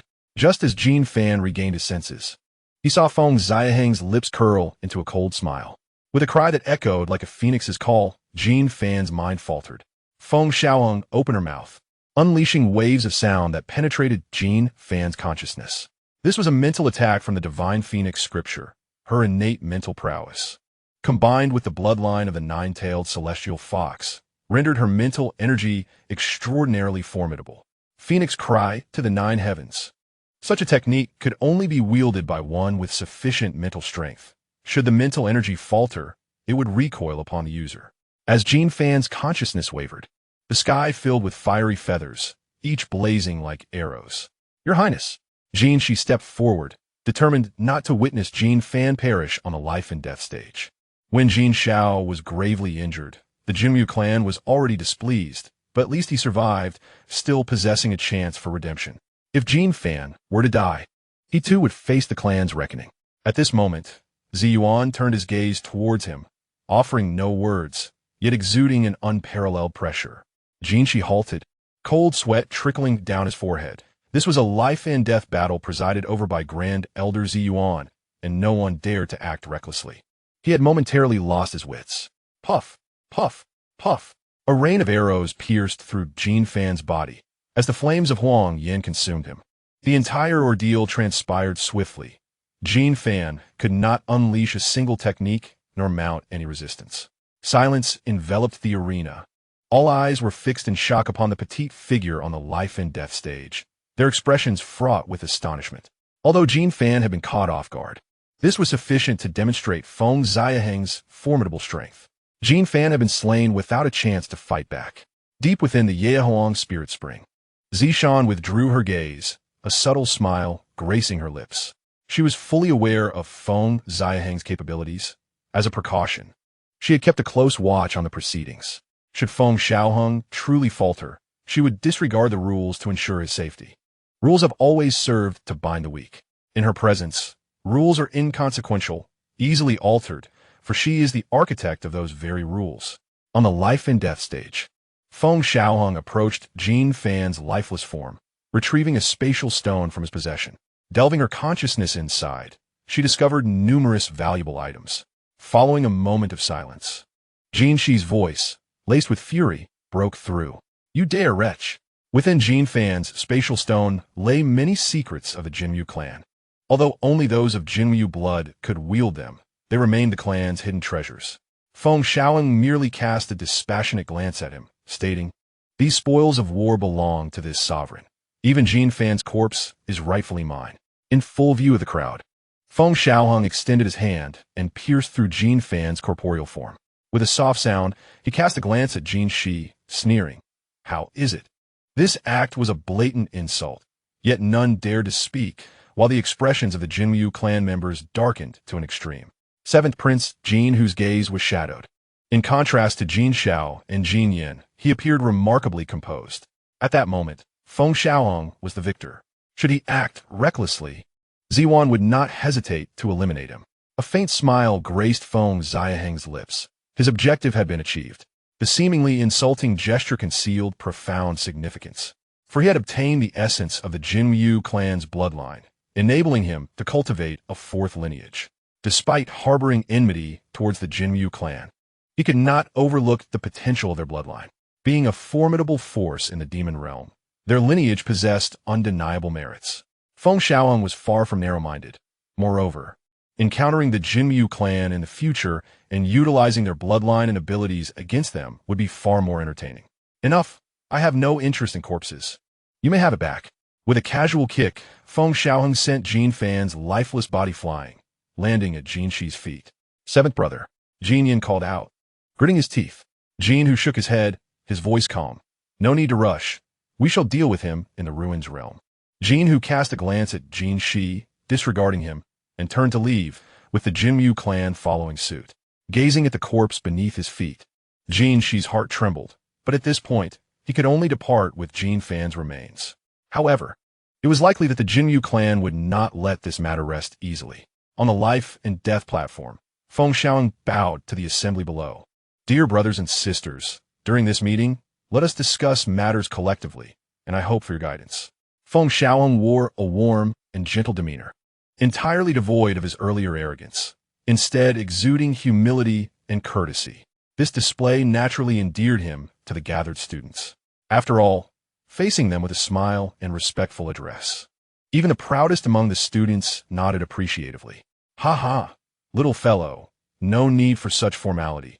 You are leading this expedition, and we shall follow your lead," boomed a male student ranked in the top 10 on the Earth rankings, appearing quite carefree. As one spoke, others joined in. "Indeed, we are all part of the same academy. There is no distinction between us. As the leader, we will cooperate with you. Whatever you say goes." Another chimed in cheerfully. Even female students approached Feng Xiaohang, playfully pinching and rubbing him, with some gripping his tail and sucking on it vigorously. A barely perceptible smile curved Feng Xiaohang's lips, who said that winning hearts required only strength. Chapter 52. The Princess of the Tianhu Clan. Feng Xiaohang, in a disheveled state, fled in panic from a horde of demonic claws. These students, particularly the female ones, were anything but normal. Could they not wait a century before coming back? Surely, they would be forced to walk along the walls. A month passed slowly. As the time for the 5 academies meeting drew near, the Grand Elder Zuan noticed a troubling atmosphere within the academy, a sense of lethargy and indulgence. Ultimately, Ziwan discovered the source of this malaise, the Yunhai Dojo. The entertainment methods originating from the Yunhai Dojo had captivated everyone in the academy, from the elders to the students. Ziwan finally grasped the seriousness of the situation. This was a form of spiritual destruction. If left unchecked, such indulgence and inertia would only deepen. Ziwan's first suspicion fell upon Feng Xiaohang regarding this reputation issue. However, confronted with Feng Xiaohang's bewildered expression, Ziwan began to waver. A mere child could not possibly devise such a diversion. Selling out in this manner was a second nature to Feng Xiaohang, devoid of any psychological burden. Yet this could hardly be deemed betrayal. At most, it was merely shifting blame. Yet it mattered little. Ultimately, Ziwan's focus shifted to Zimming. In the Yunhai Dojo, Feng Xiaohang and his companions gathered. Ziwan entered the dojo with a stern expression, surveying the students. "You may all leave." Feng Xiaohang understood that Ziwan intended to clear the area. Zimming, puzzled, wondered what was causing such secrecy. The students exited the dojo, filled with confusion. Soon, however, roars echoed from within the dojo. Foolish, stupid, your brains are muddled, and similar phrases rang out consecutively. The Grand Elder's furious voice was unmistakable. It was the first time they had witnessed him so enraged. The shouts and reprimands continued for 2 hours before Xuan emerged from the dojo. One by one, heads turned towards the dojo, hesitant to enter. They could only imagine how harshly Ziming had been scolded. Many elders and mentors were already aware of the situation. Feng Xiaohang, unperturbed, strode back toward the Yunhai dojo. The others exchanged glances and, stealing their resolve, followed closely behind him. Upon entering, they were greeted by Ziming's despondent countenance. Xiaoming, cheer up. There is no hurdle you cannot overcome. Feng Xiaohang grinned, patting Ziming's shoulder. Ziming glared at Feng Xiaohang, his anger flaring. It was this rascal who had introduced such distractions, yet the Grand Elder had blamed him for teaching them, having just been scolded like a child. It was all due to the presence of this very individual. Do you have nothing to say? Ziming's voice was heavy, fixed on him. Xiaoming, as an elder, you must not be so petty. The Grand Elder does not scold others, does he? Feng Xiaohang replied earnestly. It is precisely because he values you that he scolds you. It is a form of appreciation. Xiao Kh's words ring true. Xianheng nodded thoughtfully. The other students agreed with Feng Xiaohang, though they remained oblivious to what had provoked such ire from the Grand Elder. Nevertheless, they all resonated with the sentiment that being scolded was a sign of appreciation. Taking a deep breath, Ziming contemplated. Encountering this individual was akin to erasing the grievances of past lives. This life would be a smooth journey toward enlightenment and brilliance. Comforted by this thought, he felt considerably lighter. Subsequently, the Grand Elder established a rule within the academy prohibiting the engagement with such distractions, with severe repercussions for those who disobeyed. A wave of dissatisfaction rippled through the academy, yet the regulations had been set and no one dared to transgress them. Still, an itch lingered in their hearts. This form of entertainment was akin to gambling.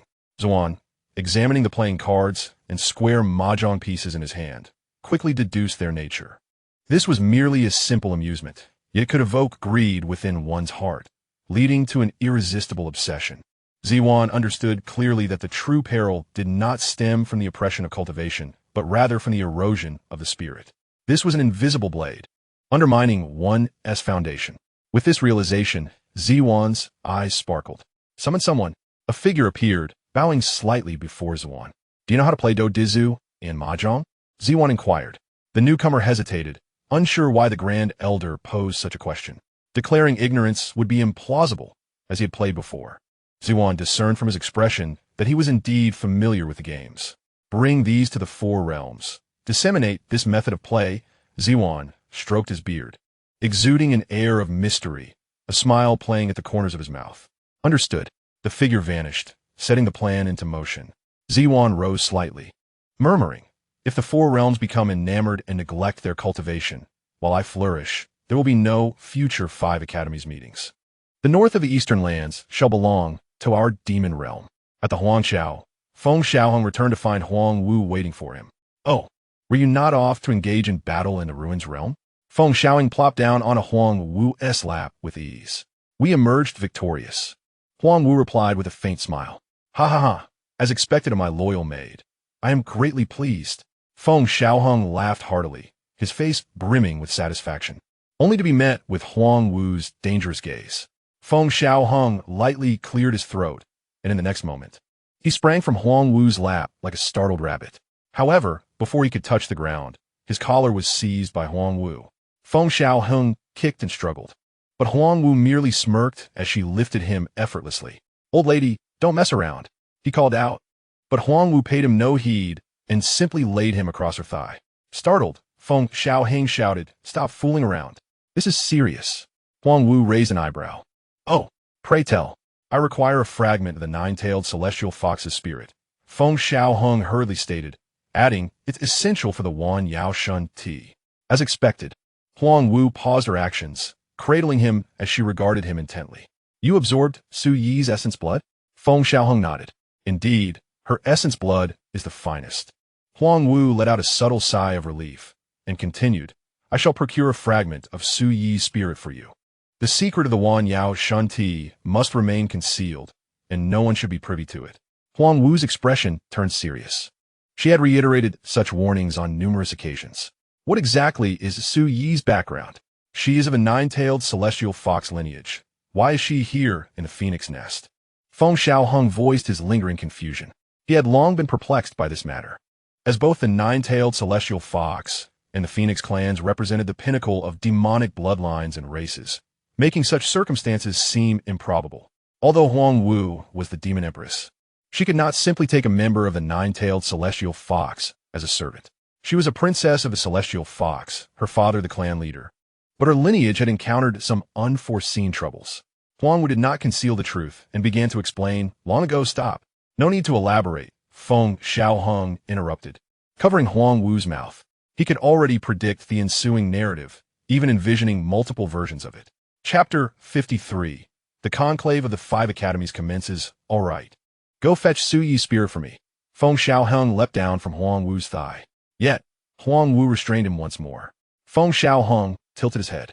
Gesturing like a husky, "Speak of business." Huang Wu gently leaned her cheek closer.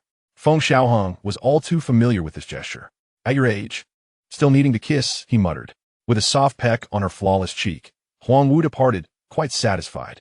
Shortly thereafter, she returned. Su Yi did not inquire further. It was merely a fragment of spirit.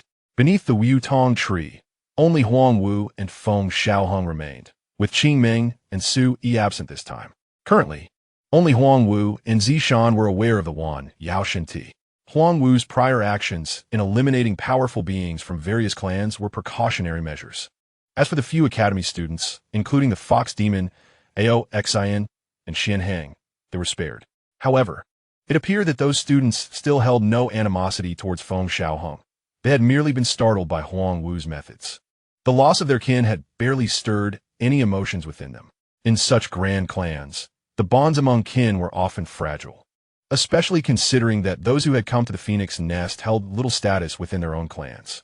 The deaths of these individuals elicited no response from the major clans, and even now, they had yet to notice, which spoke volumes about their indifference.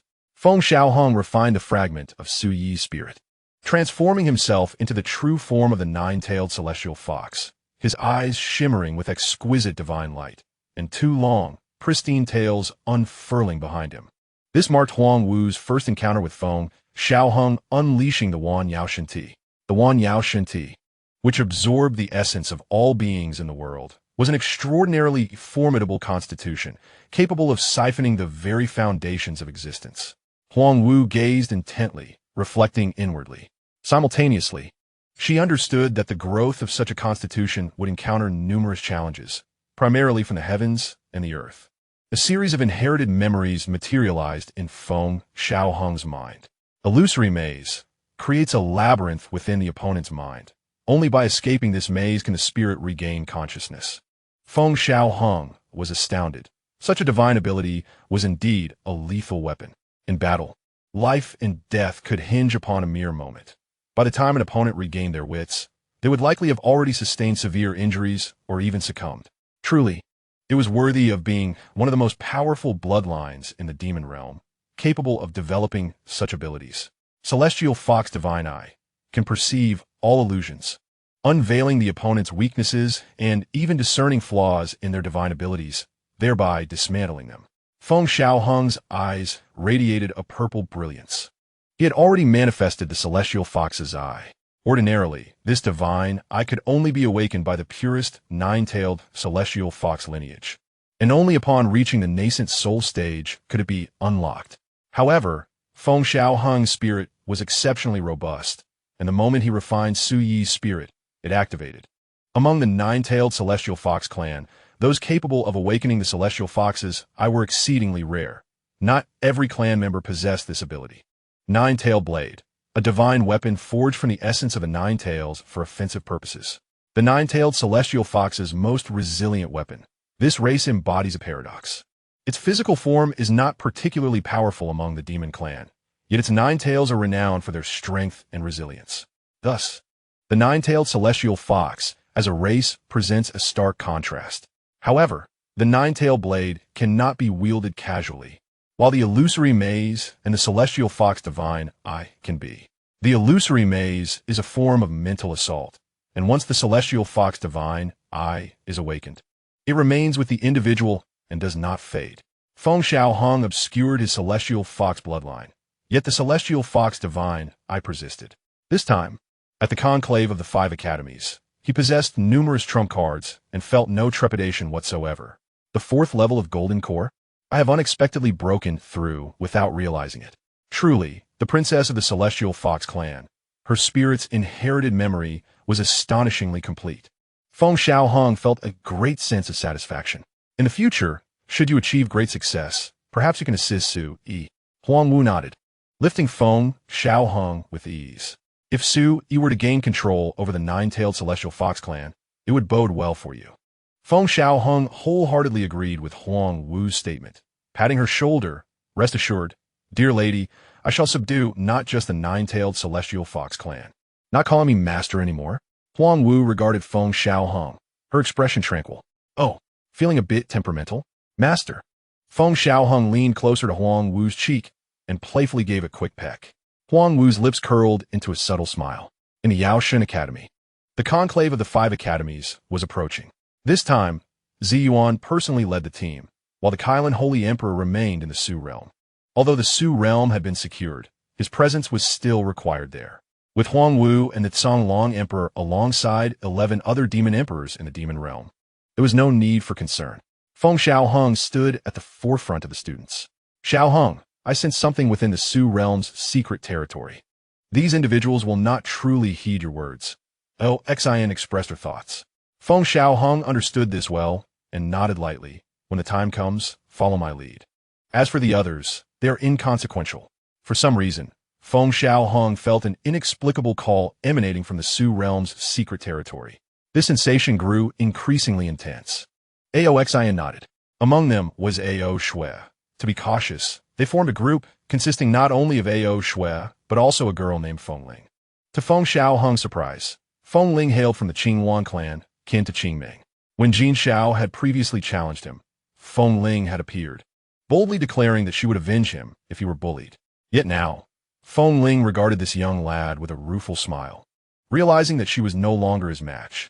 Meanwhile, the members of the Jin Wu clan occasionally cast glances toward Feng Xiaohang, their eyes glinting with cold malice. Jin, who remained nonchalant, gazing ahead without acknowledging them. Such individuals were the most challenging to deal with, possessing deep-seated thoughts and adept at scheming. Feng Ling glanced at Jin, who, speaking with a hint of trepidation. Feng Xiaohang merely shook his head slightly. That is contingent upon the disparity in strength. Once we enter the Su realm, he will comprehend the folly of his schemes. Suddenly, Feng Xiaohang paused, realizing that his words bore an uncanny resemblance to those of a villain. His confidence reassured those around him. After all, he was the strongest among them in this realm. Yet some remained skeptical, believing that Feng Xiaohang's defeat of Jin Fan was merely a stroke of luck. Let us depart. Ziyuan waved his hand, and the void ahead shattered, revealing a spatial passage. In the Yaoshan Shuigong, over 1,000 students marched into its confines.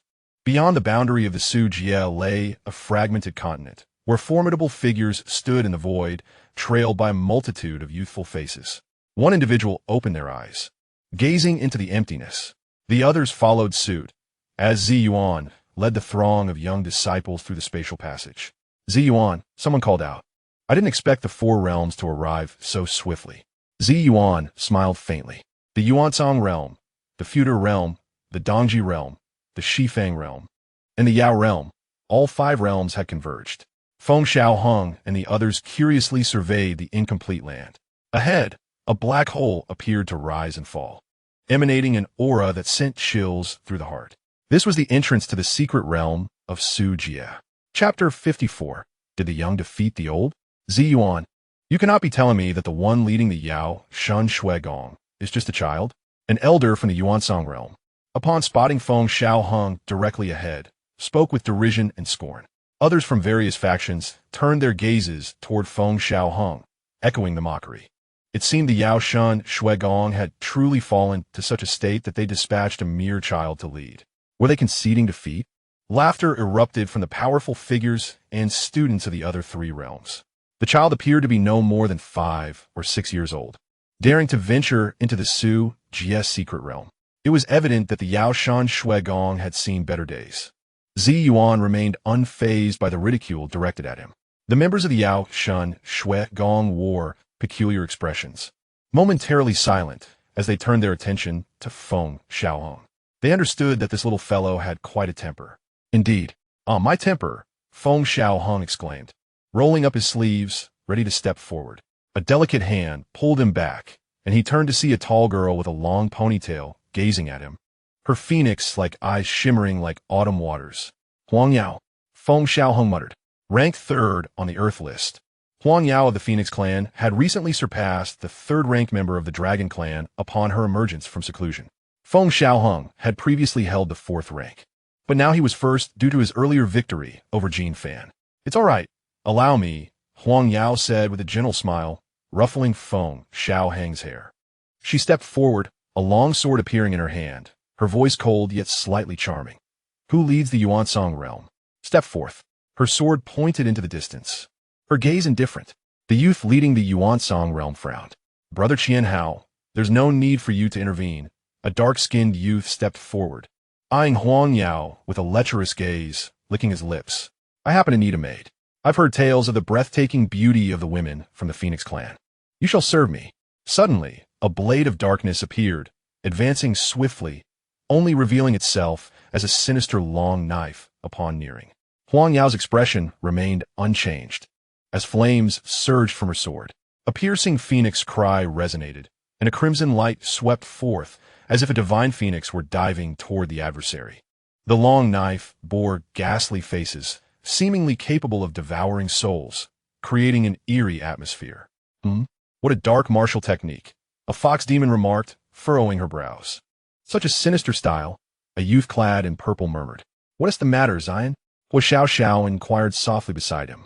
Zion shook his head, choosing not to elaborate. Observers from the Futu realm, Dongji realm, and Shifang realm recognized the Yuansong youth's exceptional prowess. Be cautious, that strike, while appearing fierce, lacks true strength. It is a mental assault. Feng Xiaohang's voice echoed in Huang Yao's ears. Those with discerning eyes from the Futu, Dongji, and Shifang realms also grasped the underlying truth. Zhao Ji smirked, knowing his attack was designed to target the mind rather than the body. He had successfully executed this trick on countless individuals before. The blade flashed once more, and the power of Huang Yao's sword compelled him to respond. The explosion of smoke and dust erupted as the lotus formed by the phoenix flames detonated. Coughing violently, Zhao Ji spat blood, his face pale, yet a smile lingered. This outcome had evidently surpassed his expectations. Despite exerting his utmost to defend, he had sustained significant injuries. Nevertheless, he reasoned that his opponent was likely in a daze, prompting a cold smile from him. Even if she was stronger, her unexpected strike would still lead him to triumph. Indeed, Huang Yao stood in a daze, frozen in place. Many witnesses shook their heads at this turn of events. Youthful inexperience had cost her dearly, as mental assaults were notoriously difficult to counter. An elder from the Futu realm sighed, shaking his head in regret. This little phoenix possesses commendable strength, yet the youth cannot match her. It is unfortunate she fell for the opponent's trick. The leader from the Shifang realm spoke blandly. Zhao Ji, grasping his long knife, slowly approached Huang Yao. Zi Yuan frowned. Zi Yuan, does this young conflict signify the old battling the young? The elder from the Yuansong realm regarded Zi Yuan with a sardonic smile. Zi Yuan met his gaze, fully aware he was being scrutinized. My lovely maiden, why not accompany me back to the Yuansong realm? I shall treat you well, Zhao Ji exclaimed with excitement, captivated by a woman like Huang Yao for the first time. However, the next moment, Zhao Ji's voice was abruptly silenced. Zhao Ji, the youth leading the Yuansong realm's expression shifted drastically as he shouted. All attention returned to the two of them, confusion filling the air. What had just transpired? They had assumed Zi Yuan was about to engage with the Yuansong realm, but their focus had been diverted. Your mental assault is indeed difficult to counter. Huang Yao's voice was icy. But in the face of my clan's divine abilities, it is insufficient. Zhao Ji felt a long sword pierce his neck, and as he gazed into Huang Yao's indifferent eyes, his hand trembled before falling limply to his side. Zhao Ji was slain. Zhao Ji, the elder from the Yuansong realm's expression darkened. This secret realm expedition hinged on Zhao Ji's mental attacks. and to think he had been killed before entering the realm. His aged eyes glared at Huang Yao, filled with a fierce, murderous intent. The strong and students from the Futu, Dongji, and Shifang realms wore grave expressions. Such a young prodigy in the Su Jie's secret realm was not favorable news for them. It appeared that the Yao Shan Shui Gong had sent a child forward as a distraction to conceal their true trump card. Many perceived this as a fortunate development, as the Yuansong realm had inadvertently forced the Yao Shan Shui Gong to reveal a hidden asset. This sentiment was shared by all, except for those from the Yao Shan Shui Gong. Feng Xiaohang, observing the elder from the Yuansong realm's murderous gaze, suddenly exclaimed, "Oh no, could it be true? The young defeating the old? Elder, strike him. If you defeat him, even older ones will come forth. I shall call my master to engage. I wish to see just how ancient they are." His expression was extraordinarily exaggerated, embodying disbelief, causing many to turn their heads in amusement. His antics resonated with the earlier remarks from the Yuansong realm, akin to a slap in the face of their own words. Huang Yao stepped back with a smile, her previous coldness dissipating. She ruffled Feng Xiaohang's hair and softly said, "Thank you. It's a trivial matter. Just follow me into the secret realm. I shall protect you," Feng Xiaohang declared, patting his chest. Huang Yao did not refuse, nodding slightly. Although she did not require protection, she was willing to accompany Feng Xiaohang. Had he not alerted her earlier when the opponent's blade appeared, she might have indeed fallen for the trick. Fortunately, she had invoked the secret technique, Phoenix Crying Nine Heavens, just in time to counter the attack. At that moment, a thunderous roar emanated from the oscillating black hole ahead. The secret realm was about to open. Chapter 55. Feng Lao Lu rightfully earns his name act together to stabilize the passage to the secret realm. A middle-aged man from Dong Ji Jie shouted. Various parties exchanged glances and nodded slowly. "Be cautious. Once the passage opens, enter swiftly," Zi Yuan instructed, standing before the black hole. At this juncture, the elders from Yuansong Jie could no longer remain idle. Warriors from Futu Jie and Shifang Jie also joined the fray. The elite from the 5 academies united their efforts. Before the black hole, a fissure gradually appeared. "Maintain the passage," a Shifang Jie warrior commanded sternly. Everyone wore grave expressions, employing great spiritual powers to sustain the rift. "Everyone, enter the secret realm," Zi Yuan shouted. "Move!" Feng Xiaohang charged ahead. Yet, as he glanced at the Yuansong Jie contingent, a cold smirk crossed his face. The secret realm had opened.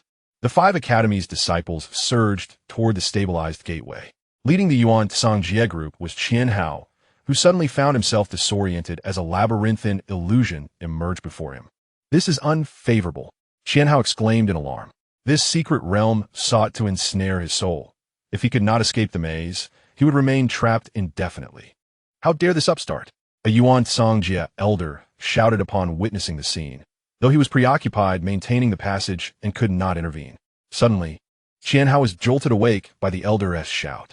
Feng Xiaohang snorted coldly, casting a glance at the elder, a cruel smile curling his lips. "You always have your moments of absence, don't you? Let me show you how I dispatch them." Feng Lao Lu retreat quickly. Zi Yuan involuntarily called out the nickname he had bestowed upon Feng Xiaohang. Though Feng Xiaohang mockingly pointed at Zi Yuan, there was no time for quarrels. He climbed atop Kuei Yuan's towering frame and entered the secret realm. The elder from Yuansong Jie wore a sullen expression. This was no illusion conjured by the Yao Shan Academy. That child truly possessed such formidable power.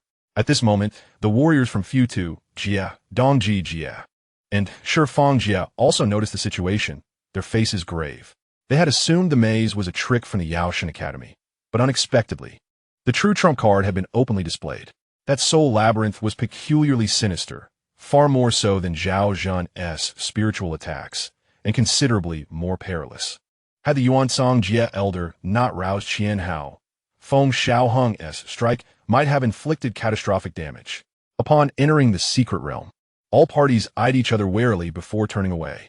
Feng Xiaohang observed the Yao Shan Academy disciples and realized they too sought opportunities within the realm. Each secret realm held its own fortunes. There was no need to force conflict. He smiled faintly. Meanwhile, the Jinwu tribe led by Jin, who had long since separated from a group, as had the Lishan tribe, Hun Tianshu tribe, and Chang tribe. "So be it, little one.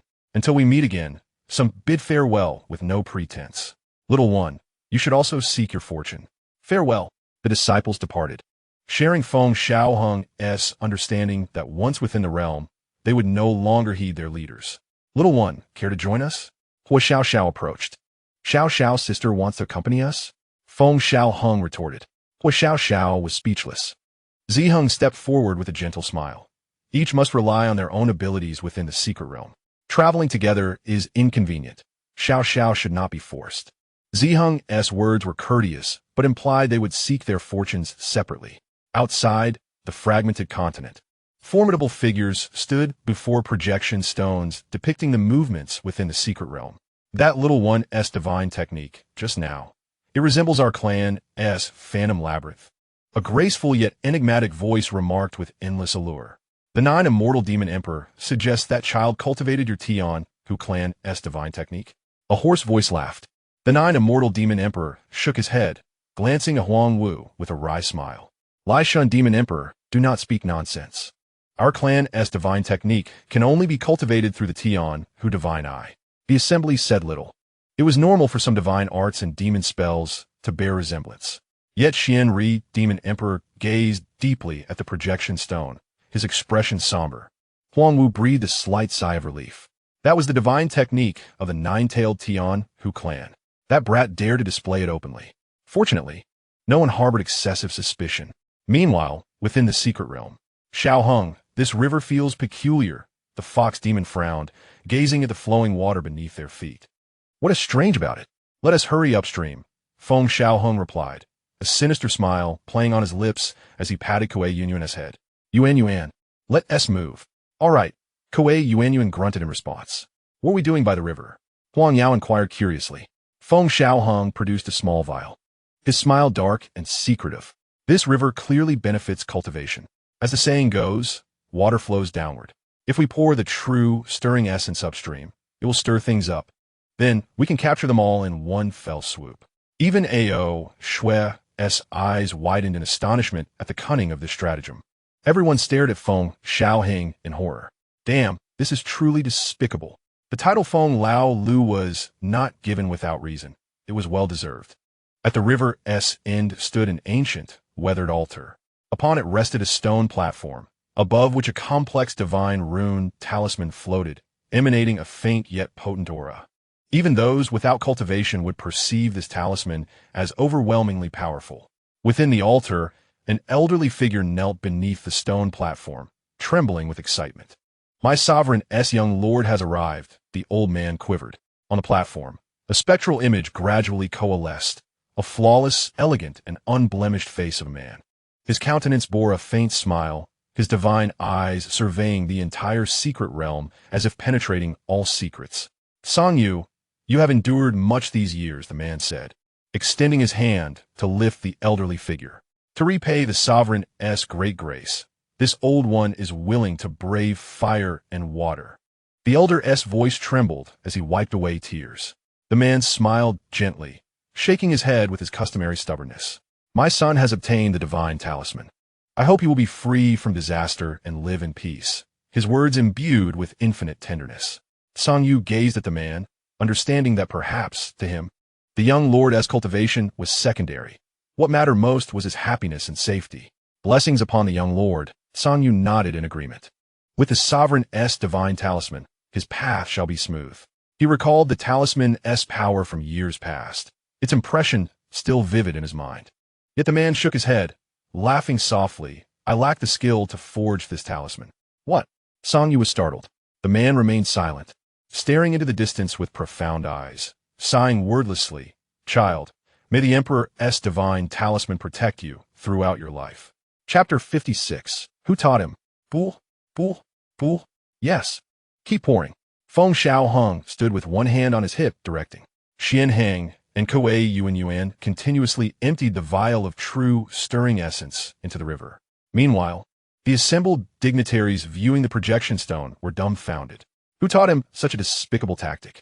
Numerous pairs of eyes turned toward Huang Wu, whose expression grew slightly uneasy. Such behavior was indeed unscrupulous. I did not teach him. Huang Wu felt compelled to clarify, though suspicion lingered. The little one's reputation was undoubtedly tarnished. For the projection stone came another voice. Xiaohang, That move is impressive. Who taught you? Xianhang asked with a grin while pouring the essence. Feng Xiaohang's smile twisted darkly. Xiaoming taught me. You got it from old fire. The act of shifting blame had become second nature.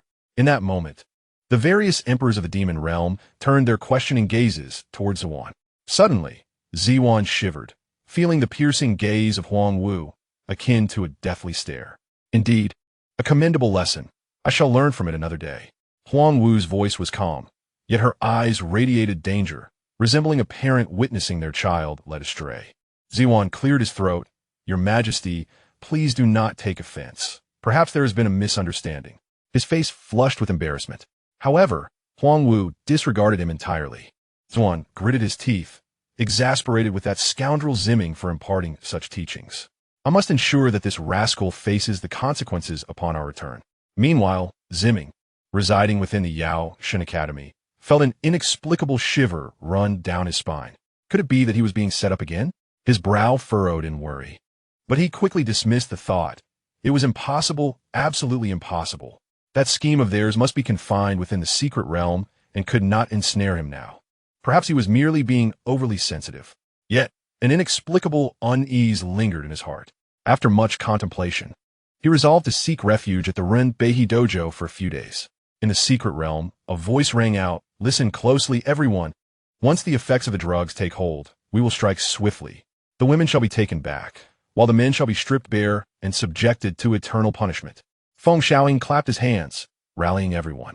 The faces of Huiao Yao, Ho Hexen, Ao Shui, and Huang Yao flushed crimson as they averted their gazes. Xiaohang, won't this be too troublesome? Xianhang scratched his head, suggesting they simply eliminate them once the effects set in. Foolish. Feng Xiaohang began to reprimand Xianhang. Do you think we came here merely for a show? Xiaohang, what do you mean by that? Huiao Yao inquired with curiosity. Feng Xiaohang, with hands clasped behind his back, adopted a mysterious demeanor. Our purpose here is not only to take their lives, but to shatter the very resolve of the four realms, he declared with a sinister grin, ensuring that they would forever shudder at the thought of opposing us. Huiao Yao's eyes sparkled with intrigue. Do exercise some restraint, Huiao Yao, Feng Xiaohang admonished, her expression turning serious. Huiao Yao's cheeks flushed as she asked, is this also what Zimming taught you? Feng Xiaohang pondered for a moment, feeling it inappropriate to let Zimming shoulder all the blame. Let's also hold little Rin accountable, she thought, realizing her kindness had led to no one bearing the brunt of responsibility. Outside, Huang Wu remained silent, while Ziwan's legs trembled, cold sweat cascading down his face. What sort of insidious tricks have these two old fools taught? While their methods were effective, the loss of face for the Yao Shen Academy in front of so many was unacceptable. Ziwan resolved that upon returning, he would ensure Ren Beihi also face consequences, suspecting that Feng Xiaohang's underhanded tactics were a result of their teachings. Meanwhile, Huang Wu was deep in thought, her expression grave. Feng Xiaohang and her companions stood at the upper reaches of the Dayuan River. This river, known as Dingyuan He, held secrets yet to be discovered as one ventured deeper, including beings of Yuan Ying and Huashan realms, and possibly even those of the Divine Passage realm. In the surrounding realms, Futu, Dongji, Shifeng, and Sanyuan, there existed reflection stones. However, each reflection stone was independent, revealing only the circumstances of its respective realm, leaving them oblivious to the movements within the demon realm. The Dayuan River, should one bathe within its waters and refine its essence, promised immense benefits, an elder from Yuansong remarked, eliciting nods of agreement from those nearby. In the reflection stone, Qianhao led the younger generation of Yuansong into the Dayuan River. Nearby, Futu, Dongji, and Shifeng occupied their positions, clearly delineated and uninterested in one another. Upon entering this secret realm, none wished to act first, for the opportunity lay before them, and none wished to miss it. Along the banks of the Dayuan River, scattered corpses lay like specters, remnants of unknown beings eliminated by the powerful from the four realms. Has the demon realm not arrived? Someone noted, prompting scoffs from others. A bunch of dim-witted fools, unaware of the wonders of the Dayuan River, one individual sneered. Could it be they ventured upstream? Another speculated. Impossible. Advancing further would lead them to unknown entities of Yuan Ying and Huashan realms. The demon realm would not seek death willingly. Indeed, The young generation of the Four Realms doubted the demons would be foolish enough to pursue danger upstream. Your Majesty, the young master has already advanced to the forefront. Song Yu remarked with a smile. He had control over the entire Diyuan River and was acutely aware of Feng Xiaohang's movements. The handsome, perfect man shook his head. While his intellect is remarkable, these methods, Song Yu gently countered. I believe the young master is quite shrewd. In this predatory world, such strategies are vital for survival. His words were laced with admiration for Feng Xiaohang. The man nodded in agreement, though he lamented. He also recognized the validity of Feng Xiaohang's approach. As long as one could survive, any means of victory was acceptable. Xiaohang, I have heard that unknown entities of the Divine Passage realm reside upstream. Should we retreat? Huang Yao's brow furrowed, as she too pondered why they had yet to encounter any dangers. Fear not, Feng Xiaohang waved dismissively, encouraging her to relax. Indeed, Xiaohang, let us retreat. Mao Xiao suddenly recalled, her voice trembling. They could be in grave danger if they encountered such beings. Rest easy. I possess 6-tier talismans capable of defending against divine passage entities. Mao Xiaoqi interjected, seizing the opportunity to reassure Mao Xiao. Yet, doubts lingered in Mao Xiao's mind. Could Mao Xiaoqi truly wield 6-tier talismans? Although Mao Xiaoqi was now a 3rd-tier talisman master, utilizing 6-tier talismans was no trivial feat. Xiaohang. Look, at that moment, Kuei Yuanyuan's loud voice pierced through, pointing towards the Diyuan River. Feng Xiaohang jumped in surprise. You startled me, she exclaimed, chastising Kuei Yuanyuan. Embarrassed, Kuei Yuanyuan scratched his head. But the next instant, everyone's eyes widened, including Feng Xiaohang, who stood agape. In the center of the river, a flower radiated like the sun, illuminating the entire Diyuan River. With 12 petals, each petal showered beams of light, rendering the river breathtakingly beautiful. What is that? Feng Xiaohang turned to Huang Yao, who was the most knowledgeable among them. It seems to be. Huang Yao's eyes widened in astonishment. The divine flower, outside the secret realm. The emperors of the demon realm gazed at the flower within the reflection stone, their voices tinged with disbelief. I never expected the legendary divine flower to exist within the secret realm. The enchanting voice of the 9 immortals demon emperor echoed, tinged with surprise. Alas, though the divine flower is said to never wilt, it holds no other value. The Chong demon emperor stated coolly, regarding the extraordinary bloom as nothing more. The gathered crowd nodded in agreement, endorsing the Chong demon emperor's sentiment. The divine flower, reputed to be stained with divine blood, was indeed eternal and resplendent. Yet it served no purpose in cultivation. Such flowers existed solely in legends, with 12 petals casting radiant light, resembling a sun within the flower's core. This was the account of the divine flower found in ancient texts.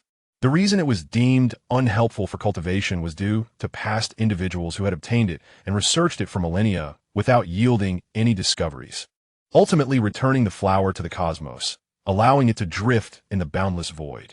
Oh no! Huang Wu's pupils constricted as she beheld the scene from the reflection stone, her heart tightening in alarm, a hint of panic gracing her exquisite features. In the secret realm, that flower is about to drift away. In the center of the river, the resplendent divine flower was indeed floating upstream. Feng Xiaohang did not wait for Huang Yao's response and plunged into the water with a splash. Xiaohang, come back. This scene startled everyone. Huang Yao regained her senses and anxiously shouted, Xiaohang, that flower is useless for cultivation. Come back. However, Feng Xiaohang had already approached the divine flower and extended her hand to cradle it within her palms. My master will surely appreciate this, she thought blissfully. Suddenly, a powerful force emanated from the divine flower, enveloping Feng Xiaohang and propelling her upstream at an astonishing speed. Xiaohang, this is bad. She's been taken by an unknown entity. On the shore, Huang Yao and the others' expressions changed drastically as they rushed upstream, disregarding the imminent danger. Outside the secret realm, Huang Wu's face turned pale in an instant. Within the reflection stone, Feng Xiaohang's figure vanished, and an enigmatic force obscured everything, rendering any foresight impossible. Divine Phoenix. The onlookers exchanged glances as Huang Wu's figure disappeared. Huang Wu appeared at the entrance of the secret realm, drawing the attention of powerful beings from all realms.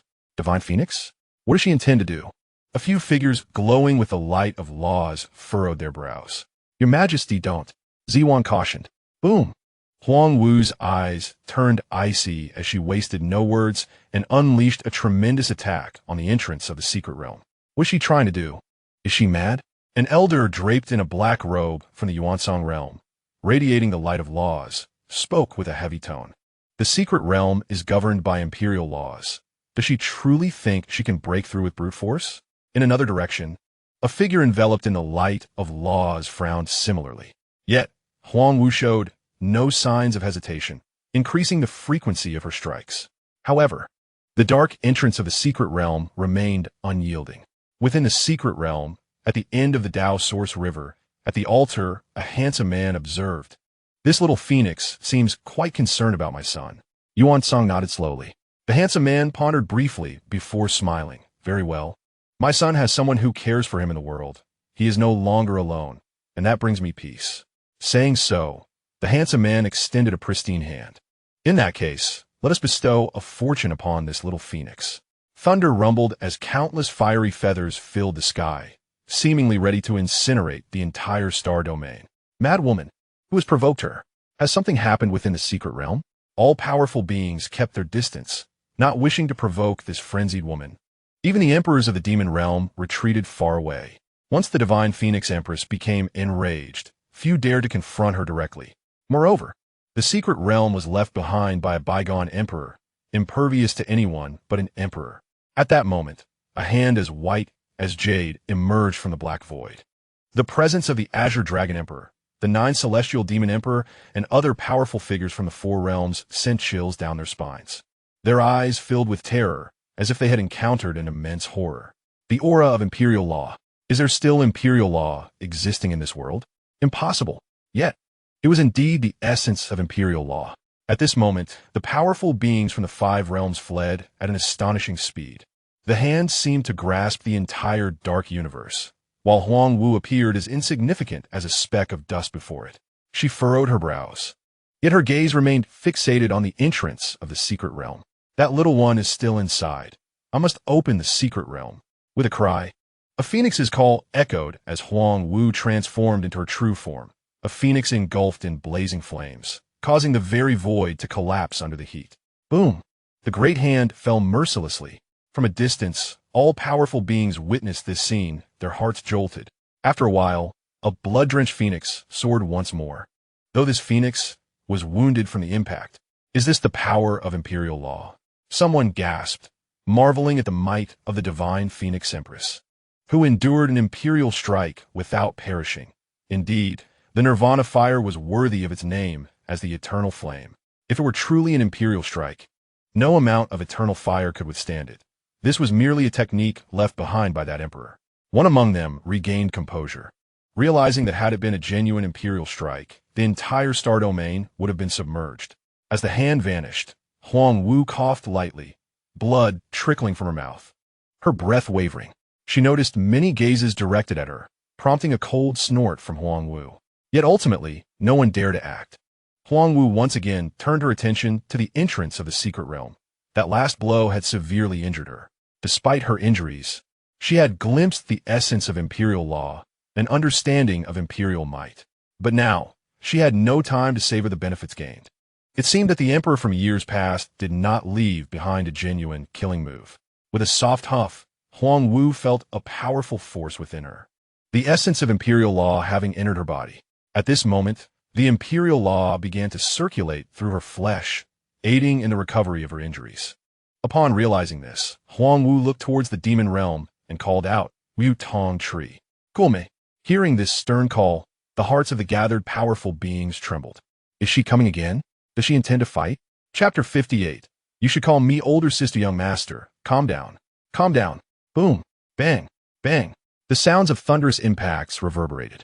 With wild winds carrying lightning, Feng Xiaohang hammered fiercely at the stone platform ahead. You dare to harm my master. This matter is far from over. Feng Xiaohang's small face was flushed with anger, her tiny hands gripping 2 phoenix flame lotus flowers. Beside her, Song Yu tried to persuade her. His elderly face, kind yet slightly helpless. Having witnessed the earlier scene, Feng Xiaohang was aware that the person before her was her father in this world. Well, for now, he is a father. However, since Huang Wu had been harmed, Feng Xiaohang felt deeply pained, regardless of the fact that the man before her was her biological father. He could not bully Huang Wu. Young master, let it go, let it go. Sang Yu gently tugged at Feng Xiaohang's small arm, whispering in a soothing tone. Get away from me. Feng Xiaohang pointed at him, her adorable face displaying a warning. Ah, this. Sang Yu's old face grew troubled. If you have the ability, come out. Feng Xiaohang shouted at the stone platform, knowing that the person was within. After a moment of silence, a voice emerged from within. Just to be clear, when you come out, do not attack first. The voice sounded, yet the figure remained hidden. Feng Xiaohang nodded, a smile breaking across her face. Yes, when you come out. I promise not to attack. Then you should release the lotus flowers in your hands. You come out first, and I will immediately let them go. You first. You first. My temper. Feng Xiaohang could no longer contain herself, and, through the phoenix flame lotus forward. Bang! Boom! The phoenix flame lotus exploded in a dazzling and beautiful display. However, the stone platform showed no signs of budging. Is this stone platform so sturdy? Feng Xiaohang furrowed her brows. It was merely a blessing bestowed by my father upon that little phoenix, not meant to harm her. From within the platform, a voice emerged once more. A blessing? She is already spitting blood. Feng Xiaohang's eyes widened in anger, as if she were about to explode. At that moment, a figure of a man gracefully appeared from within the stone platform, wearing an expression of helplessness. That was a gift from your father to the little phoenix for her understanding of imperial law. She must experience it herself. Without the might of imperial law descending upon her, how can she comprehend it? The man raised his hands in a gesture of explanation. Understanding imperial law? What nonsense is this? What little phoenix? You should be calling me older sister. Feng Xiaohang glared at him. Little phoenix sounded far too demeaning. Although Feng Xiaohang was rather carefree in front of Huang Wu, the person she respected the most was indeed Huang Wu. Even her biological father could not refer to her in such a manner. Beside them, Sang Yu nodded repeatedly. Yes, yes, young master. The emperor bestowed the understanding of imperial law upon that little. Before he could finish, Feng Xiaohang shot him a look, prompting Sang Yu to hastily change his words. He bestowed the understanding of imperial law upon your master. Though the imperial might descended, it did not truly harm her. Feng Xiaohang furrowed her brows, observing the two, yet she believed half of what they said, glancing at the mirrored scene beside her, which depicted everything outside. Indeed, Huang Wu appeared to be unharmed. However, soon after, Feng Xiaohang's mouth dropped open in astonishment. What the heck? Wuyutong tree. Master actually brought the Wuyutong tree here. Alas, that little phoenix, my dear sister, is quite worried about you and is preparing to launch a vigorous assault on the secret realm. The handsome man shook his head with a bitter smile.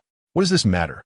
Outside the secret realm, all eyes turned to the towering, resplendent crimson divine tree that seemed to encompass the entirety of the universe, their faces revealing a grave concern. The divine phoenix has gone mad. Is she truly intending to employ imperial means to attack the secret realm? Does she not fear the calamity it may bring?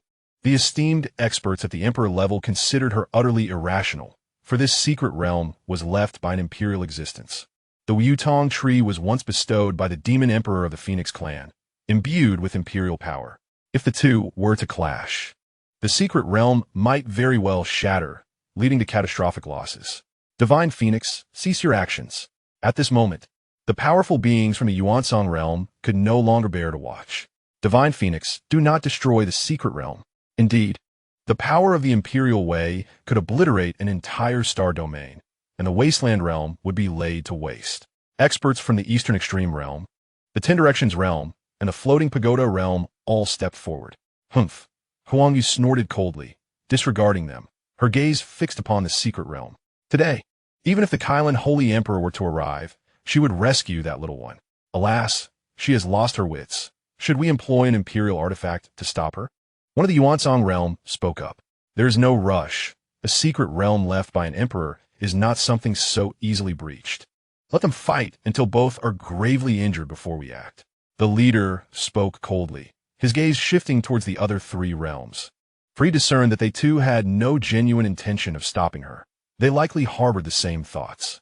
Meanwhile, the emperors of the demon realm wished to intervene, but were acutely aware of Huang Wu's temperament, realizing that persuading her would be futile. The Songlong Emperor pondered for a moment and discreetly employed a secret method. This matter could only be settled by the Kailan Holy Emperor. These individuals seemed intent on waiting until Huang Wu was severely weakened before striking. If Huang Wu were truly to be harmed after sustaining injuries, it would result in a tremendous loss for the demon realm. Just as the Songlong Emperor's message was transmitted, he received a response. No worries. Only these two words traversed the vast distance into his soul. Senior Wu Tong, assist me in opening the secret realm. Huang Wu exclaimed. The Wu Tong tree descended, bringing with it a blazing firelight. It has arrived. At this moment, everyone retreated further, for once the imperial power collided, none wished to bear the ensuing devastation. After a prolonged silence, the universe lay still. Huang Wu gazed at the Wu Tong tree, her beautiful eyes filled with confusion. The Wu Tong tree remained steadfast, yet it did not unleash any attacks. Its branches swayed gently, exuding an aura of divine resonance. What has happened to the Wu Tong tree? Why has it refrained from attacking? Confusion spread across everyone's faces. The man breathed a sigh of relief, having communicated with the Wu Tong tree. If it had truly intended to attack, it could have been stopped, but that was unnecessary. He then turned to Feng Xiaohang, noting that the Wu Tong tree seemed to hold a particular interest in him. Feng Xiaohang huffed, raising his head. I was born under the Wu Tong tree. Kang Yu looked at Feng Xiaohang, a loving smile gracing his aged face. This time, I have guided you here not only to see you, but also to entrust you with some matters. The man approached Feng Xiaohang, extending his hand to gently stroke his head. In that moment, Feng Xiaohang felt the warmth and tenderness of that hand. His eyes sparkled with excitement. He had known it. As the Demon Emperor, how could there be no legacy left behind? I knew it. Quickly, reveal all your treasures. Feng Xiaohang tugged at the man. But as soon as he made contact, his small hand passed through the man's body as if traversing through air. Child, come to the altar. The man guided Feng Xiaohang. Feng Xiaohang walked to the base of the altar. Suddenly, his little face lit up as a luminous divine talisman appeared before his eyes, illuminating his countenance. This is... Feng Xiaohang's heart raced. The talisman emitted no imposing force, yet for some inexplicable reason, he felt a profound strength emanating from it, as if gazing up at a towering mountain. There was no rational explanation, but he simply felt this way. It was an instinctive perception from the depths of his soul regarding power. Chapter 59. The Object of Suspicion. Xiaohang, this is the imperial deity talisman, possessing unfathomable power. The handsome man smiled gently, caressing Feng Xiaohang's head and instructing him to pay homage to it. Feng Xiaohang frowned, saying, Why should I bow to something created by man? Both the handsome man and Kang Yu were momentarily taken aback, surprised by the little one's insight. The handsome man nodded appreciatively and said, You bow not for it, but to pay respects to the emperor. Thus, you must sincerely recite his name in your heart. Feng Xiaohang waved his hand dismissively. It was just a bow, nothing significant. He knelt before the stone platform with a face full of reverence and awe, silently reciting, This emperor shall unify the demon realm for countless ages. Observing the devout Feng Xiaohang, the man and Kang Yu nodded slightly. It should stabilize the situation now. After Feng Xiaohang finished his homage, he slowly rose. The man retrieved the divine talisman from the stone platform, yet it trembled incessantly. The man furrowed his brow. Could it be that the talisman does not recognize his son? Suddenly, a small hand reached out, and Feng Xiaohang snatched the talisman away. Fortunately, the talisman's power did not surge against him. Behave.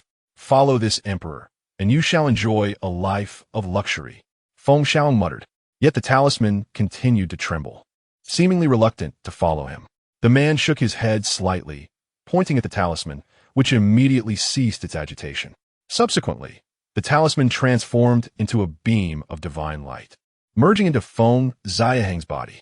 Feng Xiaohang looked at his empty hand and soon felt the divine talisman floating and flowing with divine resonance above his 3 golden cores.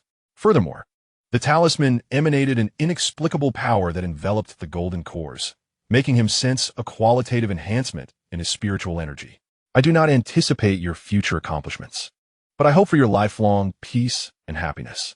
The man squatted down, gazing at Feng Xiaohang's tender face, his love unwavering. Feng Xiaohang gently nodded, patting the man's shoulder. But his small hand passed through his body, unable to make contact. Just like 1,000 years ago, this was merely a will. My emperor. Kang Yu's old eyes brimmed with tears, knowing that the man's essence was about to dissipate. In the future, follow your master diligently and treat Kang Yu well. As the man spoke, his form grew increasingly ethereal, until finally, he vanished, his last gaze filled with reluctance and affection. Ultimately, Feng Xiaohang learned the revered name of his biological father, the heavenly demon emperor. Such a commanding name it is. Kang Yu glanced at Feng Xiaohang, suppressing his sadness and revealing a warm smile. Young master, please look. Kang Yu pointed towards the altar, where it suddenly cracked open. A radiant light illuminated the surroundings. This is the Tao source fruit, which can assist the young master in refining his Yuan Ying. Moreover, it can aid the young master in comprehending the great Tao. Kang Yu grinned, as if presenting a treasure. Feng Xiaohang gaped at the scattered Tao source fruits, his small hand lightly touching them, causing the fruits to transform into a pool of pristine water. In an instant, enlightenment surged through Feng Xiaohang's eyes. The demon techniques he practiced could actually be further enhanced. He had thought that he could fully master them solely through bloodline evolution and inheritance, but he found that he could refine them even further from these demon technique inheritances. Truly, the Tao source fruit is remarkable. Feng Xiaohang could not contain his joy. Moreover, the abundance of Tao source fruits here was astonishing. They could easily form a small mountain. Observing Feng Xiaohang's elation, Kang Yu too felt a surge of happiness, his heart brimming with satisfaction. Young master, those individuals seem to be your companions. Kang Yu pointed in a certain direction, revealing a scene where Huang Yao and the others were anxiously searching for Feng Xiaohang. However, due to the restrictions in this place, they were unable to locate him. Let them in, Feng Xiaohang commanded directly. Kang Yu nodded slightly, lifting the restrictions. Yet he himself quietly vanished. Young master, do not disclose anything about this place to anyone. The voice of Tsang Yu lingered in Feng Xiaohang's ears. Xiaohang, over there. Quickly. Huang Yao and the others immediately spotted Feng Xiaohang and hurried toward her. Dao Yuan River. Damn scoundrels. Who could be so despicable? Who dare to poison the Dao Yuan River? If I catch them, they will regret it. On both banks of the Dao Yuan River, a group of people sat cross-legged, struggling to resist the effects of the poison. Only a group of young men remained, as all the women, upon discovering the poisoning, had retreated to a distance. They dared not gamble with the intentions of these men and vehemently condemned the perpetrator. Such wickedness. Yuansong realm lies at the uppermost section of the Dao Yuan River. Someone remarked, "What do you mean? People from Yuansong realm have been affected too." A prodigy from Yuansong rebutted. Qianhao cast a cold glance at the speaker from Shifeng realm. Beware of Yuansong realm. They might possess an antidote and could strike us when we least expect it, warned the leader of Dongji realm. At that moment, all eyes warily regarded the people from Yuansong realm. Qianhao's expression darkened. He himself had been affected. Where's the antidote? I can foresee that once the poison dissipates and everyone regains their faculties, those from Yuansong realm who entered the Su realm's secret domain will be overwhelmed by the crowd. Why not suspect the Yao realm? Qianhao suddenly turned toward Ziheng and the disciples of the Yaoshan Academy, who were dispelling the poisonous effects. Ziheng slowly opened his eyes. You mean to say the Yao realm, positioned at the lowest part, poisoned those upstream? Does Yuansong realm think such a strategy of shifting blame is so thoughtless? The leader of Shifeng realm sneered. Fearing retribution, they want to divert suspicion? The leader of Futu realm also spoke up. Qianhao gazed upon the hostile faces from all directions and took a deep breath. What if the Yao realm's people ventured deeper into the Dao Yuan River beforehand? He sneered. I recall that more than just a few from your Yao realm came this time, correct? Upon hearing this, all eyes turned toward the Yao realm. Huang Yao and that little leader, they suddenly remembered that since entering the secret domain, they had not seen them, nor some others among them. Considering this, it indeed seemed plausible. Do you think a few golden core cultivators could have ventured deep into the Dao Yuan River to confront nascent soul or even deity transformation realms? Ziheng's voice was indifferent. Ziheng would never let the Yaoshan Academy's disciples fall into a situation of collective attack. Indeed, a few golden core cultivators would not dare such a thing. Yet, these few were missing from the Yao realm. At this moment, contradictions abounded. Both Yuansong and Yao realms were under suspicion. From the Jin Wu clan's direction, Jin Hu smiled faintly, looking at everyone. After all, judging from Feng Xiaohang's character, is quite possible. Chapter 60. Dao Yuan Fruitfoot soaked Jin Hu's words caught even Xian Hao off guard. Seeing the gazes fixed upon him, Jin Hu displayed an innocent expression. Since we all belong to the Yao Shen Academy, I'm simply more familiar with Feng Xiaohang's nature. Back then, within the academy, she ambushed my clan's younger brother and killed my elder brother, achieving her ends through unscrupulous means. Therefore, whatever Feng Xiaohang does now is hardly surprising. Everyone, our Yao Shen Academy, is unaware of this matter. Perhaps I am mistaken, Jin Hu said lightly, yet successfully deflecting blame away from Feng Xiaohang and the academy. Ziheng narrowed his eyes and smiled mysteriously. You're clever, attempting to use outsiders against Feng Xiaohang. Hearing this, Jin Hu frowned slightly. Though Ziheng spoke plainly, the resentment had already been directed toward Feng Xiaohang. Many watched the Yao realm's internal strife with great interest. Beyond the Su realm, in the Yao realm, the 11 Yao emperors observed everything in the secret domain. The Wutong tree had returned to the phoenix nest, abstaining from attacking the Su realm's secret domain, much to everyone's surprise. Huang Wu calmed herself. Just now, the Wutong tree had been soothing her emotions, indicating the little one was safe. However, the scenes within the secret domain caused many to frown, glancing at Emperor Xianri. His expression was indifferent. Entering the Su realm's secret domain meant relying on one's own abilities.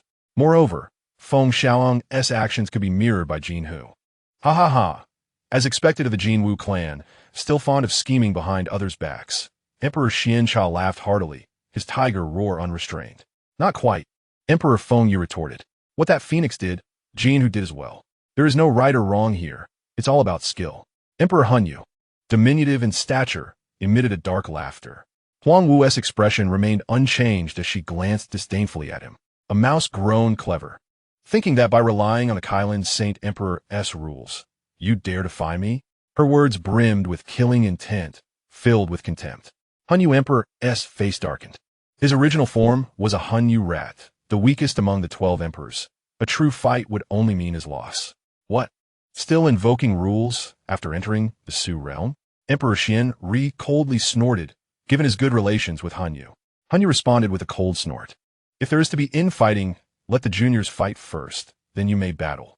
The Tsang Long Emperor's voice carried displeasure as he surveyed the group.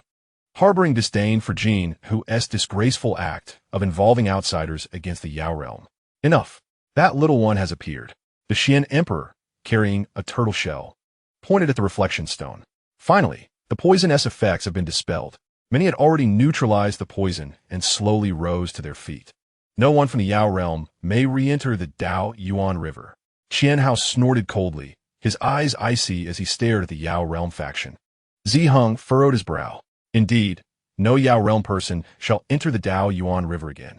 Behave yourselves, Yao realm. Leaders of Shifeng and Dongji realms also voiced their commands. Dao Yuan fruit. At that moment, an exclamation erupted. A youth from Futu realm shouted, clutching a Dao Yuan fruit the size of an egg. What? Dao Yuan fruit? Could have been born in the Dao Yuan River? Countless eyes turned to the youth, their gazes filled with greed and fervor. The leader of Futu realm snorted coldly, warding off these looks. Let us search for the Dao Yuan fruit. Finally, someone could no longer restrain themselves and headed toward the Dao Yuan River. Quickly, do not miss this chance. Move. A crowd surged toward the river. Such a divine treasure as the Dao Yuan fruit was rare and could only be birthed in the Dao Yuan River. No one wished to miss out. 3 days passed. Ha ha ha. I found a Dao Yuan fruit. Suddenly, a killing aura swept over, and the man who had just found the fruit was beheaded. Dong He, the leader of Shifeng realm, shouted fiercely, charging at Dongji realm's leader, Dong He. The two clashed directly, and the factions of Shifeng and Dongji realms erupted into battle. Yao realm, how dare you? Qian Hao roared angrily, charging at Ziheng. Ziheng held a Dao Yuan fruit in his hand. The prodigy from Yuansong realm had yet to warm up before being slain. Kill. Ziheng led his people to attack Qian Hao. Soon, the Futu realm was drawn into the fray. Damn it, seeking death. I curse your grandmother. With curses flying, all 5 realms erupted into chaotic combat. Meanwhile, Feng Xiaohang and others sat leisurely above the Dao Yuan River, each soaking their feet in a basin of water. Xiaohang, are we really doing this? Fox Yao Yao looked at the feet soaking in water. These are all made from Dao Yuan fruit, Feng Xiaohang hummed. So what?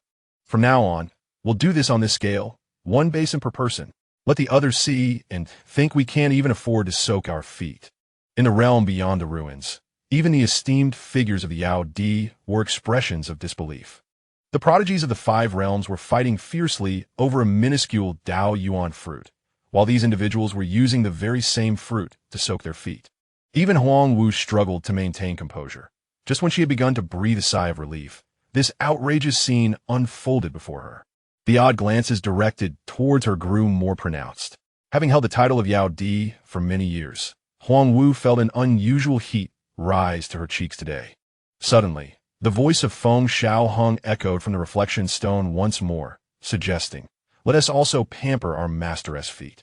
He stood up, disposed of the water containing the Dao Yuan fruit, and retrieved several more from the spatial stone, tossing them into the basin. Huang Wu's lips twitched. This little rascal had quite the filial heart. However, where had he procured such an abundance of Dao Yuan fruits, each one of substantial size? Not only was Huang Wu perplexed, but the other Yao Di also wore bewildered expressions. Could it be? As they observed Feng Xiaohang's antics with the Dao Yuan fruits within the reflection stone, their hearts twisted in pain. That was indeed a Dao Yuan fruit. What on earth were you doing? The crucial point was that each of these little rascals had their own basin.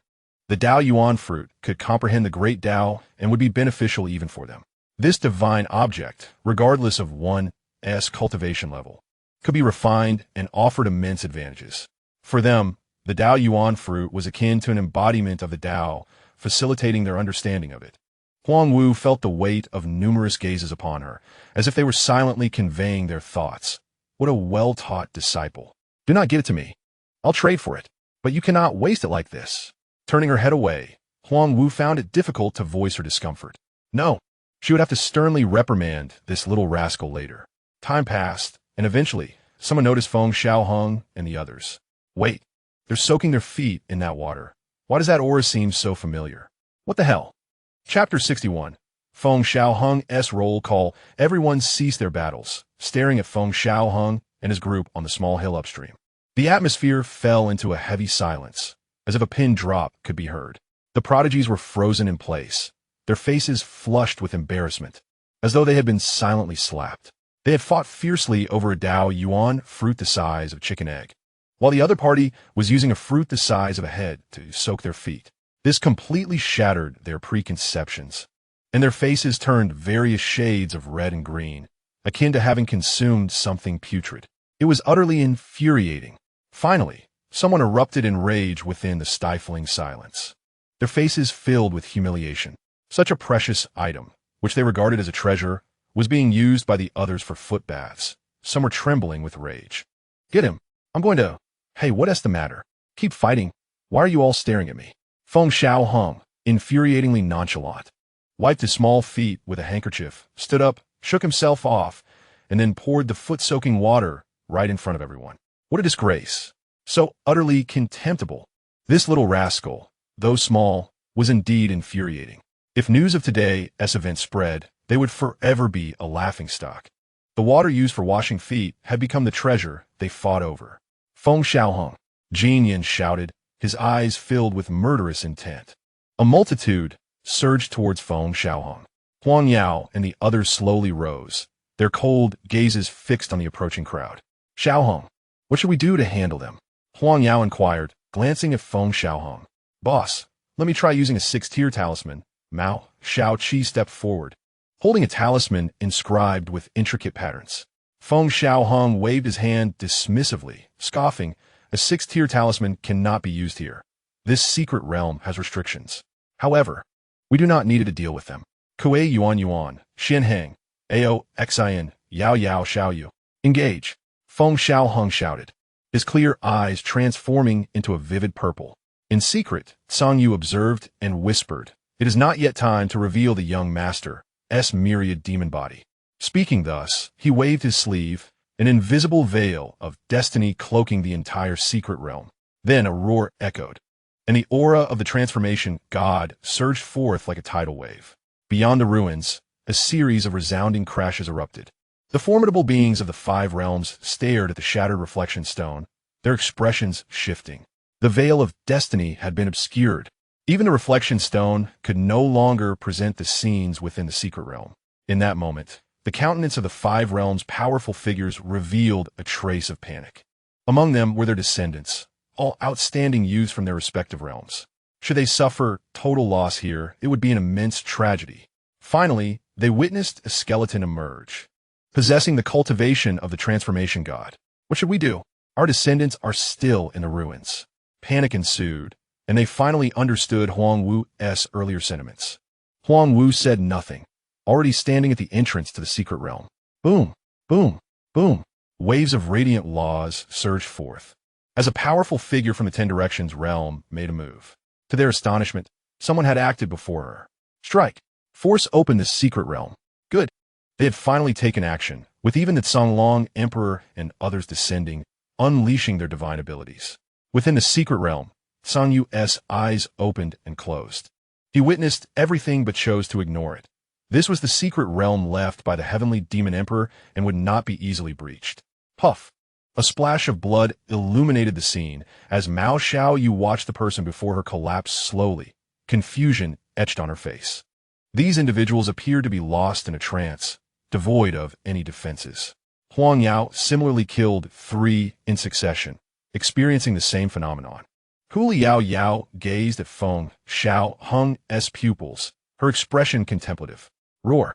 Suddenly, a roar resounded, and Hu Liao Yao and the others turned to look behind them, their pupils constricting. It was a skeleton towering like a mountain, the remains of a beast, with its eye sockets glowing with bloodlight. The pressure from the transformation god's aura descended upon them. The prodigies trapped within the illusionary maze awakened, their expressions drastically altering. Transformation god. Run.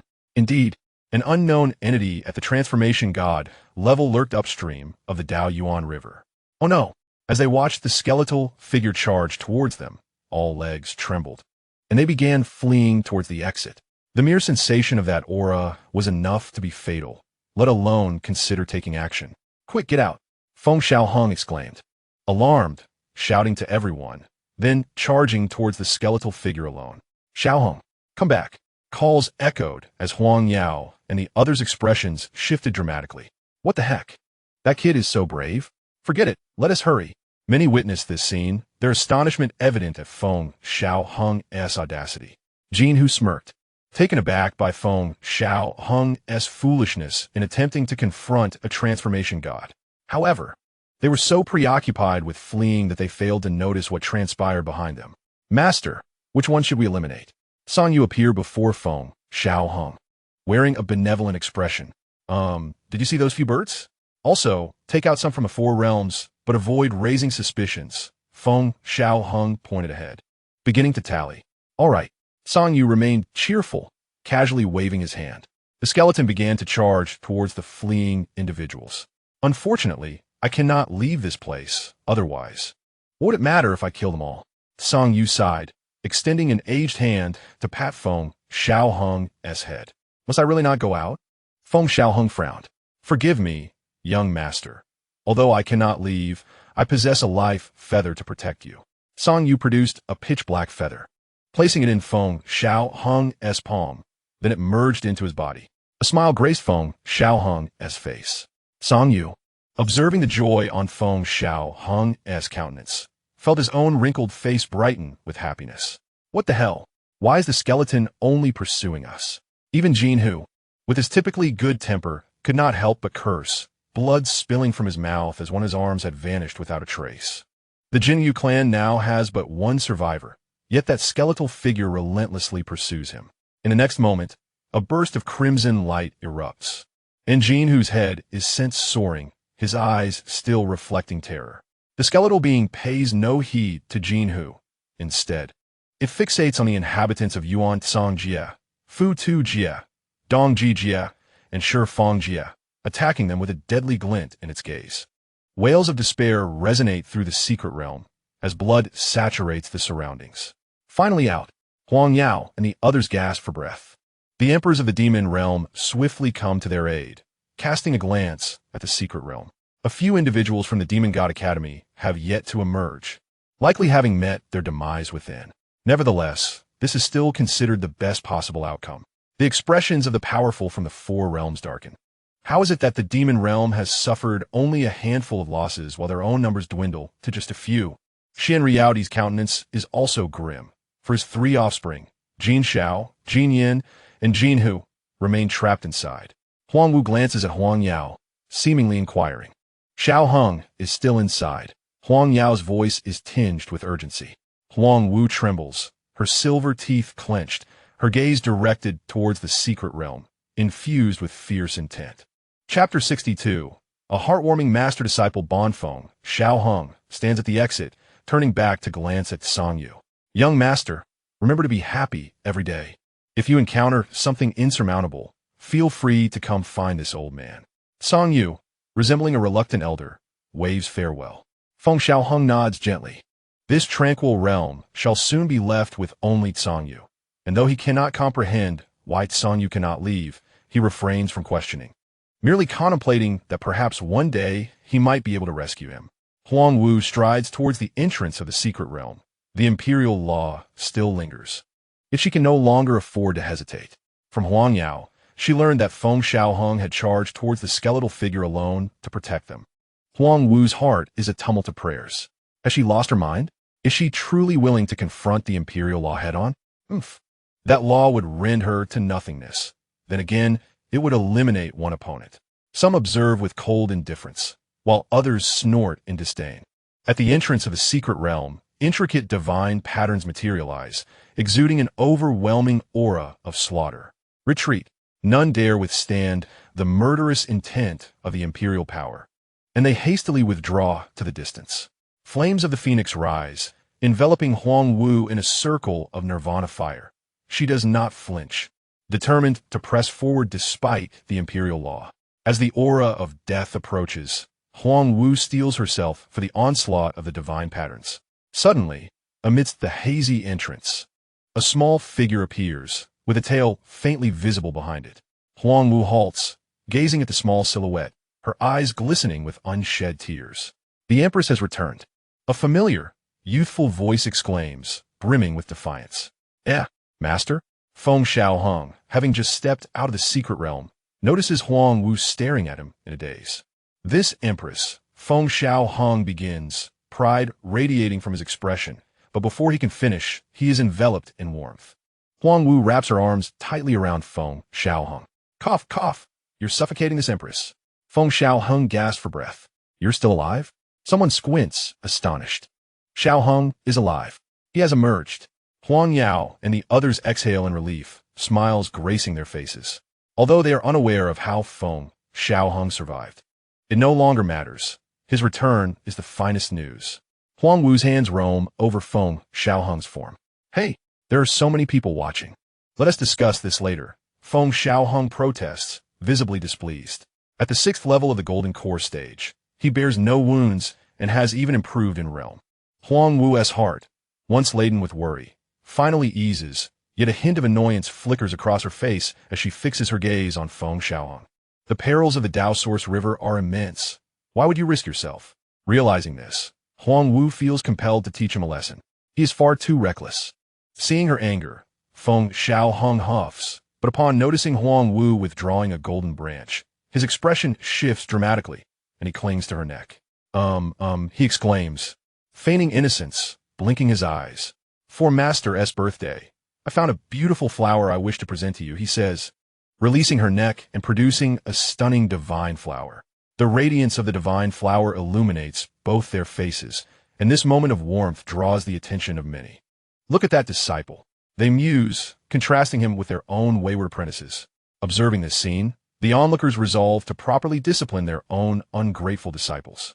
Why is it that his disciple dares to brave danger to procure a divine flower for their master, and crucially, remembers the master's birthday? Meanwhile, their own apprentice only recalls his own, and on such occasions, it is the master who must gift him. Damn it, this is the disparity. Good disciples are nurtured elsewhere. Contemplating this, The powerful present exchange somber glances, understanding that the adage of strict teachers producing remarkable students holds truth. They resolve to prepare ropes and switches, ready to discipline their own wayward charges. Huang Wu gazes at Feng Xiaohang, his small hands cradling the divine flower, and her typically indifferent face softens. She reaches out, gently holding his small hand. Together, their hands, one large and one small, bask in the glow of the divine flower, illuminating their hearts. A warmth called connection envelopes them. Master truly cherishes this, Huang Wu states, stroking Feng Xiaohang's cheek gently, her tone tender. Yet, Master hopes you grow up well. Let us go. No more play. Finally, someone can no longer contain themselves, waving their sleeve and vanishing. This old man finds it rather dull as well. Dismissed, dismissed. The demon realm has gained quite a bit this time. One casts a glance at Feng Xiaohang, aware that he possesses many Dao source fruits. However, with Huang Wu present, they fear they cannot seize them. Given Huang Wu's nature, which even the emperors do not dare to offend, they prefer to avoid confrontation. By the way, this old lady, Feng Xiaohang begins, but before he can finish, he sees Huang Wu's eyes narrowing, and she clears her throat, promptly changing her words. Master, this time I also acquired Dao source fruits. With a proud expression, Feng Xiaohang produces a collection of Dao source fruits from his spatial stone. Despite Huang Wu's awareness, she is still taken aback. This little 1's spatial stone is likely overflowing. Huang Wu swiftly intervenes, halting Feng Xiaohang's ostentatious display. These are for soaking your feet. You can enjoy them at home. Feng Xiaohang makes a face at her. Huang Wu's eye twitches as she discreetly glances at the emperors of the demon realm. Indeed, they all regard her with peculiar expressions. I tell you, soaking your feet with Dao source fruits is excellent. What do you intend to do? Feng Xiaohang retreats in horror. Huang Wu approaches slowly, brandishing the golden branch. Protect me. Someone protect me. Feng Xiaohang cries out toward Huang Yao and the fox demon. With a resounding slap, the ground beside Feng Xiaohang is struck, leaving a deep gash. His small face tightens as he turns to flee, his short legs moving rapidly. Protect me. Yet Huang Yao and the others choose to ignore him, turning their heads away. Feng Xiaohang grits his teeth, thinking no one here has any sense of loyalty. Behind him, Huang Wu reappears, startling Feng Xiaohang. Poisoning in the Dao source river? She fumes. This is truly infuriating. With each crack of the branch, Feng Xiaohang sprints faster. Indeed, strict teachers yield exceptional students. The Xian Emperor, bearing a turtle shell, strokes his white beard while nodding in approval. The others come to a realization. Although Feng Xiaohang possesses extraordinary talent, surpassing most at such a young age, there's a reason for it. Listening to his cries of distress, Ziyuan's expression shifts. This child truly needs to be disciplined. Yet, she does not strike him earnestly.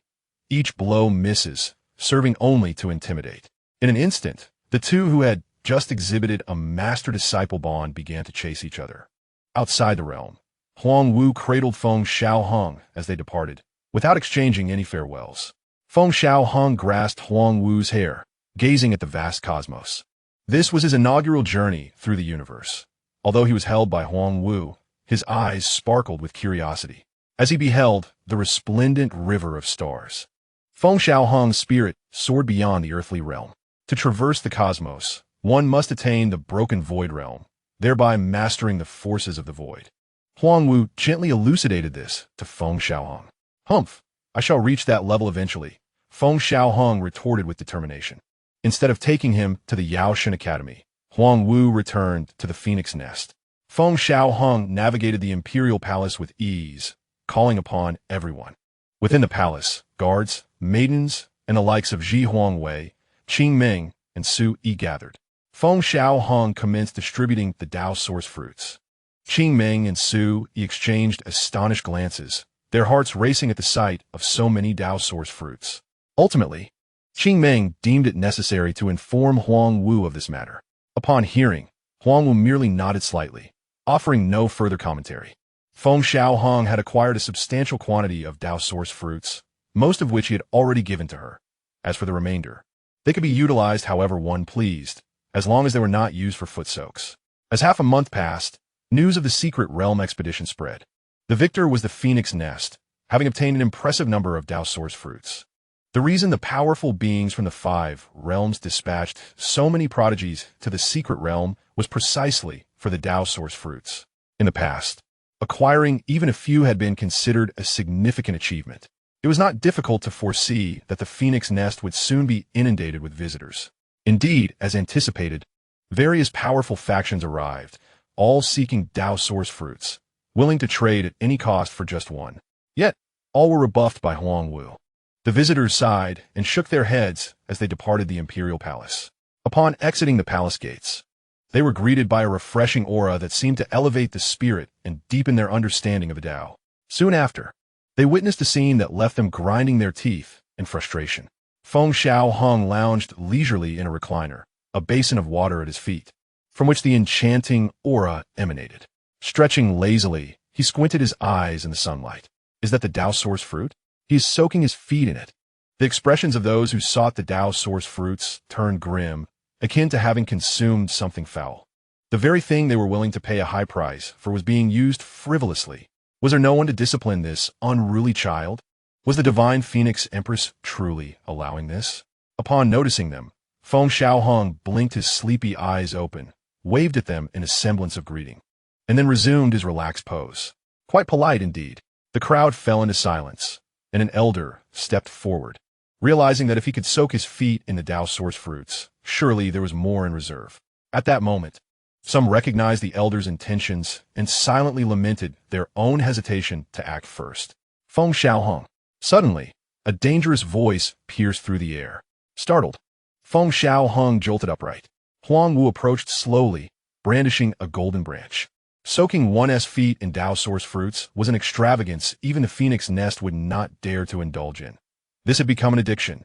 Feng Xiaohang overturned the basin with a loud crash and scampered quickly back towards the imperial palace. Huang Wu cast a fleeting glance at the gathered factions before pursuing Feng Xiaohang. A terrified voice echoed from within the palace. What are you doing, you old hag? Put down that branch. Help! Someone protect me. The various powerful beings stood frozen, enveloped in a bizarre silence. It was unclear who first began to depart, but soon, one by one, they left shaken. How utterly disgraceful. The coveted treasures they sought were merely someone's foot-soaking water. As night fell in Shi Huang Palace, Huang Wu regarded Feng Xiaohang with a serious expression and inquired, Xiaohang, do tell your master where you acquired these Tao source fruits. Feng Xiaohang gazed intently at her, puffed up his chest, and playfully patted her shoulder, declaring, It was given to me by my older brother. Huang Wu's expression darkened. This rascal was incorrigible. So it was truly given by your older brother? Feng Xiaohang reiterated, slapping the soft couch with a thud. What older brother do I have? Huang Wu stared at him intently, her teeth gritting slightly. The situation unfolded as such. Feng Xiaohang animatedly recounted his heroic exploits, boasting of his mastery over the divine flower. Arriving at the river's end where he encountered the Tian Yao Emperor and Tsang Yu, Huang Wu clearly remained skeptical, suspecting that the fruits were likely procured through the divine flower. Are you implying that your father is the last generation Yao Emperor? Huang Wu asked incredulously. This meant that the little rascal she had raised was the offspring of a Yao Emperor. She had read about the Tian Yao Emperor in ancient texts. Though he belonged to the previous generation, nearly 1,000,000 years had elapsed since his reign. That emperor had governed the entire universe, establishing the Yao court and gathering countless powerful beings from myriad worlds. However, he mysteriously vanished, and without his leadership, the Yao court gradually disintegrated. Master, just then, as Huang Wu pondered, a pair of small hands reached out to her. Huang Wu looked at Feng Xiaohang's earnest face. That unfilial father of mine actually struck you? Let me see if you're injured. Feng Xiaohang began to poke and prod. Huang Wu felt a warmth in her heart and affectionately ruffled his hair, gently assuring, I am fine. The Tian Yao Emperor merely bestowed a fortuitous encounter upon me and did not truly harm me. Really? Yes, truly. Feeling cared for, Huang Wu was touched. Though Feng Xiaohang's hands lingered, sensing her gaze, he huffed. That Tian Yao Emperor calls you little sister.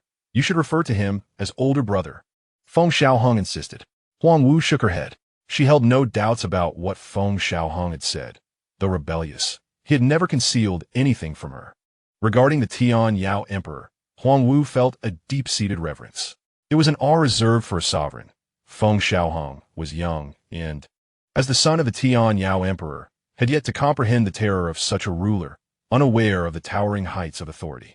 Nevertheless, she understood the magnitude of such power, maintaining a profound respect for such an existence. Are you done poking around? Huang Wu glared at him, slightly annoyed. I am merely concerned for you. Do not be ungrateful. Feng Xiaohang's face flushed with indignation as he pointed at her. Huang Wu's lips curved into a smile as she seized him, playfully pinching and tickling him. Cough, cough, ha, stop it, ha ha. Feng Xiaohang squirmed, laughing uncontrollably. Your master is also concerned for you. Laughter echoed within Shi Huang Palace, filling the air with warmth. In Chapter 64, Huang Wu personally escorted Feng Xiaohang to the Yaoshan Academy. Master must enter seclusion and cannot accompany you this time. If you encounter any insurmountable issues, seek Zhishan. She will assist you, Huang Wu said, gently patting Feng Xiaohang's head. Understanding that Huang Wu was on the cusp of a breakthrough thanks to the fortuitous gift from his father, the Tian Yao Emperor, Feng Xiaohang lightly patted her beautiful cheek, reassuring her, do not worry. Just one kiss. Huang Wu grasped Feng Xiaohang's hand. Oh. Feng Xiaohang leaned in to peck her cheek before heading towards the Yaoshan Academy. Once more, Huang Wu halted him. What now? Feng Xiaohang tilted his head. Mimicking a curious husky, Huang Wu shot him a sidelong glance, commanding, come here. As she spoke, she pulled Feng Xiaohang into her embrace, her vibrant red lips brushing against his delicate face, a playful gesture in response. Feng Xiaohang, displaying his disdain, wiped his face and gazed at her earnestly, declaring, I am still young. I will allow such affection when I grow older. With that, he swiftly darted away. Huang Wu stood rooted in place, contemplating Feng Xiaohang's words. This little rascal. After a considerable pause, Huang Wu chuckled lightly and shook her head, surprised that the young one could utter such statements. Yet, were those words spoken innocently or with intent? Feng Xiaohang returned to the Yaoshan Shuigong, his small hands clasped behind his back, surveying the area like an inspector. Did you hear? Elder Zimming and Old Run were scolded mercilessly by the Grand Elder, someone remarked. Indeed, the Grand Elder's roars could be heard even outside the Baihe Daochang. In truth, the two elders had acted unkindly by teaching a child such tricks. Besides these two, Elder Hui from the Dan Shuidian was also reprimanded, as the goods had originated from him. The two elders whispered among themselves on the main road, discussing recent events with expressions of amusement. Feng Xiaohang listened intently, a smile gracing his small face. Zimming and Run were actually scolded? He exclaimed, his voice laced with schadenfreude. The two elders paused, turning to the tiny figure behind them. First, they appeared perplexed.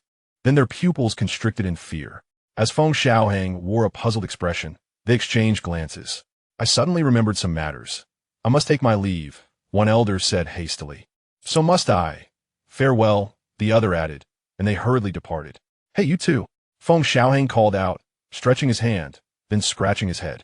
Once they were out of sight, the elders sighed in relief, realizing that this little Tai Shui was best left undisturbed. Indeed, this one is known for causing trouble, they agreed.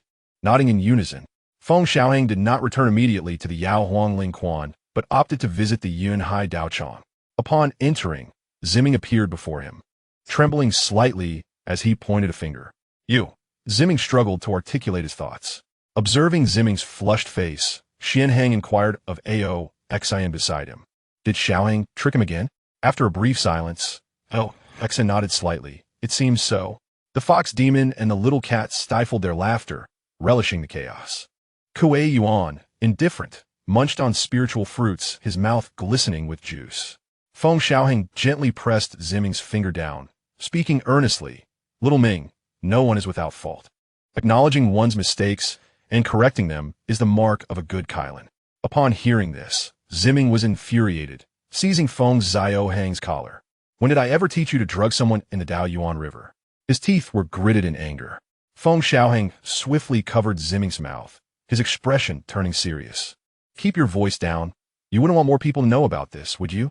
Zimming removed Feng Xiaohang's hand. Don't speak. Feng Xiaohang interrupted, continuing, Little Ming. I'm merely looking out for your best interest. For my benefit? Zimming was nearly laughing in frustration. My father once said that cultivation is not only about training, but also about experiencing the myriad aspects of life and refining one's heart in the mortal world. My intention is to help you understand the warmth and coldness of human emotions and the treachery of the heart. Feng Xiaohang spoke with conviction. Your father is Ziming frowned, realizing that Feng Xiaohang's words held truth. He had recently faced a bottleneck in his cultivation and recognized that his mindset needed refinement. My father is the Tian Yaohuang. Feng Xiaohang whispered conspiratorially. Among so many brothers, I trust you the most. Do not tell anyone else. Ziming thought to himself that conversing with Feng Xiaohang was futile. The latter's nonsensical chatter was endless, and he even claimed his father was the Tian Yaohuang. For now on, I shall ignore you, Ziming declared, turning away. Even if I were to die sitting in the Yun Hai Dao Chong, I would not acknowledge you. He had made his intentions clear, resolutely wishing to distance himself from Feng Xiaohang. Little Ming? Feng Xiaohang tugged at Ziming's clothing. Ziming remained unresponsive, hoping fervently for the boy to leave him alone. Little Ming, let me tell you, he called out again, standing in front of Ziming, who chose to close his eyes in defiance. Suddenly, Ziming shivered, a profound insight washing over him, as if he were on the verge of enlightenment. This sensation was wondrous, akin to a sudden epiphany that captivated him. Ziming abruptly opened his eyes. What the? Even with his good temperament, he couldn't help but exclaim. Feng Xiaohang held a fruit suffused with radiant light, the aura of enlightenment emanating from it. The fruit was the size of a human head, remarkably pure. Is this the Dao Yuangua? Ziming's voice trembled as he gazed at the fruit in Feng Xiaohang's hand. His eyes filled with desire and intensity. Little Ming, I was about to say, besides refining one's heart through worldly experiences, one can also use the Dao Yuangua to attain enlightenment. Feng Xiaohang shook his head, his expression mature beyond his years. Youth these days are so impetuous. Ziming, however, paid no heed to his words, his gaze fixated on the Dao Yuangua. Tentatively, he inquired, is this for me? Feng Xiaohang's lips curved into a sly smile. Little Ming, do you find my words to be reasonable? Yes, yes, yes. What you say is the utmost truth. Ziming nodded vigorously, aware that the one before him held the key to wisdom. Well, I have received much care from you recently. Thus, this Dao Yuangua is bestowed upon you. Feng Xiaohang casually tossed the fruit. Ziming's heart skipped a beat as he swiftly caught the Dao Yuangua, realizing its significance. How fragrant!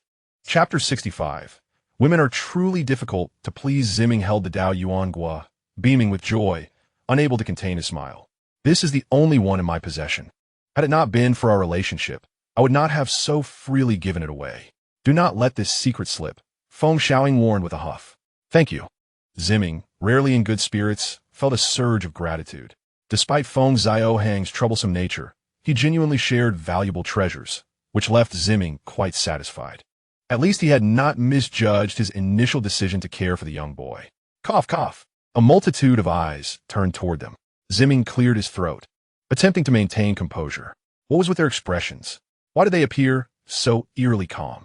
Ziming wondered, casting glances at the fox demon, Ao, Exon, Xianhang, and the others, who wore expressions that were disturbingly placid. He shook his head, realizing these youngsters had no understanding of the Dao Yuangua's rarity. Their limited vision meant that if they truly grasped the fruit's benefits, they would be even more astounded. At that moment, however, Feng Xiaohang had begun to chastise Xianhang and the others. A bunch of ungrateful wretches, he exclaimed, his face displaying exasperation. Xiaohang, it's not that we don't want to help. We simply can't. Cat Xiaoyu pouted, looking down. Ultimately, they felt guilty. If given another chance, they still would not dare approach, for that was the divine Phoenix Empress. Even with tenfold courage, they would not dare to protect her. Could you not offer some advice? Feng Xiaohang lamented, realizing he would need to keep Su Yi by his side in the future, for if he were forced to flee again, Su Yi would surely protect him. Ziming had left the Yun Hai Dao Chong without anyone noticing. Little Ming actually dared to skip work? Feng Xiaohang surveyed the area, failing to spot Ziming. At Bai He Dao Chong, Ren Bai He's complexion was a tumult of colors until Feng Xiaohang produced the Dao Yuangua. What you say is correct, Your Highness. I believe all your actions are a trial for me. Ren Bai He proclaimed earnestly, holding the Dao Yuangua. Feng Xiaochun gently patted Ren Bai He's shoulder, expressing his reassurance. Xiao Run, the path of cultivation is far from over. There is still much effort required. You are no longer young. This is the prime age for striving. Do your best.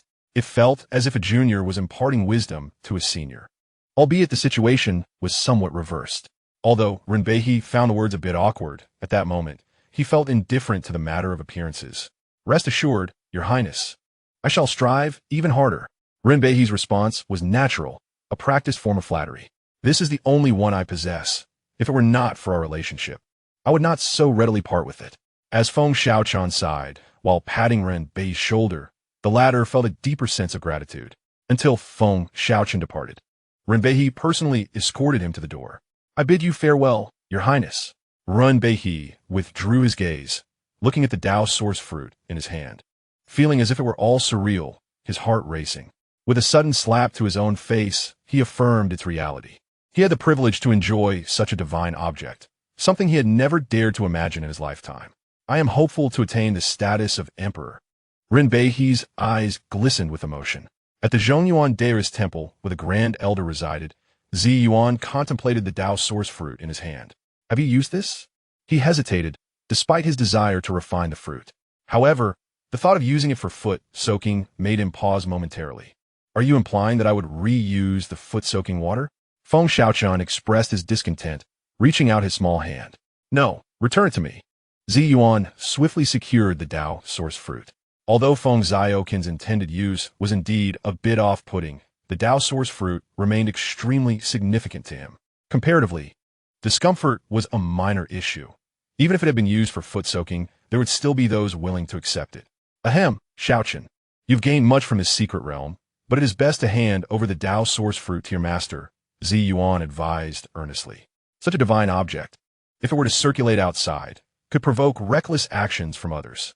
Feng Xiaohang nodded slightly, patting Zi Yuan's shoulder. Rest assured, I have only brought this one for you. Do not let the word slip. Zi Yuan nodded with a smile, feeling quite satisfied with the young lad. As for Feng Xiaohang's words, he had no doubts. The Tao source fruit would undoubtedly be safeguarded by the divine Phoenix Empress. Perhaps it was due to his status as the Grand Elder of the Yaoshan Academy that she had presented him with one. Zi Yuan felt immense gratitude for this gesture. After all, he had heard that previously various clans had dispatched powerful individuals to the Phoenix Nest, spending exorbitant resources to obtain a Tao source fruit, yet the divine Phoenix Empress had remained silent, even denying the Kylan clan. Yet, she had bestowed one solely upon him. What did this signify? It indicated that the Empress remembered his kindness, as he had discreetly cared for Feng Xiaohang during their time at the academy. Zi Yuan stroked his beard, contemplating the potential for closer ties with the Phoenix clan in the future. Oh, right, you are headed to the Yaohuang Lingquan, correct? Zi Yuan suddenly recalled that he must meet the one who had taught Feng Xiaohang for a decade. He led Feng Xiaohang to the boundary of the Lingquan. Zi Yuan bowed respectfully towards the interior. A portal of space appeared, and Feng Xiaohang stepped inside alone. 6-tier golden pill, impressive, remarked Zishan, who was trimming the flowers and plants, with a gentle smile. Annie Z, this is the Tao source fruit. I brought one specifically for you. Feng Xiaohang grinned broadly. Zishan glanced at the Tao source fruit in Feng Xiaohang's hand, her lips curling into a smile. She had witnessed everything that transpired at the Yaoshan Academy, but chose not to address it, extending her hand to accept the fruit. Zishan pulled Feng Xiaohang closer, observing the little one who was growing at a slow pace. Perhaps, growing slowly is not such a bad thing. I heard you obtained a very beautiful flower?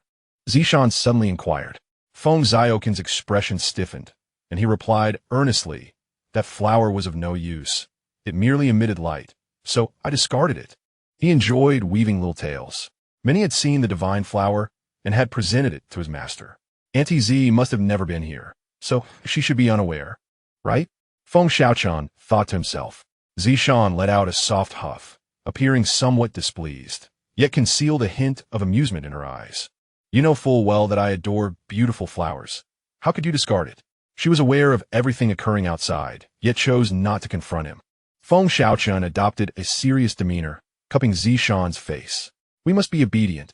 If we do not have it, I shall bring you something even more beautiful than the divine flower next time. Though it felt odd to be soothed by such a little one, Zishan still smiled. Very well. Feng Xiaohang let out a slight sigh of relief. Women, indeed, were not easy to appease. By the way, Xiaohang, do you know that the Kylan clan has arranged a marriage for you? Zishan suddenly remarked to Feng Xiaohang. His pupils constricted. What? Feng Xiaohang gazed at Zishan in shock. How old was he? Discounting the millenniums spent within the egg, he had been born for barely 11 years. Had they truly arranged a marriage for him? Well, this matter was actually decided from the beginning. Zishan nodded gently, observing Feng Xiaohang's reaction. The young lad felt somewhat dazed. Does my master know? Feng Xiaohang considered the gravity of the situation. As the young master of the Phoenix clan, the matter of marriage was not merely a personal affair. It entailed numerous implications. Given his status, once married, it would represent diplomatic relations between two clans. A matter of utmost seriousness. She does not know, but I will inform her.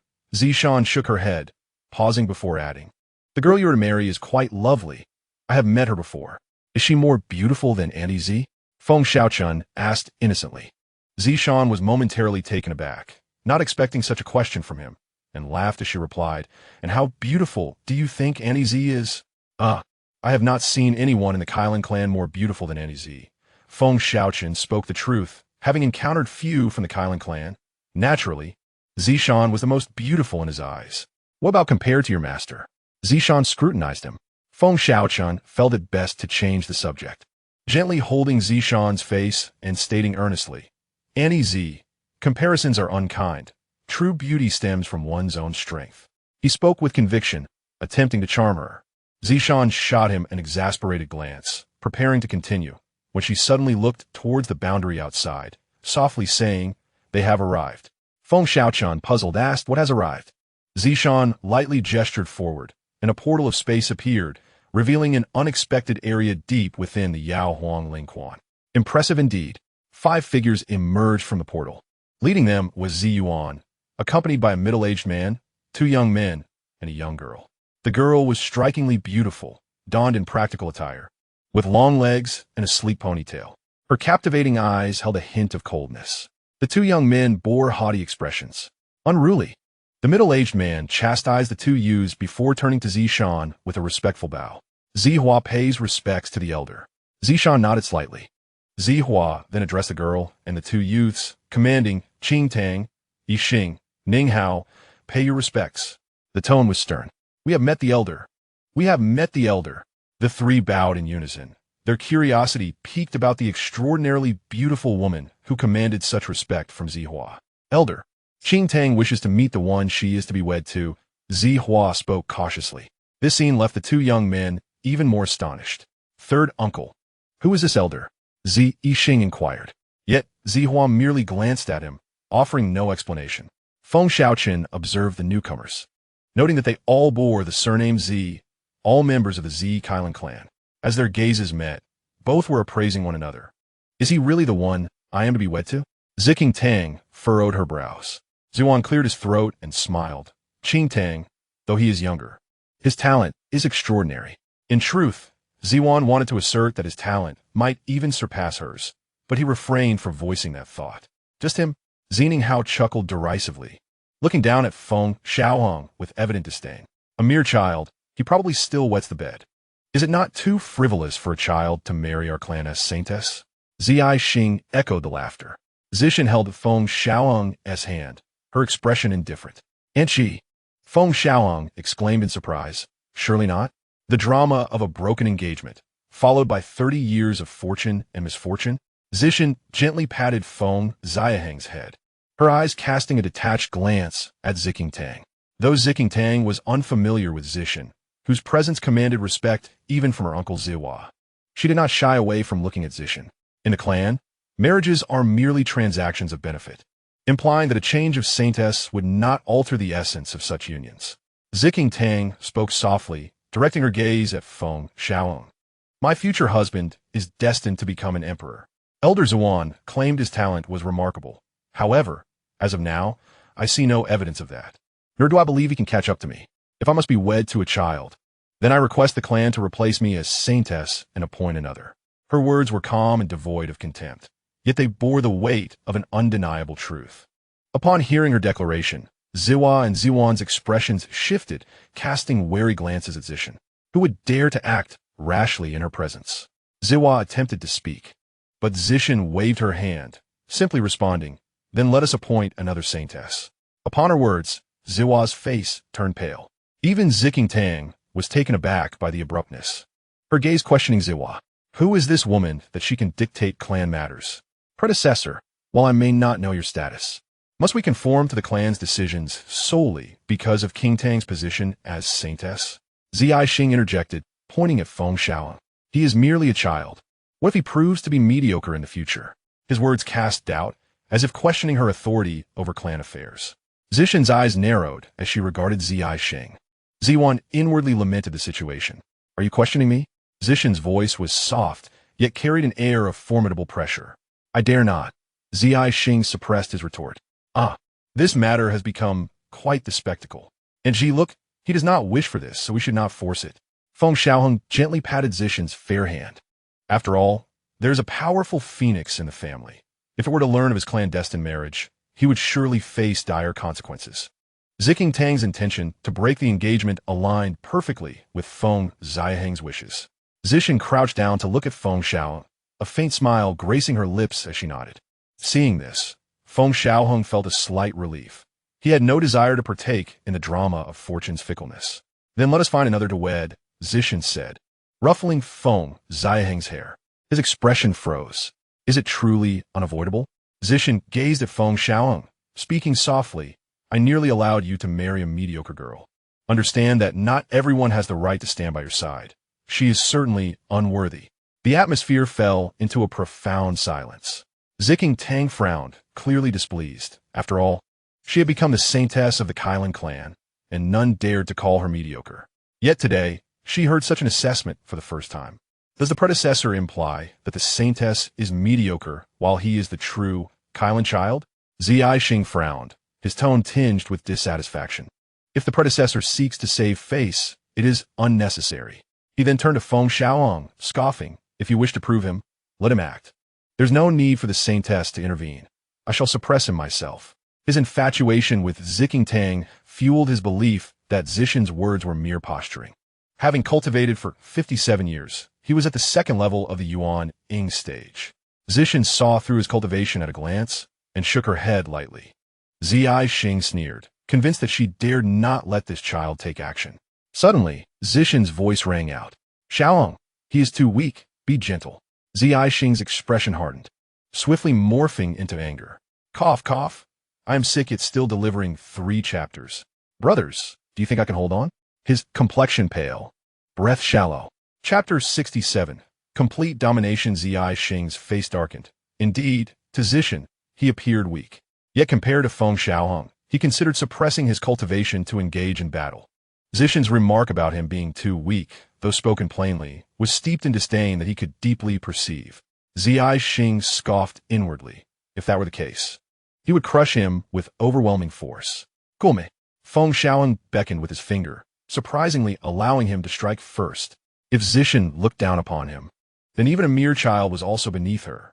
If you are so confident, let be as you wish. Xing's eyes crackled with lightning as he conjured a spear of thunder. In an instant, his assault was swift. This lightning spear, even among those at the Yuan-Ing stage, none would dare to confront head-on. Xinninghao smirked coldly. King Tang furrowed her brows. Ultimately, he was just a child. She glanced at Zishan, only to find her expression as tranquil as water, devoid of any concern. Could it be that the strike would not land? A diminutive figure emerged from the swirling dust, brushing off his garments, surrounded by crackling lightning. The electricity danced around him like tiny serpents, yet it posed no harm. With a playful flick of his delicate hand, he toyed with the lightning, producing crackling sounds. Impossible. Xing's pupils constricted. He could sense that the lightning controlled by this child was not a result of his earlier attack, but rather a manifestation of the child's own power. Moreover, the intensity of that lightning surpassed his own. This meant that his earlier strike had been neutralized by the child's power. Feng Xiaohang advanced step by step. With each footfall, a tempest arose, and Xing felt a violent force embedded within the wind. Do not underestimate him. King Tang cautioned, her tone serious. Feng Xiaohang suddenly halted, looking to Zishan. Aunt Ji, as long as I do not kill him, is that acceptable? It seemed he sought confirmation from her. Arrogant. Faced with such disdain, Xing could no longer contain his fury. His long hair billowed wildly, and within his eyes, phantoms of Kailan flickered. Roar. A thunderous Kylan roar erupted. As a Kylan formed from purple divine, lightning unleashed a deafening bellow. Zi Xing clasped his hands together. This Kylan, born of divine lightning, was his demon technique. Although the opponent was young, he could not afford to be careless. In the Yuan Ying stage, one could harness the powers of heaven and earth for their own advantage. This demon technique was a result of his communion with the forces of nature through the Yuan Ying. Let us see how you handle this, Zi Xing declared coldly.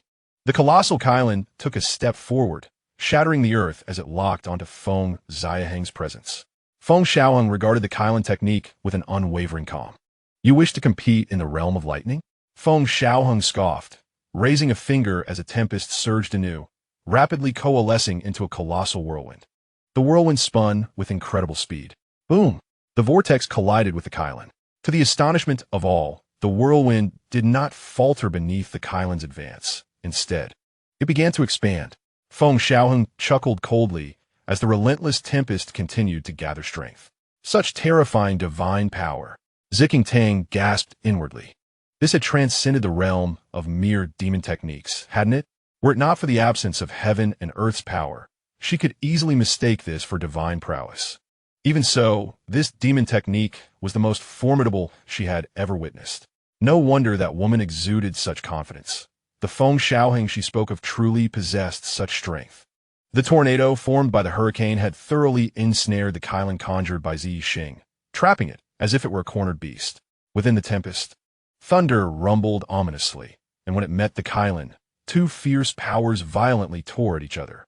Yet the hurricane was terrifying beyond measure, each gust imbued with the might of divine thunder, a phenomenon of wind and lightning.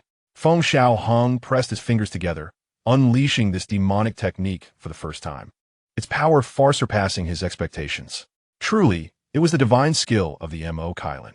A mournful roar echoed as the Kylan within the hurricane began to disintegrate.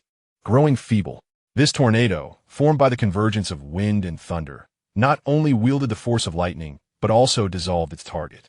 Zi Hao gazed in disbelief at the scene. How could this be possible? A trace of fear surfaced in Zi Yixing's eyes. The opponent's technique completely overwhelmed him. His strongest demonic skill was effortlessly dismantled. In the world, only the hurricane's howl remained. Zi Yixing felt as though his soul was trapped within a labyrinth, a hallucinatory illusion. His nascent soul trembled violently as he suddenly awakened, only to see a hurricane roaring toward him, unavoidable. In that fleeting moment, he had fallen victim to the opponent's illusion magic, an unexpected ability. No! Zi Yixing shouted in terror, envisioning himself being torn apart by the storm. Moments later, the hurricane ceased and slowly dissipated.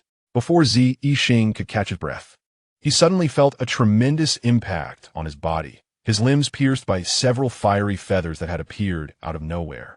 With a sharp sound, Zi Yixing was hurled forcefully, smashing into a distant boulder. Amidst the swirling dust, he failed to rise again. Ziqing Tang frowned slightly as she looked towards Zi Yixing. He had already been defeated. Why was there a need to deal him such a grievous blow? Feng Xiaohang paused briefly before laughing bitterly, mocking. Has the Kylan tribe produced a saintly monk? If you can't accept defeat, then don't fight. Since you dare to challenge me, what harm is there in killing him? I have spared him only out of respect for the Grand Elder. Besides, I don't trust him. If I held back and he suddenly counterattacked, the damage suffered would be his own folly. Feng Xiaohang regarded the woman before him with disdain. Ziqing Tang was momentarily speechless but acknowledged the truth in his words. Zi Yixing had challenged actively, and Feng Xiaohang's response was justified. After all, Feng Xiaohang could not afford to trust a stranger. Only by inflicting severe injury could he ensure he would not be caught off guard. Zi Yixing is too weak. If I had already condensed my nascent soul, I could have defeated him with a single palm, sparing myself this trouble. Feng Xiaohang said obediently as he approached Zishan. Zishan shook her head gently, her usual gentle smile gracing her face as she reached out to pat his head. You did very well. Zihua observed everything silently. Although Zi Yixing still lay on the ground, he paid no heed. Within the tribe, he held a high rank. Zi Yixing, while not the most outstanding among the younger generation, was still among the top. During the battle, it was evident that the opponent had not unleashed their full strength. It was sheer domination. As Zishan had remarked, Zi Yixing was simply too weak. Chapter 68. Feng Xiaohang's ominous premonition. Zi Yixing rose slowly and looked at Zi Qingtang, shaking her head slightly, a clear sign of disapproval. Anyone could perceive it. You say your future husband is destined to become an emperor, she said calmly, then turned away. I do not believe you will reach that stage. In this vast world, many harbor such ambitions. You are but one among countless prodigies. Remember my words today. After countless millennia, you will not even have the right to gaze upon him. Her words, though harsh, conveyed a solemn truth. Zi Yuan sighed softly beside her. At his level, he fully understood what Zi Shan meant. The young often overestimate their reach. Yearning to ascend, he had once shared such aspirations, but the path was arduous, blocked not only for him, but even for the mightiest Kailan Saint Emperor of the demon realm. The 12 emperors of the demon world had once harbored such ambitions, yet now they were all immersed in their own domains. Zishan said no more, silently dismissing the guests. A resolute gleam appeared in Zi Qingtang's eyes. Though she considered herself highly capable, after witnessing Feng Xiaohang today, she acknowledged that even more exceptional individuals existed. Yet she did not regret her actions today. She would prove herself worthy of ascending the imperial path. Zihua, having observed everything, nodded gently. That girl's tenacity remained intact. Zi Yuan and Zihua bowed slightly before departing with Zi Qingtang, Zi Ninghao, and the fallen Zi Yixing. A pity we didn't get to fight that woman, Feng Xiaohang muttered. You are still no match for her, Zishan said, shaking her head as she looked at him seriously. Xiaohang, harboring lofty ambitions is not inherently bad, but if you wish to ascend, you must first traverse the path beneath your feet. The path of cultivation is no different. Zishan earnestly instructed Feng Xiaohang, unwilling for him to become arrogant and dismissive of all else. Feng Xiaohang patted her shoulder. I understand, your majesty. Once I break through to nascent soul, I will fight her. Zishan lightly tapped the back of his head, glaring at him. Why must you fight her? The 9-colored Kailan seed appeared. Feng Xiaohang's face brightened with excitement. He knew he could now cultivate the second type of yin-yang divine technique, the ice flame heavenly net formation. This was the second Mo Kailan skill Zishan had taught him. With a slight step, Zishan caused icy scars to spread across the ground. Anything touched by these marks instantly froze. Remarkably, those frozen were simultaneously burning from within. The ice flame heavenly net formation required immense spiritual power to manifest. With a single thought, the formation would freeze the body while burning the soul. The forces of ice and fire, though opposing, merge harmoniously, each fulfilling its role. Zishan demonstrated this technique for Feng Xiaohang. He nodded slightly, his eyes gleaming with determination. Then, seated cross-legged beneath the 9-colored Kailan seed, a leaf shimmering in hues of azure and crimson swayed gently, releasing the power of ice and fire that gradually infused into Feng Xiaohang's body to be refined. This was the seed's second yin-yang power. As before, it required the condensation and fusion of ice and fire essences. Having gained experience from the first attempt, Feng Xiaohang found this process less arduous. This technique, formed by spiritual power in an instant, was naturally easier for him to master, especially with his innate spiritual strength augmented by the bloodline of the 9-tailed celestial fox. Even the nascent soul stage's spiritual power could not compare. Time passed slowly. 1 year elapsed. Feng Xiaohang's eyes now shimmered with one blue and one red hue, embodying the ultimate extremes of ice and blazing fire. He rose slowly, the flames and frost dimming from his gaze. Zi, Feng Xiaohang called softly to Zishan, not far away. She nodded slightly, clearly pleased. This Mo Kailan divine technique suits you extraordinarily well. Suddenly, through the barrier, Feng Xiaohang saw a Kailan figure soaring skyward. That S, he hesitated, then clapped his hands, shouting Xiao Ming. The Kailan was none other than Zi Ming, whose presence drew the attention of everyone in the Yaoshan Academy.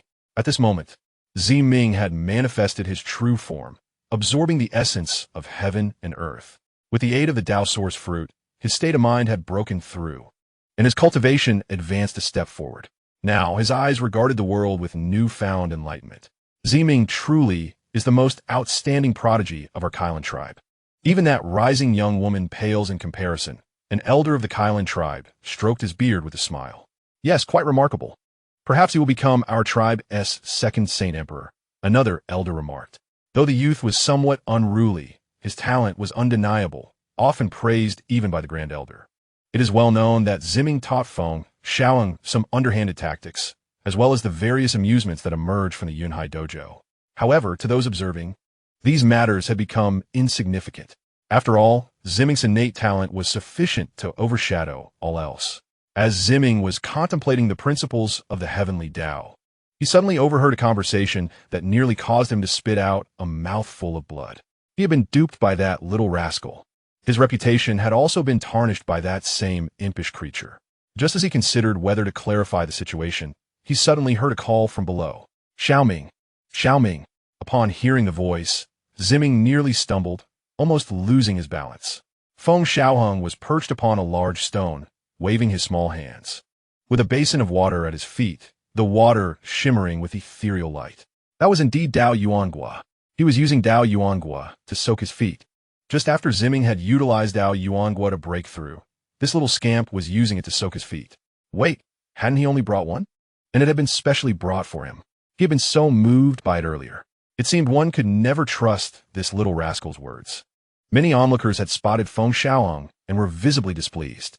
Where on earth did this little brat come from? Using Dao Yuangua to soak his feet? Was he the little Tai Sui from the Huangqiao? It appeared so. Should this matter be reported to the divine Phoenix Empress? Soaking Dao Yuangua would surely be beyond what Huangqiao could endure. I think it is necessary to find a way to relay this situation to Huangqiao. I believe it is feasible. This little rascal is simply too infuriating. In that moment, everyone shared a common objective. They could not directly deal with Feng Xiaohang, but surely someone could handle it. The divine Phoenix Empress would never condone the use of Dao Yuangua for such trivial purposes. If she were to learn of this, perhaps she would give the boy a stern lesson. The thought of this scene brought forth a chorus of sinister chuckles from many. Feng Xiaohang furrowed his small brow. Feeling as if he were being watched by something ominous, a sense of foreboding creeping over him. Why did he feel as though the entire world was filled with malice toward him? Was someone plotting his demise? Feng Xiaohang murmured softly. Looking around, he saw everyone regarding him with strange expressions, further solidifying his suspicions. No, I must return to Huangqiao. My master should have emerged from seclusion by now. Feng Xiaohang shook his head, realizing he would feel safer beside his master. Chapter 69. The dance of the phoenix breaks through. Feng Xiaohang rose gracefully. Ziming had also returned to the Yunhai dojo. Xiaoming, well done. I have high hopes for you. It seems you have successfully broken through with the assistance of Dao Yuangua, Ziming remarked. Feng Xiaohang, beaming with joy, patted Ziming on the shoulder. Ziming's expression darkened. Why did that statement sound so grating? How many Dao Yuangua do you have left? Ziming suddenly inquired. Feng Xiaohang's face fell, and he sighed mournfully, alas. This is the last one I had. I have none left. But you were just soaking your feet in Dao Yuangua, Ziming exclaimed in anger. Feng Xiaohang quickly covered Ziming's mouth and glared at him. That was the water from Dao Yuan River. I only used Dao Yuan River water to soak my own feet. While I graciously provided you with Dao Yuangua, I have put considerable effort into this. Ziming forcefully removed Feng Xiaohang's hand. One could not trust a word that came out of this little rascal's mouth. Master is looking for you. Mount Zioki suddenly appeared beside Feng Xiaohang and whispered. Feng Xiaohang nodded slightly and exited the Yunhai dojo. Watching Feng Xiaohang leave, Ziming let out a slight sigh of relief. This little brat periodically caused him distress, leaving him with a psychological shadow. Elder Yuan Meng? Ziming looked at Mao Zioki, his voice tinged with inquiry. Mao Zioki awkwardly shook his head, clearly unaware. Could it be that this little fellow had attracted the attention of someone within the academy? Ziming furrowed his brow. Everyone desired Dao Yuangua, and it was likely that Yuan Meng harbored similar intentions. You elders are quite amusing, always meeting in this corner, Feng Xiaohang remarked as he strolled into a secluded area. In the shadows, Yuan Meng and Hua Yi appeared. Where is the item I requested? Yuan Meng asked directly, perplexed. Hua Yi nodded in agreement. Feng Xiaohang raised an eyebrow. You may not even have it with you. What do you want? Yuan Meng and Hua Yi exchanged glances, wary of what this impish creature might request next. I require medicinal pills and talismans. These items are urgently needed for my safety, Feng Xiaohang stated earnestly, his eyes narrowing. I sensed danger approaching. And you wouldn't want the wonders of the curious tome to be cut short, would you? A silence fell between the two. How many do you need? Yuan Meng finally asked. 6-tier talismans and medicinal pills of the Golden Dance stage. Feng Xiaohang held up 2 fingers. Yuan Meng and Hua Yi fell silent. This little rascal was treating them as mere sheep to be sheared, coming back for more every now and then. The key issue was that the curious tome he provided was never complete. They suspected this young one was doing it on purpose. Seeing their hesitation, Feng Xiaohang stepped forward, patting them on the back, producing 2 Dao Yuan Gua in his hand. In an instant, their spirits soared, their gazes fixated on the fruits. A trivial matter. 6-tier talismans? I have 7-tier ones. Indeed, this vial contains 7th-grade medicinal pills, which I have prepared for you. Yuan Meng and Hui Yi's expressions changed instantly, as they quickly produced several talismans and vials of medicinal pills. Feng Xiaohang smiled sweetly as he collected them, adding, I have received considerable care from both elders in the academy. These 2 Dao Yuangua are specially prepared for you. The 2 exchanged glances and nodded with smiles, feeling a twinge of guilt. Having just thought ill of him, he had promptly gifted them Dao Yuangua. In that moment, they couldn't shake the feeling of having wronged the child. Mere medicinal pills and talismans could not possibly compare to Dao Yuangua. Feng Xiaohang smiled to him. Dao Yuangua was as abundant as the stars, as there were still plenty in the Suja's secret realm. He had only taken what was within his limits, not the entirety of what was available. In the future, should you require anything at the academy, feel free to seek me, Hua Yi stated candidly, clapping Feng Xiaohang on the shoulder. Yuan Meng nodded in agreement. Indeed, if you have any needs at the academy, do not hesitate to approach us. Satisfied with his objectives, Feng Xiaohang prepared to depart. Ahem, there is still a portion of the lower volume remaining. This time, Hua Yi cleared his throat. After all, he had primarily come for the remaining sections of the curious tome. My master has recently been quite vigilant. You must exercise patience, Feng Xiaohang said earnestly, gazing seriously at the 2. For some reason, Hua Yi and Yuan Meng felt as though a scheme awaited them. However, with Dao Yuangua in hand, their spirits were lifted, and they did not dwell on it. Understood. If that is the case, I shall wait a bit longer. In light of Dao Yuangua, they were willing to overlook the delay. Elders, is it truly appropriate to deceive this young lad with Dao Yuangua? At that moment, Ziming's voice resonated, his brow furrowed. He had just arrived and spotted the Dao Yuangua in their hands. Indeed, this rascal had a stockpile. Although he had a good relationship with Yuan Meng and Hua, he could not condone such behavior. No. In the end, after much explanation, Ziming found himself in an awkward position, repeatedly apologizing to the 2 elders. On the way back, did you say you wanted me to escort you back to Huangshao? Ziming was taken aback. There was no need for him, as the leader of the Huanjiayu was keeping watch outside. I am somewhat timid. If someone were to attempt to assassinate me, you could shield me. Providing a measure of assurance, Feng Xiaohang said, patting Ziming on the shoulder. This was also a precautionary measure. Ultimately, Ziming agreed. Under the protection of Huanjiayu and Ziming, the group arrived at Huangshao. Upon arrival, they heard a resounding cry of the phoenix. The sound echoed throughout Huangshao, causing the Wutong trees to sway. A magnificent phoenix, ablaze with vibrant flames, soared into the sky. This was indeed a breakthrough. Ziming felt the overwhelming aura, sending shivers through his body. Huanjiayu experienced a similar sensation. Her beautiful eyes filled with surprise and reverence. As they were both the most skilled, the pressure they sensed penetrated deep into their souls. It embodies a profound cultivation and dominance in the path of Tao. This is the divine Phoenix Empress, one of the 12 emperors of the Yao realm.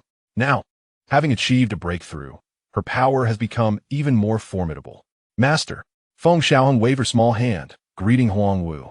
A pair of phoenix eyes glanced over, filled with gentleness. Having met the Empress, Ziming bowed respectfully, as he dared not lose his manners in the presence of the Yao Emperor. The commotion grew louder, as the Wutong tree radiated intense flames. In the Yao realm, gazes pierced through the endless void towards the direction of the phoenix nest. Her cultivation had become even more terrifying. To think she was so close to reaching that pinnacle. Alas, it truly evokes envy. Sighs echoed. In the depths of the Yao God Academy, at the spirit spring of the Yao Emperor, Zishan glanced up briefly before withdrawing her gaze. On the Wutong tree, a breathtaking figure stood tall, Feng Xiaohang trotted towards Huang Wu. Upon her breakthrough, a sincere smile graced her face. Huang Wu appeared beside Feng Xiaohang and lifted her into her arms. Feng Xiaohang took a sip. Huang Wu ruffled her hair, suddenly casting her gaze towards Ziming, her eyes narrowing slightly. Ziming felt a chill run down his spine. What was with that look? It felt rather ominous. Brothers, I woke up at 3:30. A bit later than usual. Please add my bookcase. Thanks to everyone. Chapter 70. Confiscated again. I shall take my leave. Ziming bowed to Huang Wu, planning to make a hasty exit. That look felt decidedly unsettling. Stop. The voice from behind made Ziming halt in his tracks. He slowly turned around, forcing a smile. Does the Empress have any instructions? Huang Wu regarded him with an indifferent tone. Did you instruct him to drug in the Dao Source River? At her words, Ziming abruptly turned to Feng Xiaohang. However, Feng Xiaohang seemed oblivious, playing with a strand of Huang Wu's hair in her embrace. This. Ziming's words faltered as he noticed Huang Wu's slightly raised eyebrows, and he felt a jolt of realization. Master, the Wutong tree is getting angry. If we don't go to it soon, it will throw a tantrum. Feng Xiaohang tugged at Huang Wu's ear. Huang Wu nodded slightly. Ziming exhaled slowly, relieved that this little one had not faltered at a crucial moment. Also, considering the Dao Source fruit, he took the blame for Feng Xiaohang. Damn it, I need to avoid this little one in the future, Ziming thought to himself. It was such a hassle. He departed, his silhouette imbued with a sense of desolation and fatigue. Huang Wu, cradling Feng Xiaohang, first went to visit the Wutong tree. Feng Xiaohang's arrival made the branches of the Wutong tree rustle joyfully. As night fell, in the Qi Huang Palace, you old hag, return it to this Empress. Feng Xiaohang looked at the talismans and pills in Huang Wu's hands, feeling a surge of frustration. They had been hidden so well, yet still discovered. 6th grade talismans. 7th grade talismans, how extravagant. Huang Wu crossed her arms, observing Feng Xiaohang. Speak, where did you acquire these this time? Feng Xiaohang, flustered, tilted her head and pointed at her, warning. Don't force me to take action, return it quickly. Huang Wu disregarded his threat and collected the talismans and pills. I'll fight you. Feng Xiaohang exclaimed in desperation, lunging forward, only to be effortlessly restrained by Huang Wu with a single hand. Feng Xiaohang glared at her, clenching his fists in frustration, ultimately turning away and lying down in silence. Huang Wu suppressed a smile, her lips curling up slightly, mainly because Feng Xiaohang could not wield the 6th grade and 7th grade talismans. As he was entirely unfamiliar with the art of talismans, using them recklessly would harm himself. Huang Wu gently poked him. Don't touch me, in the dead of night. Feng Xiaohang furrowed his brows, gazing at Huang Wu lying beside him. He was uncertain if she was asleep. A gentle poke revealed no reaction. A pair of small hands began to explore. In the darkness, Huang Wu cooperatively rolled over with those small hands. How strange, Feng Xiaohang pondered, for he distinctly saw Huang Wu put his talismans and pills into the spatial stone. Yet why could he not find the spatial stone? Was it inside? That shouldn't be the case. To confirm, Feng Xiaohang stretched out his hand again. Suddenly, a large hand seized his outstretched hand, and the Qi Huang Palace illuminated in an instant. Huang Wu looked at him with keen interest, a mysterious smile gracing her lips. Are you planning to strip Master Bear because you can't find it? Huang Wu glared at him. Feng Xiaohang's face stiffened. Then he huffed. Tell me, where did you hide it? Directly confronting her. Kiss me, and I will tell you, Huang Wu replied, her lips curving as the amusement in her eyes became undeniable. Smack! Feng Xiaohang pouted angrily, slapping the soft couch. You are too much. Finally, Feng Xiaohang begrudgingly relented, mumbling a few words. Where is it? Huang Wu spread her hand, revealing the talismans and pills. A small hand darted out to grab them, but Huang Wu had anticipated this and swiftly retracted her hand. You! Feng Xiaohang pointed at her hand hidden behind her back. I never said I would return them, Huang Wu replied, slightly raising her chin, observing Feng Xiaohang's restless demeanor, and comforted him. Wait until you cultivate your yuanying, then I will return them. Feng Xiaohang's pupils constricted. That phrase sounded eerily familiar. Last time, she also said she would return them once he broke through to the Jindan stage. If you do not believe me, then I will confiscate them, Huang Wu said casually. I believe. Feng Xiaohang grasped Huang Wu's hand, his small face earnest as he looked at her. One must be honest, do you understand? Then will you let me sleep while holding you tonight? Confiscated, Huang Wu replied. Let. Huang Wu wore a speechless expression. This little one was indeed stingy, viewing these items as mere trifles. And yet, he wore a face of heartache. Visitors from the Yuansong realm had arrived, and their purpose was the Tao source fruit. On their journey to the Yao God Academy, Huang Wu spoke to Feng Xiaohang in her embrace. Do they intend to seize it? Feng Xiaohang asked curiously. Huang Wu scoffed, casting him a sidelong glance. Do you believe they can snatch it from my hands? Such words from Huang Wu held no surprise, for her strength was evident, especially now that she had broken through and become even stronger. They planned to exchange with precious treasures. If the exchange fails, they have a second plan. Huang Wu clearly understood the intentions of these individuals. What is the second plan? Feng Xiaohang inquired. Huang Wu nodded slightly, meeting his gaze. That would be challenges and wagers. There are often challenges among the younger generation in the 5 realms, particularly after each secret realm event. This time, they will likely send their most talented youths to challenge, primarily targeting you. If you encounter someone too formidable, do not engage. Avoid their sharpness? The heavens and earth are yet to be determined. He is merely a coward. Feng Xiaohang smirked, a glint of cunning in his eyes, all of which Huang Wu observed. This little one truly did not make things easy. Huang Wu guided Feng Xiaohang with familiarity to the depths of the Yao Emperor's spirit spring.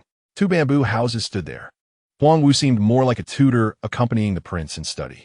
Feng Xiaohang had protested against this, not wanting others to know about such matters. However, his protests fell on deaf ears. Yet, Feng Xiaohang clearly did not remain there, but rather ventured into the academy.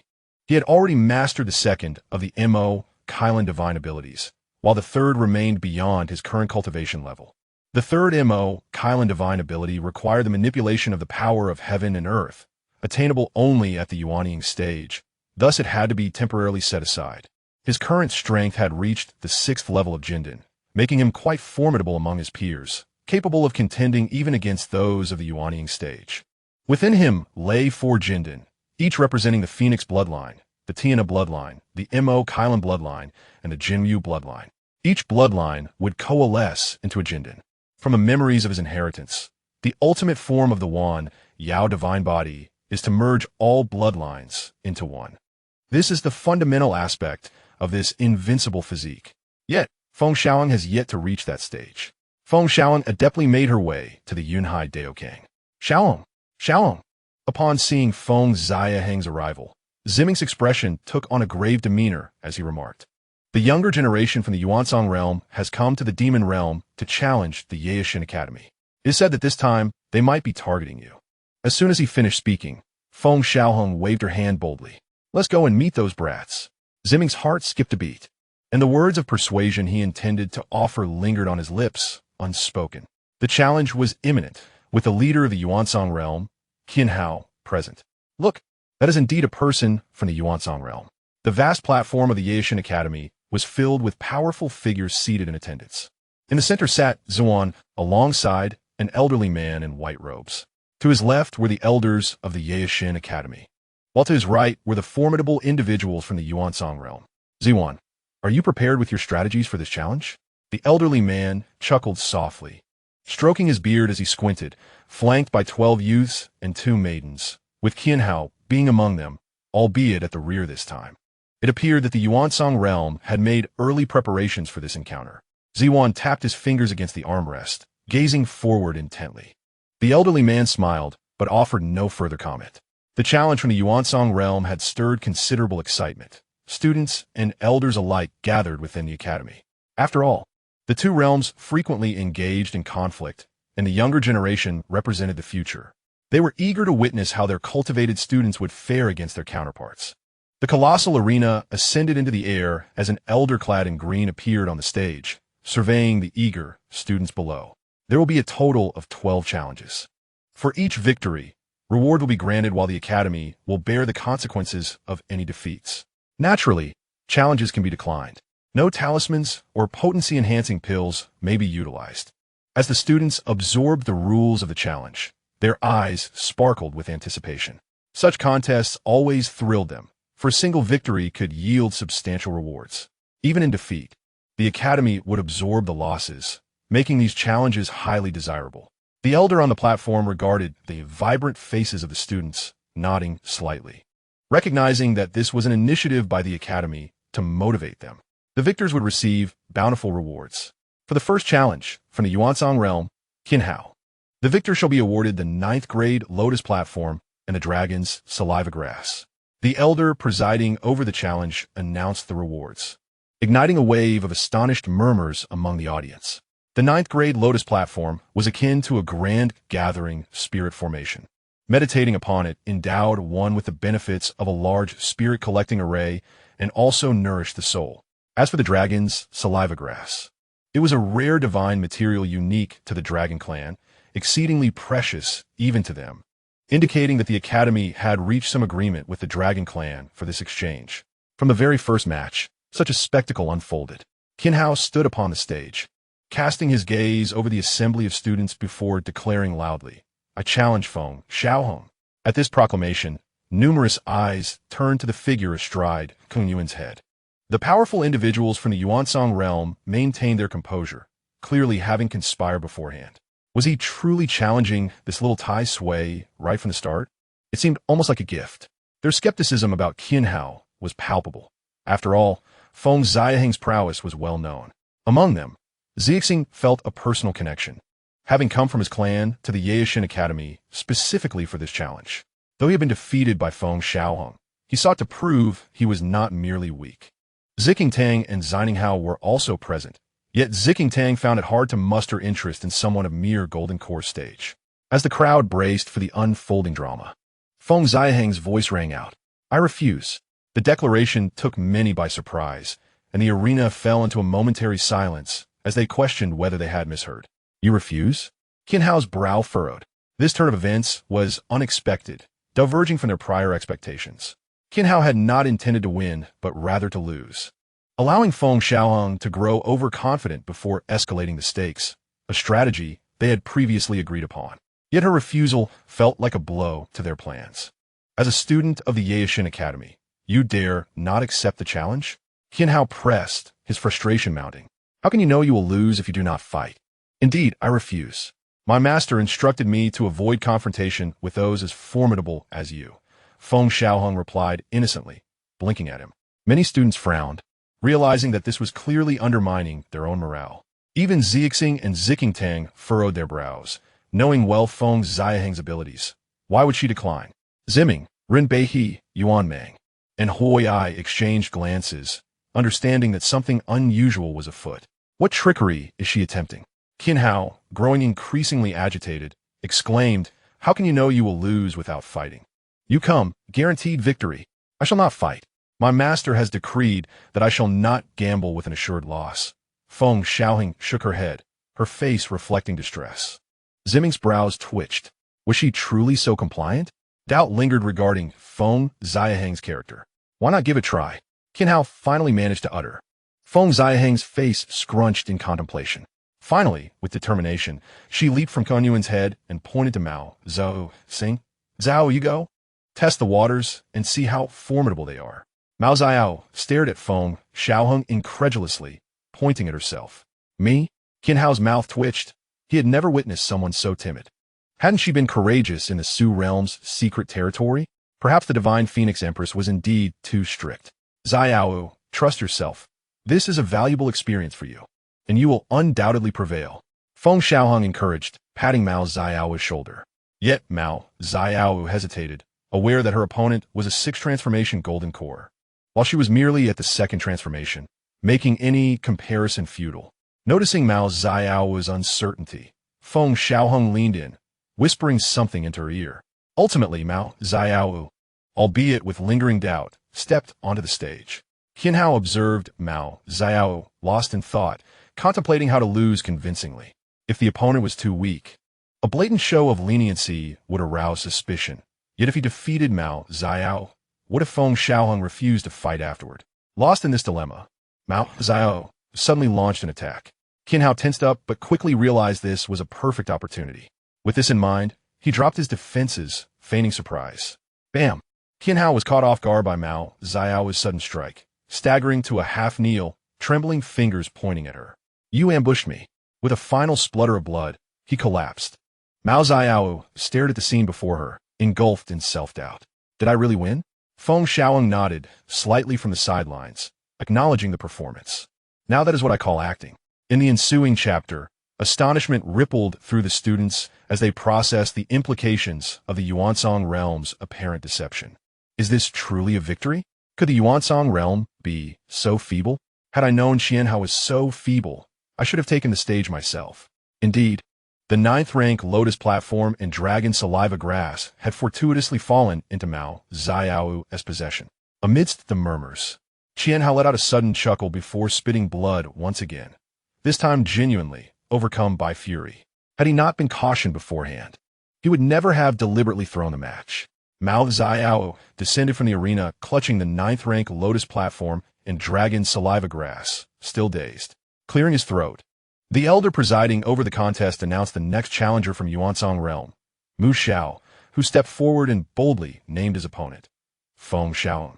Again, countless eyes turned once more to Feng Xiaohang.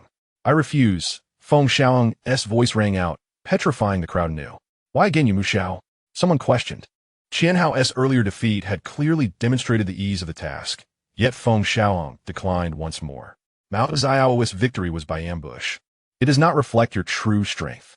Your power must be formidable. To be safe, I choose to refuse. His reasoning was indisputably sound, leaving no room for objection. The assembled disciples nodded in agreement. Mao Xiao's win was mere cunning, and truly, Qianhao would be no match. Xianhang, you step up and test the waters. I shall observe further. Feng Xiaohang motioned to Xianhang. Without hesitation, Xianhang leapt onto the stage. Mu Xiao found himself in a quandary. If Qianhao's loss could be excused by surprise tactics, what excuse remained now? Suddenly, a cold smile crept across Mu Xiao's face.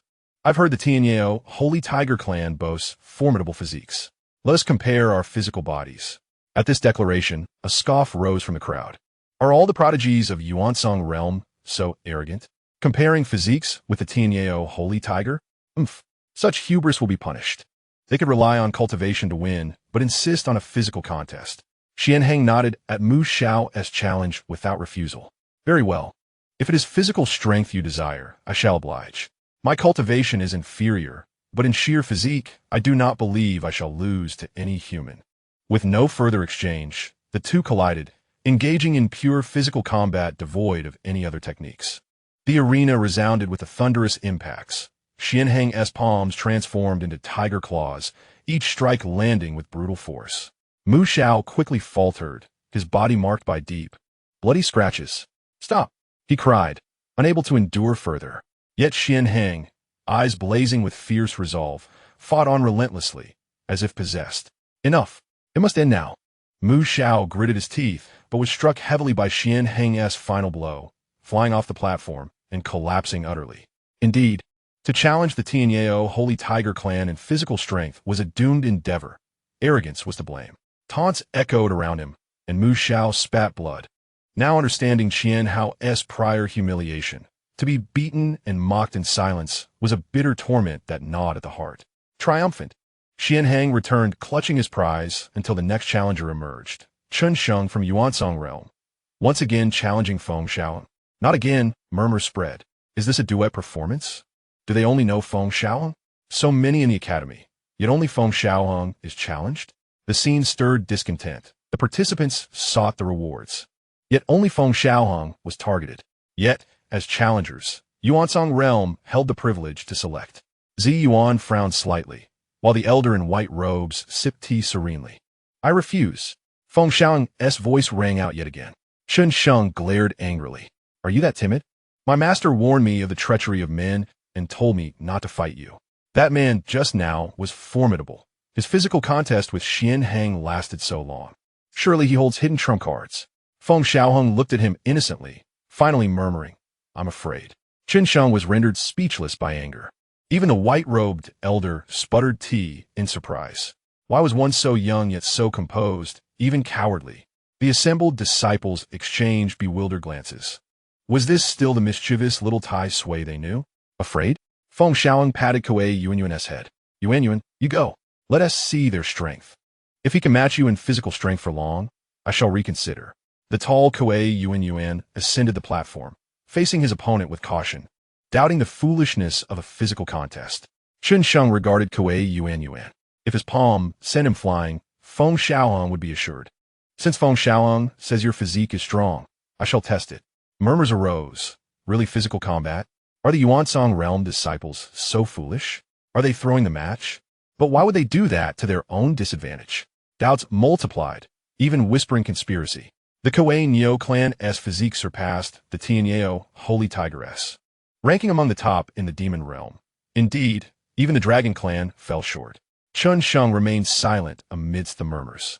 His 7th rank golden core cultivation faced Kuei Yuan's 3rd rank, and in an instant, Chen Sheng vanished, reappearing above Kuei Yuan to deliver a crushing downward punch. Startled, Kuei Yuan roared and met the blow. Chen Sheng, alarmed, unleashed spiritual power to shield himself. Yet their fists collided. Chen Sheng was hurled off the stage. His arm bent unnaturally, and he lost consciousness from a single physical blow. Silence fell as everyone observed Chen Sheng's unconscious form. If this were a fixed match, his state betrayed pretense. His arm was nearly shattered, bone exposed. Why do you think he did this? Someone whispered. Others shook their heads, perplexed. The successive defeats beyond their ranks stirred suspicions of a deeper plot. Even the Academy's elders and instructors frowned. What scheme did Yuansong realm intend? On the high platform, the white-robed elder frowned as well. Chen Sheng's dire state meant that if Feng Xiaohang still refused, Yuansong realm would suffer greatly.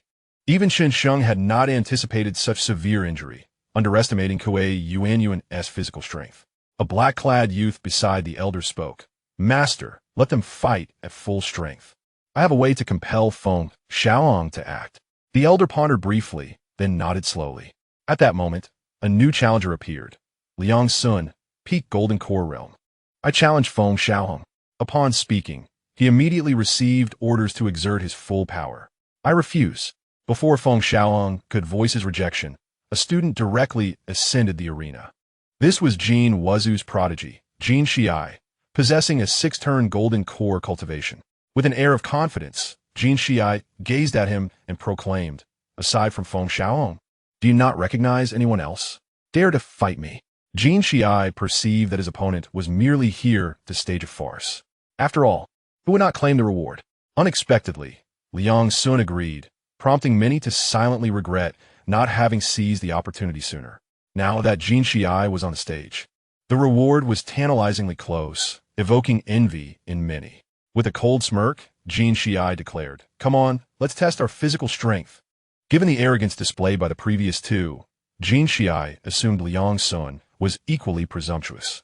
Although the Jin Wuzu clan was not as formidable as the Tianyeo Shengu and Kuei Nyo tribes in terms of physical prowess, they still surpassed their human counterparts at the same level.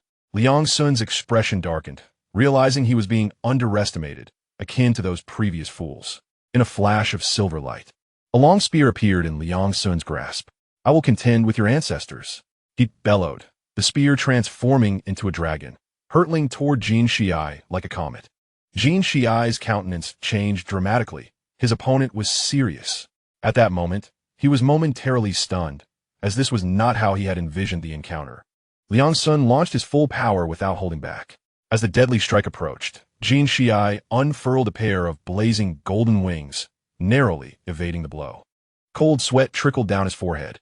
Heavens rupture, Liang Sun shouted, thrusting the spear once more, his spiritual energy surging, as if he and the spear had become one. The spear morphed into a colossal shadow, crashing down upon Jin Xiai. Jin Xiai's expression turned grave. He dared not underestimate this attack. His entire being was engulfed in flames. And a divine wheel appeared atop his head, manifesting the form of a 3-legged golden crow before the spear's shadow. Oomph! A mere 6-turn golden core dares to block my assault, Liang Sun scoffed, as the spear shadow descended with a thunderous roar. The impact resonated as the golden crow emitted a mournful cry. Jin Xiai spat a mouthful of crimson blood, his body crashing backward. At that moment, Liang Sun vanished, reappearing above Jin Xiai. The spear radiated brilliance, piercing the arena with deadly intent. Jin Xiai sensed the terror of this strike and could not react in time. His wings raised in a futile defense. With a sickening sound, golden feathers scattered, and Jin Xiai's wings were torn apart, blood staining the arena. With one hand, Liang Sun gripped his neck tightly. "Is that all?" Liang Sun coldly remarked, casually discarding Jin Shiai like a lifeless dog from the arena. With a thud, Jin Shiai landed outside the ring, the expressions of several young members of the Jin Wazu clan darkening. Liang Sun had not only crippled Jin Shiai's wings, but had also severely injured him. Ignoring their disapproving gazes, Liang Sun returned to the high platform. Having achieved a victory that was nothing short of a massacre, Jin Shiai had posed no resistance. Those who had previously regretted their hesitation now felt a sense of relief. Liang Sun's strength was unparalleled among Golden Core cultivators. Had they ventured forth, they would have faced a swifter and more devastating defeat than Jin Shiai. Why do I feel that the Jin Wazu clan has been ensnared? Feng Xiaohang pondered. Did he conspire with the Yuan Tsang realm against the Jin Wazu? There was indeed a possibility. Listening to the students' discussions, Feng Xiaohang's expression darkened. The Jin Wazu had sought trouble, yet he was the one being blamed. However, confronted by the students' peculiar gazes, Feng Xiaohang shot them a glare, asserting, "If I wish to deal with the Jin Wazu, why would I need to set a trap?" "Indeed, Xiaohang is right. I trust you," came the chorus of agreement, albeit tinged with skepticism. Feng Xiaohang script on Yuan's heat dictanet. He was infuriated. The Jin Wazu were being beaten, and he was cast as the suspect. Those foul birds. I cannot let this slide. I must find an opportunity to strike back. Kuei Yuan appeared distressed, feeling as if his scalp might be ripped off by Feng Xiaohang's grip. The next challenger, the host mentor announced once more. The dramatic series of challenges nearly tested the composure of the host, but he managed to regain his poise. Another young man approached the arena. Though this time he did not directly call out to Feng Xiaohang, his gaze remained fixed upon him. A graceful figure alighted onto the stage. Huang Wu. She had chosen to participate.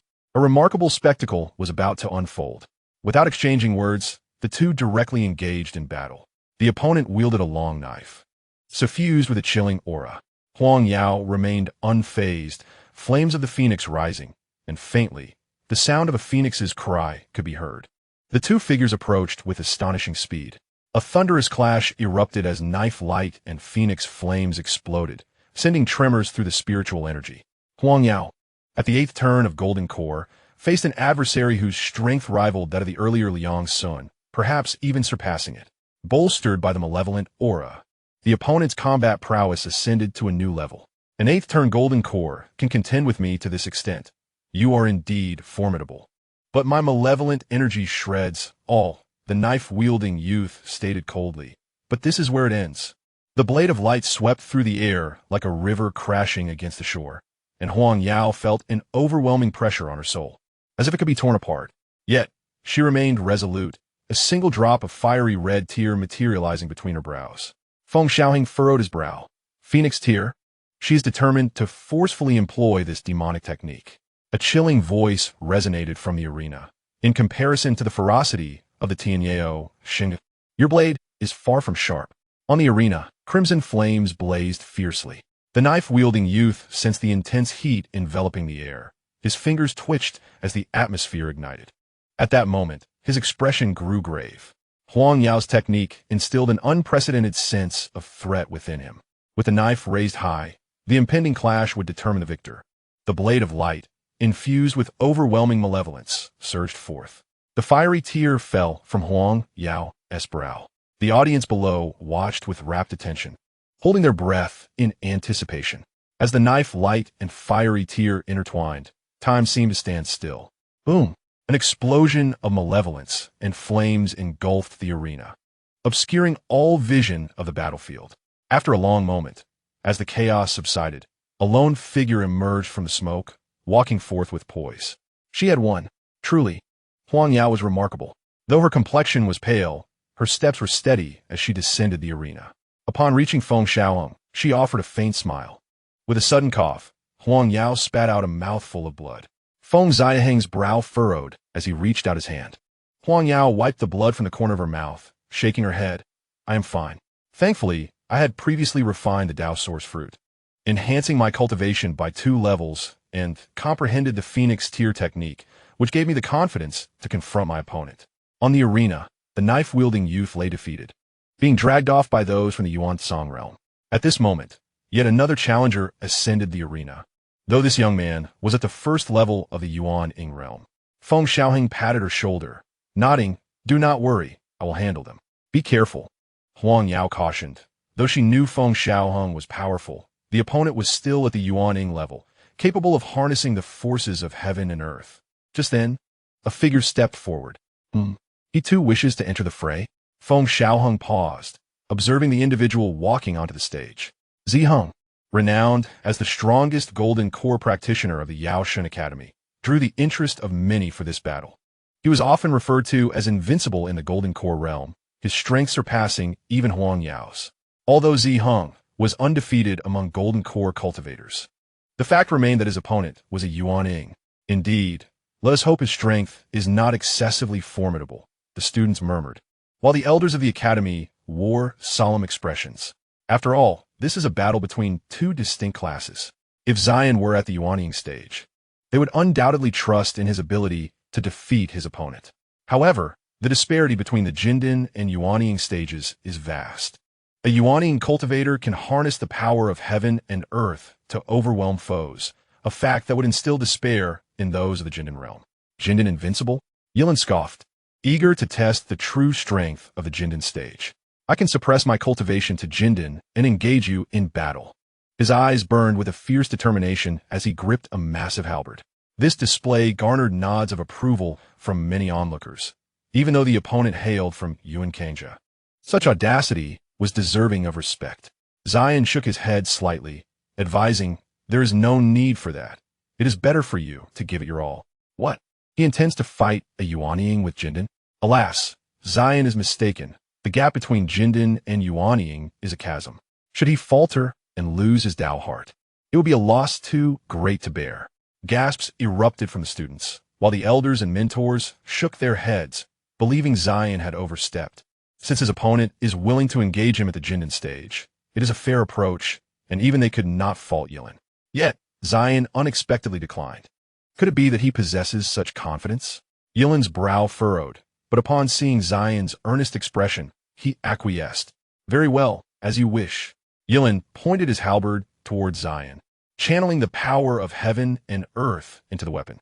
Zion's expression grew serious, his long hair billowing as he fixed his gaze upon his adversary. As both combatants' auras surged, the air crackled with tension. In an instant, two afterimages collided. Zion's arms were encased in layers of Kylan armor, and each punch he threw caused Yilin's halberd to tremble. Yilin was taken aback. He had not anticipated such formidable strength from Zion, who could withstand his Dao weapon. However, the halberd soon transformed into a dragon, charging forth with unbridled ferocity. Zion extended his fingers, meeting the colossal halberd with his Kylan arm. The air crackled with electricity as Yilin's halberd exuded a heavy aura. With a thunderous boom, the halberd struck like a dragon, sending Zion staggering backward. He slammed his feet into the ground, each step creating deep craters until he steadied himself, causing the earth around him to fracture. This technique was imbued with immense power, bolstered by the might of heaven and earth. "Here it comes." Zion braced himself, enduring the onslaught. Yilin intended to press the attack, but found himself ensnared by the lightning unleashed by Zion. In that moment, he realized Zion's earlier words were not mere bravado. He truly possessed the strength to contend with the Yuan Ying. "If I were at the Jindan stage, I would indeed be no match for you," Yilin admitted candidly, his halberd raised high, pointing directly at Zion, his voice resonating. This move was initially meant for Feng Xiaohang, but since he dares not engage, you shall experience its might instead. Below the stage, Feng Xiaohang was momentarily stunned before fury surged within him. How dare he implicate me? What does it mean that he does not dare to fight? Is it that this emperor cannot wield a blade, or has he become too arrogant? Feng Xiaohang rolled up his sleeves, striding forward with indignation. "Xiaohang, calm down, remain composed." The fox demon Yao Yao and Huang Yao restrained him, recognizing that Zion was still on stage, making it inappropriate to rush forward now. Damn, this emperor cannot swallow this grievance. The more Feng Xiaohang thought about it, the angrier he became, cursing under his breath before directing his voice towards the arena. "Zion, strike this scoundrel. His weakness lies in the halberd's handle. Aim for the handle." Feng Xiaohang shouted, having discerned his opponent's vulnerability with his Tianhu divine eye. The weakest point of the halberd when unleashed, was its end. Seizing this opportunity could unravel Yilin's technique. Zion also fixed his gaze on the halberd aimed at him. Yilin's expression shifted. The flaw in his technique existed only for a fleeting moment. He had not anticipated that Feng Xiaohang would see through it before he even executed it. Feng Xiaohang smirked at him, confident that Zion would seize that fleeting moment. Roar! A phantom of a purple Kylan enveloped Zion, emitting a fierce roar. Tianwang halberd! Yilin bellowed, bringing the halberd crashing down. In that instant, Zion felt an overwhelming weight, as if a mountain bore down upon him, causing the already fractured earth beneath him to crumble further. The purple Kylan surged towards the halberd. Zion chose to meet it head-on. This was a distinction between demonic techniques and martial skills, with no room for deceit. The halberd shot forth like a streak of light. With a splatter, Zion coughed up blood. Yilin's hair was disheveled, blood trickling from his mouth. In this fierce confrontation, both suffered injuries. Zion let out a soft sigh, shaking his head. I have been defeated. Chapter 75. Return it to the owner. Zion has fallen. Yet, many spectators wore grave expressions, and those from Yuan Kangja silently took note of Zion. Such a prodigy was worthy of their attention. Allow me. A stunning woman from Yuan Kangja stepped onto the stage. Before the host mentor could speak, Feng Xiaohang surveyed the audience and declared, the third level of Yuanying, I am ready for battle. The presence of a cultivator at the third level of Yuanying silenced many. The Yaishan Academy is not without its Yuanying students, but they are either at the first or second level or above the third level. It was peculiar that several students had recently just broken through to the third level. This led to an awkward situation. I shall give a try. A student at the second level of Yuanying stepped forward. With only a single level of difference, he might not necessarily be defeated. As he advanced, a voice echoed behind him. You step down? Zixing walked forth with an air of composure. The second level Yuanying student furrowed his brow at first, but upon recognizing Zixing belonged to the Kylan clan and was at the third level, he ultimately retreated. Zixing made his way to the stage, contemplating how to prove himself before Zixing, believing that his previous defeat to Feng Xiaohang was due to the latter's abnormal strength, not his own weakness. You step down. The same words, uttered in the same tone, resonated again. The crowd turned to see Zixing frowning. How dare someone challenge him? Upon seeing the newcomer, Zixing's expression changed. Feng Xiaohang, hands behind his back, slowly ascended the stage. He intends to battle a third-level Yuanying? Has he lost his mind? The crowd gaped in disbelief. It should be noted that Zion, who was touted as invincible among the Jindan, had also fallen to a first-level Yuanying. What right does Feng Xiaohang have? Qin Hao, Chun Sheng, and others also awoke from their stupor, casting strange looks at Feng Xiaohang. Was he not afraid before? Now, he shows no fear against Feng Xiaohang of the third level. Zixing stood frozen, and Feng Xiaohang glanced at him. What? Do you want me to send you down? Brother, be quiet. After all, he is at the third level of Yuanying. Many wished to caution Feng Xiaohang. However, in the next moment, Zixing quietly stepped down from the stage, leaving the audience in stunned silence. He just stepped down so gracefully? Jindan realm? Feng Xiaohang narrowed her eyes. Now you are no longer afraid? Simultaneously, she sneered inwardly, realizing that he was merely a young bull, unable to sit still after being provoked by Yilin. Alas, this little fellow truly lacks composure. This is quite troublesome. He is after all at the third level of Yuanying. What can he do? The elders shook their heads and sighed. Only Ziming, Renbei, and others looked on with confusion. Does he truly have a plan, or has he devised a way to outsmart his opponent? They even dismissed the possibility of Feng Xiaohang's defeat. There is no way. This fellow's character is too devious, too cunning. As for his reputation, your cultivation is sufficient to serve as my warm-up. Feng Xiaohang nodded slightly, implying that the previous contender was too weak to even qualify to warm him up. Even Feng Xiaohang frowned at his arrogant words. It was her first time witnessing such boldness. The unfolding scene made Feng Xiaohang's heart skip a beat. A radiant fruit appeared in Feng Xiaohang's hand, shimmering with ethereal light. Even the elder in the white robe from Yuan Kangja rose abruptly. They toil so much, all for the Dao Yuangua, do they not? Yet in the next moment, with a crisp crunch, Feng Xiaochang took a bite of the Dao Yuangua, wrinkled his brow, and casually tossed it aside.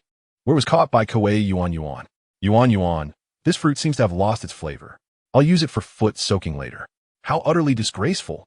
That is indeed a Dao Yuan Gua. To take a bite and declare it unpalatable, yet still intend to use it for foot soaking. Everyone's expression twisted as if they had ingested a dead rat. If you don't want it, you can give it to me. I want mind. Fine. Kuei Yuan carefully stored the half-eaten Dao Yuan Gua, yet was met with a barrage of furious glares. What is wrong with these people? Kuei Yuan scratched his head in confusion. Are you going to fight or not?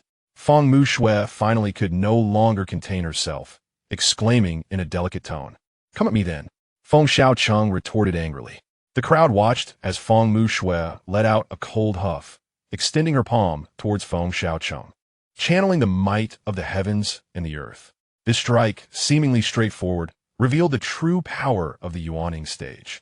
A colossal handprint appeared on the ground where Feng Xiaohang stood, tightening the hearts of onlookers. However, Feng Xiaohang remained unyieldingly still within that palm imprint.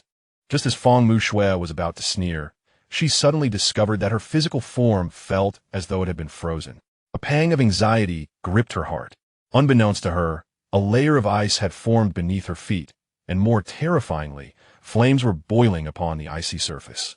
Frost coalesced upon her body, emanating an extreme cold, as if divine flames were scorching her flesh. One eerie supernatural ability. Feng Mu Shui's expression turned to one of shock. In the next instant, a small hand appeared before her, and in her haste, she pointed. Feng Xiaohang instinctively retreated, widening the distance between them. Feng Mu Shui shouted in anger. Her complexion suddenly flushed as she coughed up a mouthful of blood, the blood containing icy shards, which burned like fire. Cough. When did this happen? Feng Mu Shui's face turned pale. Her blood had been infiltrated by that bizarre ice fire. Feng Mu Shui suddenly looked down, sensing something amiss in her chest area. She glanced at Feng Xiaohang, who was awkwardly holding a pink belly band, shouting in exasperation, "Who placed this belly band in my hand?" Both those below and above the stage gaped in shock. Ziming couldn't help but cover his face. What utter embarrassment. This item had come from the Yunhai Daochong, and facing the gazes of the elders within the Shui Gong, Ziming felt a burning shame. He desperately wished to clarify that he had not taught this. Yet, Feng Xiaochang's voice rang out again. Xiaoming, catch this and return it to its owner. Ziming's face paled. You took it yourself. Don't throw it at me. As he watched the belly band fly toward him, he felt an overwhelming urge to perish. Cough, cough. Elder Ziming had a rather unique method of teaching his students, it seems. Does Elder Ziming perhaps harbor such interests? Murmurs of speculation arose.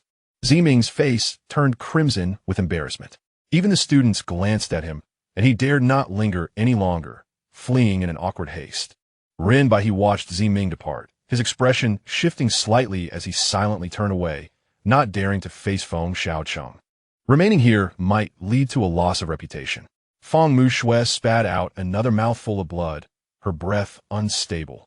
Feng Xiaochang's small face bore a hint of embarrassment. He had merely intended to touch Feng Mu Shui's spatial stone, and the removal of the belly band was purely accidental. Feng Xiaochang looked at her and cleared his throat. Shall we continue?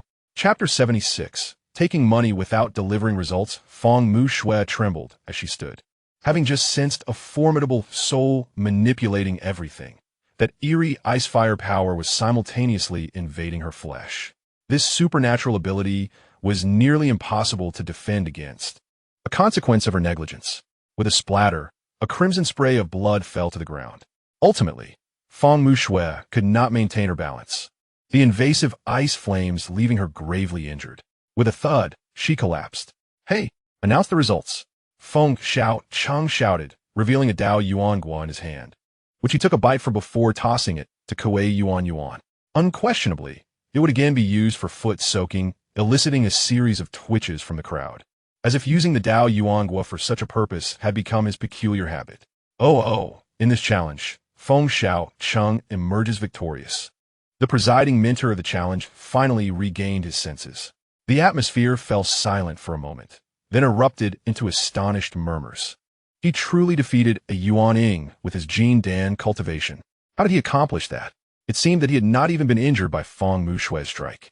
Remarkable. This was the true invincibility of the Jin Dan stage. The students expressed their astonishment. Their gazes toward Feng Xiaohang transformed.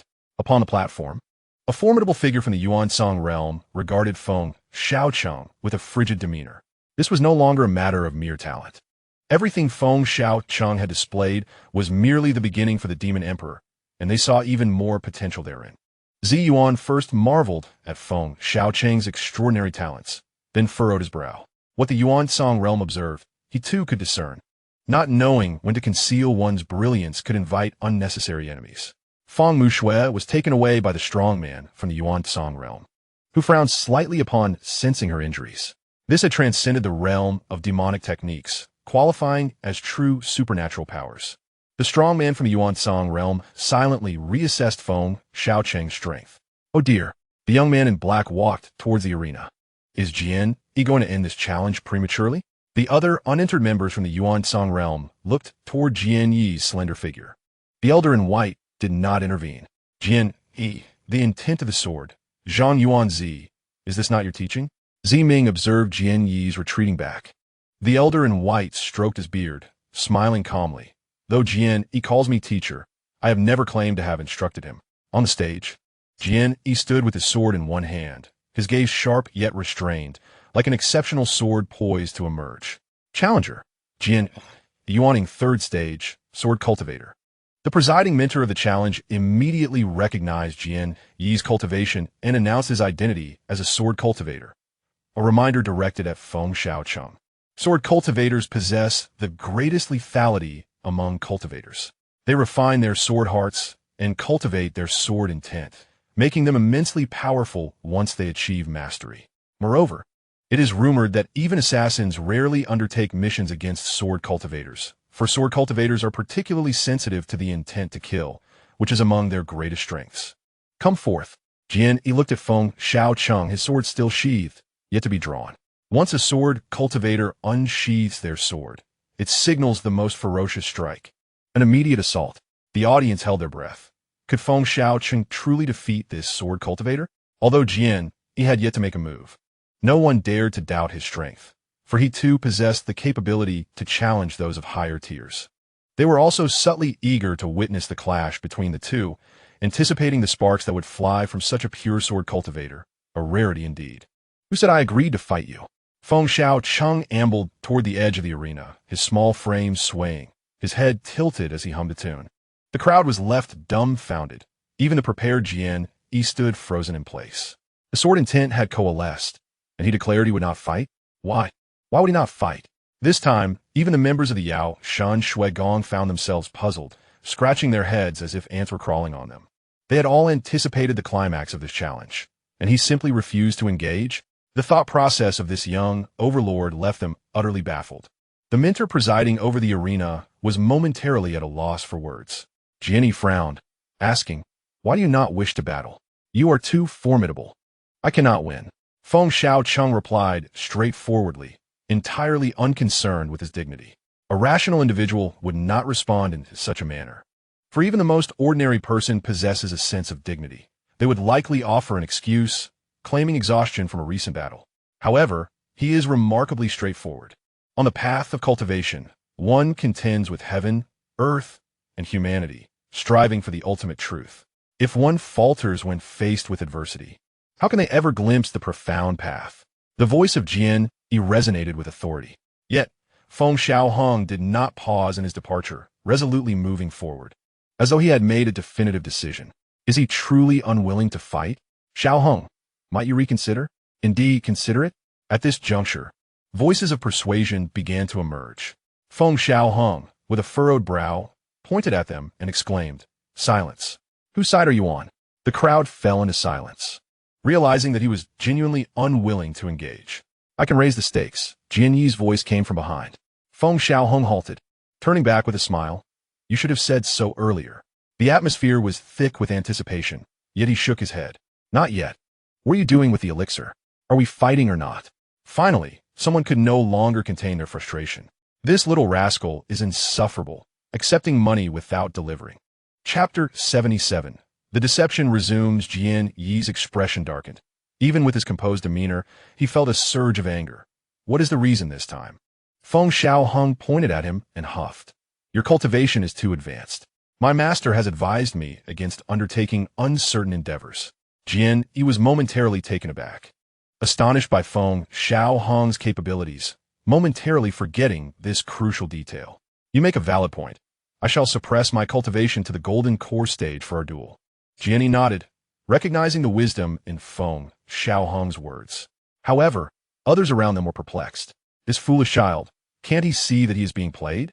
Such a pure heart for the sword, thought Zi Yuan inwardly. No.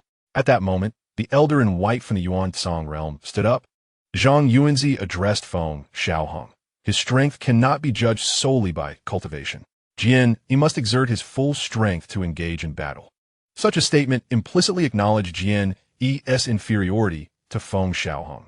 Jian Yi frowned, but refrained from retorting. Then we shall not fight.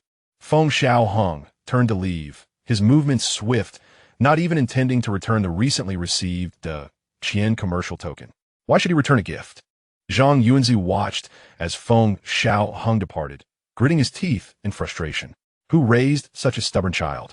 Unless, upon hearing Zhang Yuanzi's voice, a smirk appeared at the corner of Feng Xiaohang's mouth. This scene was observed by Zi Ming and Ren Baihe, both feeling a pang of sympathy for Zhang Yuanzi. This time, Yuan-Tsang realm was about to be taken advantage of. Feng Xiaohang turned back, his previously playful smile now replaced with a look of innocent confusion as he gazed at Zhang Yuanzi.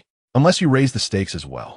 If you can provide a Dao source fruit, Jian Yi can suppress his cultivation to the first level of the nascent soul stage. Zhang Yuanzi, with arms crossed, bore down on him with authority. Billy family, you say? Feng Xiaohang retorted angrily.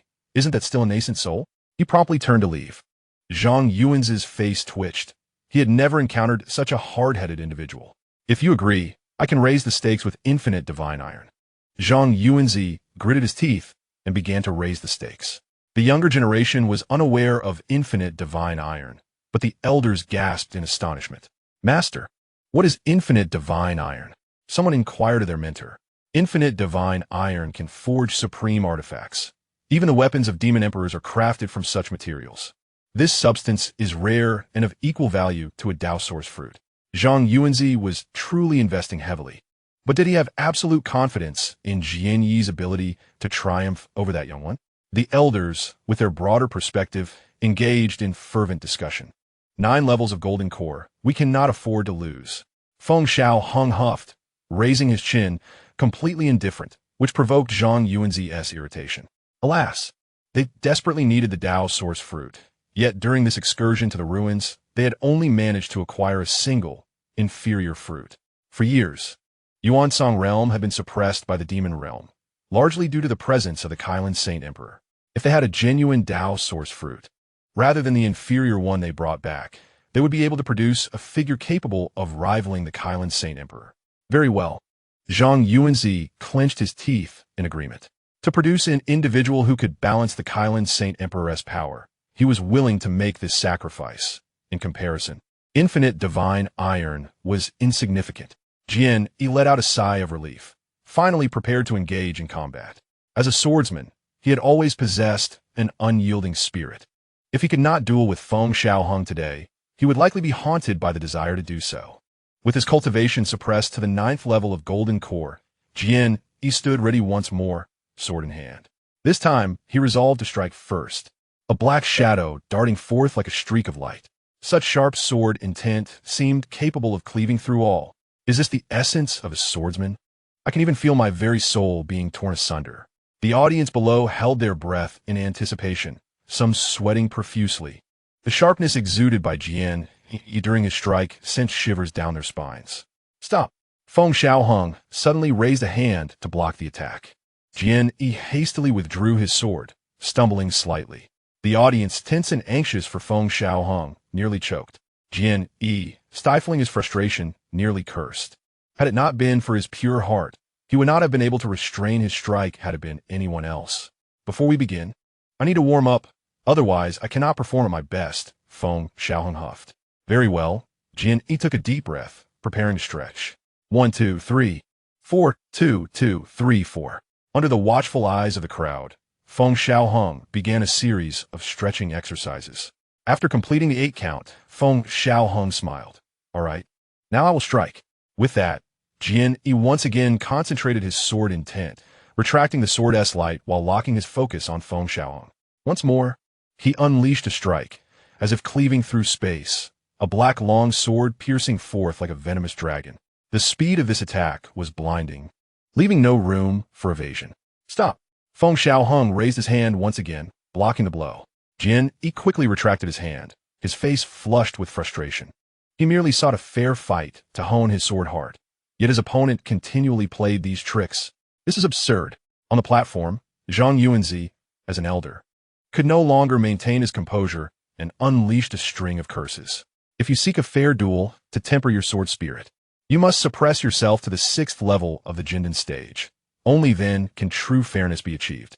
Feng Xiaohang's youthful face grew serious as he began to persuade. Alas, this naive child is about to be deceived. Yuan Meng and Hua Yi exchanged glances. They knew this trick all too well. Persuasion was a practiced art for him. Indeed, Jin Yi stood frozen, seemingly deep in contemplation, feeling that Feng Xiaohang's words held merit. After all, wasn't he here precisely to refine his sword spirit? What meaning would there be without a fair fight? Don't listen to this scoundrel-esque nonsense. Don't let him sway you. Attack! Zhang Yuanzi's voice rang out. Seeing Jin Yi being swayed, he had no choice but to intervene. Though he surpassed Jin Yi by 3 realms, he vowed to defeat him by fair means. Jin Yi spoke calmly and resolutely, then charged once more at Feng Xiaohang with his sword. Feng Xiaohang shook his head slightly, lamenting the waste, and amid the crowd's impending curses, raised his hand again. Witnessing this, hesitation flickered in Jin Yi's eyes. Should he cease the assault? The opponent was utterly unguarded at this moment. Even if victorious, it would not temper his sword spirit. Jin Yi withdrew his sword and began to speak. Once again, you. But before he could finish, the raised hand appeared with startling speed before him. Jin Yi's pupils contracted sharply. A tremendous force struck. Jin Yi's consciousness momentarily blurred. He crashed heavily to the ground. Within him, opposing forces of ice and fire roamed violently. If not for his sword chi protection, he would have been grievously wounded. Even so, his current state was far from comfortable. Feng Xiaohang retracted his hand, furrowing his brow. What are you doing? The fight has begun. Why withdraw your sword? The crowd was collectively stunned. Was this even human? The elders of the academy dared not meet the gaze from Yuan Tsang realm. Such blatant cunning. This fellow was truly a master of underhanded tactics. Purple Yuan thought inwardly. No wonder he has called Feng Lao Lu. His sly tricks come in endless waves. Beside him, Zhang Yuanzi's face looked as if he had swallowed a dead rat. Utterly miserable. Purple Yuan felt guilty for the first time and avoided Zhang Yuanzi's eyes. This fellow was too treacherous, too unscrupulous. Wiping the blood from his mouth, Jin Yi slowly rose, standing upright like a towering peak, resembling a sword itself. He concentrated his sword intent. Naturally, Feng Xiaohang Wu granted him a chance. Phantom maze. In Jin Yi's spirit, illusions of labyrinths appeared. Yet his pure sword heart pressed forward unyieldingly, breaking free from the maze's shackles in an instant. His long sword pointed directly at Feng Xiaohang. Feng Xiaohang squinted. This strike was formidable, as if it would pin him down and kill him on the spot. The black sword sliced through the air, distorting the very atmosphere and warping space itself. At last, a smile appeared on Zhang Yuanzi's face. No holding back, he unleashed the ultimate killing sword. Feng Xiaohang's expression turned grave. If they were equals, others might truly be unable to withstand this blow. Closing his eyes briefly, Feng Xiaohang summoned a tempest of wind and thunder. The fierce gale howled, lightning flickered, and all in its path dissolved into nothingness. What sorcery was this? Why did it evoke a suffocating aura? No, this was no mere sorcery. It was divine power. He was wielding divine might at the Jinnan stage? Impossible. The manifestation of wind, thunder, myriad phenomena astonished all. This was Feng Xiaohang's first full display of this technique. Simultaneously, ebony scales silently emerged on his flesh, concealed beneath his robes. Purple Yuan atop the platform's pupils dilated, nearly leaping to his feet in excitement. Mo Kylan. His eyes shone with shock and confusion. Yet the aura was unmistakable, the essence of the Mo Kylan. Having witnessed ancestral wills and sensed the Mo Kylan's aura countless times, he was certain this power derived from the Mo Kylan. Old Hua Do you sense this familiar and terrifying aura? Yuan Meng's lips trembled. What? He stood dumbfounded. The younger prodigies of the Kylan clan trembled with dread. What is happening? Why do my legs feel unsteady? Mine too, why are my legs so weak? The young Kylan elites expressed their bewilderment. Even the covert observer Ming felt the strange familiarity, his face darkening with concern. On the arena, frost blanketed the earth, amidst which fierce flames surged. Ice and fire fused as one, forming the ice flame heavenly net formation. Though Jian's sword targeted Feng Xiaohang, it moved sluggishly. Feng Xiaohang did not evade. The roaring wind and thunder tore into his body, leaving bloody wounds. This wind/thunder strike was a divine power Jian he had never witnessed before. Coughing blood from his mouth and nose, Jian pressed forward relentlessly. The sable blade cleaved the sky, disregarding all obstacles. The resonant clang of sword intent filled the air. His sword spirit was attuned. Even Feng Xiaohang grudgingly admired Jian's innate talent in the sword path. The sword pierced Feng Xiaohang's chest. Faces around turned pale as they beheld his small frame. Torn robes revealed crimson fire feathers covering him, yet the black sword remained embedded in his chest, as if unwilling to withdraw without piercing him through. Feng Xiaohang's small hand reached to grasp the blade. No, an elder warned. The sword's intent was too potent. Only the Phoenix clan's fiery feathers held it at bay. To touch it lightly could shred his hand to pieces. Yet Feng Xiaohang firmly gripped the blade. Many gasped. Even Jian's pupils contracted. Could he truly grasp the sword so delicately? Thanks to the Kylan's scales protecting him. Otherwise, Phoenix feathers alone wouldn't withstand the strike, Feng Xiaohang thought secretly. At that moment, he sensed the suction force within. The intense sword intent in the black blade was dissipating. Not dissipating, but being absorbed. It was that divine talisman. Feng Xiaohang felt the talisman devouring Jian's sword intent. Jian sensed it too. His sword intent was vanishing. Terror overwhelmed his heart. Suddenly, his spirit blurred. The maze illusions reappeared. Another trick of the mind. Yet this time, his pure sword heart could not penetrate the maze within his soul. The power emanating from the talisman astonished Feng Xiaohang. It augmented the phantom maze, clouding Jian's sword heart. What was this power that transformed his divine might so fundamentally? Pure and potent, as if originating from the very source of power itself. Could his other divine abilities also be enhanced by the talisman? If so, how formidable would his divine powers become? The thought was unfathomable. With a thud, Feng Xiaohang hurled the black sword away. Phoenix flames surged, coalescing into a delicate lotus blossom. Jian wore a bitter smile. The battle's outcome was decided. Facing the blossoming lotus, he could neither evade nor resist. Just as despair gripped him, a small hand caught the lotus. It dissipated like smoke. Feng Xiaohang patted Jian's shoulder, his voice tender.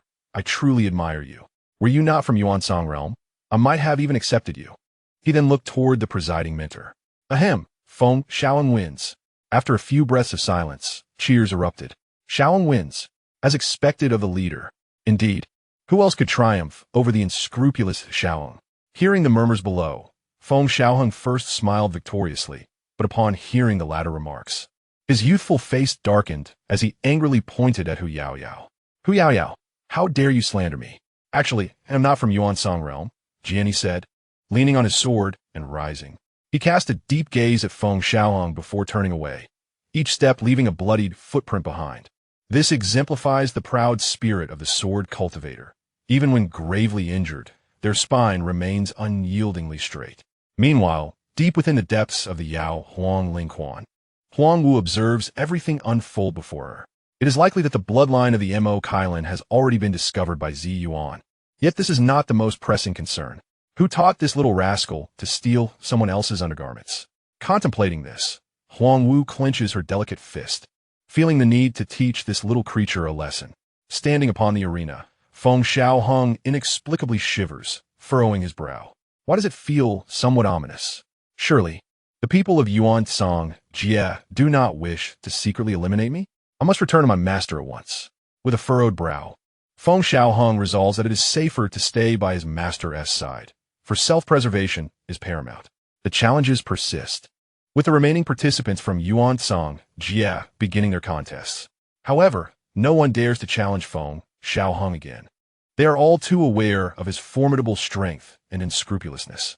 Even Jian Yi could not contend with him, so they would not willingly sacrifice themselves.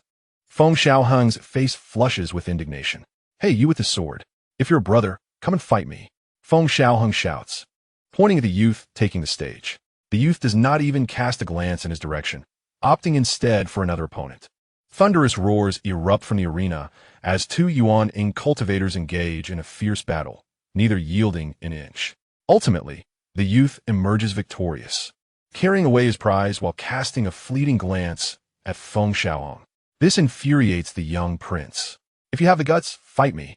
Feng Xiaohang's heart bleeds as he watches the victor claim the reward he so desperately wanted, feeling utterly powerless. Many spectators revel in this spectacle, finding great satisfaction in his distress. Look, he's anxious. Ha ha. Let him experience the frustration of being ignored. The crowd chuckles quietly, including Huang Wu and Zishan, who share a suppressed smile as they observe the scene unfold from within the bamboo garden. Finally, the last challenger steps up. Feng Xiaohang leaps onto the arena, pointing at him. "Do you dare to fight me?" "I dare not," replies the opponent succinctly, echoing Feng Xiaohang's earlier bravado. Feng Xiaohang's anger simmers, but the other party turns away, clearly refusing to engage. Ultimately, it is the instructor overseeing the arena who drags Feng Xiaohang down. With the challenges concluded, Feng Xiaohang hangs his head in dismay as he retrieves the Wuliang Shentai. Zhang Yuanzhe watches Feng Xiaohang's demeanor, bemused that he, having provided the Wuliang Shentai, now appears so discontent. Zhang Yuanzhe nearly chokes on his frustration, letting out a cold snort as he flicks his sleeve and gives Feng Xiaohang a frosty glance as he departs with the Yuan-Tsang Jie participants. "I shall not return. I intend to hone my skills within the Yao Jie," Jian declares, shaking his head and opting to remain. He had anticipated advancing his swordsmanship, but found himself thwarted by Feng Xiaohang. Though he had been outmaneuvered by Feng Xiaohang's shameless tactics, he recognized that in true strength, he was no match. Zhang Yuanzhe did not interfere. For Jian, he was not a Yuan-Tsang Jie, and he had no authority to restrict him. Despite being addressed as master, it was merely a polite gesture. As Zhang Yuanzhe departed with the people of Yuan-Tsang Jie, Jian inexplicably slipped away from the Yao Shun Shuigong. Upon exiting, he glanced back, the sharpness in his gaze undiminished, now imbued with a sense of determination.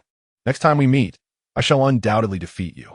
With a buoyant stride, Feng Xiaohang made his way toward the barrier of Yao Huang Ling Quan, humming a cheerful tune. "I stride through the world, unfettered by constraints, revered by all. I blaze my own trail without a backward glance, turning the world upside down." Upon returning to the bamboo garden, Feng Xiaohang was met with Huang Wu's narrowed eyes and Zishan's peculiar gaze, leaving him perplexed. Have these two quarreled again? Sigh. It seems I must intervene. To be honest, why are you two fighting? What with a branch in hand? Feng Xiaohang inquired, noticing the golden branch in Huang Wu's grasp, sensing an impending crisis. Feng Xiaohang, at such a tender age, how bold you are to steal another's undergarments, Huang Wu declared, swinging the branch. Crack!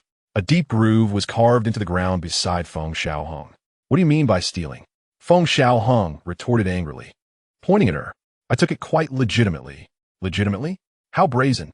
Crack! This is outrageous. This is rebellion. Crack! Within the bamboo garden, Huang Wu pursued Feng Xiaohang, striking the ground behind him, causing him to scurry frantically. You old hag! I am a son of the Yao Huang. Feng Xiaohang shouted as he fled.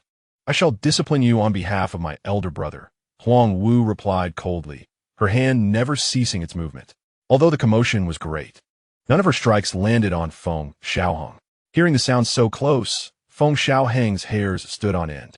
Suddenly, his feet left the ground as a fair hand lifted him. If you have the ability, let me go. Let us fight openly. Feng Xiaohang protested, his face contorted with defiance. Huang Wu regarded the little figure in her grasp, a smile playing at her lips. Very well. Upon hearing Huang Wu's acquiescence, Feng Xiaohang's face lit up with joy. Just as Huang Wu released him, Feng Xiaohang dashed away, his little legs moving swiftly. Ha ha! You think you can outsmart me? You still have a long way to go. he boasted as he ran. The next moment, Feng Xiaohang's eyes widened in shock as he was lifted once more. "Aunt Z, save me." Zishan, witnessing this scene, shook her head. Ultimately, after a few words from Zishan, Huang Wu temporarily spared Feng Xiaohang. "I shall let you off for now," Feng Xiaohang silently mused. "But where's my space stone?" Panic set in as he patted himself down, finding nothing. Oh no, it must have fallen during the chase. Feng Xiaohang retraced his steps, frantically searching, his face pale with anxiety. The space stone contained not only Wuliang Shentai, but also Jian Yi's sword intent grass and half a Kylan horn, along with the card from the Qian Merchant Association. However, after searching for ages, he found nothing, growing increasingly agitated. "No, I cannot delay any longer." Feng Xiaohang rushed to Huang Wu's side, eager to request her assistance in searching. His pupils dilated in shock as he beheld Huang Wu lounging in a bamboo chair, a piece of Wuliang Shentai cradled in her hand, conversing with Zishan. Wuliang Shentai can forge supreme divine weapons. If used sparingly, it could create two. Zishan, eyeing the Wuliang Shentai, understood immediately, a concealed smile glinting in her eyes as she nodded in agreement. Just in time for a precious garment. "Absolutely not." Feng Xiaohang shouted in fury, his small hands trembling as he pointed at the Wuliang Shentai, visibly enraged. He had searched frantically for so long, only to find it here. Despite all precautions, a thief lurks at home. "I didn't even notice." Feng Xiaohang reached out to snatch it, but Huang Wu swiftly tucked it away, a playful smile adorning her face. "I must warn you, do not jest with me." Feng Xiaohang tilted his head, resembling a puzzled husky. "You cannot manage the Wuliang Shentai. I shall safeguard it for you." Huang Wu held her head high, gazing at him. Feng Xiaohang, incensed, leaped onto her, grasping her collar. "That belongs to me. I will keep it myself." How is this any different from a child giving up their pocket money? "Confiscated." Huang Wu huffed. Feng Xiaohang's face stiffened, adopting a nonchalant demeanor as he huffed in response. "A mere piece of scrap iron. I do not covet it." However, in his heart, he plotted how to stealthily reclaim it. No, retrieve it. As night fell, Feng Xiaohang carefully maneuvered to extricate himself from Huang Wu's embrace. It must be on her. Feng Xiaohang was resolute this time. There were no hiding spots in the bamboo house, so it could only be on her person. His little hands stealthily reached out, probing Huang Wu's form. "Not here. Perhaps beneath the bed?" Feng Xiaohang quietly crawled beneath the bed. Huang Wu opened her eyes, a smile playing at the corners of her mouth. The sound of rustling emerged from beneath the bed, perhaps sensing the disturbance. Feng Xiaohang occasionally peeked out from under the bed to glance at Huang Wu.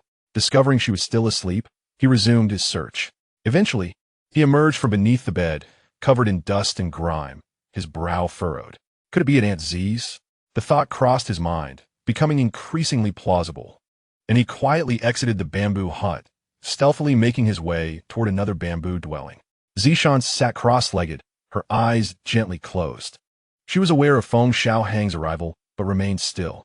Over the years, Feng Xiaohang had come to understand that this state was known as entering tranquility, a unique form of slumber for cultivators.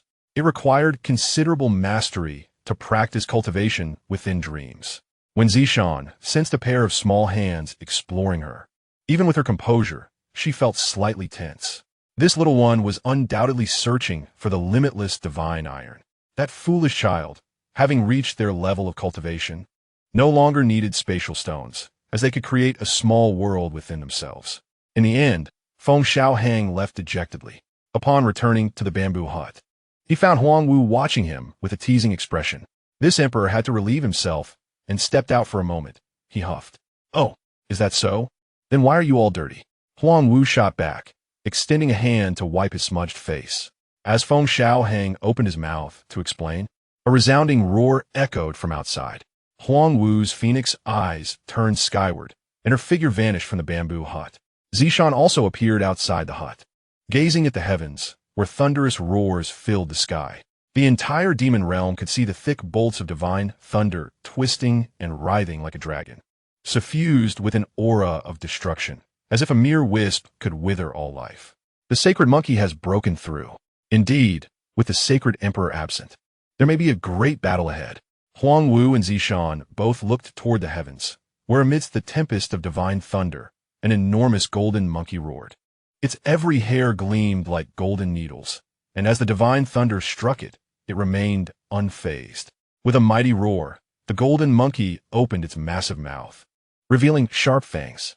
It unleashed a punch, golden light flashing as it shattered the bolts of divine thunder. "That monkey, the great sage," Feng Xiaohang exclaimed, his mouth agape, nearly resembling the legendary staff. "So similar." Huang Wu shook her head, ruffling Feng Xiaohang's hair with a light laugh. "That is the sacred monkey, and now he is the demon emperor." However, Huang Wu was unaware that Feng Xiaohang's reference to the great sage did not pertain to rank. "Sacred monkey?" Feng Xiaohang inquired, puzzled. "Indeed, the lineage of the fighting saint monkey. When it comes to bloodline strength, it is not inferior to the phoenix, Kylin, or dragon clans." Huang Wu patiently explained to Feng Xiaohang. "The reason you have not encountered the sacred monkey lineage of the Demon God Academy is that their bloodline is exceedingly rare." Feng Xiaohang nodded gently, acknowledging that he had indeed not seen them at the academy. Speaking of which, had it not been for another sacred monkey being imprisoned beneath the Five Elements Mountain, the demon realm would have already had 13 demon emperors, Zishan softly interjected. Huang Wu nodded, noting that she had also seen the other sacred monkey and had witnessed its immense power firsthand. She even suspected that this sacred monkey could rival the Kylin sacred emperor, but it does have a rather foul mouth. Five Elements Mountain. Feng Xiaohang's eyes widened in disbelief as he grabbed Huang Wu's hand and exclaimed, "Master, who imprisoned the other sacred monkey, was a monk? This little rascal is so fascinated by the sacred monkey lineage." Huang Wu shook her head, but replied, "It was a Taoist." "A Taoist?"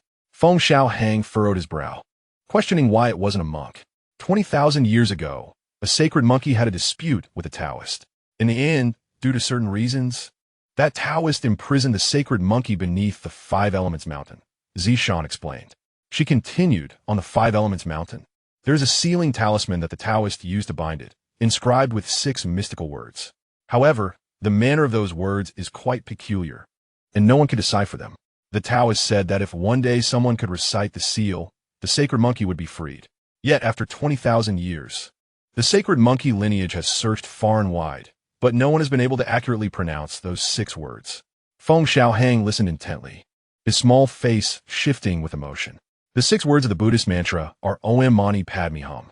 The corresponding 6 words of the Taoist mantra are pure, clean, non-action, self-void. In an instant, Feng Xiaohang recalled the true words of both the Buddhist and Taoist traditions. The sacred monkey lineage promised that whoever could unravel the 6 words would earn the favor of the entire sacred monkey clan, even in the face of life and death. The sacred monkey lineage would honor their commitment.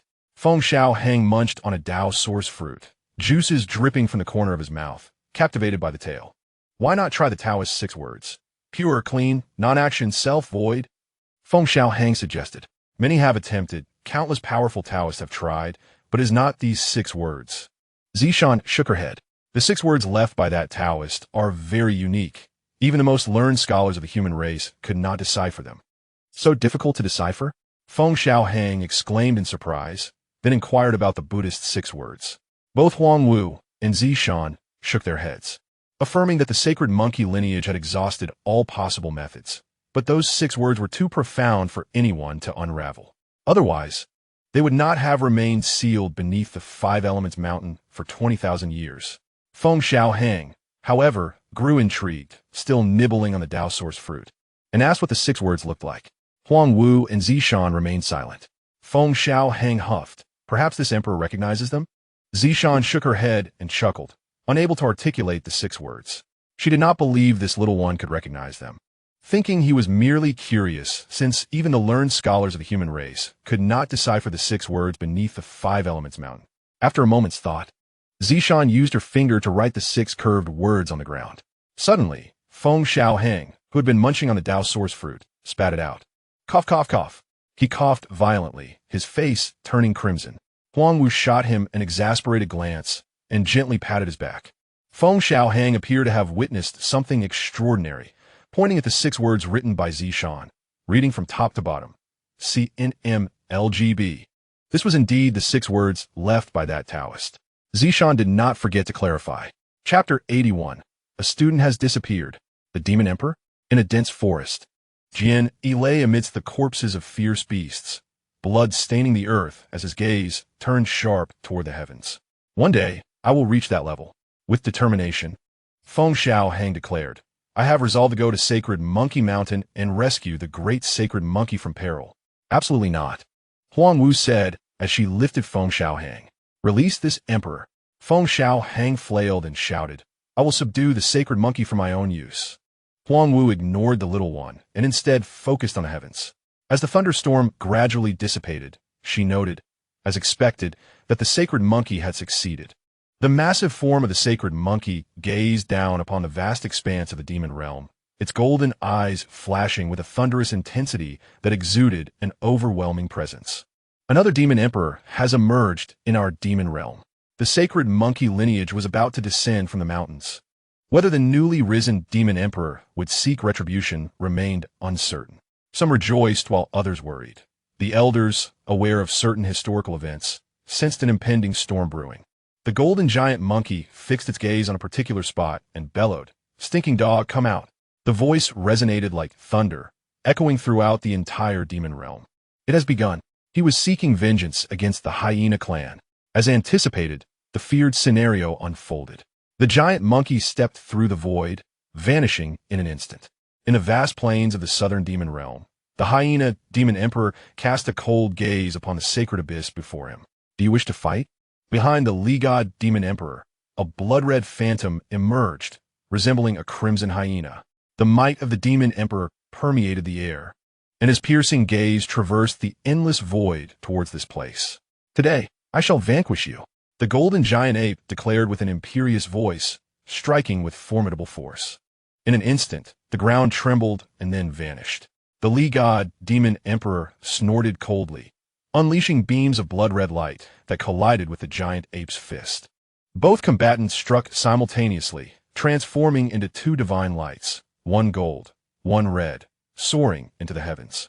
The celestial realm of the demon world resonated with echoes of their clash, which only subsided once they penetrated the starry domain. The battle of the demon emperor. The colossal ape had just broken through and directly challenged the Lee-god demon emperor. The overwhelming ferocity of their confrontation was characteristic of the Duzan Shenyuan clan, instilling fear in many onlookers. In the bamboo grove, Feng Xiaohang was obstinately determined to head to Shenyuan Mountain, much to Huang Wu's exasperation. This little one was truly stubborn and quite unruly. Feng Xiaohang recognized those few characters, but dared not voice them, for uttering them would surely earn him a beating. Let him go. A little experience would do him good. Zishan remarked. Huang Wu furrowed her brows, feeling somewhat uneasy, but after Zishan whispered something, she ultimately consented to allow Feng Xiaohang to venture out. Huang Wu returned the sword intent herb to Feng Xiaohang, along with 30 million Dakian merchant orders. My master is the best. Feng Xiaohang beamed, clutching the 30 million Dakian merchant orders and adding, it would be even better if I could have the Wuliang divine ironback. All he received in response was an eye roll. With a huff, Feng Xiaohang settled into a lotus position, commencing his absorption of the sword intent herb. The divine symbols within him seemed to resonate, trembling wildly. Huang Wu and Zishan watched in astonishment as strands of sword intent enveloped Feng Xiaohang.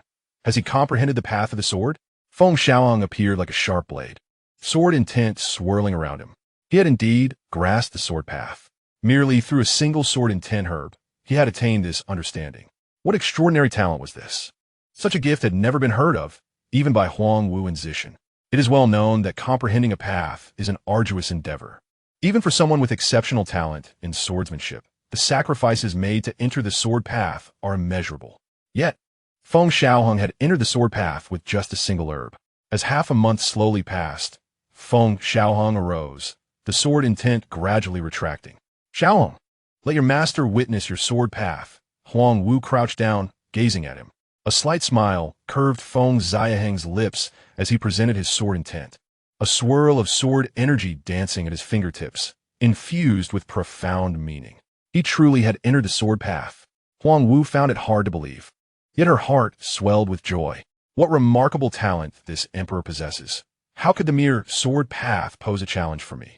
Feng Xiaohang huffed, filled with pride. Nevertheless, he refrained from mentioning that it was the divine symbols within him that absorbed the sword intent herb and returned this knowledge to him. This was inconsequential. The symbols belonged to him, and their comprehension equated to his own. Feng Xiaohang had not forgotten his intention to visit Xingyuan Mountain. Before departing, Huang Wu grasped Feng Xiaohang's arm. He understood immediately. Yes, Feng Xiaohang nodded slightly. Just as he was about to step forward, he was pulled back again.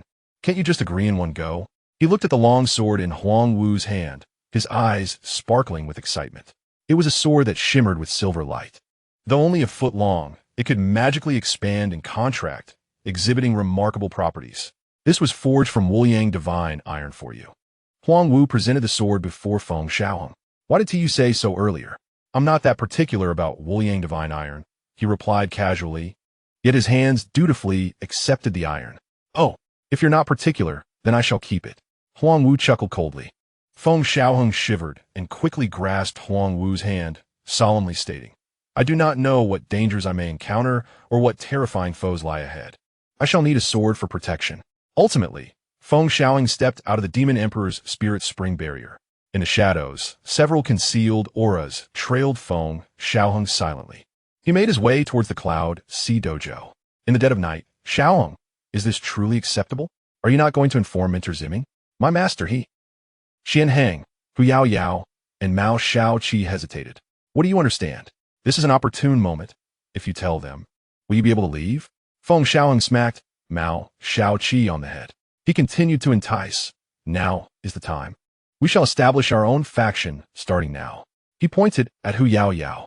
You shall be the future Demon Emperor of the Fox Clan, or even the Demon Monarch. Hu Yao Yao smiled unconsciously at the grand vision painted by Feng Xiaohang. He then pointed at Xianhang. You shall be the next Demon Emperor of the Tian Yao Sheng Tiger Clan. And you, the future Empress of the Tian Ming Cat Clan, and the Kuang Niu Clan. Listening to Feng Xiaohang's grandiose claims, the group could not help but feel a sense of exhilaration.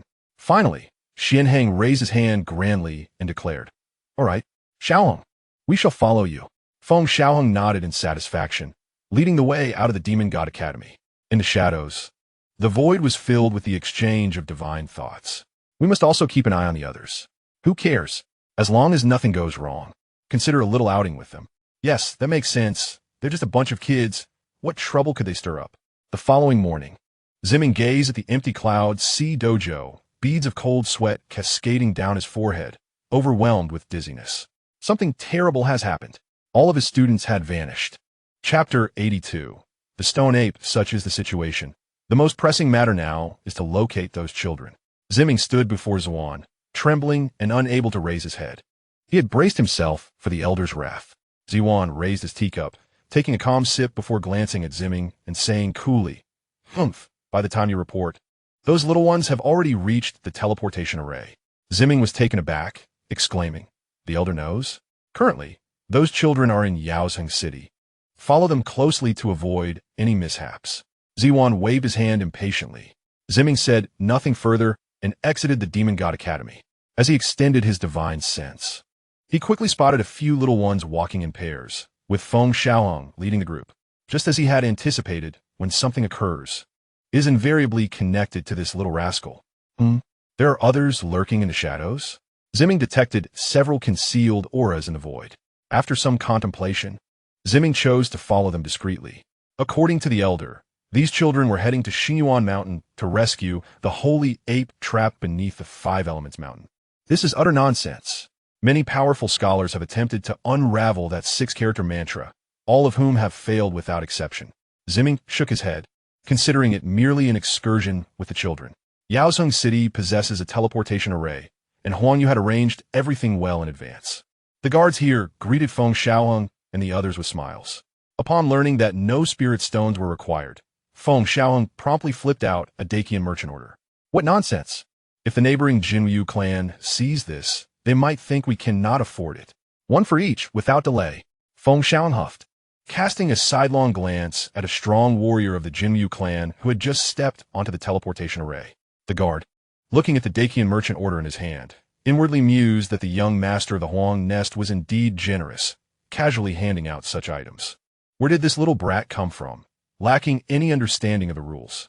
The Jinyu warrior's eyes narrowed, and just as he was about to speak, he sensed a multitude of hidden auras locking onto him. In an instant, cold sweat poured down his back as he glanced at the group of youngsters. Then, at the ominous gazes from the shadows.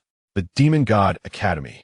Only those from the Demon God Academy could so blatantly display their murderous intent towards him.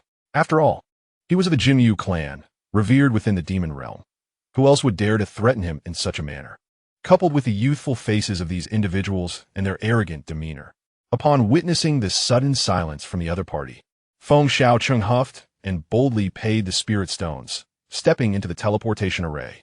Zi Ming observed everything, still feeling the remnants of murderous intent directed at the Jin Wu clan's powerful figure. He pondered, these little ones shouldn't cause any trouble, should they? After all, they are merely children. How much chaos could they possibly incite? Esteemed guests, during this expedition to the Sujie, the demon realm monopolizes the Dao source fruit, a divine treasure that is exceedingly rare in the world. Moreover, the quantity of Dao source fruits acquired by the demon realm this time is considerable. Within a certain star domain, Zhang Yuanzi gazed at several figures ahead and continued. The demon realm could even use the Dao source fruits to forcibly cultivate a second Kailan Saint Emperor. At that time, the entirety of the northeastern region of the East Realm would fall under the dominion of the demon realm. In the vast universe, silence reigned. One Kailan demon emperor already overshadows us. If another were to emerge, it would indeed spell trouble. One figure spoke, his voice somewhat grave. Had it not been for that monkey being suppressed 2,000 years ago, the demon realm could have truly contended against the four realms. Using the Dao source fruit for foot soaks? It seems the demon realm's acquisition of the Dao source fruit, this time, surpasses expectations. Several shadowy figures in the darkness voiced their thoughts in succession. Zhang Yuanzi stroked his beard and shook his head, saying, "What you see is merely the surface." Although our younger generation from the Yuansong realm faced a crushing defeat against the demon realm, we have witnessed an extraordinary young talent. Oh, is this merely the excuse following Yuansong realm's defeat? Some expressed curiosity, while others scoffed in derision. Unperturbed, Zhang Yuanzi turned to them and declared, "Among you, which prodigy can directly shatter a threefold Yuanying with a six-turn golden core? Have you ever seen a six-turn golden core capable of manifesting divine abilities, even surpassing that of the Yuanying realm?" Upon hearing this, several gazes sharpened. Zhang Yuanzi's assertions were indeed well-founded. Thus there was no need to resort to scare tactics. Feng Xiaohang, the one leading the charge for the demon realm, is but a child, yet he has reached this level. It appears to be an ordinary instance of overcoming the odds, yet they discern the potential within Feng Xiaohang, a threat that evoked thoughts of the future. If, in 10,000 years, he were to attain what level of power? Esteemed guests, shall we proceed? Zhang Yuanzi did not articulate explicitly, yet all present understood. Is it for the Dao source fruit, or to eliminate this threat? Someone inquired. Zhang Yuanzi slightly shook his head, stating, "We desire the Dao source fruit, and we must also eradicate the threat." His words were soft, yet carried a chilling, murderous intent. If we were to assault the demon realm head-on, do you think the Kailan Saint Emperor is easy to deal with? Moreover, the Songlong Emperor and the Shun Huang are no trifling characters either. A person's expression grew grave, emitting a cold snort laced with trepidation. Zhang Yuanzi chuckled lightly, saying, "Esteemed guests, the demon realm is not what it used to be, especially with that monkey being suppressed. If each of you contributes a few individuals to hold back the Kailan Saint Emperor, the powerful beings from the four realms can attack simultaneously, and the demon realm will have no choice but to relinquish that threat and surrender the Dao source fruit." Furrowing their brows, the individuals fell silent, recognizing the gravity of the matter. Even the various Dao lords within their realm might not agree to this plan. Noticing their hesitation, Zhang Yuanzi coldly snorted, "The demon realm already has us at a disadvantage. If we do not eliminate the threat now, will we truly live under the dominion of those beasts in the future?" After a considerable pause, they finally agreed. "We will first compel the demon realm to yield the Dao source fruit, then eliminate that threat." Indeed, with voices laced with chilling intent, it was evident they too felt the looming danger. A smile crept across Zhang Yuanzi's lips. The objective had been achieved. Within a mountain range, several large apes were frantically fleeing, their bodies marred by numerous wounds. Behind them, shadowy figures relentlessly pursued. Soon, the apes were overtaken, one of them suffering a gaping wound to its chest, blood gushing forth before it collapsed lifelessly. Pan Hong, as he watched his companion fall. The largest of the apes bellowed, his eyes ablaze with hatred. This is the dominion of the holy ape mountain.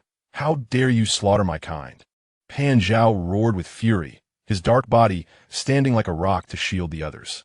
This is how my hyena clan operates. We kill a few stone apes and then retreat. What do you do about it? A bloodied figure materialized, a grotesque face marked with spots displaying a sinister grin. Pan Zhao's eyes burned with fury. This was indeed the nature of the hyena clan. Enough chatter. If we delay, we will attract other ape clans. And that will be troublesome. Another bloodied figure emerged, speaking coldly. Attack! The bloodied figures surged towards Pan Zhao. Pan Zhao shouted in anger, urging his comrades, flee. I will hold them back. Let's leave together. At worst, we die. Behind Pan Zhao, 5 stone apes did not flee, but instead charged forward. Wait, listen to this, Emperor. Just then, a childish voice rang out. Chapter 83. Where do you come from? Wait. Feng Xiaohang observed the fierce battle ahead and shouted loudly. Both the hyena clan's formidable figures and the stone apes noticed, yet neither side could halt their onslaught. Dare you ignore this, Emperor? Feng Xiaohang huffed, directing Xiaoqi. Blow him up. Sure thing, boss. In Cat Xiaoqi's hand, a 5th-tier talisman appeared, followed by confusion. Boss, who should I blow up? Feng Xiaohang shot him an exasperated glare. Blow up the dog. Who else would it be? Oh, understood. Cat Xiaoqi unleashed the talisman, forming a mystical seal with his hands, his eyes flashing with soul light. He had now become a 4th-tier talisman master, effortlessly launching 6th-tier talismans. The talisman vanished into the void. In an instant, swords materialized, aimed directly at the hyena clan's formidable figures. Be careful. The leader of the hyena clan, Lai Huang, shouted. Swords surged towards them. The dozen or so hyena clan experts rallied to defend. The swords whistled, gleaming with a chilling light. Puff, puff. In an instant, several hyena clan experts were felled. Pan Zhao witnessed this scene and let out a sigh of relief, simultaneously curious about the identity of this young child who came to their aid at such a critical moment. Damn it! Lai Huang's face darkened. The hyena clan had lost 4 transformation stage experts under the sword talisman's onslaught. A 5th-tier top-grade talisman could not be resisted by a single transformation stage expert. Fortunately, the hyena clan had dispatched many transformation stage experts this time, but after a fierce battle, they lost more than half their numbers, and the sword talisman was ultimately dispelled. The stone apes felt a mix of shock and relief, grateful that the talismans weren't aimed at them. Otherwise, in their current condition, they would have likely been completely annihilated. Who are you? Lai Huang asked coldly, his expression extremely grim, with several wounds from the swords adorning his body, and his companions fared no better. What is that, dog? Feng Xiaohang pointed at him and shouted. Did this emperor not just speak? What did you call me? Lai Huang's eyes glinted with cold, murderous intent. Since the birth of the Lai god, demon emperor, the hyena clan had been sensitive to being referred to as the dog clan, and insisted on being called the Lai clan instead. So what? Dog, are you not satisfied? Feng Xiaohang glared at him, taunting. Are you good at fighting? Having skills is worthless. To survive in this world, one must have power and background. Where do you come from? Lai Huang's face turned crimson with rage at such mockery. Little thing, how dare you provoke my Lai clan? How do you wish to die? Lai Huang's claws erupted with bloodlight, but upon seeing a pile of talismans in Cat Xiaoqi's hand, he recoiled in fear. What sort of young people are these, carrying so many talismans? So they're hyenas. No wonder they emit a canine demon's aura. Feng Xiaohang scoffed. You seek death. Lai Huang erupted in fury. Yet upon seeing Cat Xiaoqi produce another stack of talismans, his pupils contracted.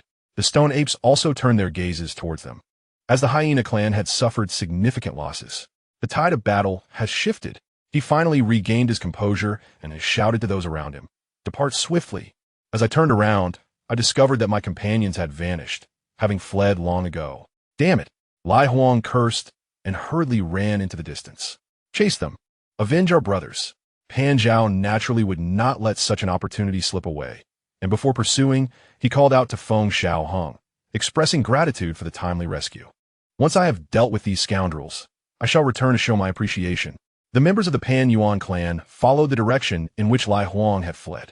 However, before Feng Xiaohang could extend a hand, Pan Zhao and the others had disappeared swiftly, prompting him to curse, "Damn it! Those who engage in the underworld have no sense of loyalty." Looking at the towering Sheng Yuan mountain, with the 5 elements mountain forming a peak within a peak, he felt lost. How high it stands. Is there no other way but to climb? Xiaohang, what should we do? Hu Yao Yao gazed at Sheng Yuan mountain, her scalp tingling with apprehension. Half an hour later, the leader remarked, "I feel as though we are not moving at all." Cat Xiao Qi frowned, staring at the towering Sheng Yuan mountain, feeling overwhelmed. What is the rush? Walking is also a form of cultivation, and each step taken is a vital part of our training. It appears your cultivation is still lacking. Feng Xiaohang huffed, sitting on Kuei Yuan's shoulder while gesturing. Although everyone was at the golden core stage and capable of flight, such a distance would exhaust them before they could reach the peak. Furthermore, flying near Sheng Yuan mountain would render them as easy targets. If any unpredictable adversary were to strike, it would be detrimental. In the deep of night, they gathered around a campfire, succulent chickens roasting over the flames. Feng Xiaohang produced spices from his pocket and sprinkled them over the meat, instantly filling the air with a tantalizing aroma. He tore into half a chicken, savoring each bite. "Xiaohang, why does your roasted chicken smell so divine?" Ao Xing gazed enviously at the chicken leg in Feng Xiaohang's hand, contrasting it with her own, which suddenly seemed unappealing. Xianhang, Hu Yao Yao, and the others looked on with longing, while Cat Xiaoyu drooled with desire. "Xiaohang, I want to taste your roast." Hu Yao Yao wiped her mouth. Feng Xiaohang huffed, "If you want to eat, roast your own." Upon hearing this, Hu Yao Yao pouted. Feng Xiaohang relented, offering her the other half. "Here, have some of mine." "Oh, thank you." "Xiaohang, I want some too." "I want some too." In the shadows, those observing, including Ziming, swallowed hard. It was too fragrant. They had not anticipated this little one could roast chicken.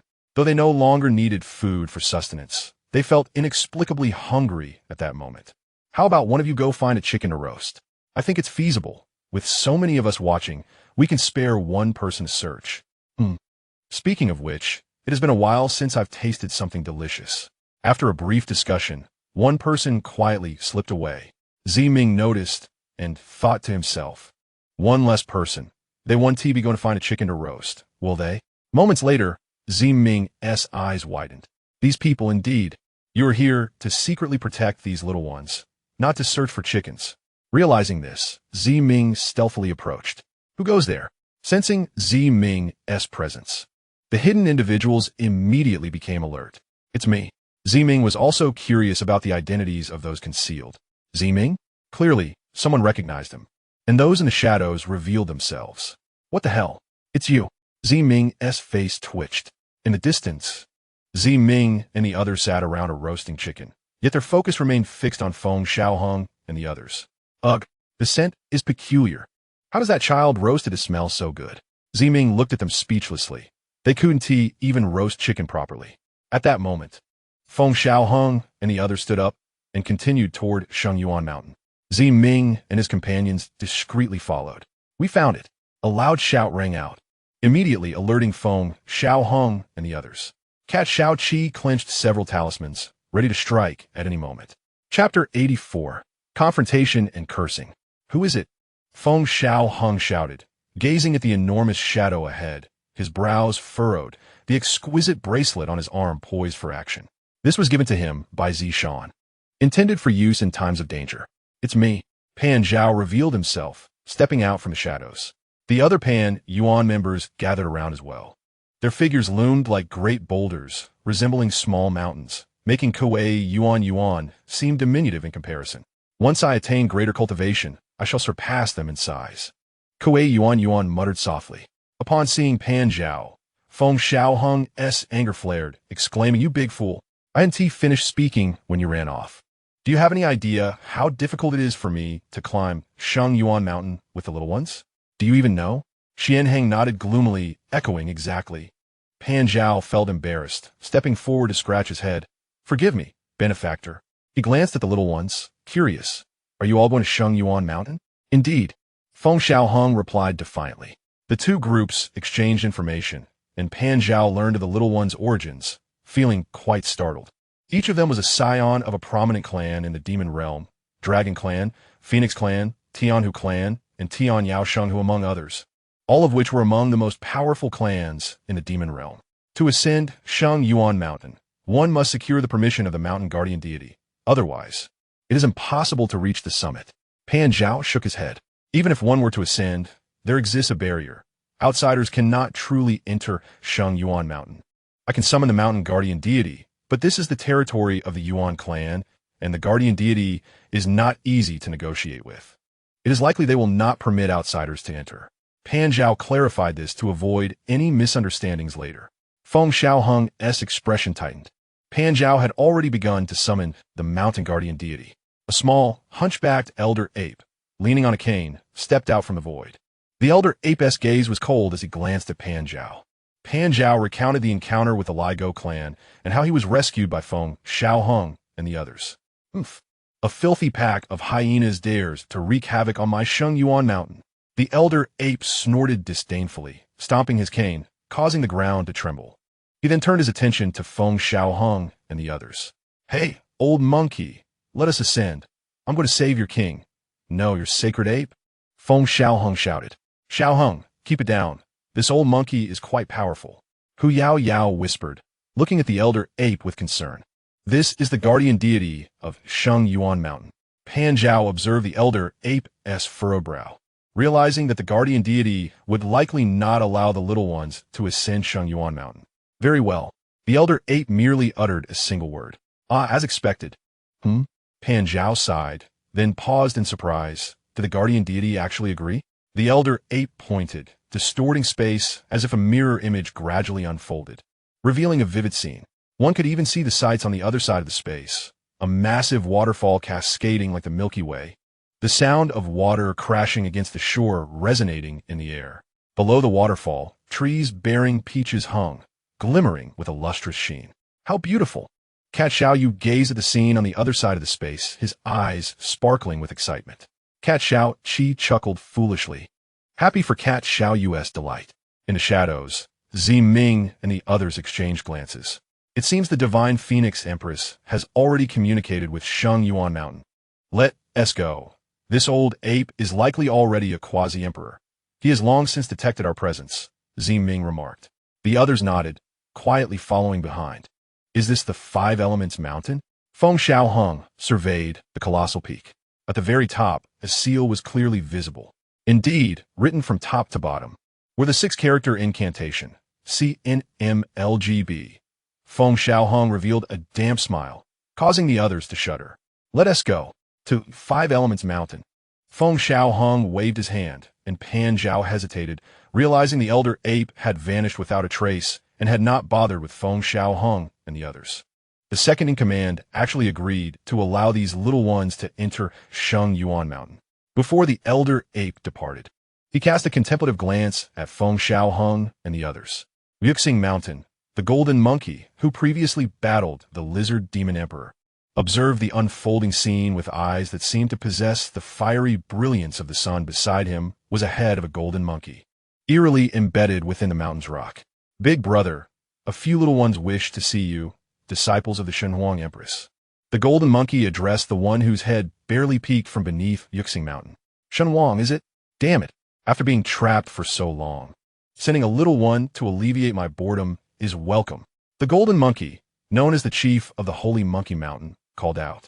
The second-in-command hesitated for a moment before responding. Shenhuang mentioned that the child is still young and learns quickly. Be mindful of your language. Do not teach him any foul words. All right, I got it. Tell him to come up, the chief urged. The second-in-command extended a hand, summoning Feng Xiaohang and the others. Ziming and the others, unable to conceal their anxiety, paled at the thought that the holy monkey might take action against the little ones. Exchanging glances, Ziming and the others dashed upwards, curiously noting that the holy monkey made no effort to stop them. Upon reaching Yuxing Mountain, they anxiously gazed up. In the next moment, Ziming's mouth twitched in disbelief as he witnessed Feng Xiaohang arguing with the holy monkey imprisoned beneath the mountain. The other holy monkey looked on with an odd expression. Having seen the second-in-command before, Ziming and the others respectfully greeted him, acknowledging the need to show reverence to the demon emperor. The second-in-command merely nodded indifferently. The commotion arose when Feng Xiaohang, upon arriving, spotted the holy monkey trapped beneath Yuxing Mountain. "Monkey, I have come to rescue you. Do not forget the favor you owe me," he exclaimed boisterously. "You, a mere child, has come to save me? Have you weaned yet? If you're hungry, just cry out. There are some mother monkeys around." The holy monkey's head scoffed dismissively, revealing a sharp tongue. Feng Xiaohang was momentarily stunned, finally understanding why this monkey had been suppressed for so long, enduring the 6-character incantation. Such a mouth was indeed insufferable. His eyes sparkled with disdain and provocation, igniting Feng Xiaohang's fiery temper. "What are you staring at? Come out and fight me." He pointed defiantly at the holy monkey's head. "You think I care about you?" The chief retorted, astonished that a mere child dared to speak to him in such a manner. Yet, given his predicament, the chief decided it best not to quarrel with the child. However, Feng Xiaohang was relentless, continuing to shout, "Fight me! Damn it!" Unable to contain himself any longer. The holy monkey roared, "Kid, once I get out, I will spank you into 8 pieces. Just you? You look like a..." Feng Xiaohang spat, launching a barrage of insults. The fox demon and Xian Hang, among others, were too frightened to speak. Even the legs of Pan Zhao trembled. After all, that was the chief of the Holy Monkey Mountain. How dared this child challenge him? "Little brat, once I get out, you will look like a..." the chief began, but he could not keep his composure, joining in the verbal sparring. The second-in-command had not anticipated that Shen Huang's disciple would be a child, let alone one who exchanged insults so freely with the chief. Chapter 85. Silent cursing for 2 millennia. Watch out, or your sons will have no skin. Feng Xiaohang scoffed. "Your sons will have 2 skins. The chief retorted defiantly. 3, 4. All your sons will be skins." Their voices clashed, drowning the air in a cacophony of insults. "Forget it. We're leaving." Feng Xiaohang huffed, waving towards Kuei Yuan, signaling for a retreat. This sudden decision startled the chief, not because he feared being abandoned, but because he lacked an opponent to spar with. "Kid, are you backing down? If you have the guts, let's duel for another 300 rounds. The chief shouted behind them. Ignoring him, Feng Xiaohang turned to Ziming, surprise etched on his face. "Hey, Xiaoming, you're here." Ziming stood there, speechless, having been unnoticed until now. "You came just in time. Help me curse this rude monkey. His mouth is too foul." Feng Xiaohang tugged at Ziming, pointing at the chief. "Don't cause trouble." Ziming lightly coughed, discreetly pulling Feng Xiaohang's hand away. "What kind of joke is this? Do you want to get him in trouble?" That's the chief of Holy Monkey Mountain. Who would dare insult him? If you do, the second-in-command standing nearby will surely retaliate. His leniency towards Feng Xiaohang was merely due to the latter's youth. "All right, enough play.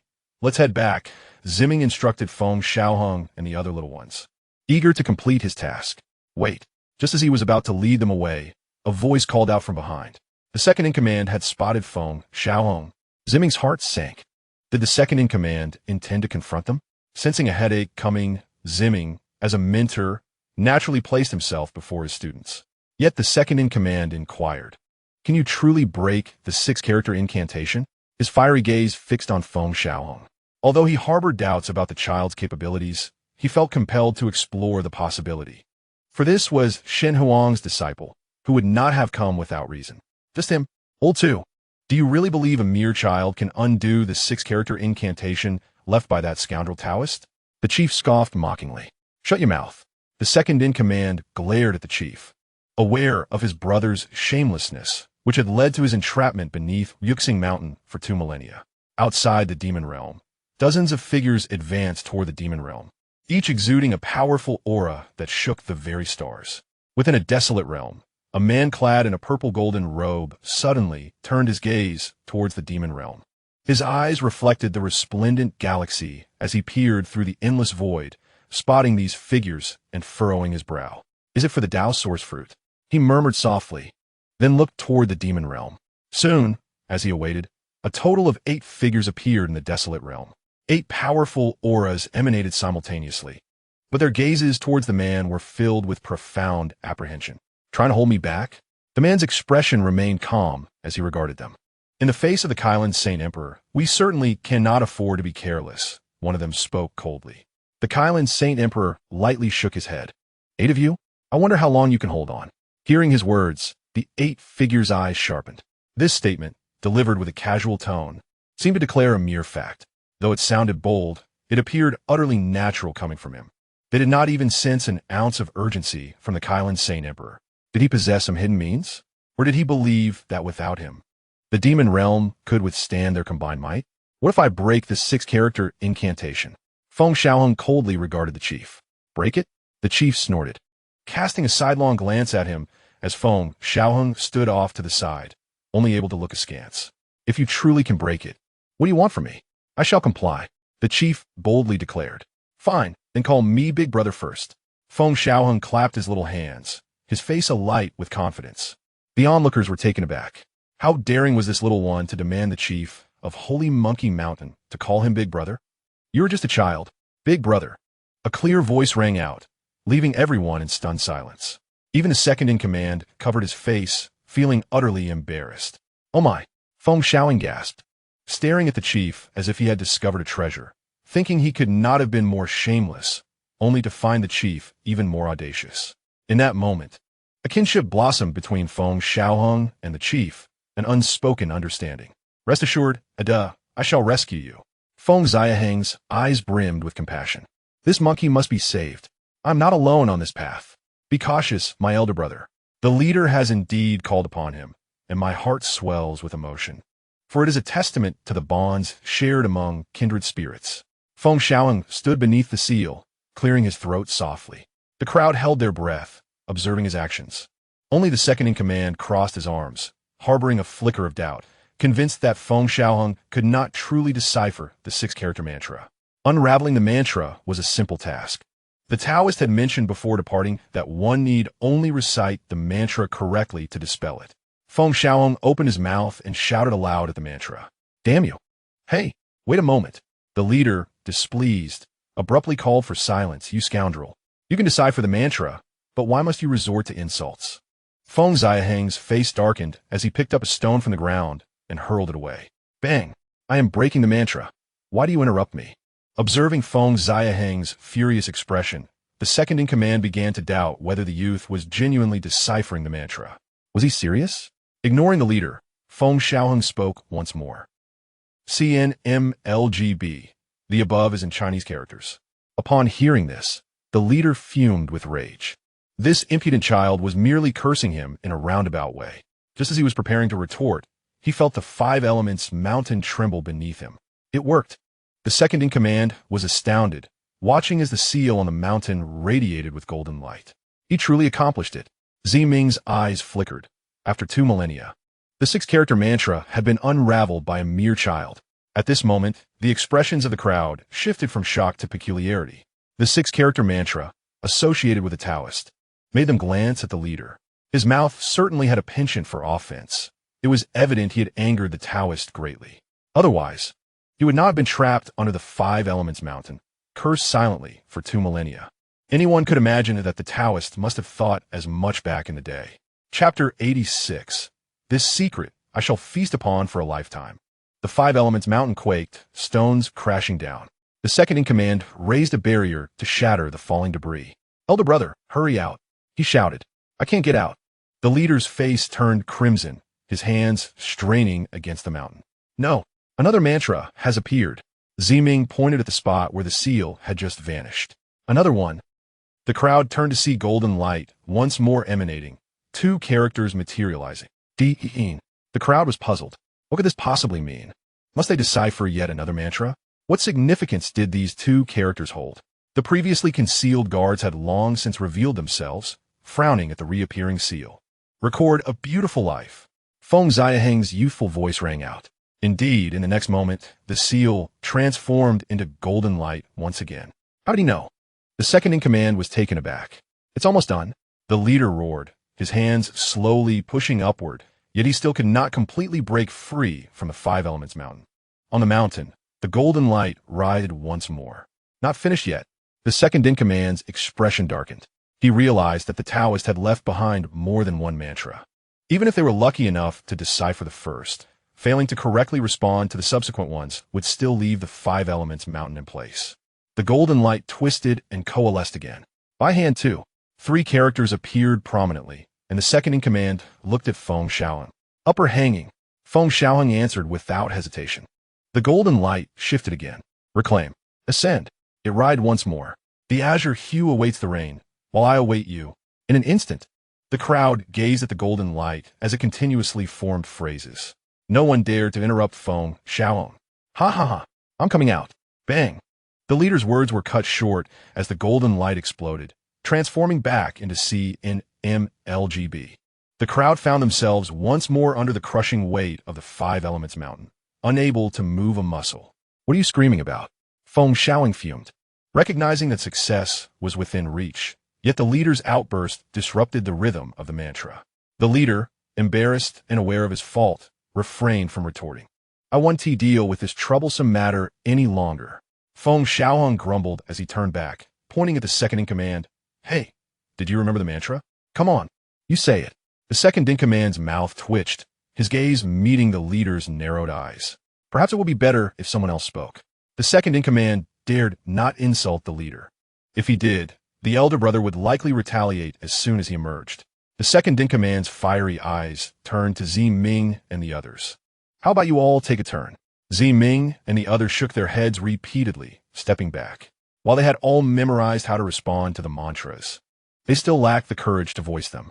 Despite the leader's erratic behavior and questionable character, he was still a revered demon emperor.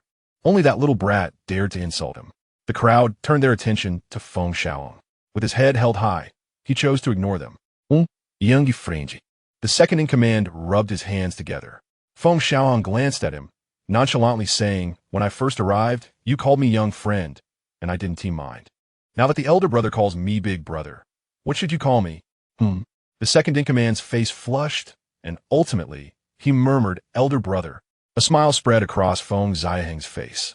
Pleased with the response, he glanced at the seal and then at the leader, directly exclaiming, damn you. The words flowed effortlessly, as if he were well practiced. The leader's face darkened again, fuming, don't shout at me. He suspected this little imp was doing it on purpose. Look at you getting anxious. Now the mantra needs to be recited all over again. Feng Xiaohang shrugged, accusingly, though his face bore a smile. The leader fell silent, momentarily doubting whether this was truly the disciple of the divine phoenix. How could he be so brash? More insolent than himself. Feng Xiaohang passionately recited the six-character mantra once more. Until the very end, the azure hue awaits the rain, while I await you. Upon completion, the golden light burst forth, and the body of the Five Elements Mountain began to crack like a chasm. Zi Ming led Feng Xiaohang and the others down the mountain. This time, the leader did not scream, but rather broke through the mountain's surface, soaring into the sky. Ha ha ha, I'm out, he exclaimed. Damn it, I was suffocating down there. As he emerged, the leader's words flowed effortlessly, revealing his lack of decorum. Feng Xiaohang called out from below, elder brother, don't forget to wear your bitter tea. The fox demon, Ao Xin, and Mao Xiao had long covered their faces. Hearing Feng Xiaohang shout, the leader's expression shifted. He had been trapped under the Five Elements Mountain, and his belongings had been shattered. Covering his lower half with his hands, he vanished from sight. Moments later, the leader reappeared, clad in a resplendent golden armor, his feet adorned with cloud-stepping shoes, identical to the second-in-command. His fiery eyes seemed to glare fiercely at the world, gazing upon the towering and mighty leader before him. His monkey-like visage radiated an indomitable will, exuding an overwhelming presence simply by standing there. Damn! As the leader began to speak, Feng Xiaohang leaped up, slapping his thigh, his small face frowning in annoyance. Don't talk. That image was perfect. Now that you've spoken, it's all ruined. What a fine monkey you are. Yet you have a mouth. What? I am your elder brother now. Do you no longer wish to acknowledge that? Feng Xiaohang coldly regarded him. You little rascal. The leader fumed, pointing at him. At this moment, Feng Xiaohang exclaimed exuberantly, come and see. This monkey is starting to act spoiled. It can't handle defeat. His expression was extravagantly animated as he shouted. The chief hurriedly covered his mouth, pointing at him. Don't speak recklessly. I can take a loss. Listen to me call you brother. Feng Xiaohang crossed his arms and looked at him with a cold smirk. The chief's face stiffened. He had reluctantly called him brother to escape suppression, but now, uttering it aloud was quite a dilemma. Speak, what are your terms? The chief's expression became serious. He could not allow this little rascal to claim him as brother. He was already of an age where such a title would tarnish his reputation. However, Feng Xiaohang coldly replied, enunciating each word, I will hold on to this secret for a lifetime. Upon hearing this, the chief's pupils constricted. This was troublesome. He had forgotten that this little one was of the same ilk as him. Chapter 87. Arrival of the Four Realms Powerhouses. Eat and drink well. Don't be shy. Make yourselves at home. In the water curtain cave, Feng Xiaohang sat confidently at the head, addressing Zimming and the 6 Kirin clan members sent to secretly protect him. One hand held a wine cup, the other a spirit fruit. It's all your fault for shouting out. The second in command grumbled with annoyance. Do you really want me to be oppressed at the foot of the mountain for a lifetime? The chief felt helpless. There was nothing to be done, as this little one had claimed the foremost position in the water curtain cave, and they dared not protest. The Dazan Xingyuan clan was known for keeping their promises. The entire clan owed him a favor, and after having addressed him as brother once, there was no turning back. They were obligated to acknowledge these 2 young ones as their subordinates. By the way, has there been any news from my master? A month had passed, and Feng Xiaohang still felt a twinge of worry. Of course, his concern was for the Grand Phoenix at home and what remarkable scheme it might be concocting. It has arrived, said Dazan Sheng with a grin. Dazan Sheng was the chief's title, while the second in command was known as Dazan Wang. Feng Xiaohang suddenly perked up, sitting straight, his expression tightening, and asked, what did it say? It said that if you've had your fun, you should return. If you don't come back soon, I will spank you until you can't sit. Dazan Wang leisurely remarked. Tisk, as the leader, it seems you too have your fears. Dazan Sheng retorted sarcastically, his tone particularly mocking. Smack! Feng Xiaohang slapped the armrest, huffing. Am I afraid of her? At home, when I say 1, she doesn't dare to say 2. When I say go east, she doesn't dare to go west. Zimming turned her face away, not wanting to witness this exchange. Just then, an old ape entered the water curtain cave. It was the previous guardian of the mountain. The old ape wore a broad smile. For the chief had broken free from Yuxing Mountain, and the ape clan would once again stand at the pinnacle of the demon realm. Reporting to the chief and second in command. The divine Phoenix Empress has arrived. Although the old ape was joyous, he did not forget the matter at hand. Feng Xiaohang stood up with a jolt. Looking at the old ape, what did you say? His small face bore signs of tension and unease. Go, invite her in quickly. Dazan Sheng urged impatiently. Soon, Huang Wu arrived at Xingyuan Mountain, and all the demons bowed in reverence to welcome her. With the arrival of a demon empress, no one dared to show any lack of respect. Feng Xiaohang, have you had enough fun? Huang Wu strode directly into the water curtain cave, her gaze landing on Feng Xiaohang, who sat confidently at the head. She paused for a moment, then narrowed her beautiful eyes. This little rascal has learned to drink? Feng Xiaohang felt a jolt of anxiety. As Huang Wu's gaze swept over, she slightly froze upon seeing Dazan Sheng, her eyes filled with astonishment. You have come out? Was it possible that the little rascal had indeed come to Xingyuan Mountain to rescue the Xingyuan? Of course I came out, Divine Phoenix. It has been a while.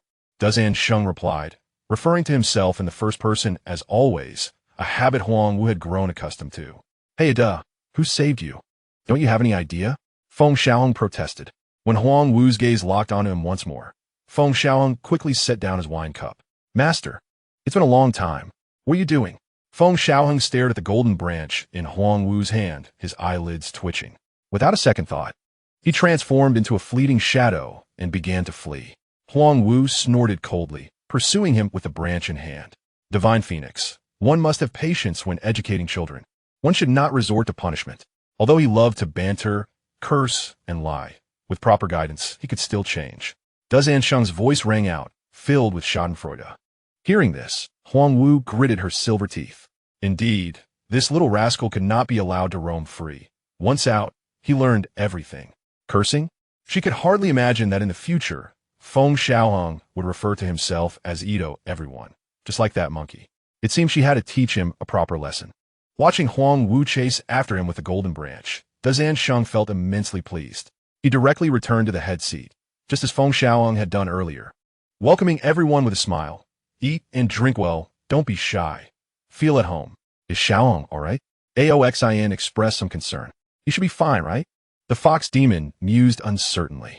Xianheng and Kuei Yuan were engrossed in a pile of spirit fruits, oblivious to the outside world, while Mao Zioki sat beside Mao Zhao, wearing a gentle smile as she patiently peeled the spirit fruit skin and offered it to her.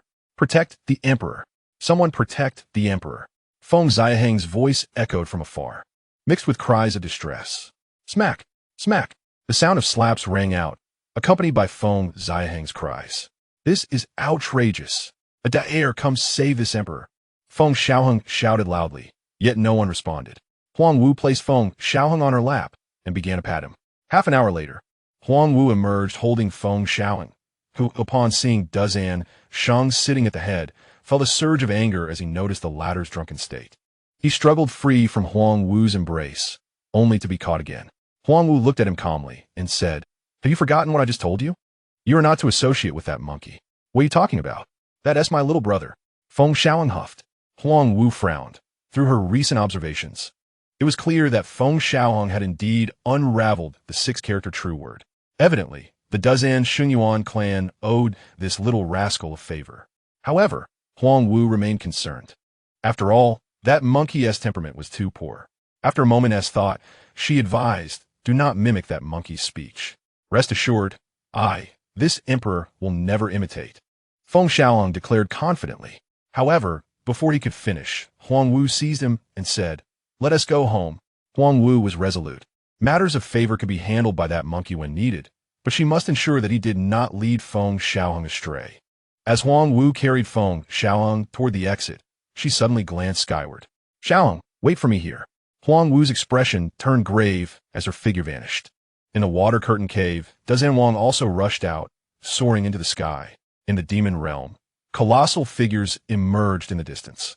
"Do you all intend to incite war by uniting in my demon realm?" The Azure Dragon Emperor commanded, his voice booming as he gazed at the approaching figures. There were a total of 26, each possessing strength rivaling that of a demon emperor. In the demon realm, streams of demonic light soared into the sky as one demon emperor after another made their appearance. The Tao Source fruit belongs to the 5 realms collectively, yet the demon realm monopolizes it. This is far too tyrannical. Indeed, surrender the Tao Source fruit, and we shall retreat, various voices echoed, bluntly articulating their intentions. The Tao Source fruit is to be claimed by those capable. This is a rule established by the 5 realms. Do you wish to tear the mask off? A mysterious tortoise emerged in the starlit sky, its massive body dwarfing the stars, its icy gaze fixed upon the adversaries. If that is the case, we shall have to take matters into our own hands. Why waste words with them? Enter the demon realm, seize the Tao Source fruit, and kill Feng Xiaohang. Excellent. A chorus of cold voices resounded as the powerhouses of the 4 realms cast aside their disguises. Screech! The cry of a phoenix resonated through the void. Flames of the phoenix blazed as Huang Wu stepped forth, her voice clear and noble. "Just based on you?" Chapter 88. Did you not notice anything upon entering? Huang Wu gracefully treaded through the cosmos, illuminated by a fiery phoenix that blazed against the inky darkness, its flames spreading through the void and incinerating all in its path. Given the circumstances, there was nothing more to discuss. Let us act. In an instant, an individual launched an attack, a spear hurtling from the heavens, enveloped in a sinister aura, presenting an eerie sight. Huang Wu let out a cold snort and pointed with her delicate hand. Boom! The stars above exploded, igniting the entire universe, as countless fiery feathers transformed into millions of sharp arrows descending from the skies. Her cultivation level drew the attention of the various demon emperors and the formidable beings from the 4 realms, their gazes momentarily sharpening. Bang! The spears shattered in an instant, and the fiery feathers enveloped everything. At this moment, 3 more formidable auras surged forth, aware that alone they could not contend with Huang Wu, especially considering her current strength exceeded that of before. The 4 acted in unison, unleashing their powers against the overwhelming rain of fire feathers. In Huang Wu's hand, a splendid lotus flower materialized, intertwining with the undying flames and phoenix fire. It was then that Xian Ri Yao Di, Tun Tian Yao Di, Chang Yao Di, Lai Shan Yao Di, and Han Yu Yao Di simultaneously withdrew from the battlefield.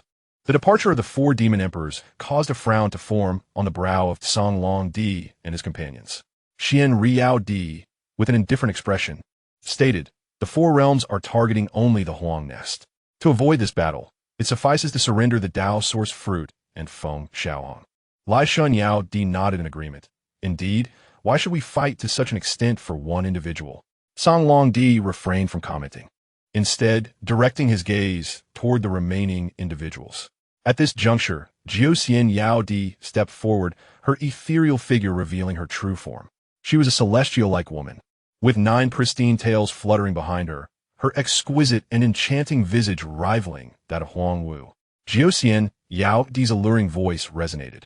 To forsake one today means we may forsake hundreds tomorrow. The demon realm fears no challenge.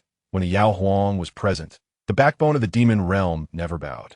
Jiuxian Yao Di advanced, gazing at the strong from the 4 realms, a subtle smile gracing her lips. It is merely a battle. Ha! With such vigor from a single woman, I, Xian Cha, shall certainly accompany you. Xian Cha Yao Di transformed into the form of a celestial tiger, his roar echoing throughout the star domain, causing many stars to shatter. The murderous aura materialized in his substance, coalescing into a law of its own. As the Saint Tiger took charge, the intensity of Xian Cha Yao Di's malevolence and killing intent reached its zenith. The second in command of the Sheng Yuan Mountain, Dozhan Wang, also emerged without uttering a word. He charged at the opposing forces. Jiuxian speaks the truth. Our demon realm has no fear of battle. Kuei Shun Yao Di's words were heavy as a massive Kuei Neo obscured the sun. Mu! Kuei Shun Yao Di also surged forward. Sighing, Xian Di remained silent, indicating his stance. Song Long Di slightly nodded, recognizing that there were still individuals in the demon realm who discerned right from wrong, unlike Xian Ri Yao Di. The 7 demon emperors, led by Song Long Di and Huang Wu, commenced their fierce combat. The conflict ignited the cosmos, directly impacting the star domain. A bunch of fools. Chang Yao Di scoffed. Tao source fruit Lai Shun Yao Di licked his crimson lips, casting his gaze toward the direction of Sheng Yuan Mountain. He was aware of Feng Xiaohang's presence there, as news had reached him from his clan. With this thought, Lai Shun Yao Di returned to the demon realm. Did he intend to target the disciple of the Divine Phoenix? Hun Yu Yao Di furrowed his brow. Who did not know that the Divine Phoenix regarded her demon emperor as a forbidden topic? Meanwhile, he coldly chuckled at the madness of the hyena. Xian Ri Yao Di, Tun Tian Yao Di, and Chang Yao Di remained silent, merely observing the scene with cold detachment. At Sheng Yuan Mountain, within the water curtain cave. Why are you not making a move? Feng Xiaohang inquired, tapping the shoulder of the chief Do Zhansheng. With Do Zhansheng's narration, he had learned of the ongoing conflict beyond the demon realm, realizing that the powerful from the 4 realms had come for him. The Tao source fruit seemed to hold immense significance for them. Humph! If I act, will these individuals still have a way out? Do Zhansheng grunted. Speak plainly. Feng Xiaohang pointed at him. Zimming and the others were expressions of disbelief. Only this little fellow dared to speak to Do Zhansheng in such a manner. Yet, they also felt a weight of seriousness. The 4 realms had united solely to confront a child. Reflecting on Feng Xiaohang's previously showcased talent, it seemed the Tao source fruit was merely a secondary objective.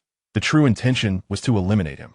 First, the powers of the Divine Phoenix and Song Long were sufficient to handle some adversaries, while Xian Cha and Kuei Shun were no weaklings either.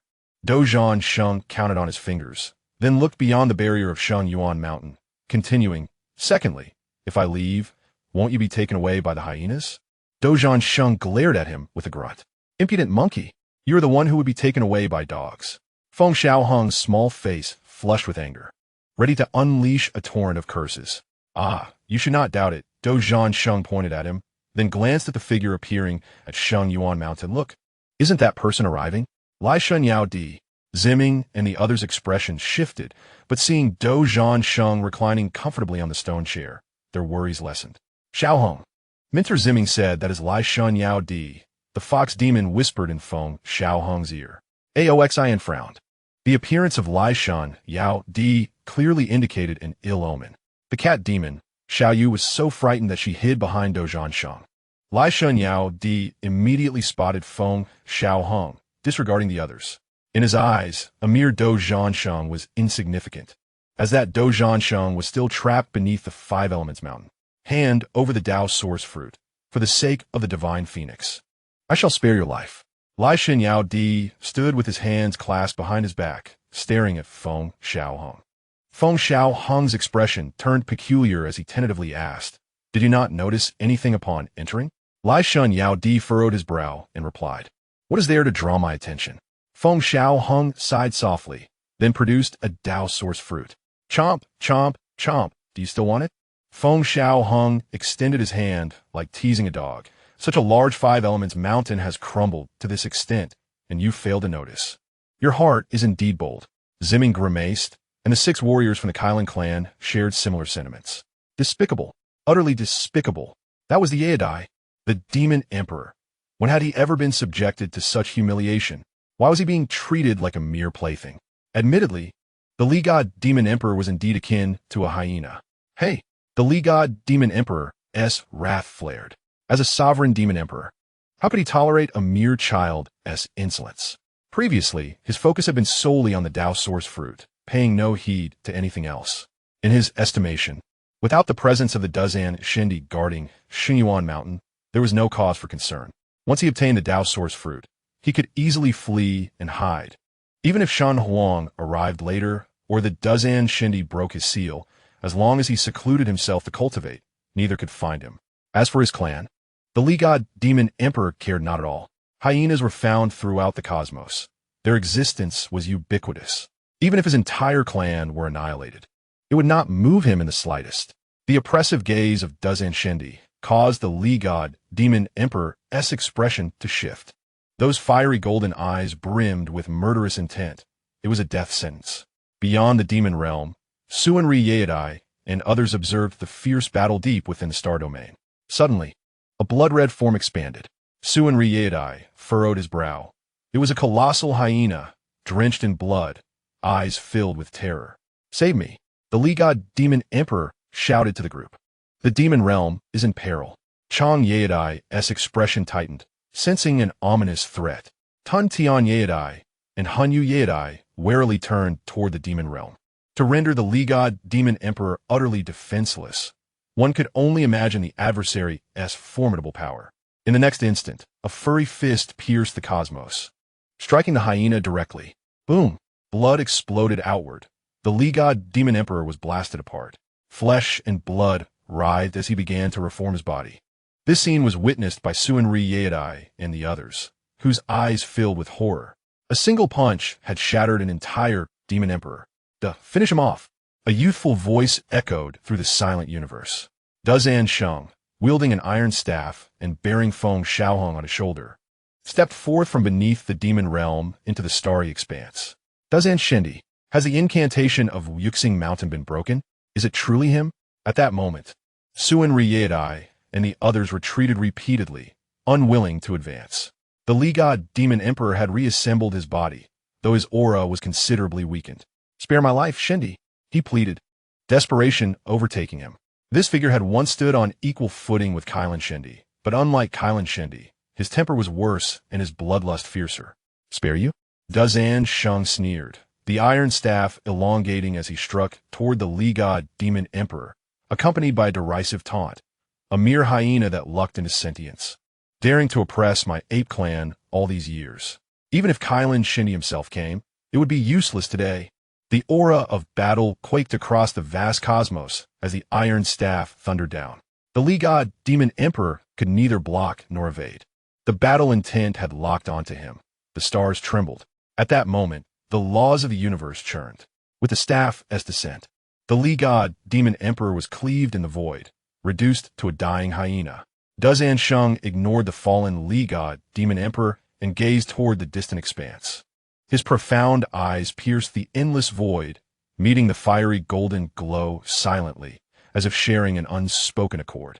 Deep within the star domain, 7 demon emperors and the 4 realms champions waged a fierce battle, several already wounded. Were it not for the support of Songlong Emperor and Huang Wu, the tide would have turned long ago. This was despite Huang Yu's recent breakthrough, her strength having advanced a step. The enemy's numbers were overwhelming. Even the formidable Kuishan demon emperor had bloodied wounds. The plan was to slowly wear them down, to exhaust them here, leading to the annihilation of the demon realm. Excellent. The 4 realms warriors prepare to wear down the 7 demon emperors, lest they retaliate in desperation, someone commanded. Juxian Yadai's radiant immortal light dimmed slightly from recent injuries. Yet her gaze remained calm. The enigmatic soul assault of the Tianhu clan was the sole reason she persevered thus far. Shen Huang, after this matter, I demand the Tao source fruit. Then we shall settle accounts. Suanchai Yadai's voice thundered, eyes ablaze with murderous intent. Agreed, Huang Wu nodded faintly, though others remained silent. Their intentions were unmistakable. Huang Wu did not refuse. This was a matter of principle for the demon realm. The adversaries sought to eradicate Feng Xiaohang, and these few had intervened out of the greater cause. Thus, Huang Wu was fully aware. Attack! Someone shouted. The laws gathered, and the Tao unleashed anew. The seven prepared solemnly for the next clash. Suddenly, a golden iron staff emerged from the void, striking the vanguard. In an instant, the leading warrior's body exploded. The battle intent on the staff seemed capable of shredding the universe. The physical form shattered, revealing the soul. None had anticipated such a covert assault. That power, even in direct combat, was overwhelming to ordinary emperors, much less a sneak attack. The soul raged, seeking the hidden assailant. In the next moment, battle intent reappeared, tearing the soul asunder into stardust. Who dares plot against me? Two agonized cries echoed. The crowd turned to see a Kylan arm emerge from the void, piercing two bodies and pinning them in space. The hand, covered in purple-blue scales, gripped their souls. More attackers? Instantly, vigilance heightened, eyes turning to two voids. Golden light shimmered. Purple mist blurred as two figures stepped forth. Kylan Shindi, was he not restrained? The Four Realms champion's expressions shifted, though none immediately recognized the iron staff-wielding monkey. The demon realm's emperor's faces suddenly paled. He has emerged. Chapter 90. The Light of Time, Sword Emperor, Protection of Kangyu Master. Feng Xiaohang sat atop Dazansheng's shoulder, waving her hand. Huang Wu's expression darkened, glaring at Dazansheng. Why did you bring him here? Dazansheng's face stiffened. Glancing at Feng Xiaohang. I told you not to follow, but you insisted. Feng Xiaohang scowled, slapping the monkey's head and pointing. Who is the boss? This scene unfolded before all, especially the demon emperors, whose eyelids twitched uncontrollably. The child was truly audacious, to dare strike Dazan Shindi's head. Yet Dazan Shindi merely darkened his expression, grabbed Feng Xiaohang from his shoulder, and tossed her to Huang Wu as if she were a sack of grain.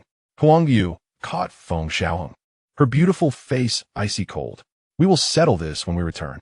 Feng Xiaohang swallowed hard, silenced by fear. He was Dazan Shindi, after all. At that moment, someone shouted in recognition. That monkey from years ago? Wasn't he sealed beneath Yuxing Mountain? All the Four Realms champions turned to Dazan Sheng in astonishment.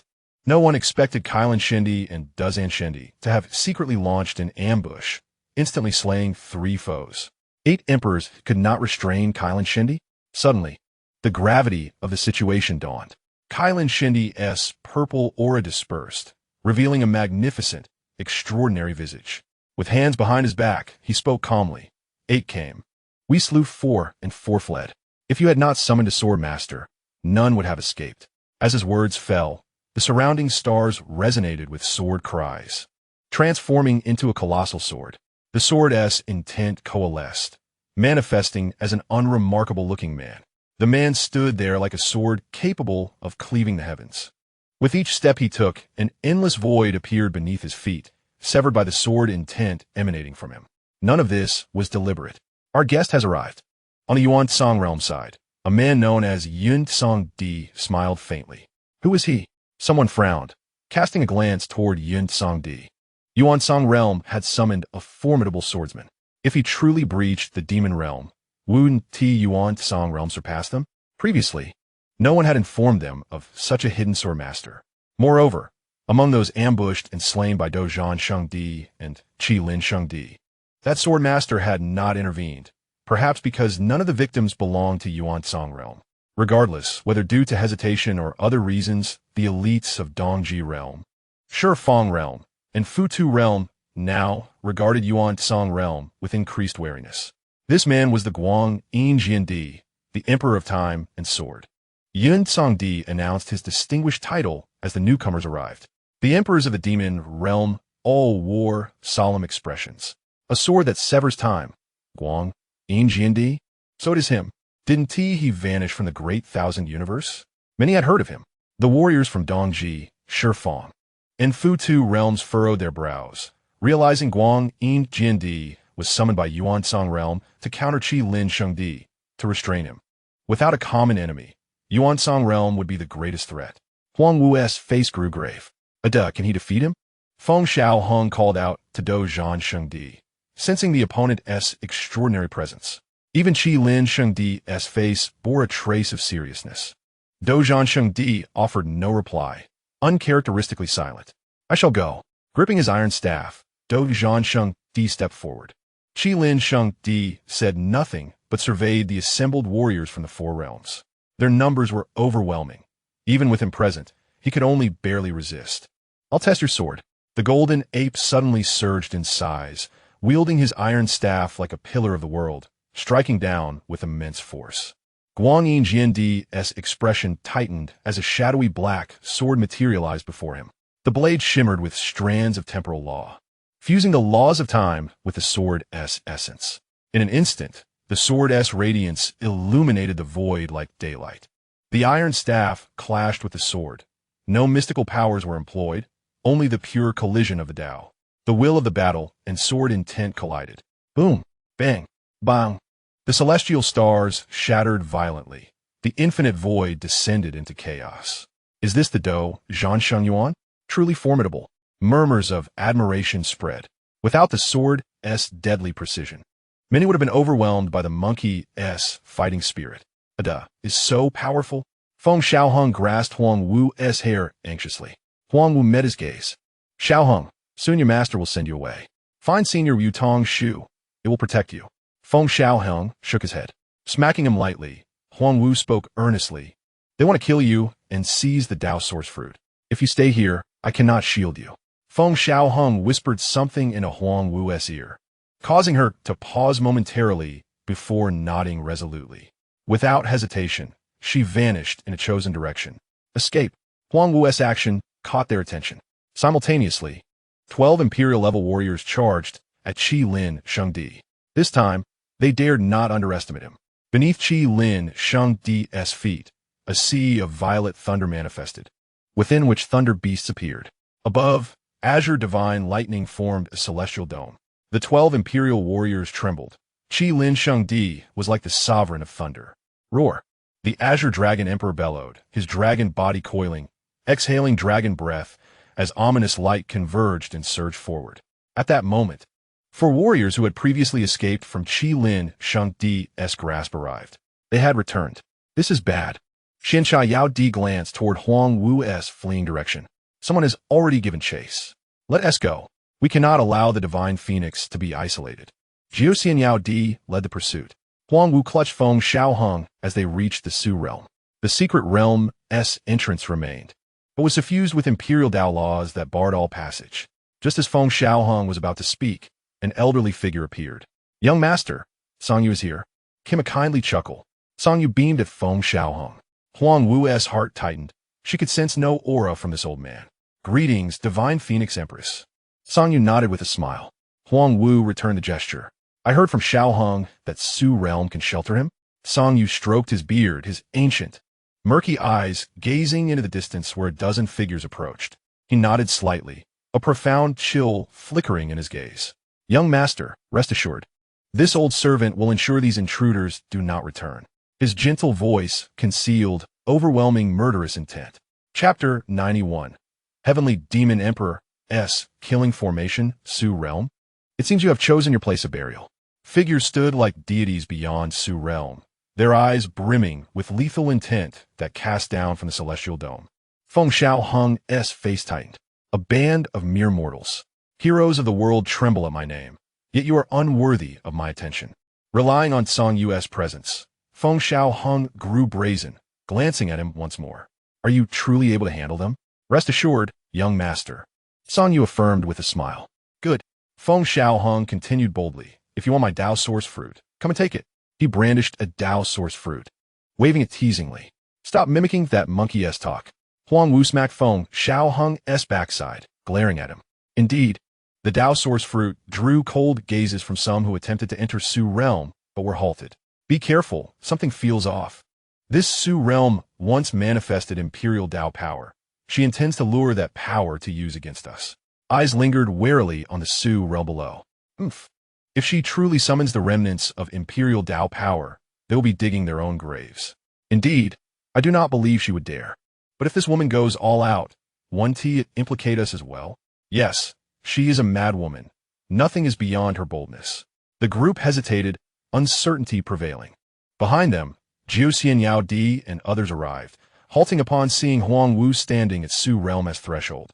It feels like Huang Wu is about to make a decisive move. She shouldn't be so reckless, right? Who can say? Knowing Huang Wu well, Jiuxian Yao Di, Xiancha Yao Di, and the others dared not act rashly. If she truly unleashed imperial Dao methods, they would all be doomed, having lived tens of thousands of years. Risking their lives was unthinkable. Hey, you lot up there? Feng Xiaohang pointed skyward at the hesitant crowd outside Su realm.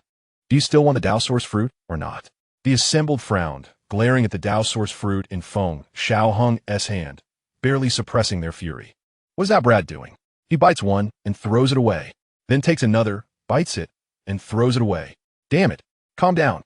Calm down. That kid is trying to lure us into Su realm. Indeed, we must not fall for it. Feng Xiaohang scoffed. Don't want a Dao source fruit? I have plenty more. With that, he leapt from Huang Wu's arms, producing one Dao source fruit after another, placing them at his feet with a series of sharp claps. With each step taken, it felt akin to crushing a balloon. The young master is truly formidable. Song Yu gazed upon him with affection, offering a thumbs up and a beaming smile. Huang Wu observed, her silver teeth clenched tightly, delicately pinching her slender hand. To be honest, the Daiyuan fruit feels quite pleasant underfoot. Feng Xiaohang, with a cheeky grin, glanced up again, questioning whether they found him infuriating. Outside the Sujia, fury surged within him. This emperor shall ensure that this child suffers the most excruciating fate. His patience was wearing thin. This child was excessively audacious and must be eliminated. Even with their typically composed demeanor, they found themselves seething with rage. The Daiyuan fruits were invaluable treasures, even to them. Why hesitate? This emperor does not believe she would dare to risk everything. Indeed, let us charge in. Feng Xiaohang sensed the palpable killing intent. The group was on the verge of action, and her small face tightened with unease. She immediately dove into Huang Wu's embrace, earnestly imploring, "Be sure to protect me." Huang Wu shot a disapproving glance at the one in her arms, thinking to herself, I could give you a good scolding.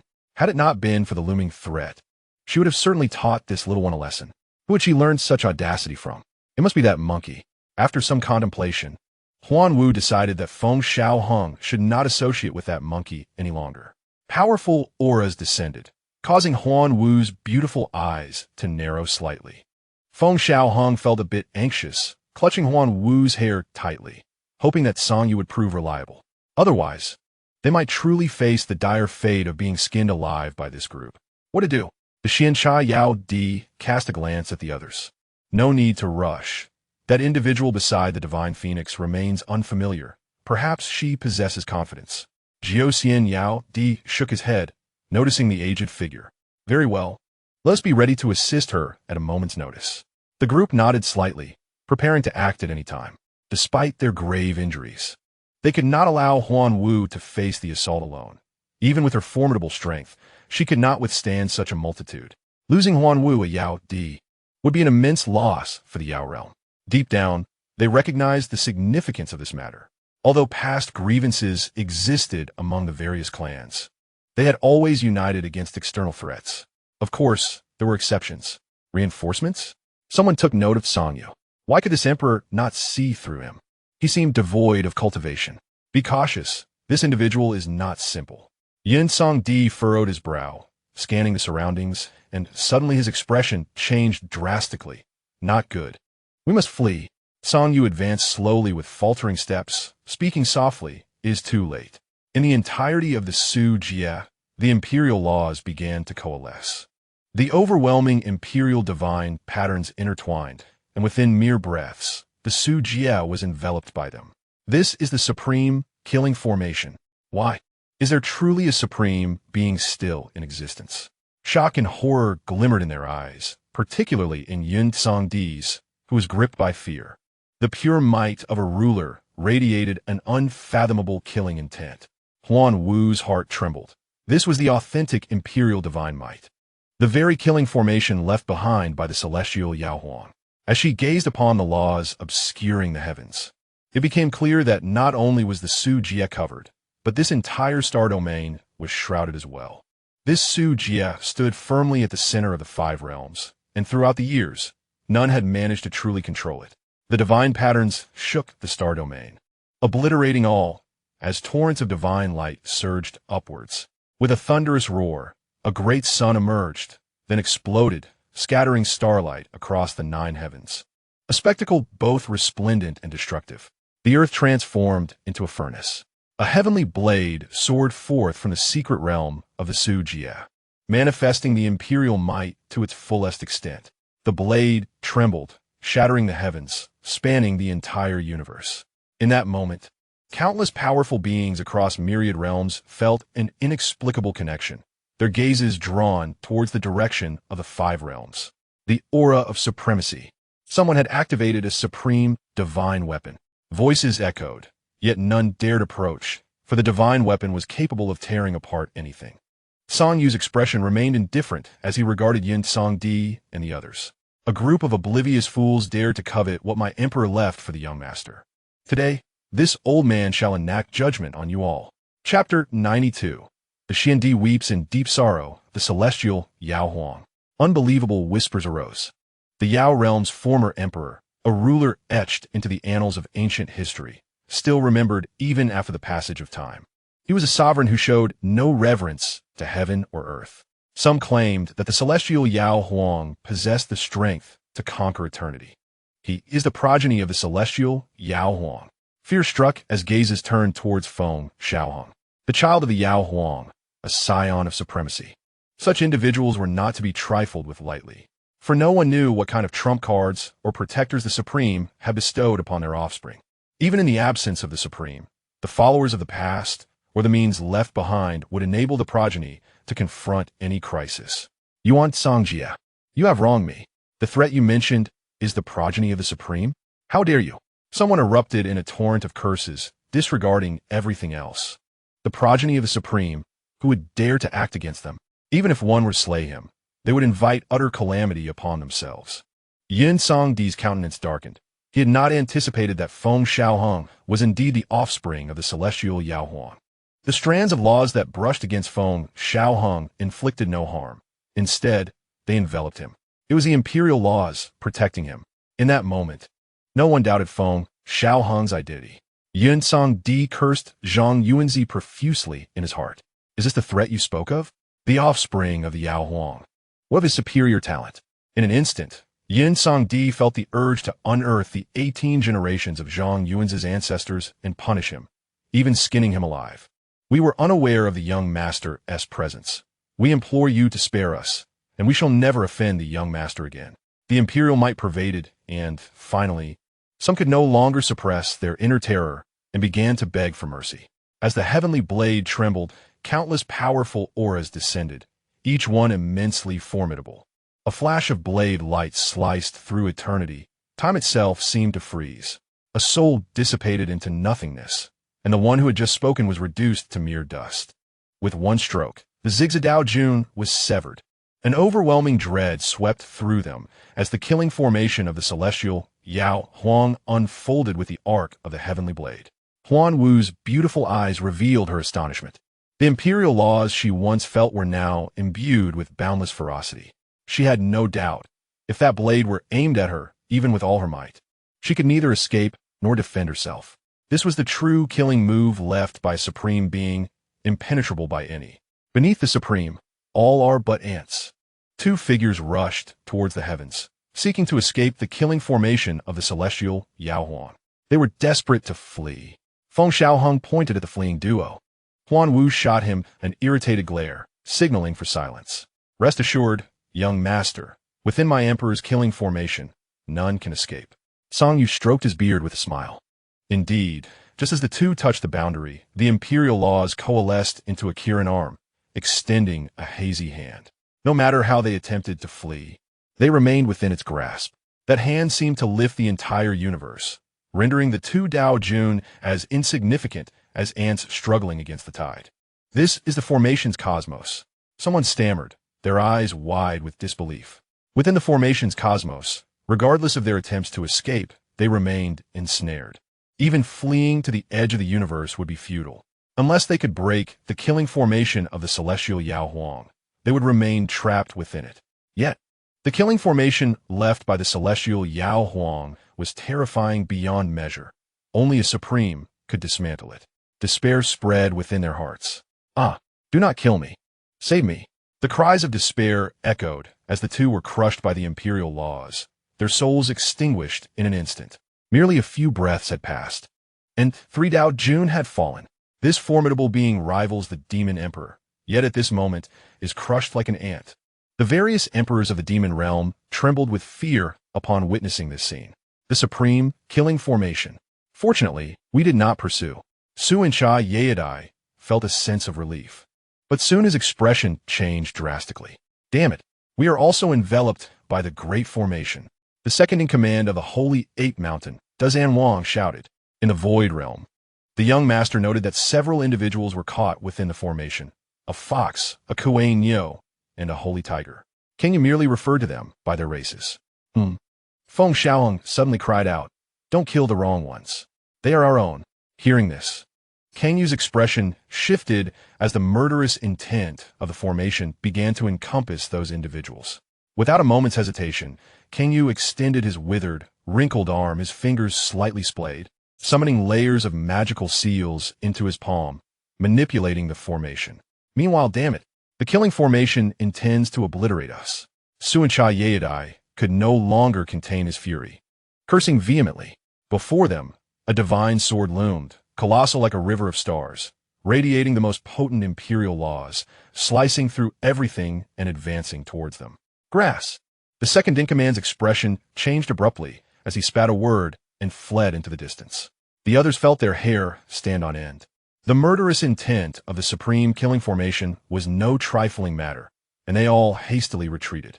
However, they soon realized they remained within the formation. That divine sword continued its relentless assault. No matter where they fled, the sword could still reach them. At that moment, a chill gripped their hearts, and they finally comprehended the despair experienced by the previous two. As the divine sword descended, celestial light shattered everything. Xiandi roared in anger, transforming into a massive black turtle, its limbs like pillars supporting the heavens, its shell resembling a celestial mountain. Though Xiandi's strength may not rank among the 12 demon emperors, his defense was renowned. Yet, even as the divine sword descended, he could not withstand it. The sword's edge approached, and the turtle's shell began to crack like a spider's web. Xiandi, retreat. Kuei Shinyadai shouted. In the next instant, the sword light blazed brilliantly, illuminating all. It is over. A look of paleness and despair surfaced on the exquisite face of Jiu Xianyadai. After a long moment, "Oh no, damn it. The old man's turtle shell. The heavens curse it. My turtle shell. My turtle shell." The onlookers gazed at Xiandi rolling on the ground, as if mourning a deceased father, the old man crying pitifully. Surviving this ordeal was fortunate enough. His turtle shell could still be repaired and reused. The second-in-command scoffed, feeling a sense of relief after the disaster. Just a moment ago, the divine sword had transformed into a shower of light at a critical moment, suggesting that the elder beside the divine phoenix had controlled the formation and intervened in time. Yet even so, they remained shaken, as the specter of death still loomed over them, a lingering fear that was hard to shake off. "Ah, my turtle shell, curse it." The old man Xiandi continued to weep, sitting on the ground, cradling the shattered pieces of his turtle shell, tears and snot streaming down his face, causing the onlookers to twitch their lips. The Xiangui clan regarded their turtle shells as their very lives. Their shells were akin to their homes. It is no wonder Xiandi cried so sorrowfully. Chapter 93. Is it appealing? Boom. A divine tower trembled, the vast imperial laws vibrating, shaking the 33 heavens, suppressing the universe and descending. Celestial light poured across the cosmos. Adea Jun did not even have time to utter a scream before the imperial laws shattered his divine soul. Various extraordinary beasts and Dao weapons materialized.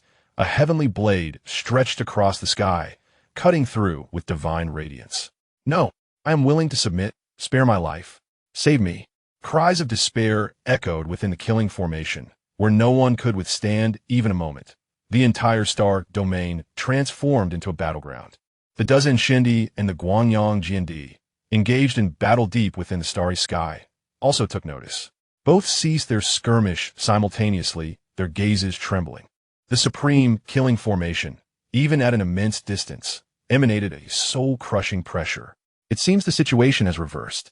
Dozen Shindi laughed heartily, his battle intent soaring to its zenith.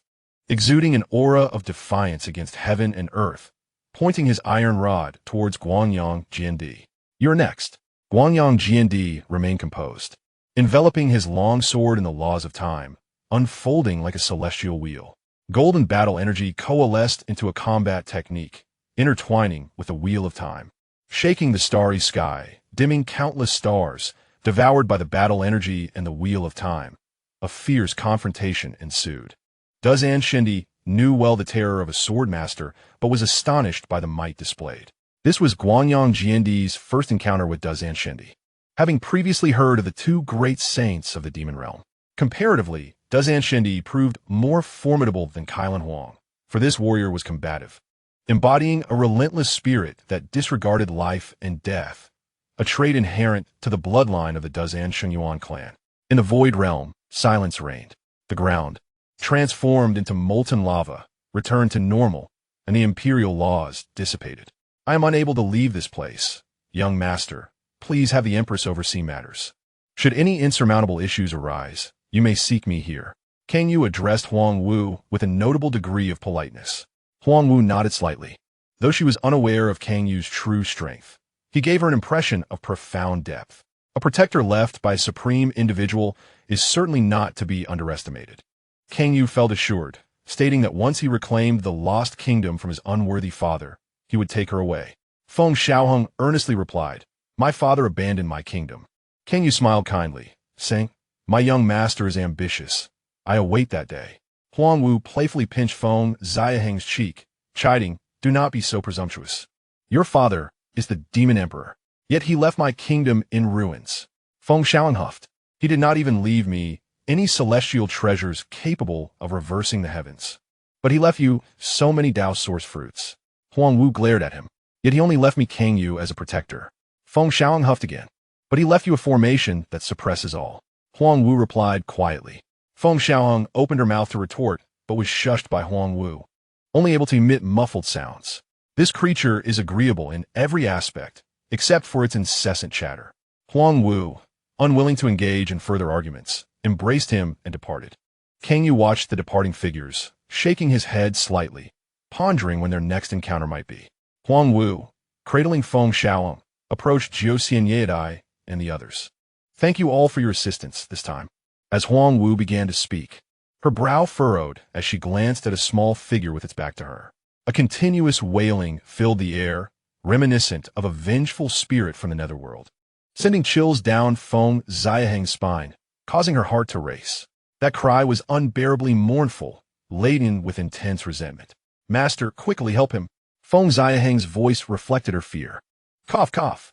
Kuei Shin Yedai interjected. "He is Xiandi." Subsequently, Jiuxian Yedai recounted the recent events.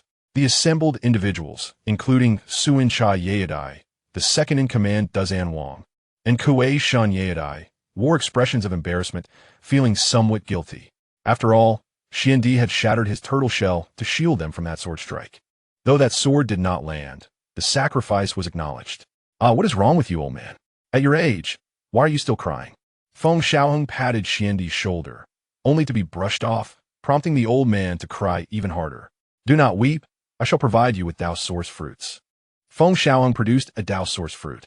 Xiandi turned his sorrowful face towards her, accepting the fruit before turning away to continue his lament, leaving Feng Xiaohang with a look of exasperation. The others silently observed this peculiar scene. Suddenly, Suincha Yedai glanced at Huang Wu, clearing his throat before discreetly diverting his gaze. Huang Wu, her expression neutral, quietly produced several Dao source fruits, stating, "For this endeavor, Everyone shall be rewarded with Tao source fruits. The eyes of the crowd sparkled with excitement. So many. Are they all for us? The Ki Shun Yao Di gazed in disbelief at the large pile of Dao Yuan fruits. Huang Wu nodded gently. Xiandi moved closer, weeping as he stuffed Dao Yuan fruits into his embrace. Damn it, that old man is truly devious. The second-in-command shouted, his eyes widening at the dwindling fruits. Damn it. Xiandi, don't go too far. The others also began to scramble frantically. Xiandi ceased his pretense and rapidly consumed the fruits with utmost speed. In that instant, the clash of Dao techniques commenced anew as everyone resorted to their utmost tactics for the fruits. Ultimately, Jiuxian Yaodi utilized a soul illusion technique, rendering the others momentarily sluggish, allowing her to seize a significant amount of Dao Yuan fruits. A satisfied expression graced her enchanting face. Jiuxian Yaodi gracefully approached Huang Wu, observing the two holding hands, and smiled faintly.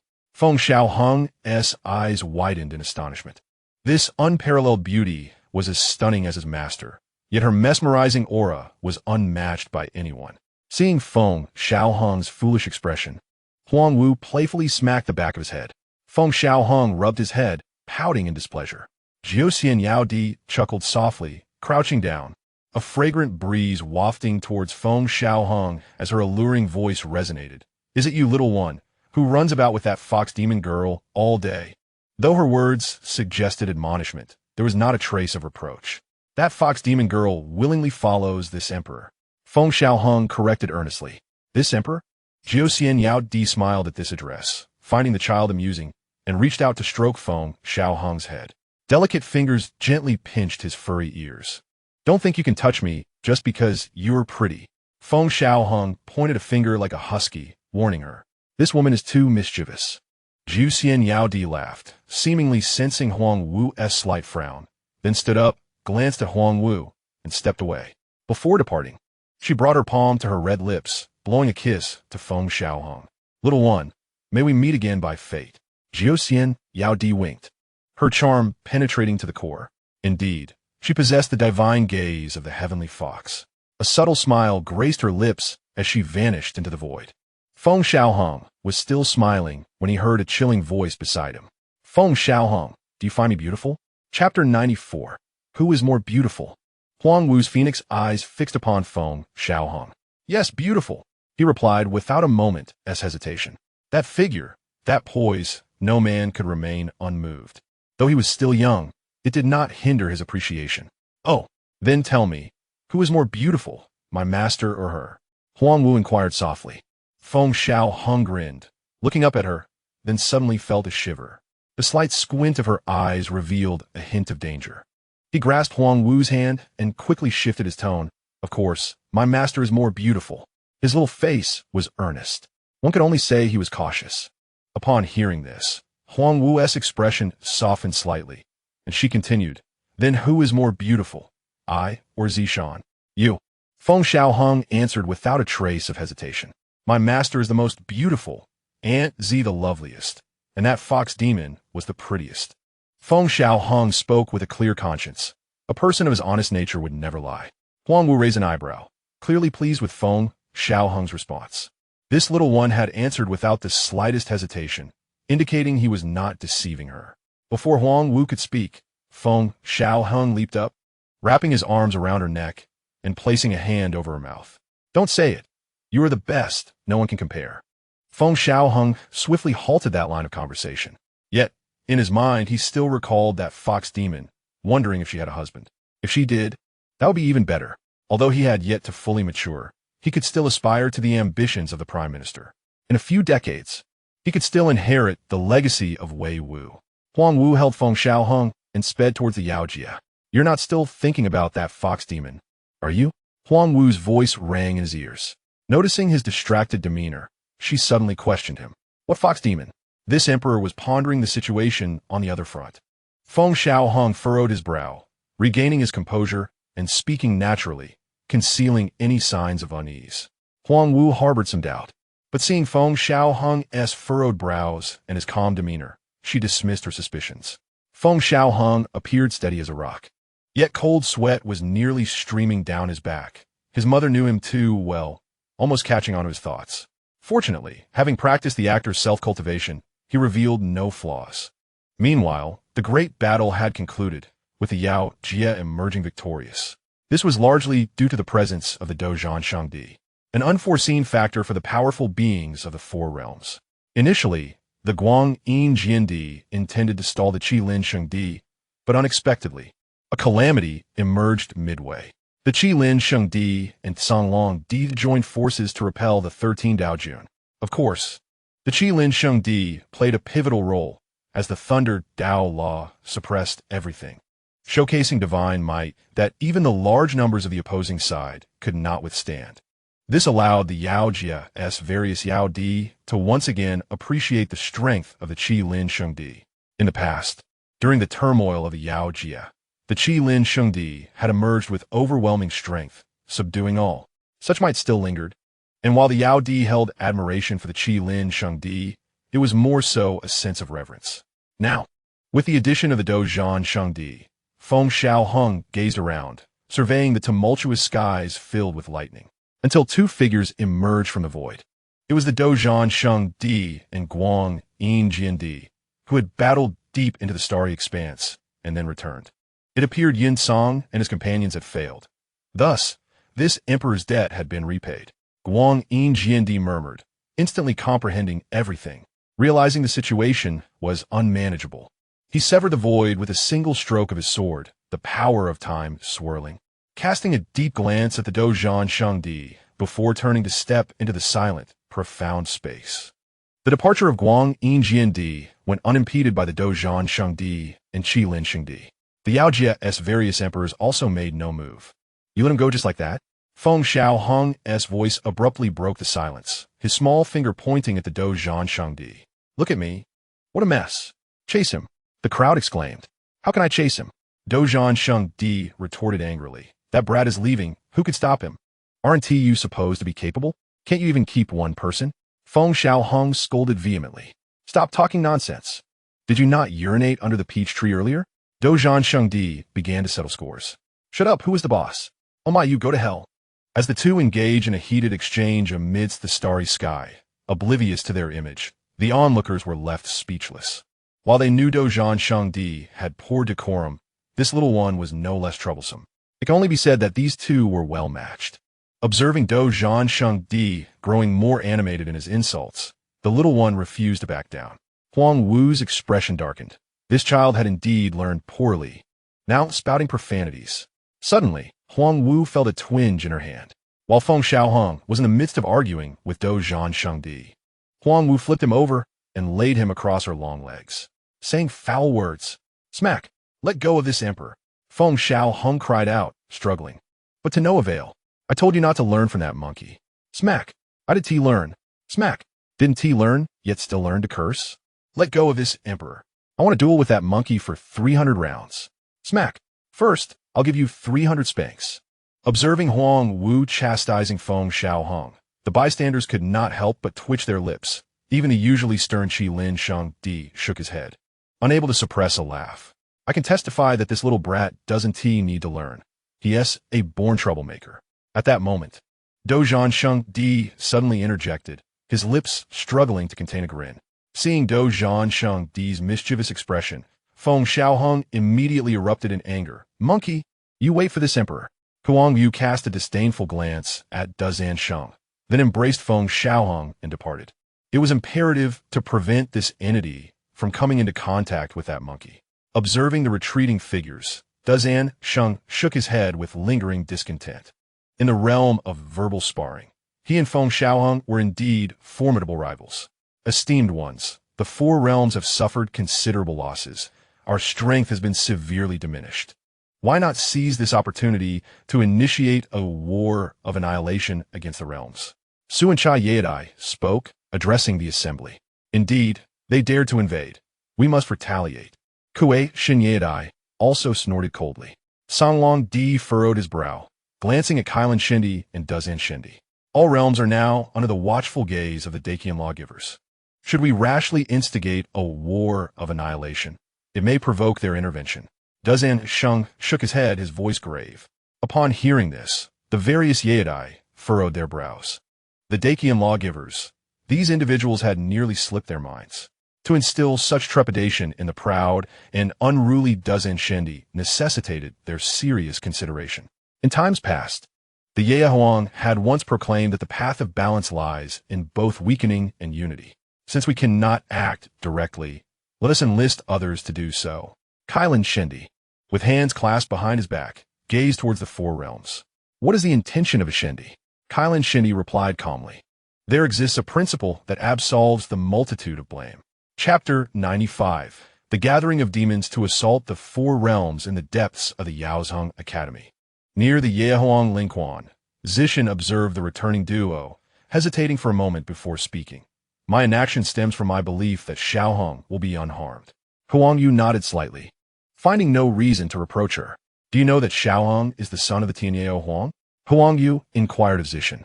The identity of the Yehuang's son is generally not known to the common folk. Zishan did not conceal this truth, nodding gently. Did the little fellow tell you? Huang Wu pressed again. It was not he who informed me. The might of the Wanyao Shini, which the Tianyao Huang could be said to have pushed through the ages, speaks volumes. Zishan, with her hands gracefully poised at her abdomen, elegantly turned her head toward Feng Xiaohang, who was fiddling with a 9-colored Kailan seed, and remarked, a son of a Yehuang traversing the world would not lack for contingencies. At that moment, Ziwan arrived. The four realms have trespassed upon our demon domain. Now that their vitality is greatly diminished, the Shendi commands that the various Yaedai rally the demons of our realm to attack the four realms. Ziwan spoke with deference, bowing respectfully, and added, the avian demon clans allied with the Phoenix tribe will require your majesty's assistance. Huang Wu nodded slightly. It seems Zixuan is wary of the Dakian lawgivers. Otherwise, he would not resort to such measures against the four realms. Zishan spoke softly, referring to Zixuan as the Kailan Shendi. Zishan's direct mention of Kailan Shendi's name elicited no reaction from Ziwan, who appeared unsurprised. Huang Wu's curiosity regarding Zishan's identity deepened. Having known Zishan for 30,000 years, she had never fully discerned her. A veil of mystery seemed to shroud her, rendering her inscrutable. Very well. Huang Wu did not refuse. Her desire to swiftly eliminate the four realms overtook her. Were it not for Feng Xiaohang being the son of the Tianyao Huang, endowed with the means left by the Tianyao Huang, he might have been truly annihilated by the united forces of the four realms. This notion had already struck a chord of her deepest concerns. Hey, why did we rally forces against them from the start? Feng Xiaohang, unbeknownst to when he had approached, tugged at her skirt. Huang Wu crouched down, gently caressing his little face, smiling as she patiently explained, because they are too weak. In such confrontations, they would merely become cannon fodder, offering no value to the larger scheme. Now, with their diminished strength and the demon realm supporting them, they may be assailed en masse. Feng Xiaohang, upon hearing this, clicked his tongue in admiration, exclaiming, oh dear, this Kailan Shendi is quite the crafty one. Cough, cough. Rather a person of great wisdom. Huang Wu stood up, looking at Zishan, and said, I leave this little fellow in your care. Indeed, Zishan did not decline. Master, are you leaving? Feng Xiaohang's little face was filled with reluctance. Master will handle everything in return. Huang Wu stroked Feng Xiaohang's head, a smile gracing her lips. Feng Xiaohang's attitude brought her great satisfaction. When will you return? Will it take long? Tears welled in Feng Xiaohang's eyes as he sniffled, his gaze darting around. This fleeting moment did not escape Ziwan's notice. Oh no, this little one is planning something. Suddenly, he found himself wishing Huang Wu would not leave. Without her, this little tyke might cause chaos. It should take some time. A gentle smile graced Huang Wu's face, completely unaware of the underlying tension. Feng Xiaohang suddenly beamed, planting a kiss on her cheek, appearing quite obedient. Master, go and return swiftly. I will miss you. Excellent. Huang Wu felt delighted by the two kisses. The joy in her beautiful eyes, uncontainable. Ziwan opened his mouth, eager to caution the Empress. It's all a facade. It's all an illusion. Such foolishness. As Huang Wu slowly rose, preparing to depart, a thought struck her. She turned to Zishan, hesitating momentarily before advising. Do not let him come into contact with that alluring vixen. Zishan initially appeared perplexed before inquiring. The Jiuxian Yaedai? Huang Wu nodded gently. Feng Xiaohang's smile suddenly froze, realizing his little scheme had been uncovered. Seeing this, Huang Wu was filled with ire. This creature still harbored thoughts of that vixen, but they had only met once. How could she be so enticing? Fear not. The Jiuxian will not come here. Zishan's words seemed to serve as an assurance. Huang Wu felt somewhat reassured. Upon returning to the Huang nest, Huang Wu summoned the demons, which would take considerable time. Xiaohang, you're on the verge of breaking through to the Yuaning stage. Zishan looked at Feng Xiaohang and softly remarked, the Yuaning stage is distinct from other realms. It harnesses the power of heaven and earth, allowing for the preliminary mastery of divine abilities. Feng Xiaohang listened quietly, aware of this knowledge, but Zishan's sudden mention indicated something of significance was to follow. What do you think of the celestial prodigies you encountered from the four realms? Zishan gazed into Feng Xiaohang's eyes. Feng Xiaohang pondered for a moment, then shook his head. They are too weak. With my current strength, I could easily overwhelm them.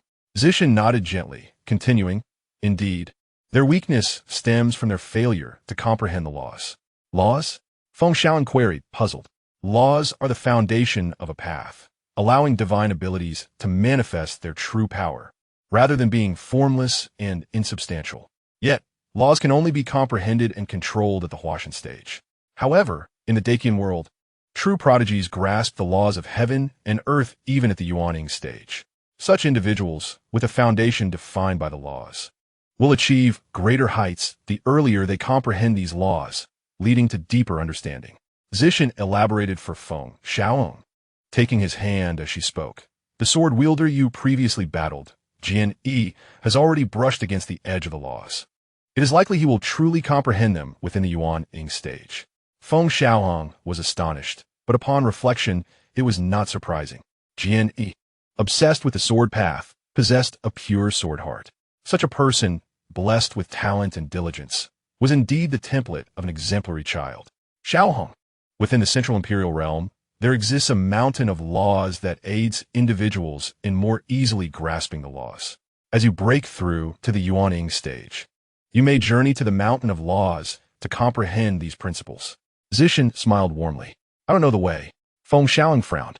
Would you like to go? Zishan countered. Can Aunt Ji take me there? Certainly. Feng Xiaohang felt as if Zishan were gradually enticing him towards the mountain of laws. Beyond the demon realm, throngs of mighty demons surged towards the demon domain. In an instant, the air was thick with demonic energy as the various Yaedai took their positions, and the multitude of demons prostrate, awaiting the commands of their emperors. A month later, the legion of demons surged towards the realm of the four.